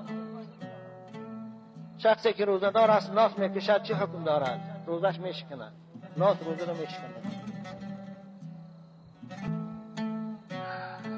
داملای عزیز، کدام سوره است در قرآن که بسم الله ندارد؟ سوره براءت است. کدام پیغمبر را کرم زدند؟ هیچ پیغمبر کرم ندادند، دروغ است. فقط حضرت ایوب علیه السلام بیمار شدند، بیماری وزنین، بیماری که خیلی عذاب کشیدند چندین سال، اما کرم زدنش این دروغ است. این یهودی های بدبخت برای پیغمبران رو سیاه کردن و برای پیغمبران رو بی قدر و بی همت قدر کردن این گپا رو بلافتی گشتن. من میدونم با چار کتابخانه دیوارتان نسوزد. اصلنی ایوبی صابر کوتی قربان این دروغ است. در یگان حدیث صحیح از رسول اکرم وارد نشده است، در یگان آیت هم نآمد است که ایوب شیر میزد. من ایوب گایش با شما کرده بودم. آره این هست در تفسیرها، مفسرها در آوردن که شیر، اما دروغ است. بیمار شدند، مجروح شدند، چند سال خواب بودند، اما همه اعضاشان شیر میزدو. از نفرت آدما پیشان آمده نتانستند. بعضی تفسیرات هست والله که اکثر مفسرهای امروزی عالم اسلامی این دروغ است. کدام پیغمبر را علاو زدند؟ حضرت ابراهیم علاو زدند، الحمدلله که علاو پورا نسوزانی. یا نار کونی بردا و سلاما علی ابراهیم. پروردگار آتش برای ابراهیم گلستان کرد، باغ کرد. کدام پیغمبر است که در این دنیا و در آخرت دوزنده بود؟ اولش که در آخرت دوزندگی نیست، اونجا ماشینه نیست. نه پیغمبرها دوزندگی میکنن در اونجا، نه دوزنده های این دنیا. دیگر در دنیا کدام که دوزنده بود ایش من که نمیدانم. برادر عزیز، گو خدا خواه اگر یگان وقت چشم غلطه در یگان جا با میگویم. کسلی های شوش شرایط آب و گرم و خنک دارند، ولی کسلیشان اوج میگیرد. این ممکن است که تیمم کنند، ممکن است که تیمم که خانه نماز باشد.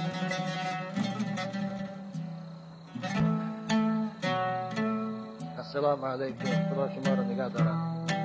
من یک شخصی غنی هستم و جاهل بودم، اما وقتی که کسیته های شما را در بازار میگذاشتم که به گوشم رسید، استاده گوش کردم و بعد از آن فکر کردم که انسان باز در آخرت زنده می شده است و او را می پرسیدم. من بسیار گوش کردم و همون کسیته را خریدم و در باب جنت است. من با رفیقانم می گفتم که آنها همش من را رفیقانم می گفتند که اینها همه دروغند، به اونها باور نکن، اما من از اونها جدا شدم. آنها می گویند بیا برویم به کازینو و به عرق خوری، من نمی روم. دامنای عزیز حق من دعای کنید که روز جمعه روز اجابت دعا، خدا من از اونها دورتر کنم. برادر عزیز، خوشا به حالی تو که برای خدا شده از رفیقهای فاسد دور کنید. جوانای عزیز، ملاهای گمراه که امروز با همه گمانی نیک دارد که همه مسلمان است، سر استاد و سود نگاه بریده نمی شود. حال مسلمان ها رو ببینید. افسوس که شما رو خدا کور کرده است، شما رو چشم عقل نداده است، شما رو چشم سر حیوانی داده است که فقط روی کتاب میبینید، دیگر عقل تفکر نداده است شما. من اینو به همون کسی خطاب میکنم که به من مکتوب اعتراضی کرده است در باب طلاق نشدن سر استاد و سود.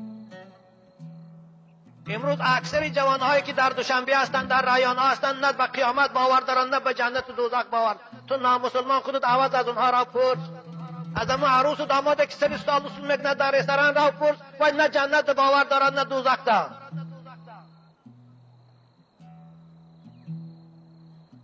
حیف اسلام که تو بارین صاحب علم دعوای مسلمانی میکنی، تو باری صاحب علم پیشوای اسلام بشوی. حیف همون اسلام، حیف همون علمی که خدا در تو داده است، اما عقل تفکر جهان بینی ندادن. وای به حال تو.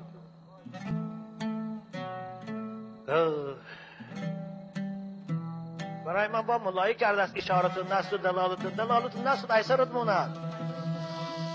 اینار پیش کفیر محمد را بود. افسوس میکنم که همونو در روی من به من صحبت نمیکنند. در یک حالت به من صحبت میکنند که من نمیتونم در اینجا یک کفی درست کنم.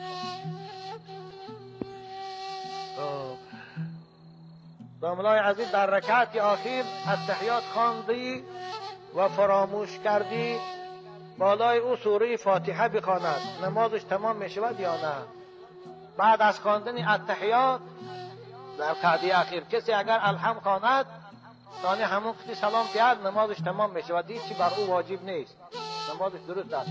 لیکن در جای التحیات اگر الحمد خواند پس آن باید رسید که التحیات خواندی ایستادم، از نو التحیات خواند و با ثانی صلوات سجدی سهو کند و پس آن با التحیات خوانده صلوات ها رو خوانده سلام کرد. لیکن همون الحمد خواند و بیادش نامد در قعده سلام داده خسته رفت، نمازش درست است، اعادهش واجب نیست، هر بجام دیگر. داملای عزیز وقتی که با میکروفون از آن گویی در حالت حی علی الصلاح حی علی الفلاح طرف چپ و راست میگرده، البته میگردیدم میکروفون از دوران صدا رو میگیره جوان خود. نشان نورالدین جان خدا شما رو نگه دارم. من توی کردم، من را پدرم و مادرم و برادرانم مجبور کردن که توی سر استول میکنی. من راضی نشدم. مرا پدرم آخ کرد که تو با گفی پدرت و مادرت کار نمیکنی. من گفتم که ایشان نورالدین جان میگوید که درست نیست و کسیتی شما را آوردم گوش کردم. دکترم گفت که من هم به این قول داملا راضی هستم، توی سر استول نکنید. اما موسفیدان قشلاق به من میگویند که تو آق شدی. نه جوان خوب، جوان با همت، تو آق نشدی. تو انشاءالله صاحب جنت هستی. همون پدر و مادر تو آق شد، همون پدر و مادر تو گناهگار شد. انشاءالله تو همراه سعد بن ابی وقاص هستی. کجا به حال تو جوانی با همت. آره پدر و مادر تو احترام کن. اونها شاید از روی نادانی، شاید از روی ناموس شیطانی آدمان نخندن گفته به این گناه خوشان فرو بردی سادیان. اما خوشا به حال تو اونها را از این راه گرداندی. انشاءالله تو آق نشدی. اونها رو با هر سحری زیارت کن، اونها رو دستاشان رو بوسه کن، خدمتشان رو انشاءالله اونها از تو راضی میشن. اگر مبادا راضی هم که نشوم به همین رفتارشان تو گناهگار نیستی. انشاءالله تو جنتی هستی. وای به حال اونها.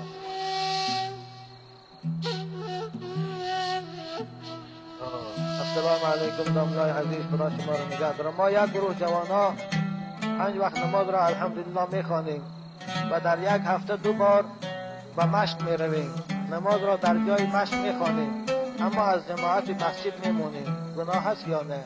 نه، ضرر ندارد. اگر شما مثلا جای مشقتان از مسجد دور باشد باکی ندارد که نمازتان در همونجا خوانید. بارک الله برای شما جوانای با همت، جوانای دیندار. پروردگار شماره شما رو زاید کنه روز از روز.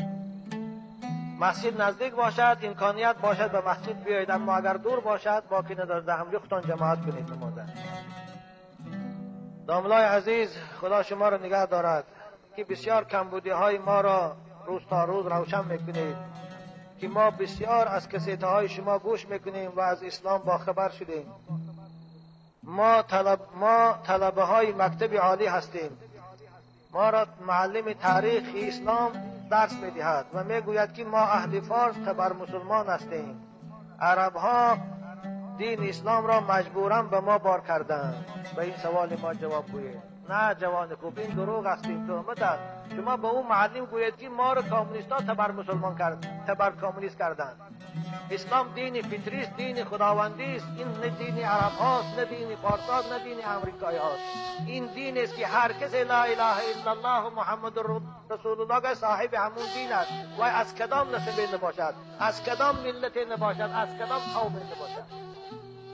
در این باب مولا محمود جان یک رساله ما مسلمان تاجیکان تبر مسلمان نیستیم در گزیدین نیروی سخن برآمده بود.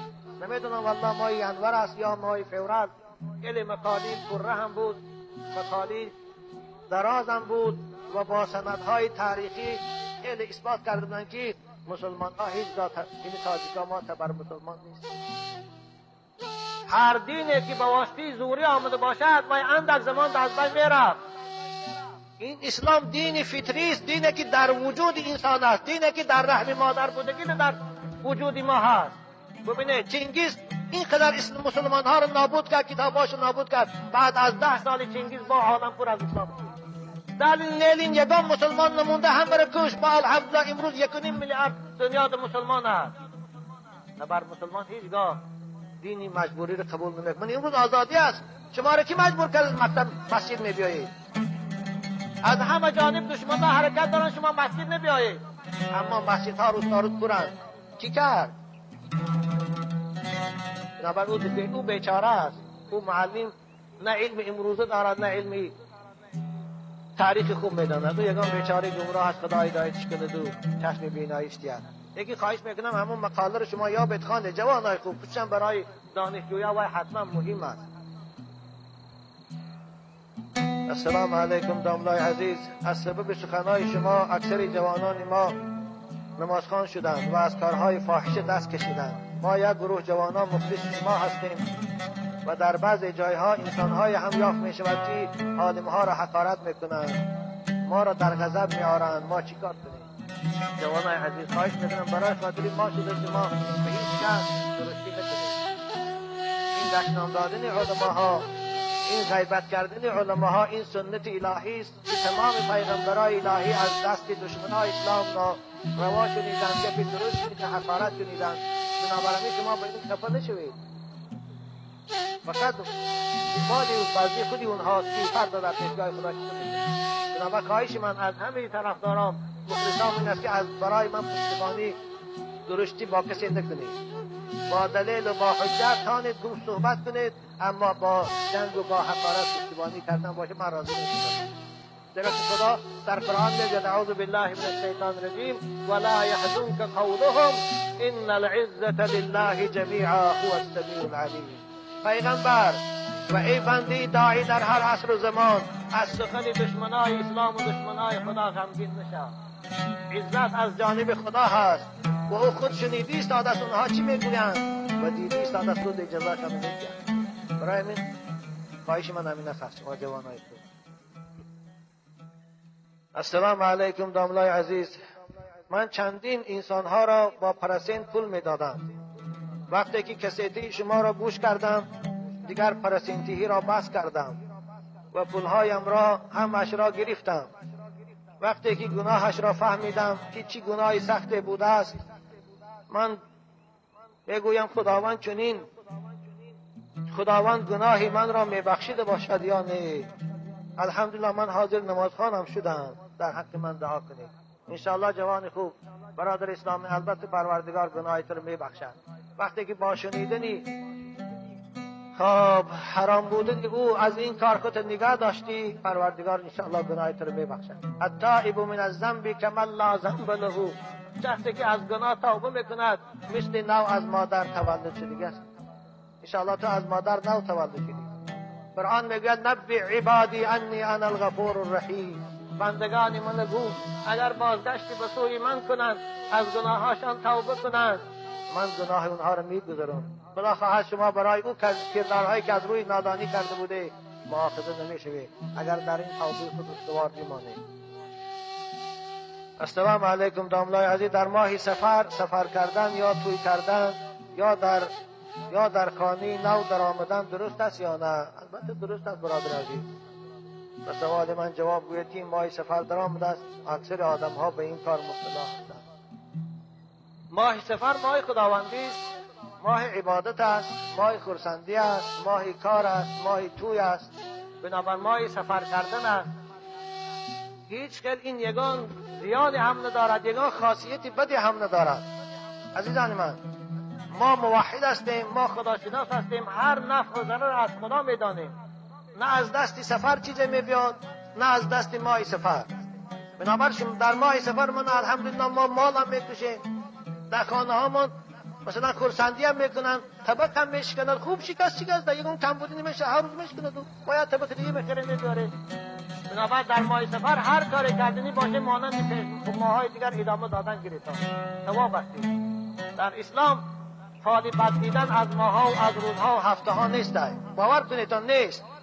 حالا در بعضی کتاب هایی که هستن چهارشنبه نحس است و اینش نحس است، آخری ما دروغ است، این گپا رو باور نکنید. خب این مکتوبی که خلاصش در اول صحبت گفته بودم برادری عزیز. السلام علیکم داملای عزیز. اولا در حق شما و قبلگاه شما، خانواده شما نیکبختی دنیا و آخرت را تمنا دارم.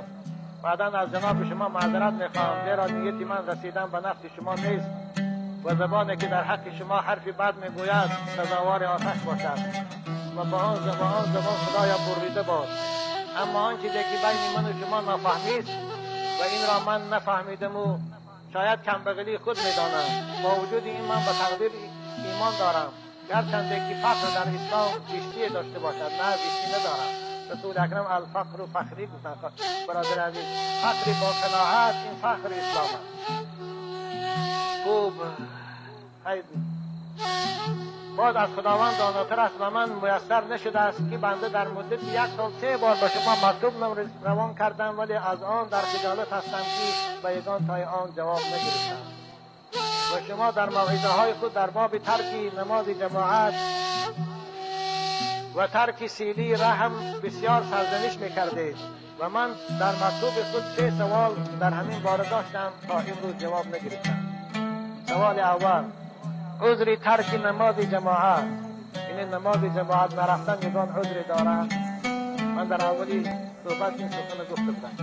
خوب برای کسانی که بیمار هستند، برای کسانی که مثلا شب تاریک است و باران سخت است، امکانیتی حدالامکان رفتن ندارند، گمان میکنم که شریعت اونها را برای این رفتنشان مؤاخذه نمیکند.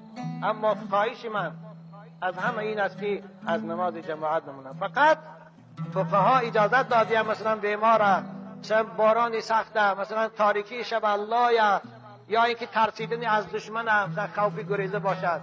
خوب اگر خود شما از روی انصاف ببینید مسجد رفتنتان به شما زیان بیارد، شریعت شما در رخصت میتید نروید. اما اگر رفتنتان زیانی نبیارد از ثواب نمونه، زیرا که نماز با جماعت 27 درجه زائد ثواب دارد از نماز تنها گذار. دوم، عذر قطع سیلی رحم. کدام وقت جایز است که مسلمان از خویشاوندانش برد؟ هیچگاه مسلمان اجازت نیست که از خویشاوندانش خویشی رو برد. حتی اگر کافر هم باشد بریدن جایز نیست. حضرت اسماء بنت ابی بکر رسول اکرم صلی الله علیه و سلم پیش رفتن، گفتن یا رسول الله مادری من که کافر است از مکه آمده است مدینه، بخواهد به من واخورد، اما اسلام آوردنی نیست، من پر خانم خیرات کنم، از احوالش خبرگیری کنم؟ رسول اکرم به آره گفتن رو، گفتن به او خدمت کن، از احوالش خبرگیری کن. یعنی سیلی رحمه بریدنش جایز نیست برادر عزیز، خصوصا برای پدر و مادر، برای زن، برای بابا و ماما، حتی کافر هم باشد فقها میگوید که نفقه اونها بر این شخص مسلمان واجب است. اما اگر برادرت باشد، اکا و خواهرت باشد کافر شود، اولشون به خوبی نصیحت کن، فهمان. خوب اگر اصلاح شود خوب، اصلاح نشود کم بغل باشند نفقه اونها گردنی تو واجب نیست. لیکن رفت آمد کردن و یعنی از احوالش خبر گرفتن ضرر نداره، رفت آمد کن. این هیچ حالت سیلی رحم بریدن جایز نیست. خب سیوم، از قانون شکنی های جماعت ها، قاید قانونی آزادی وجدان و عقیده و بازداشتن زن. اذ اخرجه الذين كفروا ثاني اثنين، هنگامی که اهل مکه مشرکان سرسختی که مکه محمد از خاندانش بیرون کردند، از وطن محبوبش بیرون کردند، فقط همراهی یکی از دوستاش ابوبکر بود.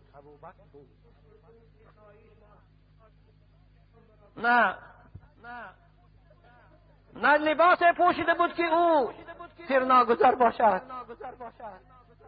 نه ماشین مرسدس داشت که تیرناگذار باشد، نه تانکه های وزنی داشت، نه سمالیات های فانتوم، نه محافظای مسلح با یراقهای نو. وقتی که محمد از شهر مکه برآمد فقط یک نفر شخصی همراه برآمد. در همه حالت خدا او را محافظت کرد، در همه حالت خدا او را یاردم کرد. مگر امروز در غزوه تبوک یاری نمیکند؟ اذ اخرجه الذين كفروا ثاني اثنين اذ هما في الغار. اونها دو نفر بودند، یکی محمد بود صلوات ربی و سلامه علیه، یکی یار او، صاحب او، حبیب او، مونس او، عاشق او ابوبکر بود. اذ هما فی الغار، هر دو رسول خدا و عاشق جمال او و شیفته محمدی ابوبکر هر دو در غار بودند. مشرکان مکه مسلحان اونها اطراف غار پیچانیدند.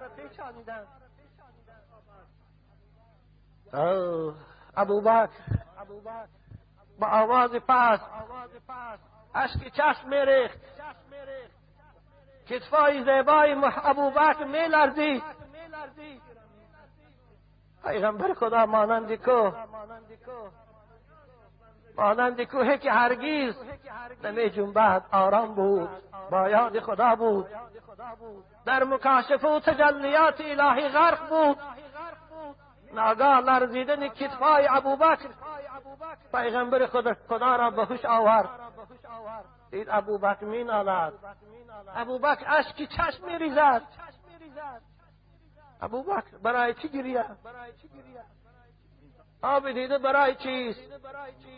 ابوبکر گوید یا رسول الله لو نظر احدهم الى قدمیه، اگر یکی اونها سرخم کند به پیش پای خود نظر کند ما را میبیند در این غار. مهمانان خانه خدا و عاشقان مدرسه محمدی صلی الله علیه و سلم، پیش از آغاز صحبت اولا یکایک شما را به این ماه مبارک، ماه مولد خجسته آفتاب تابان رسالت و خصوصا این روز جمعه بهترین روزهای هفته تبریک و تهنیت میگویم و از پروردگار برای یکایک شما و خاندان شما عمر دراز و تن صحت و پیروی قرآن و سنت خواهانم و عاجزانه دعا میکنم که قدم هایی که از راه های دور و نزدیک برای آمدن این مدرسه محمدی و برای شنیدن کلام خدا و برای شنیدن سیرت و تاریخ پیغمبر بزرگوار به این مدرسه محمدی تشریف نمودید، اجر جزیل و ثواب بزرگ برای شما عطا فرماید. آمین.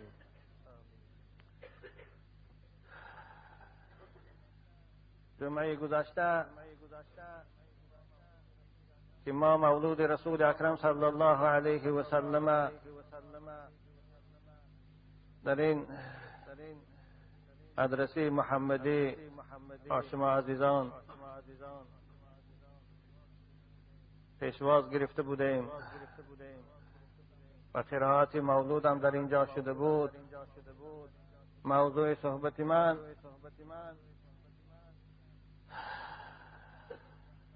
یکی از لحظه های حیات این پیغمبر بزرگوار، این آفتاب تابان رسالت، این صاحب قرآن، این صاحب تاج و صاحب معراج و صاحب براق،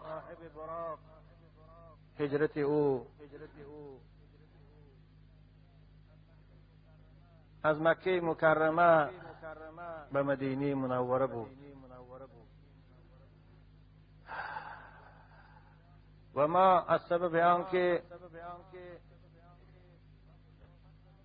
هم استاد از سبب آنکه وقت نگنجانید و این لحظه های خیلی حساس از حیات این پیغمبر بزرگوار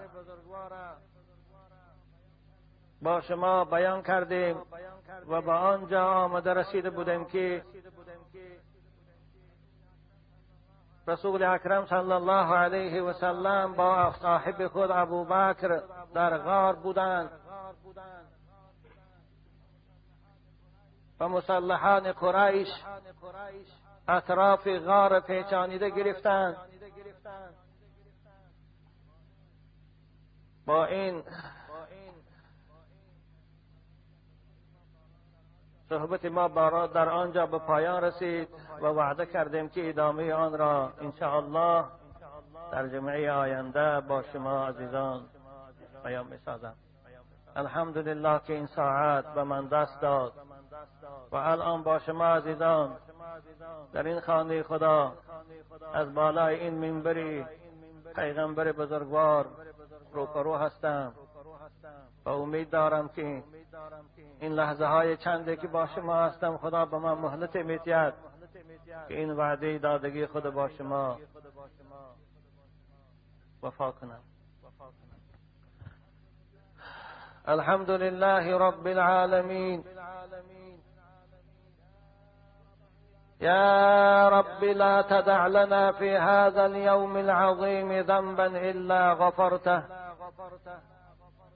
ولا هما إلا فرجته ولا دينا إلا أديته ولا غائبا إلا رددته ولا مريضا إلا شفيته ولا ميتا إلا رحمته ولا حاجة من حوائج الدنيا والآخرة إلا قضيتها يا رب العالمين. پروردگارا در این روز مبارک، در این روزی که موضوع صحبت ما بهترین بندگان توست، افضلترین انبیاء توست، در این لحظه هایی که نزول رحمت است، از تو عاجزانه دعا میکنم که گناه های ما را آمرزیده گردان. خدایا هر غم و اندوهی که بر بالای ما و بر بالای امت اسلام است، خدایا این غم ها را برطرف گردان. پروردگارا کلفت و مشقتی که امروز برادران عزیز اسلامی ما در عراق و در فلسطین از دست دشمنان تو کشیده ایستادند، خدایا اونها را از این کلفت و بلا خلاص گردان. خدایا مکر و حیله این دشمنان بر ضد خودشان گردان. پروردگارا غائبای ما را در کجایی که نباشند در پناه عصمتت نگه دار و بعد از انجام سفر و خدمت سلامت به خاندانشان بازگردان. پروردگارا بیمارای ما را شفای کامل عنایت فرما و گذشتگان ما را خدایا رحمت نما. خدایا این بندگان تو و این عاشقان مدرسه محمدی، چی جوان و چی پیر، چی طفلکان خرسان و چی خواهرای عزیز اسلامی ما، به هر مراد و مقصودی که به این خانه تو تشریف آوردند، خدایا حاجت های اونها را برآورده گردان و هر مقصودی که داشته باشند خدایا به مقصودشان رسان. و اشهد ان لا اله الا الله ولی الصالحین وأشهد أن سيدنا وعظيمنا وحبيبنا محمدا رسول الله خاتم الأنبياء والمرسلين وعلى آله وأصحابه ومن تبعهم بإحسان إلى يوم الدين. أعوذ بالله من الشيطان الرجيم. إلا تنصروه فقد نصره الله إذ أخرجه الذين كفروا ثاني اثنين إذ هما في الغار إذ يقول ثاني اثنين إذ هما في الغار إذ يقول لصاحبه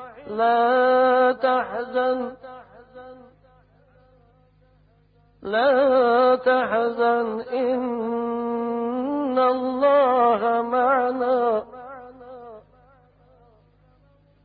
فأنزل الله سكينته عليه وأيده بجنود لم تروها وجعل كلمة الذين كفروا السفلى وكلمة الله هي العليا والله عزيز حكيم. صدق الله العظيم. این آیه ها از سوره مبارکه توبه است. بعد از 9 سال هجرت، بعد از آن که پیغمبر بزرگوار از مکه مکرمه در مدینه منوره قرار گرفتند و اولین دولت اسلامی خود برقرار کردند و اولین بار در تاریخ جامعه بشری لوای لا اله الا الله محمد رسول الله را برافراختند.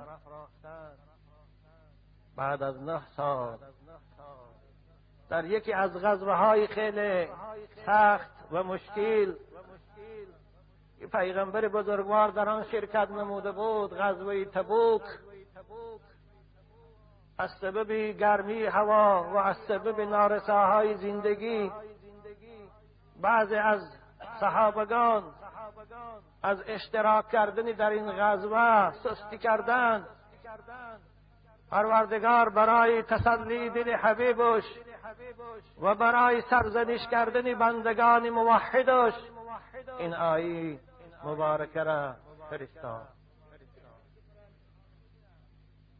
قرآن میگوید، صاحب قرآن و بندگانش میگوید الا تنصروه، ای بندگان خدا اگر امروز حبیب من محمد شما یاری ندهید و همراه او در این غزوه سخت شرکت نکنید، محمد احتیاج به شما ندارد، زیرا که محمد صاحب دارد، محمد حافظ دارد، محمد نگهبان دارد که فقط نصروه. او خدا پیشترک از این در خیلی حالتهای سخت و وزبین یاری کرده بود. الا تنصروه فقد نصره الله. پیشتر از این در حالی که محمد تنها بود، کسی را مسلح نداشت، کسی لشکر نداشت، در او حالت تنهایی خدا او را محافظت کرد. فقد نصره الله اذ اخرجه الذين كفروا ثاني اثنين، هنگامی که اهل مکه مشرکان سرسختی که مکه محمد از خاندانش بیرون کردند، از وطن محبوبش بیرون کردند، فقط همراهی یکی از دوستاش ابوبکر بود. نه لباس پوشیده بود که او تیرناگذار باشد، نه ماشین مرسدس داشت که تیرناگذار باشد، نه تانک های وزنی داشت، نه سمالیات های فانتوم، نه محافظای مسلح با یراق های نو. وقتی که محمد از شهر مکه برآمد فقط یک نفر شخص که همراه برآمد، در همه حالت خدا او را محافظت کرد، در همه حالت خدا او را یاردم کرد. مگر امروز در غزوه تبوک یاری نمیکند؟ اذ اخرجه الذين كفروا ثاني اثنين اذ هما في الغار.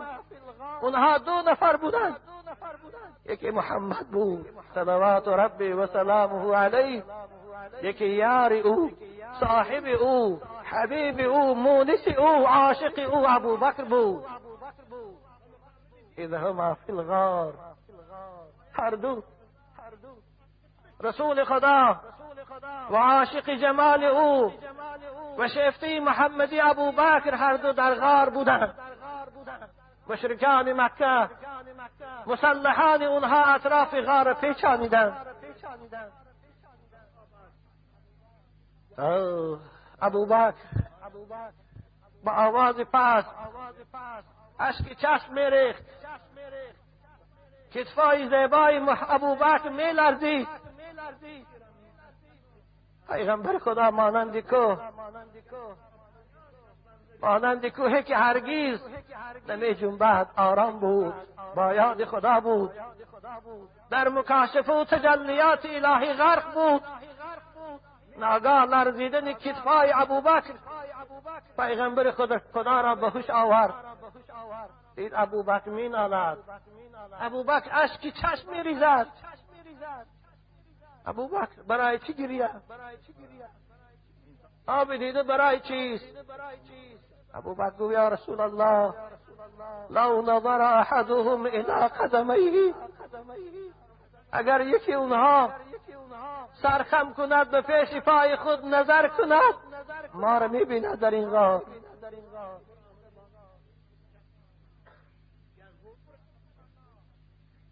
یا رسول الله این انا قتلت و انا رجل من قریش، اگر من کشته شوم باکی ندارد، من یک مردی است، بندگان خدا هستم.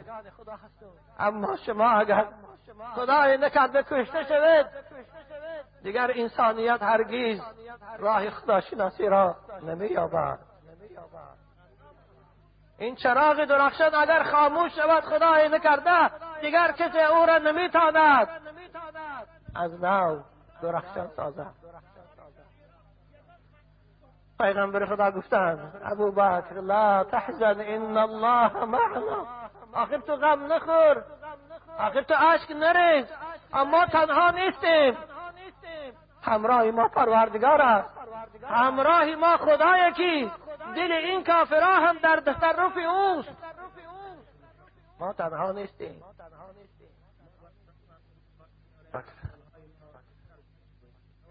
تو غم مخور، تو اشک نریز، ما تنها نیستیم، همراه ما الله است، همراه ما ذات است که نگهدارنده این آسمان ها به ستون است، الله است. لا تحزن ان الله معنا. فانزل الله سکینته علیه، پروردگار آرامش در دل ابوبکر نازل گردانید و ابوبکر این ترس و واهمه که داشت همه را فراموش کرد و با یاد خدا و با تلاوت کلام خدا مشغول شد. مشرکان مکه بعد از آن که ناامید شدند، دیدن که در غار کسی نیست، دیدن که در لب غار درخت رویده است و تارتنک خانه کرده است، و کبوتر تخم هم گذاشته است. این حدیث امام احمد است. حضرت روایت میکنند گمان کردن که در این غار کسی نیست.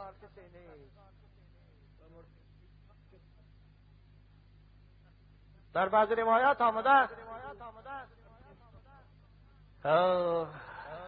مصلح میگوید در دهان غار پیدا شد.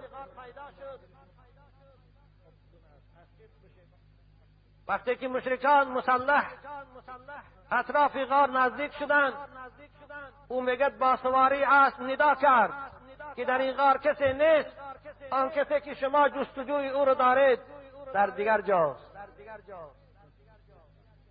نه بعض روایت هستین خدا به حقیقت او داناست. با این مسلحای قریش پراکنده شدند، براها و بکوها و بغارهای دیگر رفتند. رسول اکرم همراهی ابوبکر صدیق 3 روز در غار ایستادند. در این 3 روز کی پیغمبر خدا را با غذا تأمین کرد؟ در این 3 روز کی خبرهای شهر مکه را به اینها می آورد؟ عزیزان من توجه کنید. در این مدت 3 روزه که رسول خدا در غار بود، حضرت اسما دختر ابوبکر در گرمای روز وقتی که مکه آرام می گرفت، همه به خانه های خود می در آمدن از شدت گرما. جای سلخین اسما فردوش خود در کلوار غذاهای طعام آماده می کرد برای رسول اکرم و پدر بزرگوارش به غار ثور می رفت. مورخان میگن خواهرای عزیز، مادرای اسلامی، من به شما خطاب میکنم که این اسما دختر ابوبکر مانند شما بود و در کدام حالت در او گرمای قهراتون بر دوش خود غذا میگرفت و به غار ثور میبرامد. مورخان میگویند که اسما حامله دار بود، 9 ماه حامله دار بود. با وجود این در این گرما محبت خدا و رسول او را به سوی غار میبرد. نه از گرما میترسید، نه از حامله داری خودش میترسید، نه از سنگهایی که در راه بود میترسید.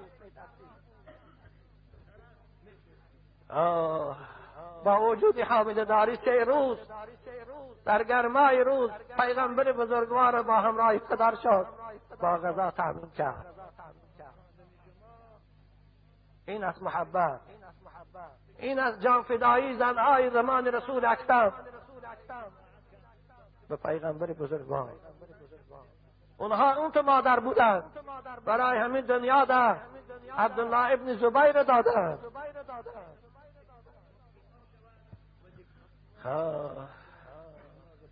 خدایا مادرای ما را، خواهرای ما را در دلاشان محبت خدا و رسول پیدا گردان، مانند که در دل اسما دختر ابوبکر این محبت پیدا کردیم.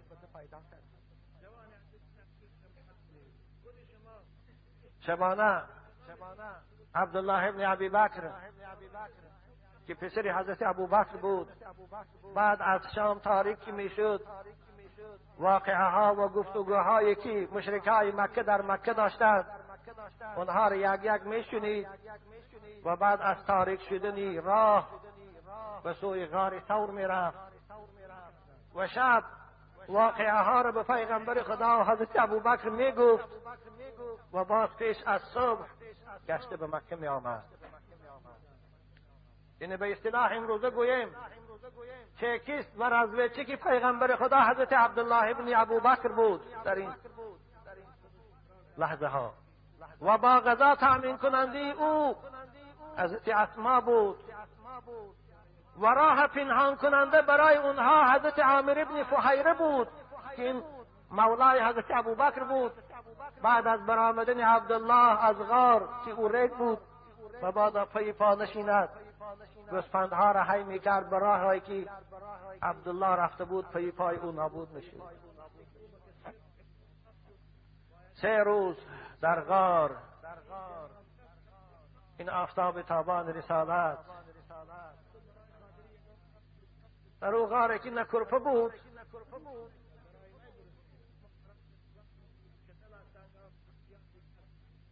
در آن غاره که نه راحت بود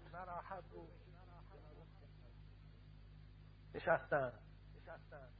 این آزارها و این رنج محنتها برای کی بود؟ برای خاطر امت بود، برای خاطر دعوت بود، برای خاطر سعادت انسانیت بود.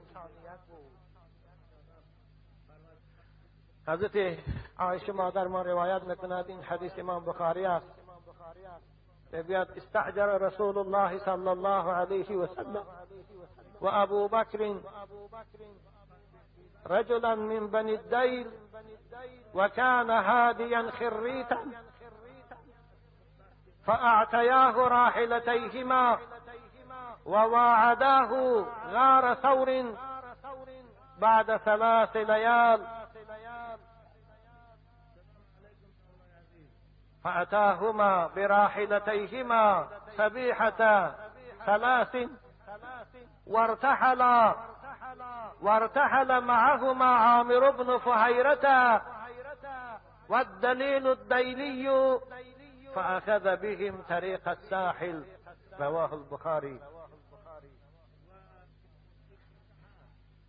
رسول اکرم همراه ابوبکر پیش از آن که به غار برآیند، مرد راست قبیله بنی دیل که به نام عبدالله ابن ارقید که در تاریخ اسلام مشهور است اجاره گرفتند، قرار کردند به اصطلاح امروزی گوییم، و هر دو اشتر خود به او دارند و گفتند که صبح روز سوم، این روز یکشنبه، نزد غار ثور می آیی، ما را از اینجا می گیری و براه ببرایی. او را در این سفر خیلی پول کلام وعده کرده بودند و البته این خراجات راه هم از حساب حضرت ابوبکر صدیق بود.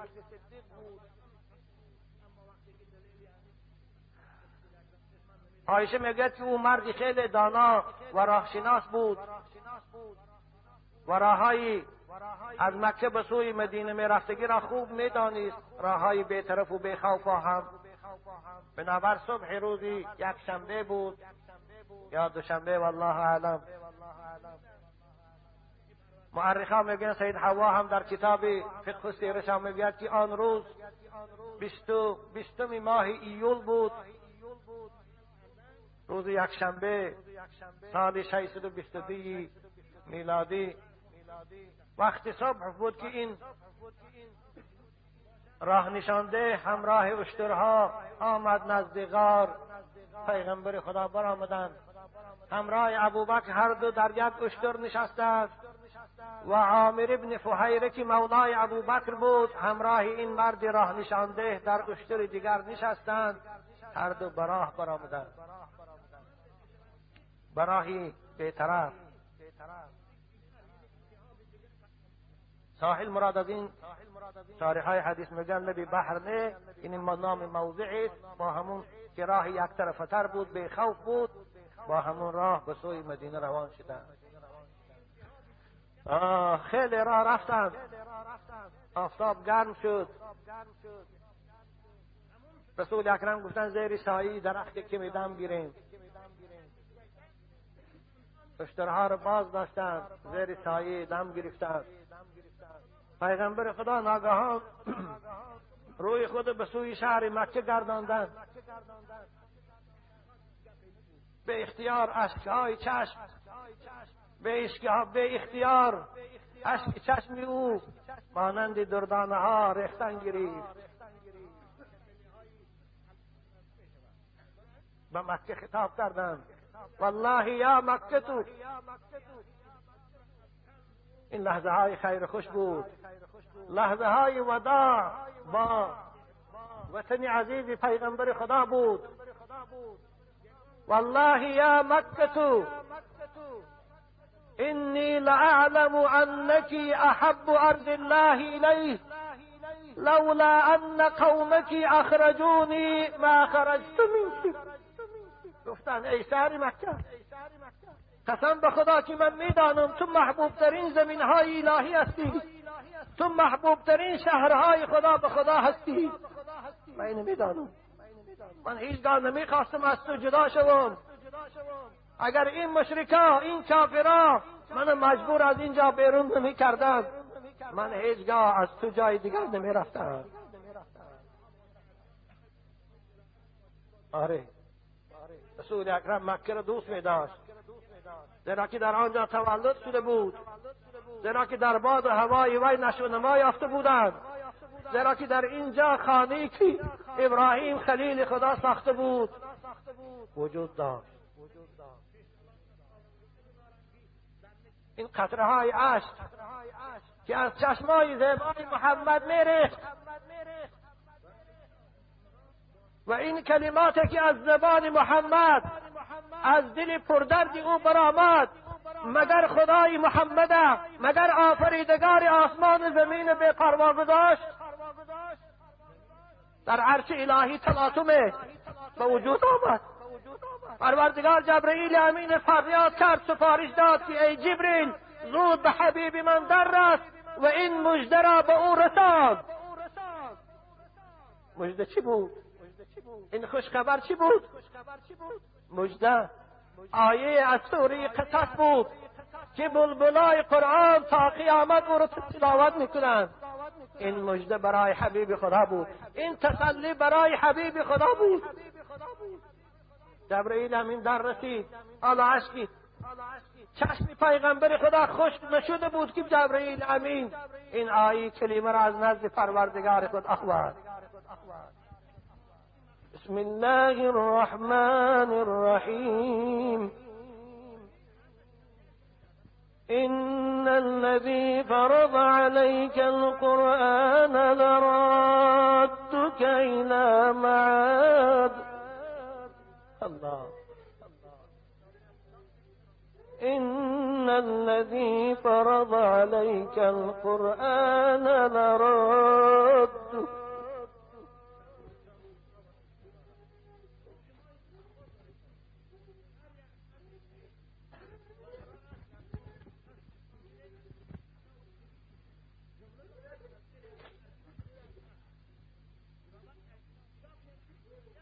پروردگار گفت ای حبیبی من، همان خدایی که به تو قرآن را فرستاد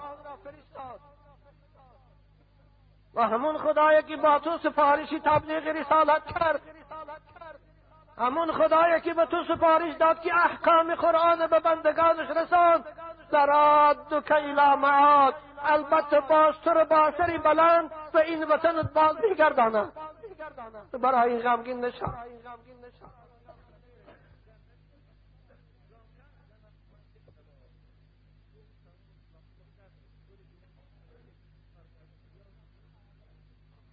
قل رب اعلم من جاء بالهدى و من هو فی ضلال مبین. به اینها بگو خدای من میداند که راه کدام ما راه درست است، راه من و راه پیروان من یا راه شما ای مشرکا و ای یهودیای بدبخت. خدا خود میداند. رسول اکرم این آیه رو تلاوت میکردند و در دل خود این بشارت الهی را با خرسندی پیشواز گرفتند. بعد از آن براه برآمدند. آره عزیزان من، بعد از 10 سال بود که رسول اکرم با سری بلند با یاران خود باز به سوی مکه، به این شهر مقدس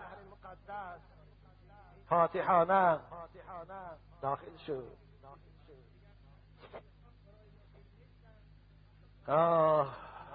وقتی که رسول اکرم مکه مکرمه را با لشکریان خود احاطه کرده گرفتند، وقتی که پیغمبر خدا بالای اشتر با تلاوت سوره انا فتحنا آب دیده ریزان داخل میشد که از تواضع سر مبارک بالای زین اشتر می رسید، اطراف خانه کعبه دور میزد، با عصای خود بتها را می افتاند و این مشرکانی که مسلح شده برای کشتن او کمر بسته بودند، همه با ترس و هراس در خانه های خود در صحن بیت الله دست بر ایستاده بودند. محمد چی جزا میدهد ما را؟ رسول اکرم بعد از طواف خانه کعبه 7 بار گفتند لا تثریب علیکم اليوم یغفر الله لکم. امروز من شما را سرزنش نمی کنم، خدا شما را مغفرت کند، شما را خدا هدایت کند. از سبب نادانی شما اون کارها را کردید. کدام اونها را آزار نداد، کدام اونها را حبس نفرمود، کدام اونها را حکم قتل نداد. این است عدالت اسلام، این است عدالت الهی، این است عدالت قرآن، این است عدالت پیغمبری. الله. اما امروز کافرای پرقوت اگر دولت‌های ضعیفه در تصرف خود درآرند، حبسخانه ها رو پر میکنند، زندان ها رو پر میکنند، جای نفس کشی نمیموند.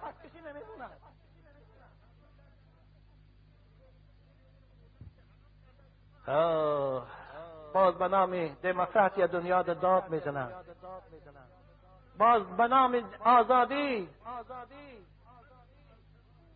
شرم نداشته از منبرهای بلند صدا میکنند. کوچه های عراق پر از جسد هاست، قبرستان های عراق دیگر جای دفن کردن ندارد. خانه های فلسطینی ها به خاک یکسانشون ایستاده است. طفلکای به فلسطینی ها بی پدر و بی مادر در کوچه ها سرسان حیرانند.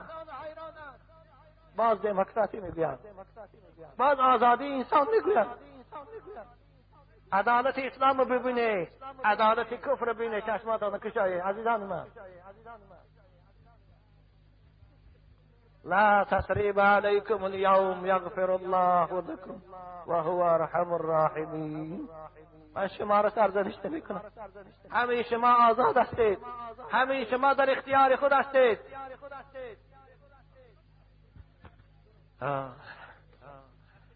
رسول اکرم صلی الله علیه و سلم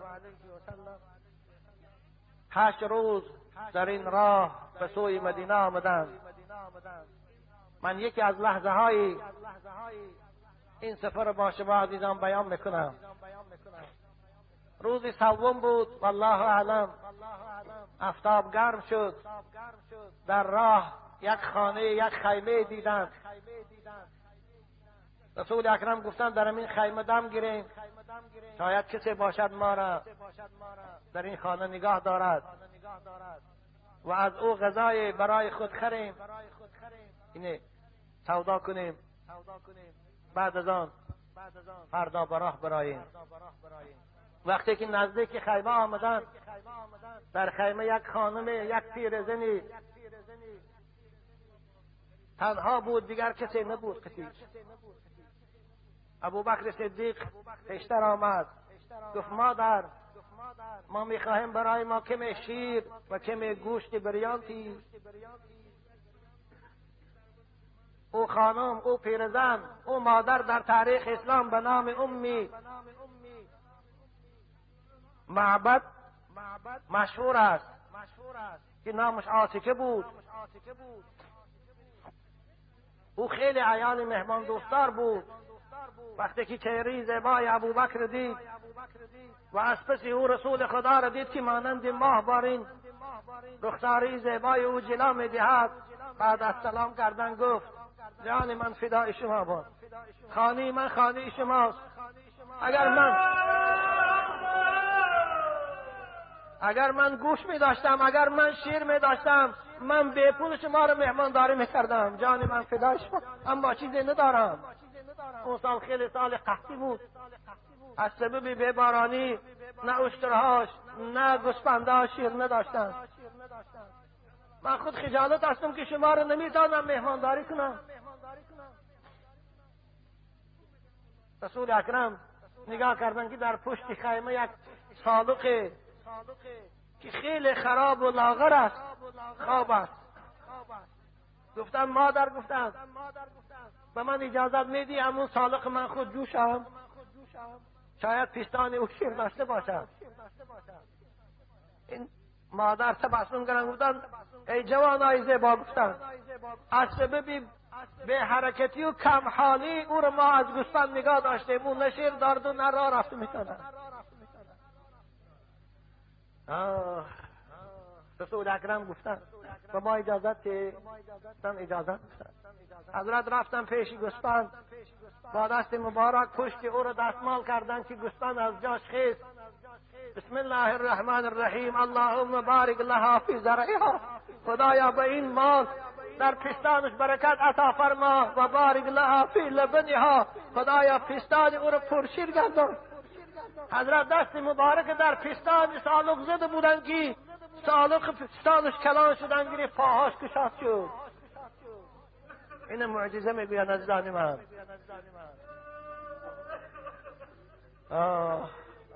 گفتم مادر به ما یک ظرف بیاد من شیر جوشم. ظرف آوردن، حضرت شیر جوشیدن، ظرف پر شد. اول به خودی پیرزن دادن، مادر گفتن تو بنوش، شاید از سحر تو چیزی ننوشیده باشی. باز نوشیدن، خودشان دیگرها را نوشاندن، باز نوشیدن، ظرف پر شد. گفتم مادر اینو به خانمون، شوهر در صحرا میاد او بنوشن. تانی بعد از دمگیری حضرت خیر خوش کردن و براه برآمدن. در روایتی که علامه زمخشری در تاریخ ربیع الابرار خود آورده است، از زبان خواهرزادی این خانم یعنی عاتکه این روایت میکند، میگد رسول اکرم بعد از آن که شیر نوشیدن که دم گرفتن استراحت کردند در همون خیمه همون خانم. بعد از آن که از خواب بیدار شدن، ابوبکر گفتن آب بیار، من دهان خدا آبگردان کنم. ابوبکر آب آورد، پیغمبر خدا دهان مبارک آبگردان کردند. بیرون خیمه یک درخت خار بود، آب دهانی مبارک خود در همون بیخ درخت خار انداختند. این میگوید والله وقتی که این مهمان ها رفتن، فردا صبح از خواب خیستیم، همون درخت خار مبدل با یک درخت کلام شده که برگه های سبز، میوه های مانندی سیب بارین کلام میوه کردن. این در نور الابصار هم هست، در تاریخ ربیع الابرار هم این هست. همون گوسفندی که رسول اکرم شیرش جوشیدند با دستان مبارک، میگوید تمام خاندانی عاتکه را با شیر تامین میکرد، هم صبح می نوشیدند هم شب می نوشیدند. 18 سال بعد روایت کمتر، در سال خلافت حضرت عمر رضی الله تعالی عنه تانی این گوسفند بس بود.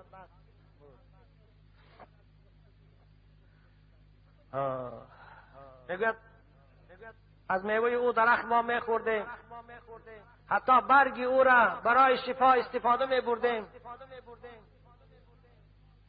این خانم با سعادت آیا اسلام آورد یا نه؟ عزیزان من میخوام اینو بیان کنم، زیرا که چند شما باز اینو میپرسید روز از من. وقتی که رسول خدا رفتن، شبانه شوهر او از صحرا آمد با همراه مالهای خرابی خود. دید که خانه که همسرش در او بود آزاده است و یک ظرف پر از شیری سرد تلخی. حیران شد، گفت خانم آخر هر روز من می آمدم این حالت نبود، این شیر من خود نمی آبم، تو از کجای نیافتی؟ خانمش مگد گفت ای فلانی نام شوهرش گرفت، امروز به خانه ما چند نفر شخص مهمان شد و 2 نفر او چنان زیبا بودند، چی زبان شیرین داشتند، چی با برکت بودند که پروردگار با تفیض اونها این مال ما را، این گوسفند ما را سیرشیر کرد، هم خود اونها نوشیدن و هم من، هم با برای تو ذخیره کردن. ابو معبد مگد گفت همون 2 آدم به من صفت شکن چگونه هستن اونها. وقتی که خانمش به او صفتی رسول اکرم بیان کرد، چهرهاشان صفت کرد و سخنهای شیرینشان گفت والله این هذا محمد صاحب قریشی. و مجرد این شنا گفتی والله قسم به خدا این همون محمد است که قریشی ها برای سری وای 100 اشتر وعده کردن مکافات. این همون پیغمبر خداست، این همون شخص است که دعوای پیغمبری داره. افسوس که کاش که من می بودم و ایشان خدمت میکردم. آره، وقتی که رسول اکرم در مدینه منوره قرار گرفتند، این پیرزن همراه شوهری ناتوان خود به مدینه آمد، به رسول خدا بیعت کرد و به ایمان و اسلام مشرف شدند. الحمدلله.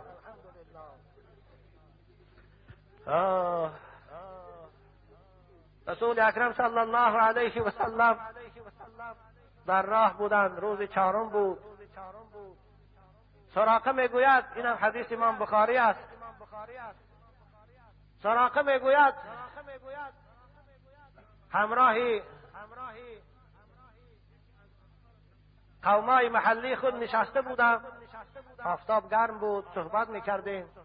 شخصی از بیابان آمد، شتابان، گفت که الان من در پایان در ساحل 2 اشتر سواره را دیدم که رفته ایستادی‌اند. من گمان میکنم که همون محمد و ابوبکر هستیم. تمامی قبیله ها برای آن که از این مکافات میگیریم 100 اشتر صاحب میشویم گفته در جستجو بودند. سراقه میگوید دانستم که اینها محمد و رفیقای محمد است. بنابر برای خاطر اینها را فریب دادن به او شخص گفتم نه، اون 2 کسی شما میگویه الان از نزد من رفتن، اونها اشترکاوها هستند، اشتراشان گم کردن، برای اشترکاوی رفتن. یعنی مقصد سراقه اینها را فریب کند و خودش رود محمد قفت صاحب 200 اشتر شود. 100 اشتر برای جناب پیغمبر، 100 اشتر برای ابوبکر. این سراقه بیخبر بود که او محمد پاسبان دارد، محمد محافظ دارد، محمد تلخ دارد. از این بیخبر بود. اگر چند لحظه گذشت، اینها که آرام شدند به خانه‌اش رفت، اسبی تیزدوی داشت، سوار شد، یرقهای خود گرفت و از همون راهی که او شخص گفته بود روانه شد. این در نوریقین هم هست، شاید طالب علم خواندگی هستند. وقتی که نزدیک شدن گرفت، غبار اسب او، این پایی که اسب میزد از زیر پاش سمهاش غبار می برآمد، بلند شدن گرفت. اسبش پیش پای خور غلطید، باز از جاش خیست، باز سوار شد و باز اسب دوان، باز پیش پای خورد و باز غلطید. حضرت ابوبکر صدیق نگاه کردن که غبار بلند شد ایستاد، از سواره دوان آمد ایستادن، به طاقت شدن. گفتن یا رسول الله، ما را طلبکارها آمده ایستادیم. رسول اکرم پروا نداشتن، قرآن میخواندن. برداشتن به سوی آسمان و گفتن اللهم اکفه عنا بما شئت. خدایا اینه به هر طرزی که میخواهی از ما نگه دار. این بود یراق رسول اکرم، این بود گرانتمیات پیغمبر خدا، این بود سملیات بمبانداز رسول اکرم. اللهم اکفه عنا بما شئت. خدایا این بندتا از ما نگه دار به هر طرفی که خودت میخواهی. این دعا از زبان پیغمبر برآمده بود که هر 4 پاو دست اسب به زمین فرو رفت، زمین فرو رفت. سراقه دانست که این دعای محمد است، دانست که من به محمد رسیده نمیتونم. فریاد کرد که یا محمد من خلاص کن، والله من به تو زیان نمیرسانم. در که زمین فرو بردی بود، من خلاص کن، با فریاد من رس، من به تو زیان من نمیرسانم. من با امکانیت داشته باشم شما را یاردم میکنم. صداش به گوش پیغمبر خدا رسید. حضرت دعا کردن اللهم این کان صادقا فاطلق فرسه. خدایا اگر سراقه صادقانه خالصانه دعا این طلب از من کرده باشد، خدایا اسب او را خلاص گردان از زمین. اسب با یک حمله از جاش خیست، راه برآمد. رسول اکرم ایستادند، سراقه آمد. بعد از سلام و آخری با رسول اکرم توشه و لباس خودش پیشکش کرد که شما در راه دور میروید، همراه گیرید. پیغمبر خدا نه به ما چیزی شما حاجت نیست. گفتند فقط خواهش من از زمین است شما که همین خبری ما رو پنهان دارید، به کسی نگوید که ما از این راه رفته ایستادیم. خوب در اینجا باز حادثه های دیگری هم شد. از سبب آن که وقتی ما کم موندی ایستاده است نمیتونم بیان کنم. به هر حال این سراقه هم بعد از آن به رسول اکرم صلی الله علیه و سلم باز ایمان آوردند. پیغمبر خدا آوازش به مدینه آمد. اهل مدینه، باشندگان مدینه وقتی که شامیدن رسول خدا به راه برآمده است، از صبح می برآمدن بیرون مدینه، راه که از مکه می آمد. همه مردها مسلح با فرزندای خود تا نصف روز منتظر بودن که رسول خدا کی می آید. هر روز حالشان این بود. روز هشتم یا 12 ربیع الاول بود. آفتاب گرم شد، همه به خانه هاشان گشتند ناامید. شاید رسول اکرم فردا می بیاد یا پس فردا. یهودی میگوید برای حاجت بالای تپه برآمد، شاید اشترهاش میکافت. ناگهان دید که از طرفی حوالی یعنی راه مکه دو شتر سوار، دو اشتر بالاشت سوار چند نفر آمده ایستادند. گاه در چنگ یعنی آفتاب چیزش نابود میشوند، سرابش باز نمایان میشوند، نزدیک شد ایستادند. این یهودی پی برد که این از همون کسانی که اهل مدینه انتظار اونها هستند. بنابر از همون بالای بلندی فریاد کرد یا بنی قیلة هذا حظكم فخذوه. ای بنی قیله، ای خزرج اوسی ها، از جاتان خیزید، آنچه که طلبگارش بوده آمده ایستاده است. وقتی که این صدا بلند شد تمام خانه های مدینه به جنبش در آمدند. همه زن و مرد، همه کودکان دوان دوان در گرما پیشواز برآمدند. رسول اکرم نزدیک شدن گرفت. انصاری ها، عاشقان رسول اکرم و مهاجرانی که پیشتر رفته بودند همه پیشواز رسول اکرم برآمدند. رسول اکرم صلی الله علیه و سلم بعد از واخری به قبا که از مدینه منوره بیرون بود، اول به آنجا رفتند زیرا که راه همون بود و 3 روز در قبا ایستاده و اولین مسجدی که در مدینه منوره ساختند این مسجد قبا بود. رسول اکرم صلی الله علیه و سلم اون مسجد بنا کردند که قرآن او را وصف میکند فیه رجال یحبون ان یتطهروا والله یحب المطهرین. روز سوم، روز جمعه، رسول اکرم از قبا بازگشتن به سوی مدینه. شواری اشتر نصف روز شد، زوال شد. در قبیلی این بین قبا و بین مدینه بنی گلسوم یا بنی عامر بود. در همونجا رسول اکرم نماز جمعه را خواندند. این جمعه اولی بود که رسول اکرم همراه صحابگان بزرگوارش خواندند. از آنجا بعد داخلی مدینه شدند. حضرت انس میگوید قسم به خدا میگوید وقتی که رسول اکرم صلی الله علیه و سلم مدینه منوره آمدند، تشریف آوردند، تمام خانه و در و دیوارهای مدینه میگوید خوشحال بود، نور افشانی میکرد. جوانای مدینه کنیزکا سراینده های مدینه پیشواز رسول اکرم ده همون سروده که ما در مولودها میخوانیم میخواندن پیشواز حضرت ده.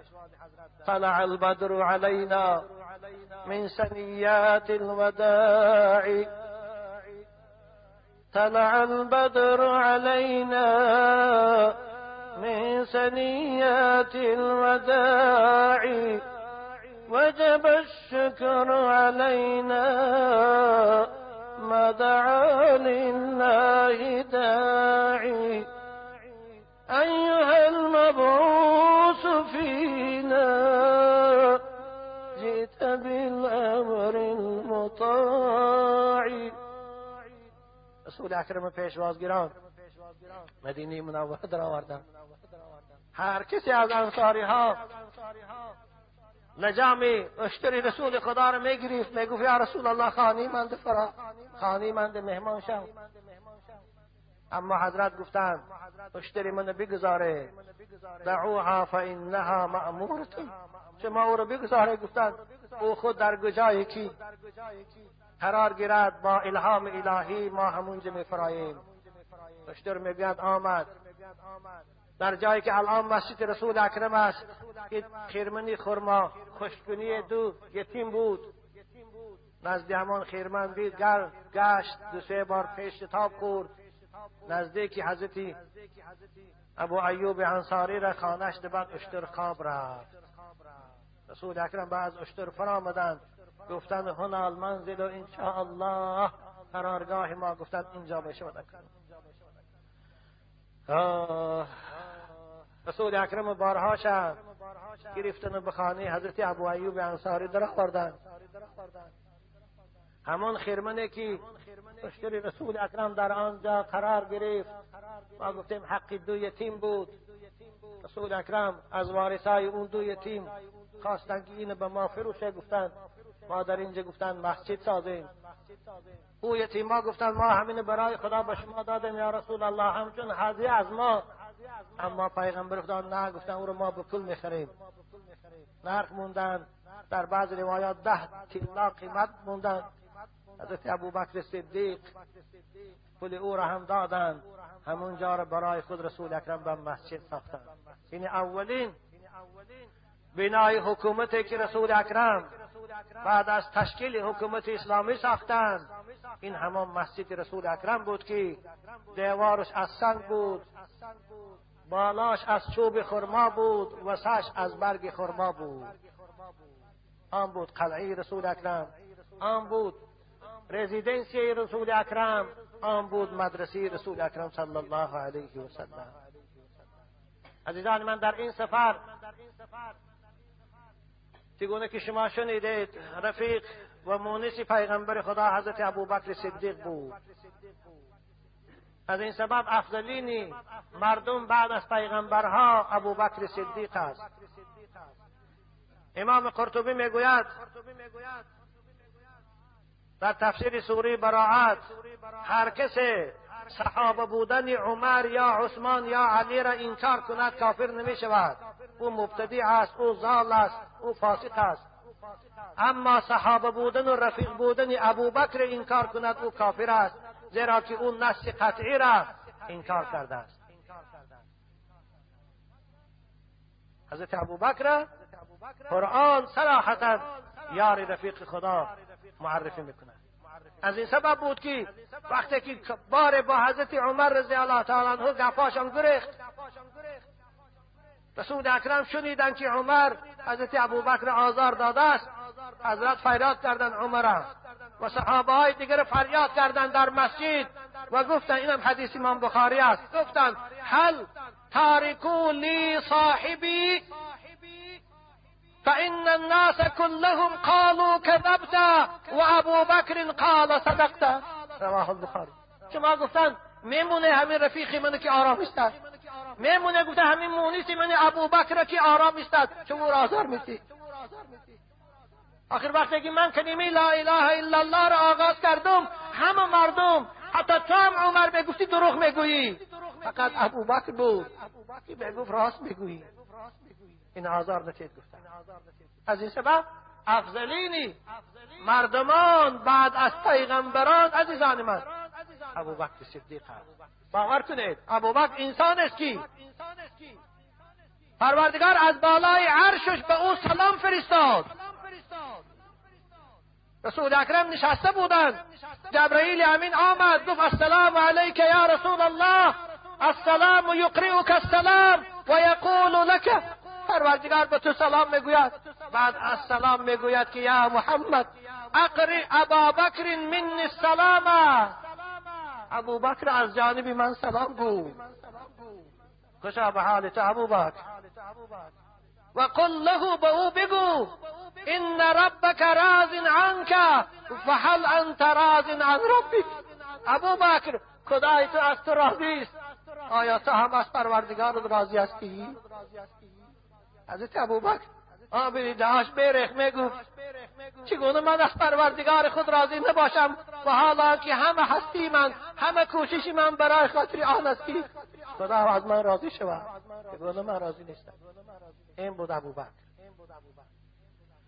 این بود تاریخ هجرت رسول اکرم صلی الله علیه و سلم که در این دو درس جمعه با شما عزیزان بیان کردم. اگرچه زبانی پرگناهی من لایق این تاریخ، لایق این بیان، لایق این هجرت رسول اکرم بیانش نبود، اما با وجود گناهکاری، با وجود نالایقی، به قدر دانش خود این منظره را با شما عزیزان بیان کردم. از همه شما خواهان آن دارم که مانند صحابه های رسول اکرم پیغمبر خدا را دوست دارید و هیچ یکی از صحابه های رسول اکرم در دلهاتان ده بغض و کینه پیدا نکنید. مانند که صحابه های رسول اکرم اسلام دوست داشتن، برای اسلام جان فدا بودن، شما هم برای اسلام خود، برای پیغمبر خود، برای محافظت دین او، شریعت او جانباز باشید، جان فدا باشید.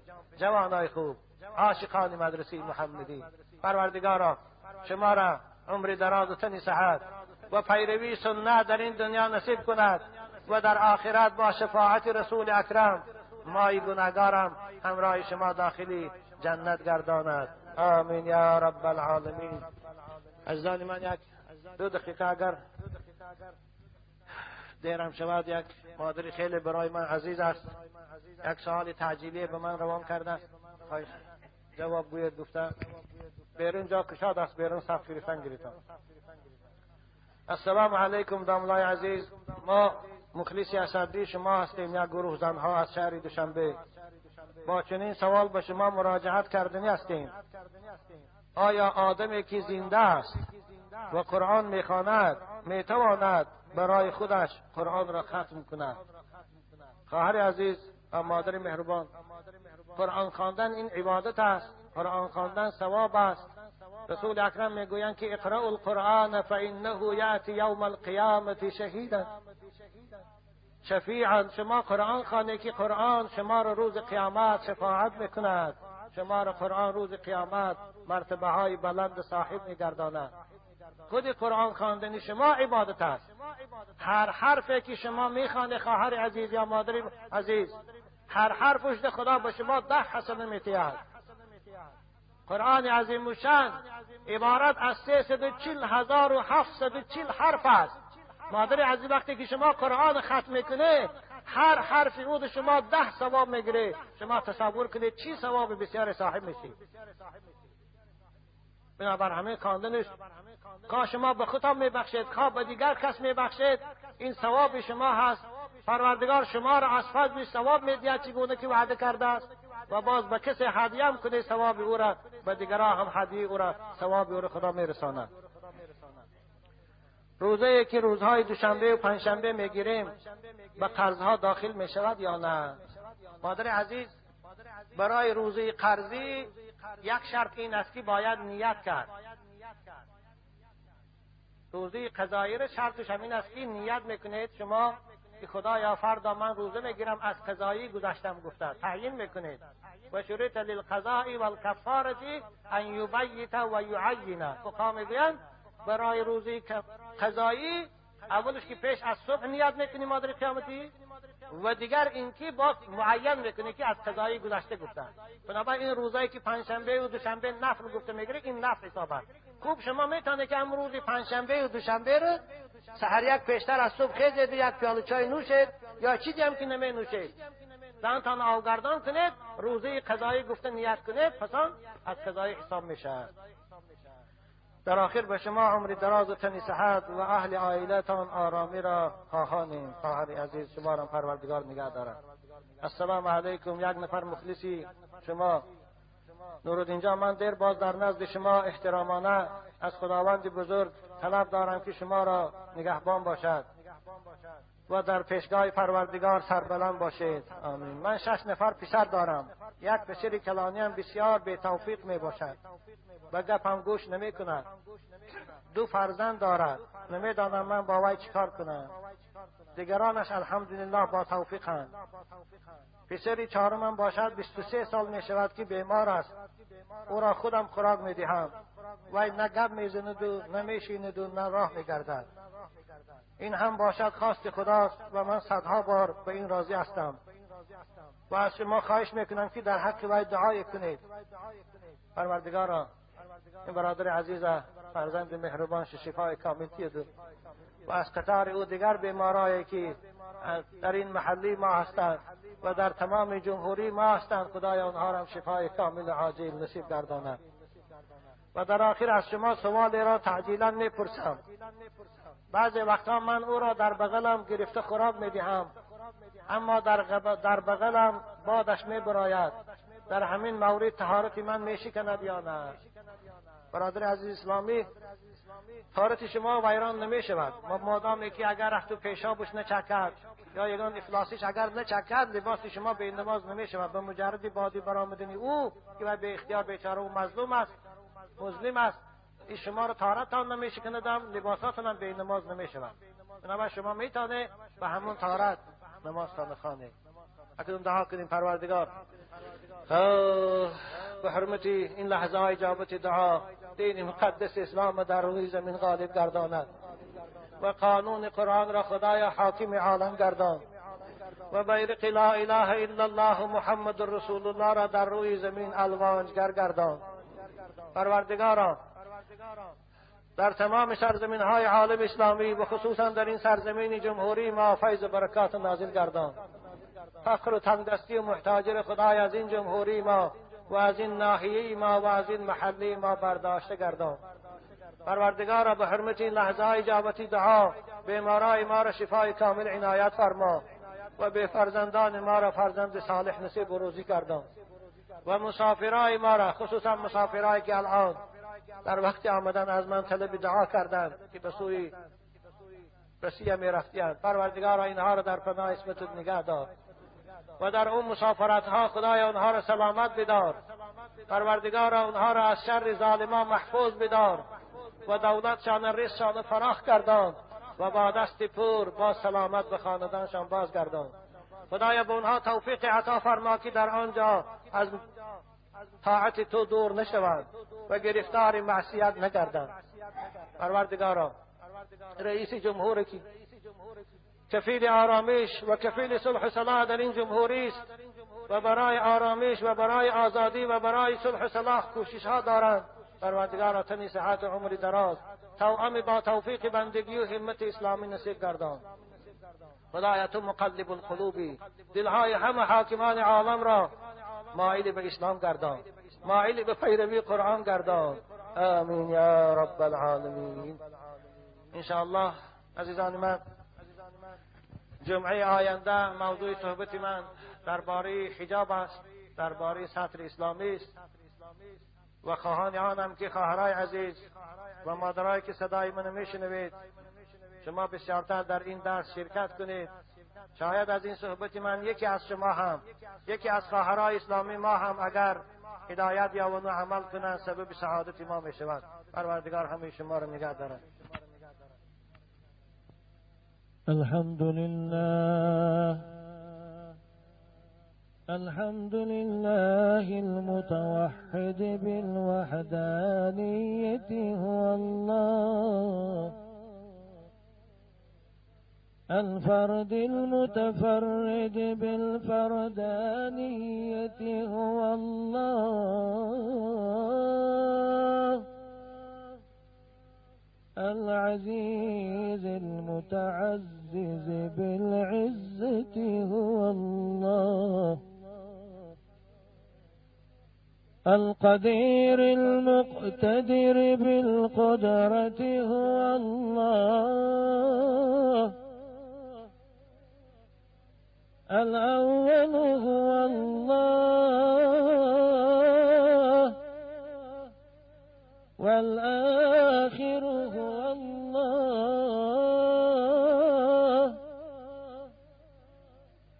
وقبل كل شيء هو الله،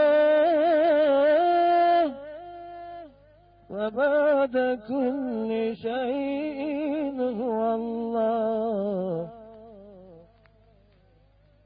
وأشهد أن لا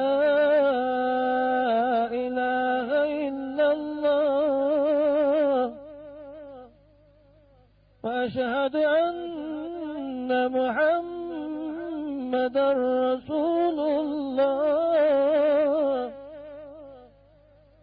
صلى الله تعالى عليه وعلى آله وأصحابه، هم خيرة خلق الله،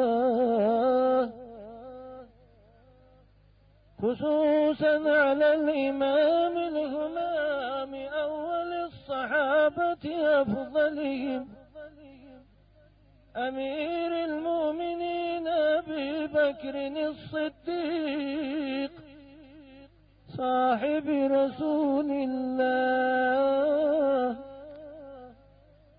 وعلى الإمام الهمام عدلهم، أمير المؤمنين عمر الفاروق، طاهر أعداء الله، وعلى الإمام الهمام أحلمهم، أمير المؤمنين عثمان ذي النورين، جامع كلام الله، وعلى الإمام الهمام أشجعهم، أمير المؤمنين علي الرضي الوفي، ناصر أعداء الله، وعلى الإمامين الهمامين. أيها الناس، مسكين ابن آدم، أي مسكين، مسكين ابن آدم أي مسكين، ثيابه كفن ومركبه جنازة، ومنزله لحد وفراشه تراب، وولده یتیم. چه بیچاره است فرزند آدم، چه ناتوان است و عاجز است فرزند آدم. آخر لباس او کفن است. الان در پیش روی ما تابوت خانم با حسرت الان خواب است که جنازه او رو میخوانیم. لباس او آخر کفن است، مرکب سواری او آخر تابوت است، قرارگاه او لحد است و کرپه ملایم او خاک قبر است و فرزندکان زیبای او یتیم است و مال و ثروت او آخر تقسیم است.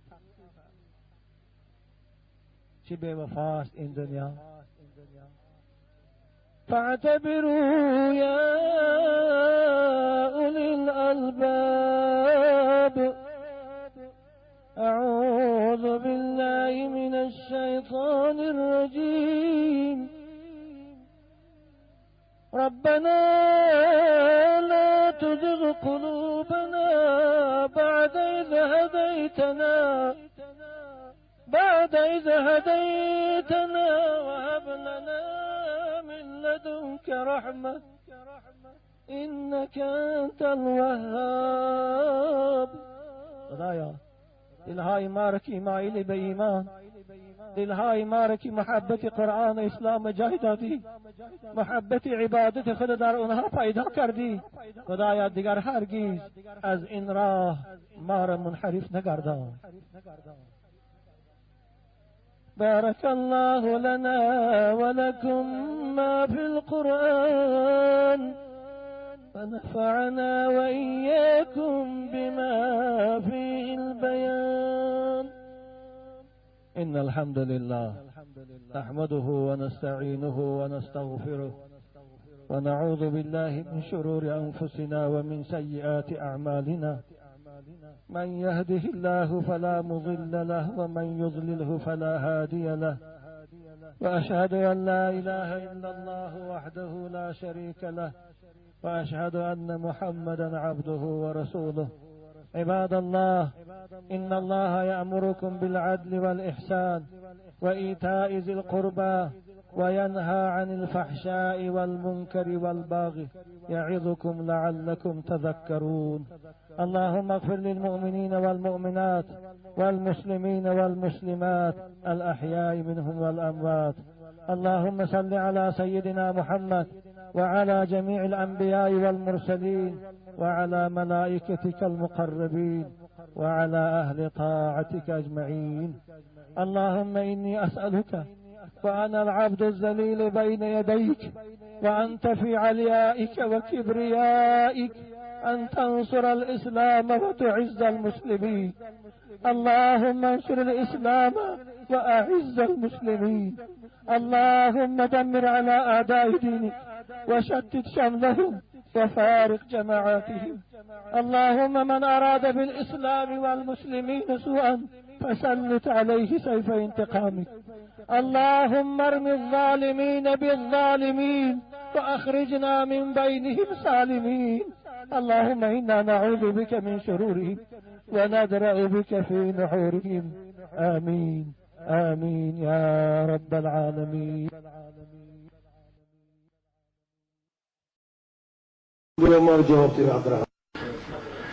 صبح شما عزیزان بخیر. پروردگار امروزه برای یکایک ما و شما روز پربرکت، روز فراخی رزق، روز بازگشت به سوی خدا گرداند. خداوند در این محله شما و برای همه باشندگان اینجا عمر دراز و تن صحت و فرزندان صالح و برکمال نصیب سازد. وقتی که از داملای عزیز شنیدم که این توی محفل عروسی است و عروس هم آمده است، در این خاندان مهمان است، میخواهم به این محفل مناسب و موافق یک صحبت خصوصا در باب خواهرای عزیز اخلاق اسلامیشان و آدابشان نمایم. شاید مادرای عزیز و خواهرای اسلامی ما از این صحبت یک غذای معنوی، یک درس عبرت گیرند و این سبب از فتنه دشمنای اسلام و دشمنای خدا خلاصی یابند. الحمد لله والصلاة والسلام على رسول الله.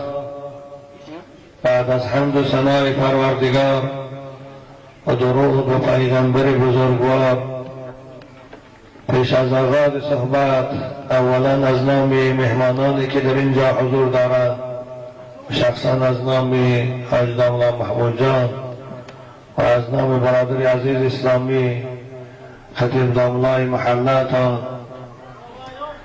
و از نام خودم اولا برادر عزیز اسلامی کامل جان همراه خاندانش به این روز خرسندی، روز شادی روز توی عروسی نور چشمش کمال الدین تبریک و تهنیت نمایم.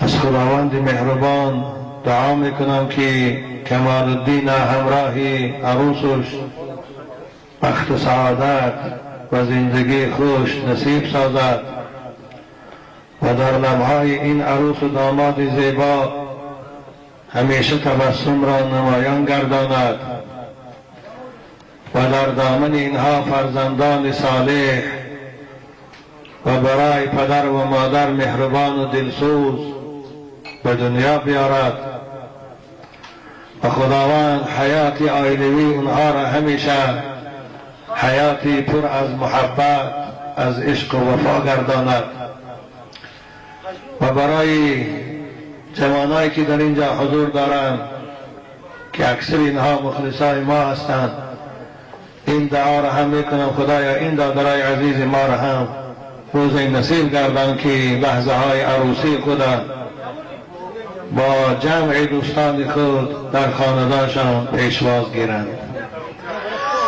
خوب عزیزان من، خداوند برای ما و شما بندگانش نکاح همچون عبادت، همچون راه و روش پیغمبران خود، همچون راه اساسی آبادی جامعه و محله و عائله و دنیا معرفی کرد، برای ما او را مشروع گردانید.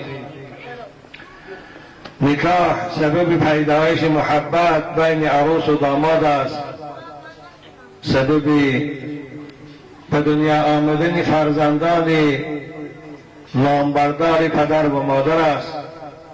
از همه بالاتر نکاح یکی از دلیل‌ها و آیه‌های خداشناسی است که بنده میتواند با این خدای بزرگوار خود شناسد.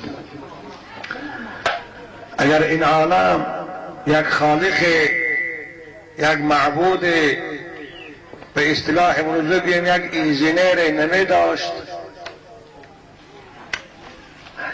و این نظام عالم وجود نمی داشت و عالم آباد نمی شد و جامعه پیش نمی رفت. خود از آفرینشی مرد و زن با دیگر موجودات اینجا نمی آریم. خود معلوم است که این عالم به خالق نیست، به خدا نیست، به معبود نیست، به صانع نیست، به انجینیر نیست. وقتی که خداوند مرد آفرید به خاطر آرامش او، به خاطر راحت او، به خاطر ادامه حیات در روی زمین، همسر او حضرت حوا را هم آفرید تا اینکه آدم با یک جایگی با حوا انس گیرد و محبت پیدا شود، از اونها نسل شود و جامعه آباد شود. از این سبب نکاح این عبادت است. در هر خانه که فرزند هست، خواه پسر خواه دختر، وقتی که به سن کمال میرسند، به سن ازدواج میرسند، پدر و مادر وظیفه‌دار است از هر دو جانب، خواه بچه دار و خواه دختر دار، برای اونها را یک جایی کردن، برای تشکیل عائله نمودن کوشش نمایند. بچه دارها هم برای یافتن کلین کوشش کنند، دختردارها هم برای یافتن داماد حرکت کنند. زیرا همون وظیفه‌ای که بالای بچه دارها هست باید بچه هاشان زن تیند تا اینکه بچه هاشان به گناه نروند، به زنا نروند. همین وظیفه بالای دختردارها هم هست، زیرا که دخترم شهوت دارد، دخترم خواهشات دارد، بنابر باید او را زود شوهر یابد، برای او شوهر دهد تا اینکه دخترش به زنا نرود. اما افسوس امروز ما میبینیم عادت شده است بچه دارها برای کافتن کیدین خانه به خانه میگردند، محله به محله می روند خواستگاری، اما دختردارها باشند برای یافتن داماد به جای نمی روند. دخترها در خانه هاشون به سن 25 30 حتی تا 40 رسیدگی دخترها هست. پدرش ننگ میداند که خانه یک بچه دار رو گوید که بیا دختری منه کیلی کن، هر دو جانب توی میکنیم. دختری من از این چی کمبودی ندارد، فقط به خاطر خدا، به خاطر اسلام که امر خدا هست بیا دختری منه کیلی کن. نه، اینو به خودشان ننگ میدانند. خب من میدانم اینو دختردارا به خودشان تحقیر میدانند، اما به خبر اینکه دختر وقتی که به سن بلوغ رسید به حیا شد، به کوچه برآمد، و رستوران و طرفخانه و به دریاها رفت، این است ننگ، این است گناه، این است شرمندگی. خانه یک جوان خوب روی، یک آدم خوب روی که دختری من کیلین کن، این من نیست. در همون امری که خداوند برای بچه دارها امر کرده است، اعوذ بالله من الشیطان الرجیم و انکحوا الایام منکم والصالحین من عبادکم و ایمائکم، این امر بالای دختردارها در هست. خصوصا امروز دختردارها زیادتر مسئولند برای دختراشان شوهر دادن، زیرا که در جامعه ما در تاجیکستان ما عموم دنیا رو نمیگیریم. امروز شماری زنها از مردها 3 برابر زاید است. این به حساب رسمی حکومت است، اما به حساب غیر رسمی 5 برابر، یعنی هر مرد 5 زن میتوره میبیاد. خدا با مشاهده میبینید همه قشلاق‌ها 50 100 200 دختری مجرد هست، بعضش پیشش به 40 هفته حال هم شوهر نکرده. نبا باید راهبرای محله، موسیقیدای با عقل و امامهای محله برای همونها رو شوهر دادن باید بی‌طرف نیستند. خودشان میان رو شوند، همسایه دختر دارد، همسایه دیگر بچه دارد، میان رو شود همینها رو به یکدیگر ازدواج کنند.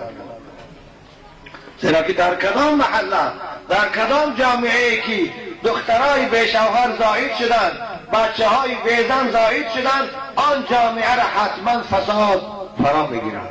خود ما دیدیش دادیم این به شرح و تفصیل احتیاج ندارد.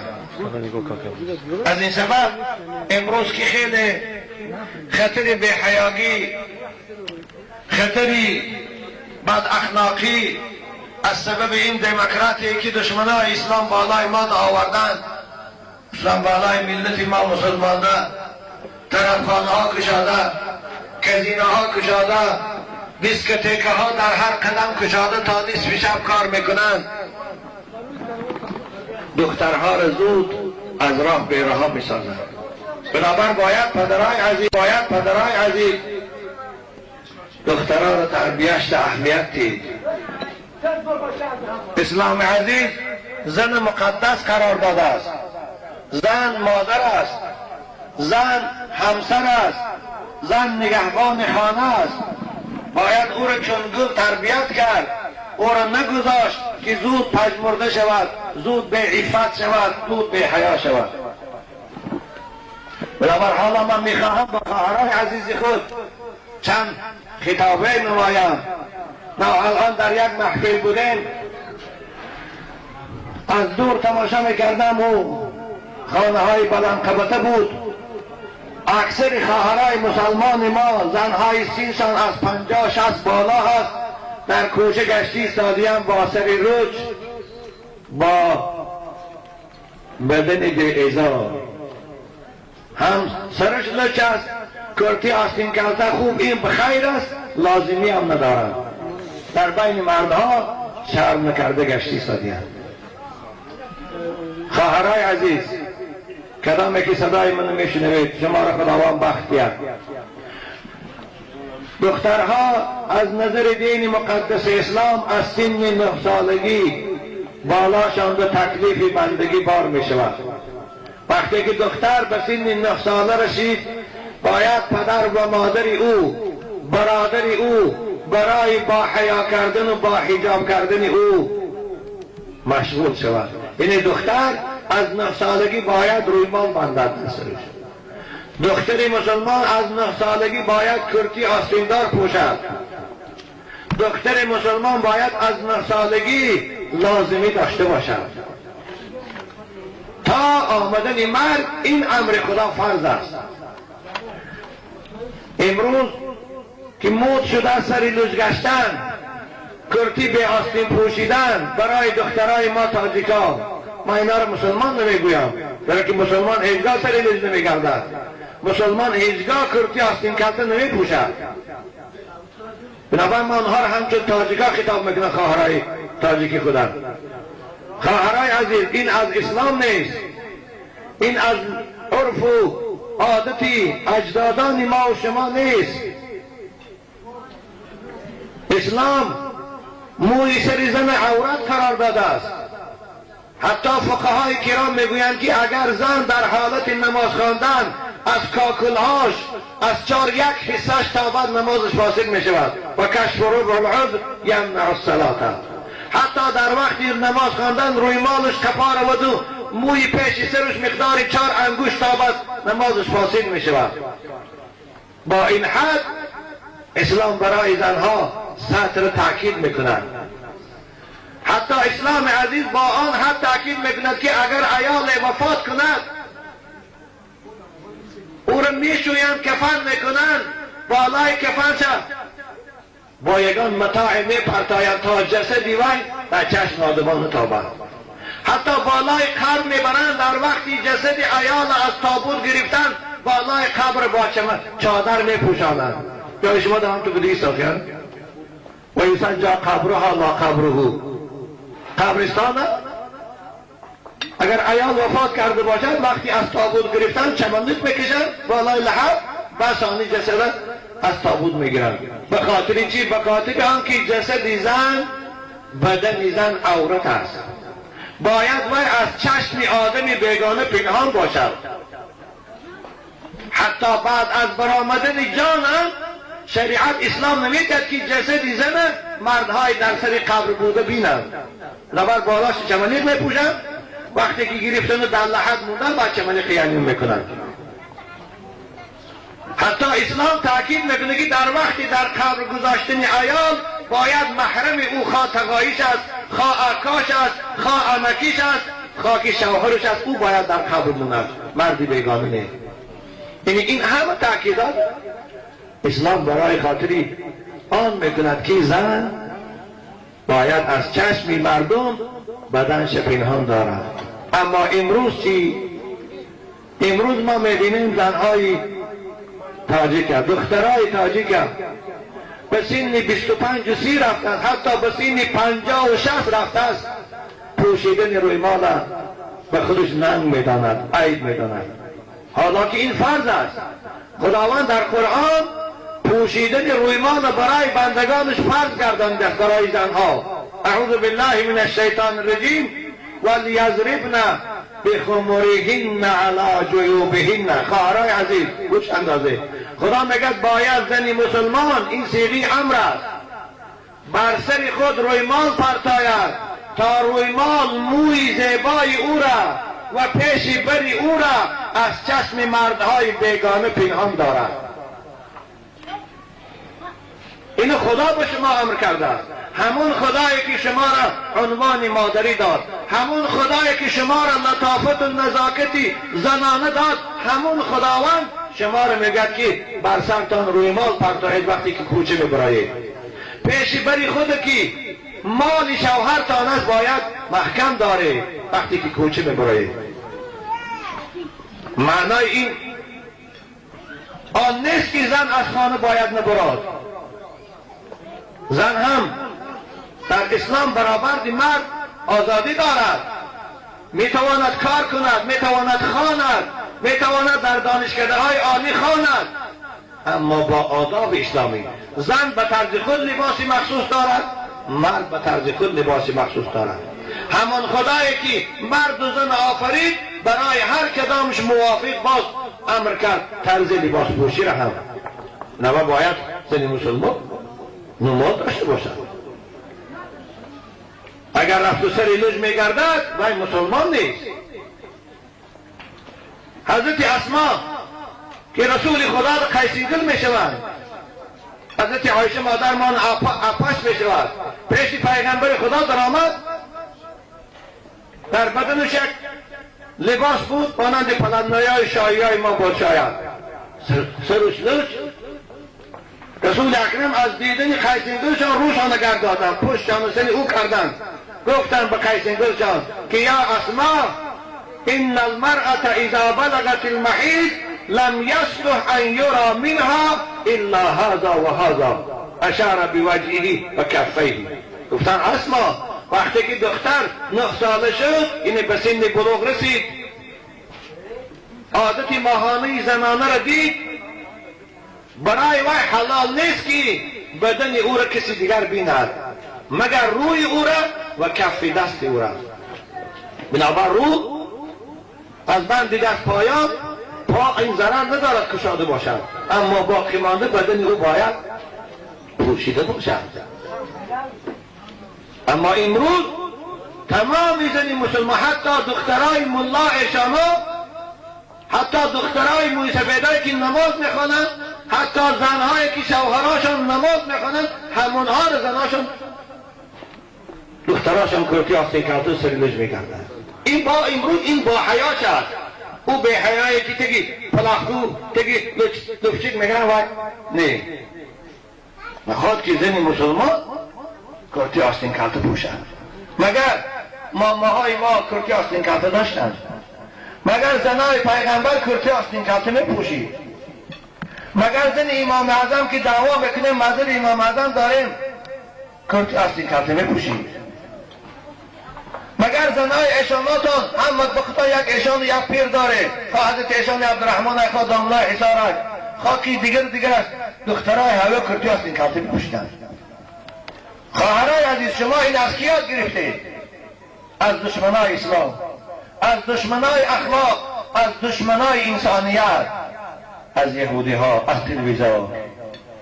نباشد همون سری لجگشتن مادرای ما و شما میتانستند، همون کرتی آستین کرده را هوایی هم میتانستند، همون قیچی خطی آستین شما برید میشد آستین کرده. لیکن ویا خواهرای از حیا داشتند، ویا ایمان داشتند، ویا از خدا میترسیدند، ویا از عذاب قبر میترسیدند، ویا از روپرو شدن در پیشگاه خدا میترسیدند. باشه همون به آستینه را همون هم میتو. پیش از اسلام جامعه بشری از امروزه اروپا بدتر بود.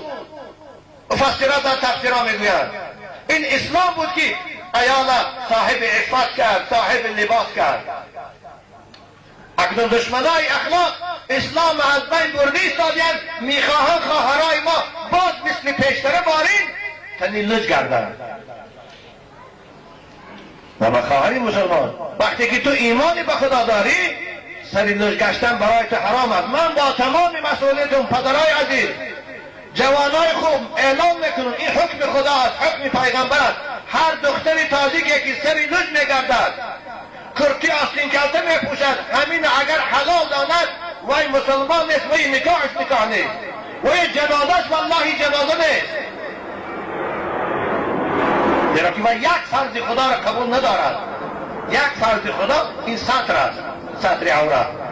آخه در تمام کتاب‌های فقهی از 4 کتاب سر کرده ملاهای ما میخوانند که سطر زنی آزاد کل البدن، همه بدنش است. الحرة كل بدنها الا الوجه والكف والقدم. چون امروز موسیقیدای محترم دختر کار نمیگه که بچه می روی مال پوش.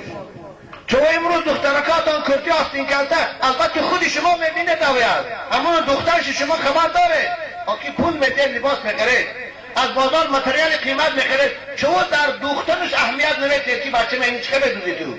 اما هم الحمدلله دختر داریم، همینا هم دختر دارد. چون دختری من کرتی آستین کرده نمیپوشه از شما میپوشد، برای که شما خودتان دم نمیزنید، میبیارد میدید او چی خیلی که پوشد به شما فرق نداردین. آستین کرده میدوزد، از بالای کیف آستین شکلته میکند. امروز آستین کرده هم یک خیریت بود، در کوچه ها با چشم میغلطد دخترای آستین کرده با آستین ها رو چاک کردن تا دو طرف کشالت تا بالای کیفش میتابد. من حال دختری مسلمان با ویا را نکاح میکنم کی گفته نکاح میکنن؟ و کی گفته نکاح میکنن؟ نکاح برای مسلمان است. والله و این نکاحش نکاح نیست. خداوند در قرآن نهی میکند نکاح کافر. اعوذ بالله من الشیطان الرجیم ولا تنکحوا المشرکات حتی یؤمنن. خدا میگه زنای کافره را نکاح نکنه تا مسلمان نشوند. این تاجیکا هم تا مسلمان نشوند این نکاحشان درست نیست. یا حضرت عایشه مادر بود، زنی پیغمبر خدا بود، نشسته بودن یک گروه از زنها پیش حضرت عایشه در آمدن برای زیارت. آننده که زنهای ما پیش ایران بیاسون الله و ایشان زنش میرن زیارت در آمدن. حضرت عایشه دیدن در بدنشان لباسهای متنوع بود. زمان رسول اکرم زنهاش لباسهاشون انگی چکمنای ما غصب بود، لباس تنوع کم بود، اون از ترس عذاب خدا نرین پوشیدن.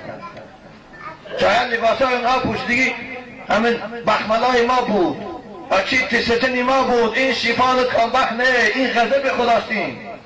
وقتی که نزد عایشه در آمدن، حضرت عایشه مادر ما به این زنهای قبیلی بنی تمیم نگاه کردن که لباساشان ملایم و تنوک است، یعنی عضوهای حساس بدنشان میتابد مثل پیش سینه شان و رانشان.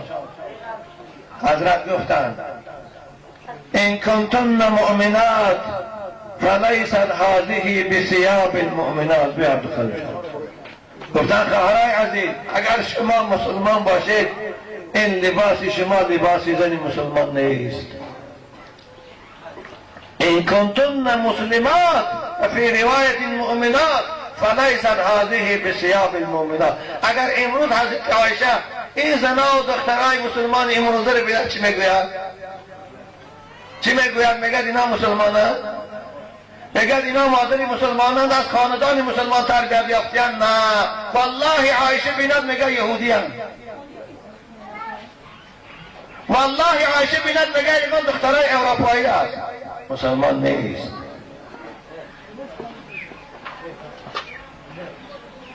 این چی مصیبت است؟ خواهرای عزیز باور کنید این تقلید کورکورانه شما را به هلاکت بردی ایستاده است. 10 سال پیشتر در قشلاق جایها دختر تاجیک لااقل روی مال داشت، روی مالچه های مایدکی یه پانسکی بود در سرش بود، اگرچه کاکلاش هم که میتافت. امروز نه در قشلاق و نه در شهر دیگر دختر روی مالدار را نمیبینی مگر کدام خدا خودش هدایت نکرده باشد. نیست. دختر تاجیک از سن 3 سالگی سری لوش گشتن عادت میکند تا 70 سالگی شد. فقط کی دخترای تاجیک ما کی روی مال میپوشند؟ کدام روزه که داداش مرد، داداش گاه خیشش مرد دیگه باید روی مال سفید دسترش میپرتون. به خواهرای عزیز روی مال خدا برای مصیبت دستر ناندازی نگفتند. روی مال این عفت است، روی مال این حجاب است. زن مسلمان باید کوچی از دروازه که بیرون براد دسترش باید روی مال باشد. مایلی در خانه پیش شوهر دو سری لوج باش، پیش اکو دادر مایلی سری لوج باش، اما از دروازه که بیرون میبرای باید زن مسلمان روی مال داشته باشه. خداوند صراحتاً پیغمبر بزرگوارش امر میکند اعوذ بالله من الشیطان الرجیم يا أيها النبي قل لأزواجك وبناتك ونساء المؤمنين يدنين عليهن من جلابيبهن. ای پیغمبر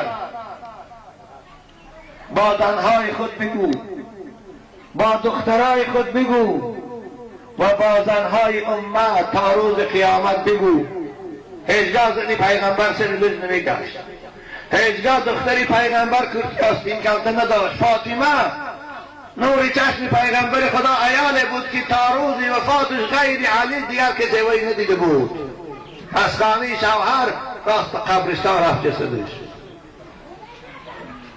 لیکن خداوند به خاطر آن پیغمبر امر کرد که زنات و دخترات گو تا یکی زنهای مسلمان دیناشان نرود که خداوند این باری وزین بالای ما فرمود. این حجابت مفسرین کرام میگن به زنهای مسلمان امر کن، به دخترهای مسلمان سفارش ده ان یدنین بر بدن خود لباس پوشن که بدن اونها را از چشمی نامحرم پنهان دارد.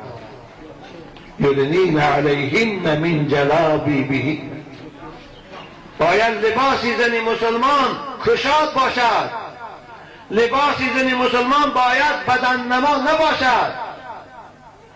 لباسی تنوکه که امروز به نام شیفان کامبخت است، والله اگر از زیرش اثر نداشته باشد پوشیدنش حرام است. زن مسلمان اگر او را حلال داند کافر می شود. کدام روز من بازار رفته بودم، سال گذشته بود، در بازار 82 یک زنی تاجیک دیدم در بدنش یک کرتی چنان شفاف است، باور کنید اگر همون سینه بنده که سبیلیش نمیشد همه اعضای بدنش تافت ایستاده در بین بسیاری. هوای زنم شاید شوهر دارد، هوای زنم شاید بچه دارد، اکو دادر دارد. از خدا شر نمید، حتی از موسفیدا شر نمیدارن که بدن من تافت ایستاده است، مگر اون مسلمان است. با هوای اگر مرد همون محله موسفیدای به توفیقش با هوای جنازه میکنن. با هوای مرد اگر 5-6 مولای به مزه از کفای هوای با جنازه است سرگردان است، خدایش تو فاتحه خوانی سرگردان است. این مسخره بازی به کی در کار است؟ شما اسلام مسخره نکنید مسلمان شما خدا. آخر این زنه که در زندگیش حیا ندارد، در زندگیش اسلام و قانونش قبول ندارد، شما برای قانون اسلام بعد از مرگ شما رعایت نکنید، جنازه نکنید و خدایی نکنید، با سر خاکش میرید. امونش و این کلیسا برن. بنابر خداوند برای یک زن 4 مرد عذاب میکند. برادرای عزیز این گپ شوخی نفهمید. خواهید نخواهید یه روز پیش خدا میرید، خواهید نخواهید، خواه منصبداری، خواه ثروتمندی، خواه ملای اشانی، سواری تابوت بری خانی قبر، پیش خدا میری، پیش لیلی نمیری. خداوند تو رو برای یک زن 4 تا عذاب میکنه. یکم پدر، دویم شوهر، سوم بچه، چهارم اکو دادر. برای یک زن 4 قسم عذاب میکنه که چون وی تو نصیحت نکردی، چون وی لباس نپوشاندی.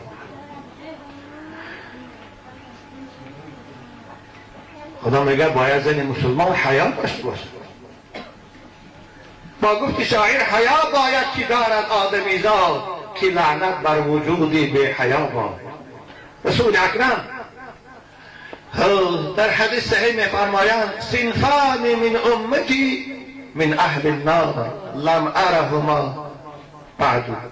2 گروه از امتی من گفتن دوزخی است، حالا که من ندیدم، اونها در زمان من نیست، گفتن اونها بعد میبرایند دوزخی است.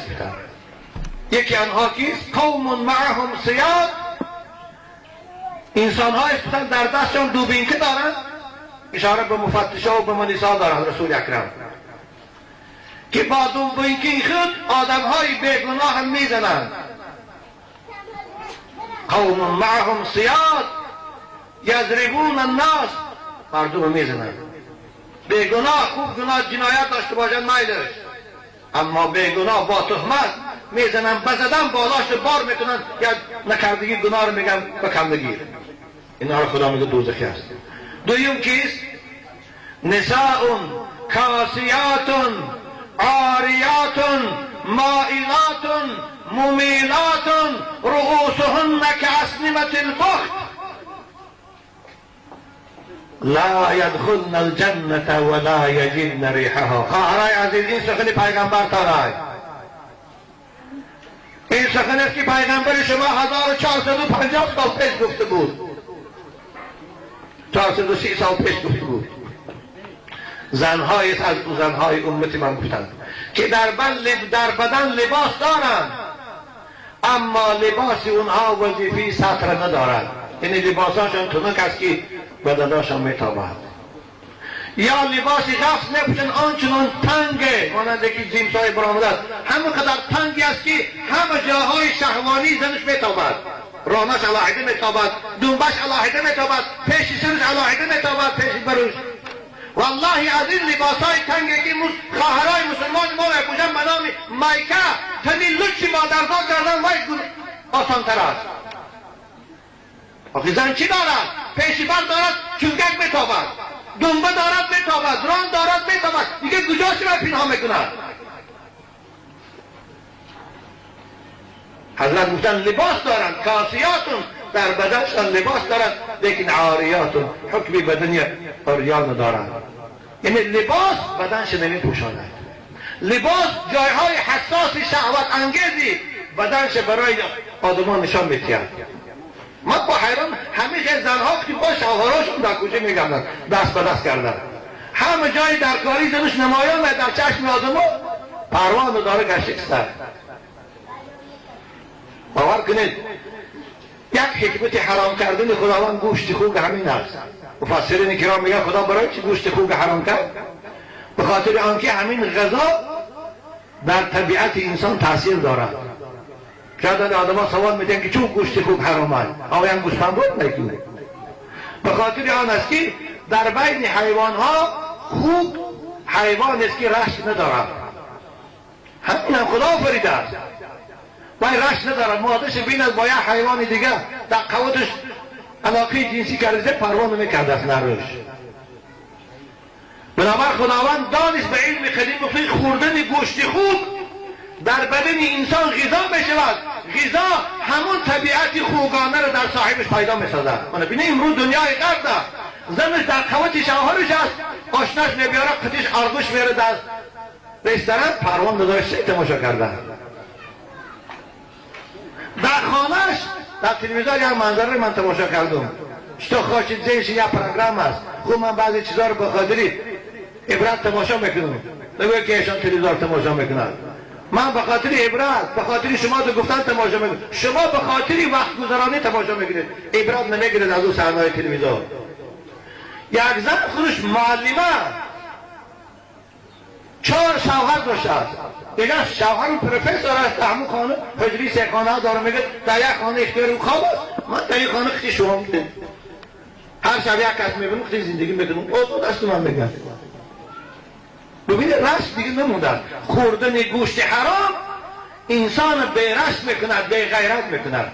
بنابر امروز هم ببینید اکثری حرام خورای ما دیگه رشت ندارد. زن شریده چند باشه پروا ندارد، تکی پلاکم باشه پروا ندارد. حالا آیسته آیسته رنگی دنیای غرب باری با بدن عریان میگردن. لچی مادرزاد و باید مسلمان حیا داشته باشه. بنا رسول اکرم چی گفتن؟ نساء کاسیاتون عاریاتون. لباس دارن، لباساشون تنک است. لباس دارن، لباساشون تنگ است، چپیدگی بدنشان دارن. مائلاتون، اینها از شریعت دور شدگی هستند. مومیلاتون، دیگر دخترای پاکیزه هم اینها از راه میبرارن مانند خوشان. موی سرشان در گردی سرشان پیچاندگی، کنونه کردگی، به روی مال در چشم آدم ها میتابند. این پیغمبر خدا معجزه بود نباشه در اون زمان رسول اکرم نمیدانست که زن موی سرش در گردی سر میپیچاند. این 70 سال زود پیدا شد. اما برای رسول اکرم معجزه آینه بود، آینده رو میبیدن اون کس. حضرت بچه گفتن لا یدخلن الجنة ولا یجدن ریحها. این تو زنهای امتی من گفتن جنت نمیدرایند، حتی بوی جنت نمیابند. اما خواهران عزیز شما طاقت عذاب خدا ندارید. پدرای عزیز شما دختراتان چون گل تربیت میکنید، به تعبیر خودتان اونها رو نازپرور میکنید، هر چی خواهد میتیزن، هر چی خواهد میپوشانید. اما وقتی که اونها رو به حیا کرده، به حجاب کرده، شما پدری مهربان نیستید، شما پدری به رحمت به دست خودتان وای هلاک کردی سادید، او رو دوزخی کردی سادید. حضرت فاطمه رضی الله تعالی عنها همراه علی پیغمبر خدا رو زیارت رفتن، پدرشان رو زیارت رفتن. در آمدن حضرت رسول خدا آب دیدهشان ریخته ایستادن، تنها گریه دارن. فاطمه دیدن گریه عشق پدرشان، گریه پدرشان بی‌طاقت شدن. رسول اکرم بوسه کردن فاطمه را، فاطمه پیغمبر خدا را بوسه کرد. فاطمه گفتن جان من بابا گریه برای چیست؟ رسول اکرم گفتن فاطمه گفتن یک گروهی از زنهای امت من در عذاب دیدم. همراه جبرئیل امین رسول اکرم دوزخ هم مشاهده کردند.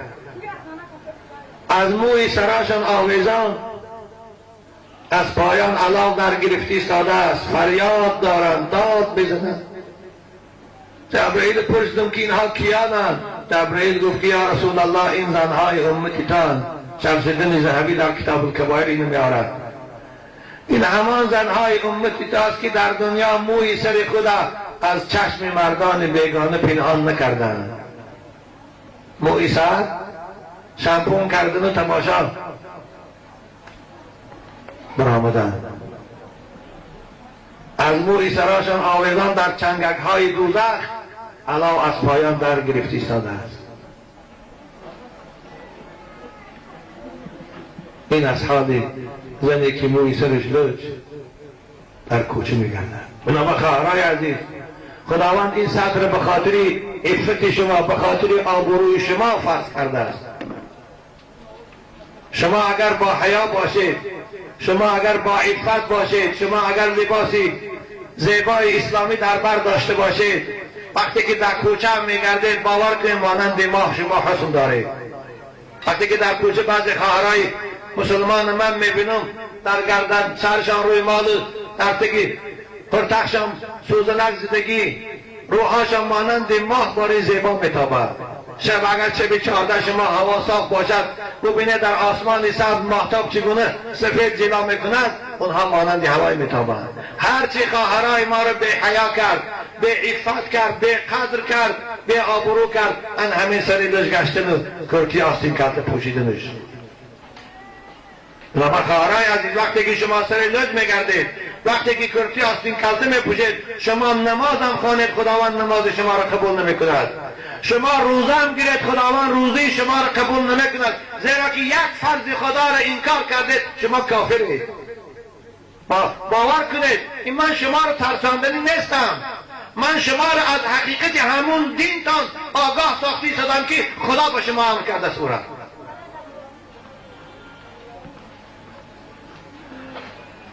او دستایی که حالا از آرین پایان لچ است، خداوند وی فقط در آتش دوزخ میسوزاند. نداری بر کفی پا طاقتی خار، دلیری چون کنی بر گلخنی نار. یک خار زدن به طاقت نداری خواهر عزیز، یک دندان درد طاقت نداری، چگونه آتش دوزخی خدا به طاقت کنی؟ او آتش است که هیزم او سنگ هاست. تصور که او چی حرارت دارد. دیروز وقتی که خانه می رفتیم در پیش هیکلی در آمدگاه کافرنی ها یک توی عروسی رو تماشا کردیم. این چشمم افتید. دختر تاجیک فتح پوشیده است، باور کنه همون فتحی که اروپایی ها می پوشند، سرش لوچ، فتح تا آرنج، بالای کتفش بین با کشاده کتف بعد آرنجش پایان با سفید بین لوچ، پیش بعد تا بالای سینهش لوچ، دراز با زمین رفتی ایستاده است. آخر والله پوشیدن همین لباس خود نشانی کافر شدن است. اگر همون عروس و داماد پیشکی نکاح کرده باشند، همون لباسی فتر در بر پوشید، همون لحظه وقت کافر شد، نکاحش با شوهرش بریدش دیگه است. مسلمان باید آخر لباس ملی خوش داشت. پیغمبر خدا من تشبه بقوم فهو منهم، کسی خوش به یک قوم مانند کند او از همون طایفه حساب می شود. آخر مگر کرتی اطلسی ما زیب ندارد؟ مگر روی مال سفیده که خواهرای ما در سر میپردارند هوای خود زینت نیست؟ مگر همون چادره که زنهای ما سوزن زردوزی است مگر هوای زینت نیست؟ آی خواهرای بی ناموز، چون مسیحی ها و اروپایی ها لباس شما رو نمیپوشند و شما لباس ویا رو میپوشید؟ چون ویا به شما تقلید نمیکنند و شما به ویا تقلید میکنید؟ این نشانی مغلوب است، این نشانی منقور شدن است. نشانی شما همچون ملت خدا دیگر از بین برده. چیزی که ویا میکنند خیال میکنی ان هوای زیباگی است، هوای مدنیت است، هوای پیشرفت است. حالا بخبر که وای حیوانیت است. پدرای عزیز، کلام دختراتان، دادرای عزیز، بچه هایی که زن میگیره دو زن گرفته پیش از نکاح کارم نیست. بعد از نکاح اگر رفت زناتان فته پوشیده باشد حالا هم فرصت داره از سر نکاح کنه و الا زندگیتان حرام است.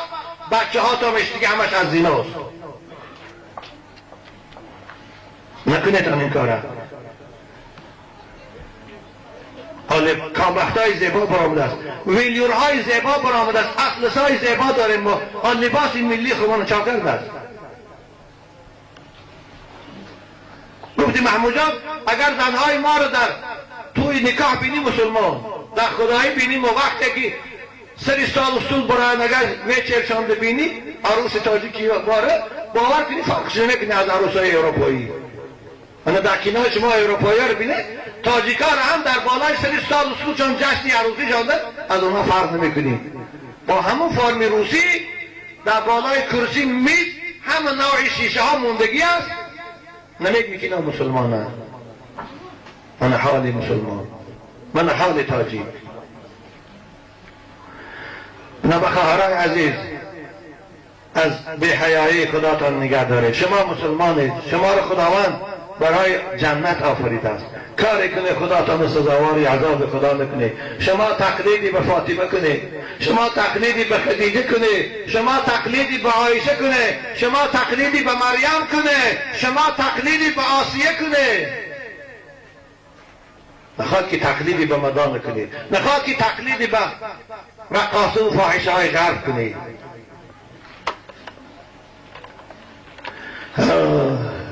حضرت علامه اقبال میگوید مادران را اسوه کامل بطول مزرعی تسلیم را حاصل بطول. مادران را اسوه کامل بطول. باید زنی مسلمان، دختری مسلمان به فاطمه تقلید کند، به فاطمه پیروی کند، تاریخ فاطمه را خواند، صفت فاطمه را خواند که باید چی اخلاق داشت، باید چگونه معامله داشت، باید چگونه ششت و خیز داشت، باید چگونه لباس پوشی داشت. باید این یاد گیرد اگر خواه که خطی فاطمه باشد. اما افسوس امروز مادر تاجیک فاطمه را نمیشناسد. امروز مادر تاجیک مدانه را میداند، ویا جنتمال را میداند، خانه و گوگوش میداند، اما فاطمه و عایشه را نمیداند که کی است. باور کنید. برای چی؟ برای که از پدر و مادرش یک بار نشنیده است که فاطمه کی است، یک بار نشنیده است که خدیجه کی است، یک بار نشنیده است که رابعه کی است. چشم کشاد در تلویزیون گوگوش دید، چشم کشاد در تلویزیون سرایه قاسم دید، چشم کشاد در تلویزیون کمری قادر دید. خیال بکنی که همین است مادر، همین است زن. آن ادب پروردی صبر و رضا آسیا گردان نبش قرآن سرا. فاطمه مادر بود، فاطمه زن بود، ما فاطمه صاحب خانه زن بود. هم خانهش میدید، هم شوهرش حرمت میکرد، هم بچکاش بانی میکرد، هم به دست خودش با خانهش خمیر میکرد و آرد میکرد و نون میپود، با عبادت میکرد.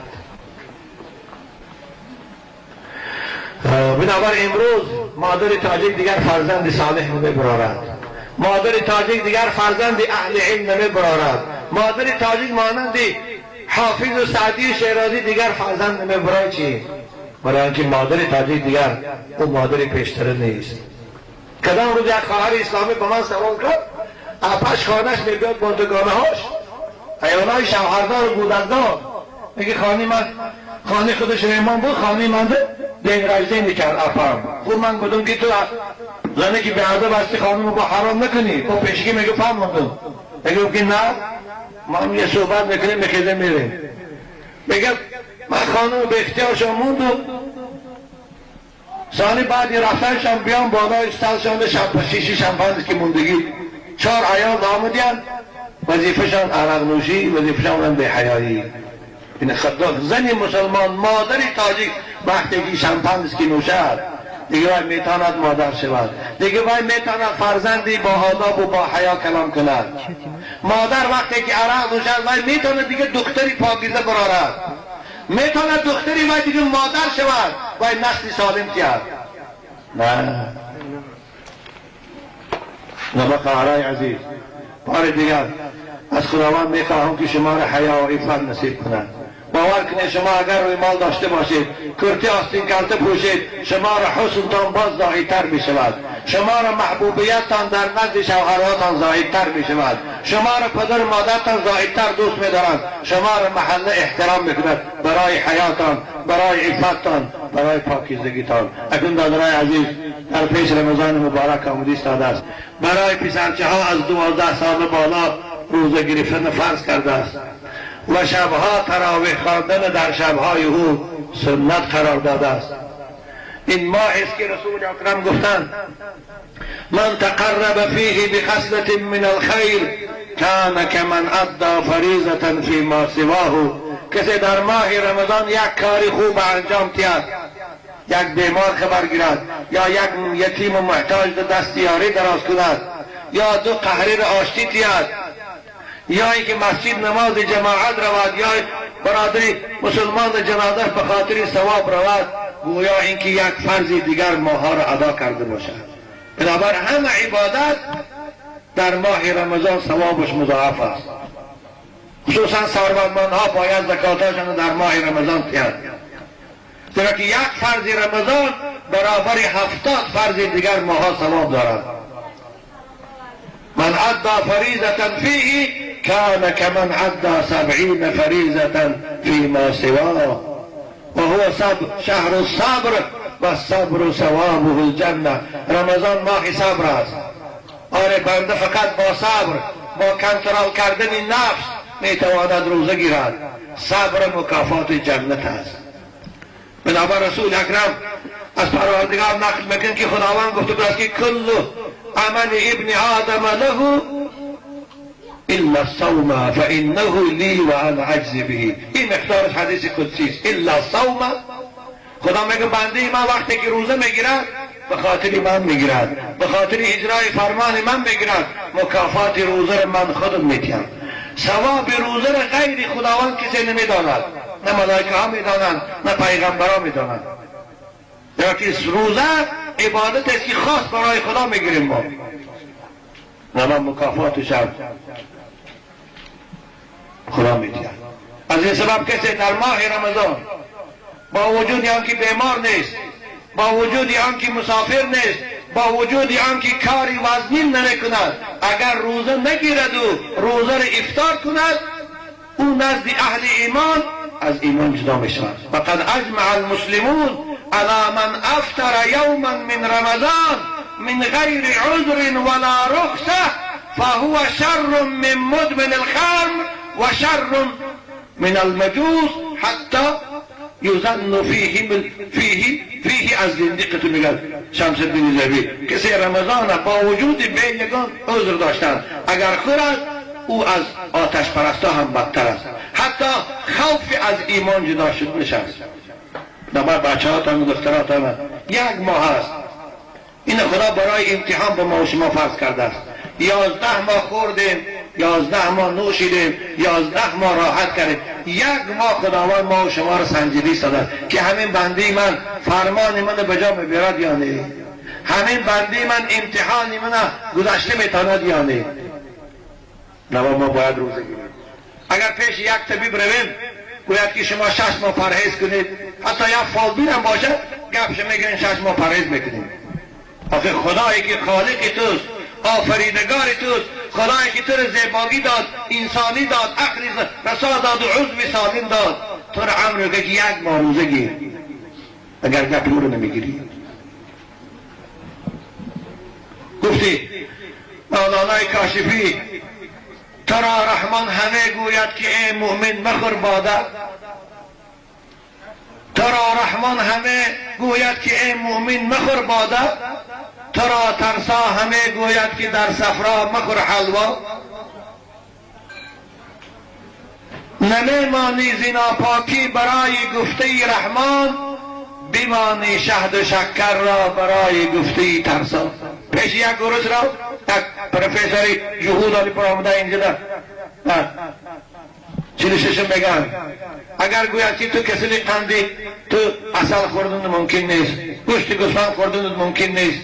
گپی اوه آب طلا باره می نویسی گوشت گوسفند گوشتن که بهترین نعمت های، دمه که بهترین نعمت های، اصل بهترین نمیخوری.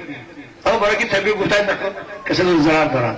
اما خدایی که آفریدگاری توست تو رو میگه ده بندی من عرق ننوش.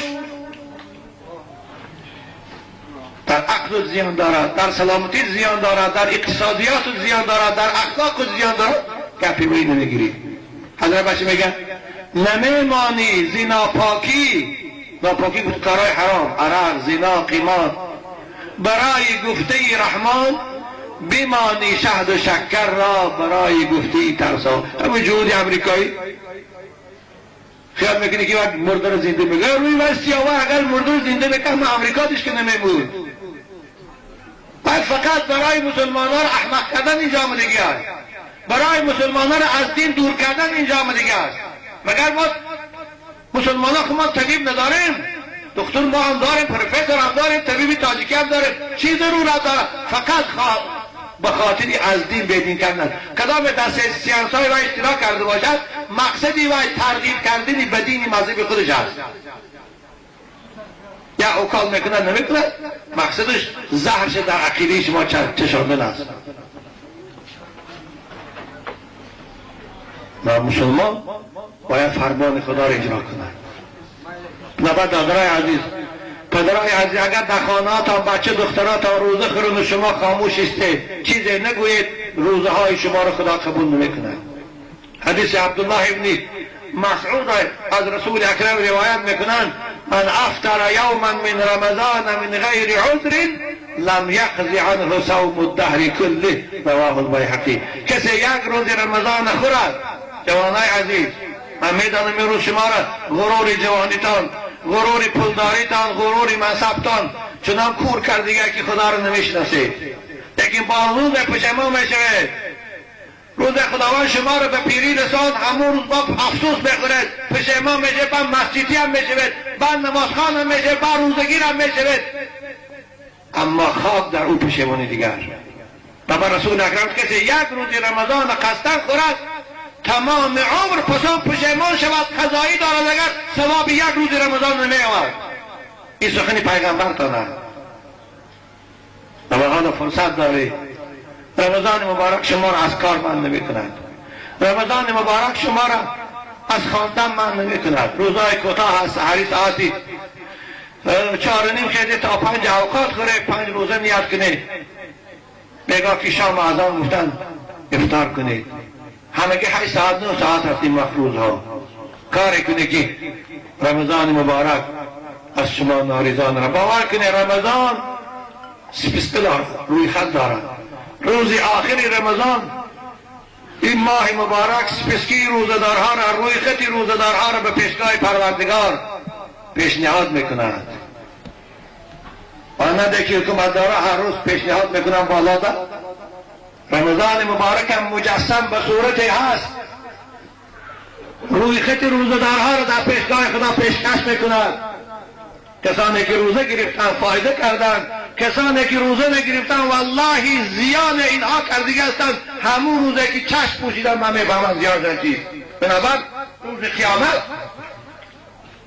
کتابی مجالس شعور دست تا یکی از بنده های خدا را ملائکه های عذاب کشاله کنان به دوزخ میبرند. پیغمبر خدا بالای تخت شفاعت نشسته است. وقتی که این بنده میبیند رسول خدا را نشستیند، دست به دامان پیغمبر خدا میزند، فریاد میکند یا رسول الله من یکی از امتهای گناهگار تو هستم، من از چنگال اینا خلاص کن. پیغمبر خدا میخواهند او را شفاعت کنند، خلاص کنند. که در این وقت پروردگار به حبیبش وحی میکند که حبیب من این بنده من تو از شفاعت نکن، زیرا بالای او دعواگری سختی هست. رسول اکرم میگه دعواگر کیست؟ خدایا. پروردگار میگه بالای او دعواگر رمضان است. یعنی این دنیا در رمضان حرمت نکرده بود، بالاش دعواگر. رسول اکرم میگه انا بریء ممن کان خصمه رمضان، من بیزارم از او امتی که بالای او دعواگر رمضان باشد. حالا من ماشده بود سالهای گذشته که این شما نمیدانم بچه ها از دانشکده های عالی میخوان قشلاقا خانه شو میرن در ماه رمضان شنبه بازار مادری مسلمان مادری پیر برای بچه مای مکتب آمده بوده با چای میکنه عبید داره زن خورم بچه در رمضان برای بچهش اوقات میکنه عبیدی در نصف روز در که بچه من از شهر آمده مگر این مادری مشفتن این مادری است که به دست خودش بچهش زهر دادی ایستاده است به دست خودش بچهش در دوزخ تیله کردید این هم تو مادر است لبا یاردمی در معصیت این هم کفر است قرآن خداوند میگه و تعاونوا علی البر والتقوى ولا تعاونوا علی الاثم والعدوان وقتی که معصیت است گناه است بچه دخترات رو ما یاردم نکنه خوب روز خود گفت نمیگیرد چایش نکن تا چه بعد مردمون گشنه گردد شام که با قطار خود چای خورد خود که مسلمان در راه ماه حتی فقها میگن در ماه رمضان آشپزخانه ها سلاخانه هایی که اصلا منالی در کوچاپور رمضان در روزانه اوقات پزن سودا کنن حرام از پولش همون آشپز تحقیر رمضان حکمشتی کافر میشه همون پوله که از سوداش میگیرد از سودای همون طعام دادگیش به روز خورا همون پوله برای بچه هاش غذا خورد بچه هاش هم غذای حرام خوردیم مسلمان باید در رمضان دوکانهاش محکم کند دوکان غذاش نماز عصر اوقات تیار کند قریب شام کشای دوکانش هم افطار میشود هم سودا میشود هم نشانی مسلمانی این آدم است وقتی که در رمضان خانهش میکشد اوقات تیار میکنه برای روز خراب بیایی کنه این آدم است که گویا رمضان را تحقیر کرد این آدم است که گویا خدا را تحقیر کرد انشاءالله خدا را تحقیر کردگی عذابش میبینه خدا را همچنان عذاب میکنه میبینی بندینی بدنش فلج شد یا میبینی کسی راک شد یا میبینی که گردش گرفتن دور دوام نمیکنه این کسی عذاب خدا هست اگر من صحبت خدا در اینجا پایان میرسانم انشاءالله من گمان دارم قومای عزیز شما جوی بادامی ها هم از اهل ایمان هستی فرزنده های شما خواهرای عزیز ما همشان مسلمان هستند با حیا و با عفت هستند لیکن فقط وظیفه ما علما یک بار هوشیار ساختن است یک بار حکم خدا را بیان کردن است بنابر من دعا میکنم که خداوندا در این محلی شما فیض و برکات نازل سازد خداوند در این محلی شما آفت و بلا را برداشته گرداند خداوند جوانای شما را فرزندای شما را دخترای شما را عمر دراز و تنی صحت و اهل ایمان و اهل تقوا و اهل حیا و عفت گرداند و این برادر عزیز اسلامی ما کامل جان که این توی عروسی را آراسته است و سبب صحبت شنیدن شما گشته است خداوندا خاندانش ده بخت و سعادت خاندانش ده فراخی ریزق شادی و خرسندی را همیشگی نصیب گرداند خدایا با روز را میسر کنه که از این فرزند کمالدین و عروس 30 دیگه فرزنده را با توی ختم سوریش آنها کامل جان پیشواز گیرند ربنا هب لنا من ازواجنا و ذریاتنا قرة اعین واجعلنا للمتقین اماما گراوان هم نگاه دارد برادرای عزیز خوب شاید کدام سخنی من درشتر گفته باشد از شما معذرت بخواهم این به اختیار ببرد لیکن به هر حال باز میگم به فایده شما من میگویم شمالی حضرت شیخ شمالی برای که قرآن خداوند ما و شما را امر کرده است و ذکر پنده خوب پند گاه ها ملایم می شود گاه ها سخت می شود و گفتی حضرت مولانای روم زن کلامی تلخ می گویم تو را تازه تلخی ها فروش میم تو را گاه ها سخنی من تلخ می تابد اما مقصدی من تو را از تلخی خلاص کردن است خداوند همتون نگه دارد و عمری دراز دید تشکر از استاد برای قولهای خوب پرگوهرش اینجا یک سوال وارد شده است من مدت 1 سال می شود که در نزد دکتران طبابت می گیرم بعد از هر یک طبابتم من مدت 10 یا 14 روز بیماریم شفا می یابد بعد از مدت آن باز همان بیماری عوض می گیرد دچار می شوم دکتر می گوید که شاید به جادو گرفتار کرده باشد پس من چیکار کنم خواهر عزیز دادر عزیز چی نباشید اولش که به جادو باور میکنید این دروغ هستیم انشاءالله بیماری شما شفا دارد خوب به این دکتر مراجعت کرده شفا نیافته باز دکترهای دیگر از اونها خوبتر به مراجعت کنه، به طبیبای خلقی مراجعت کنه. اما باز میگم به این جادو، به این گرم خنک باور میکنین دروغ است. امروز هم تو جادوگرم نیست و هم تو گرم خنک میکردگی هم وجود ندارن.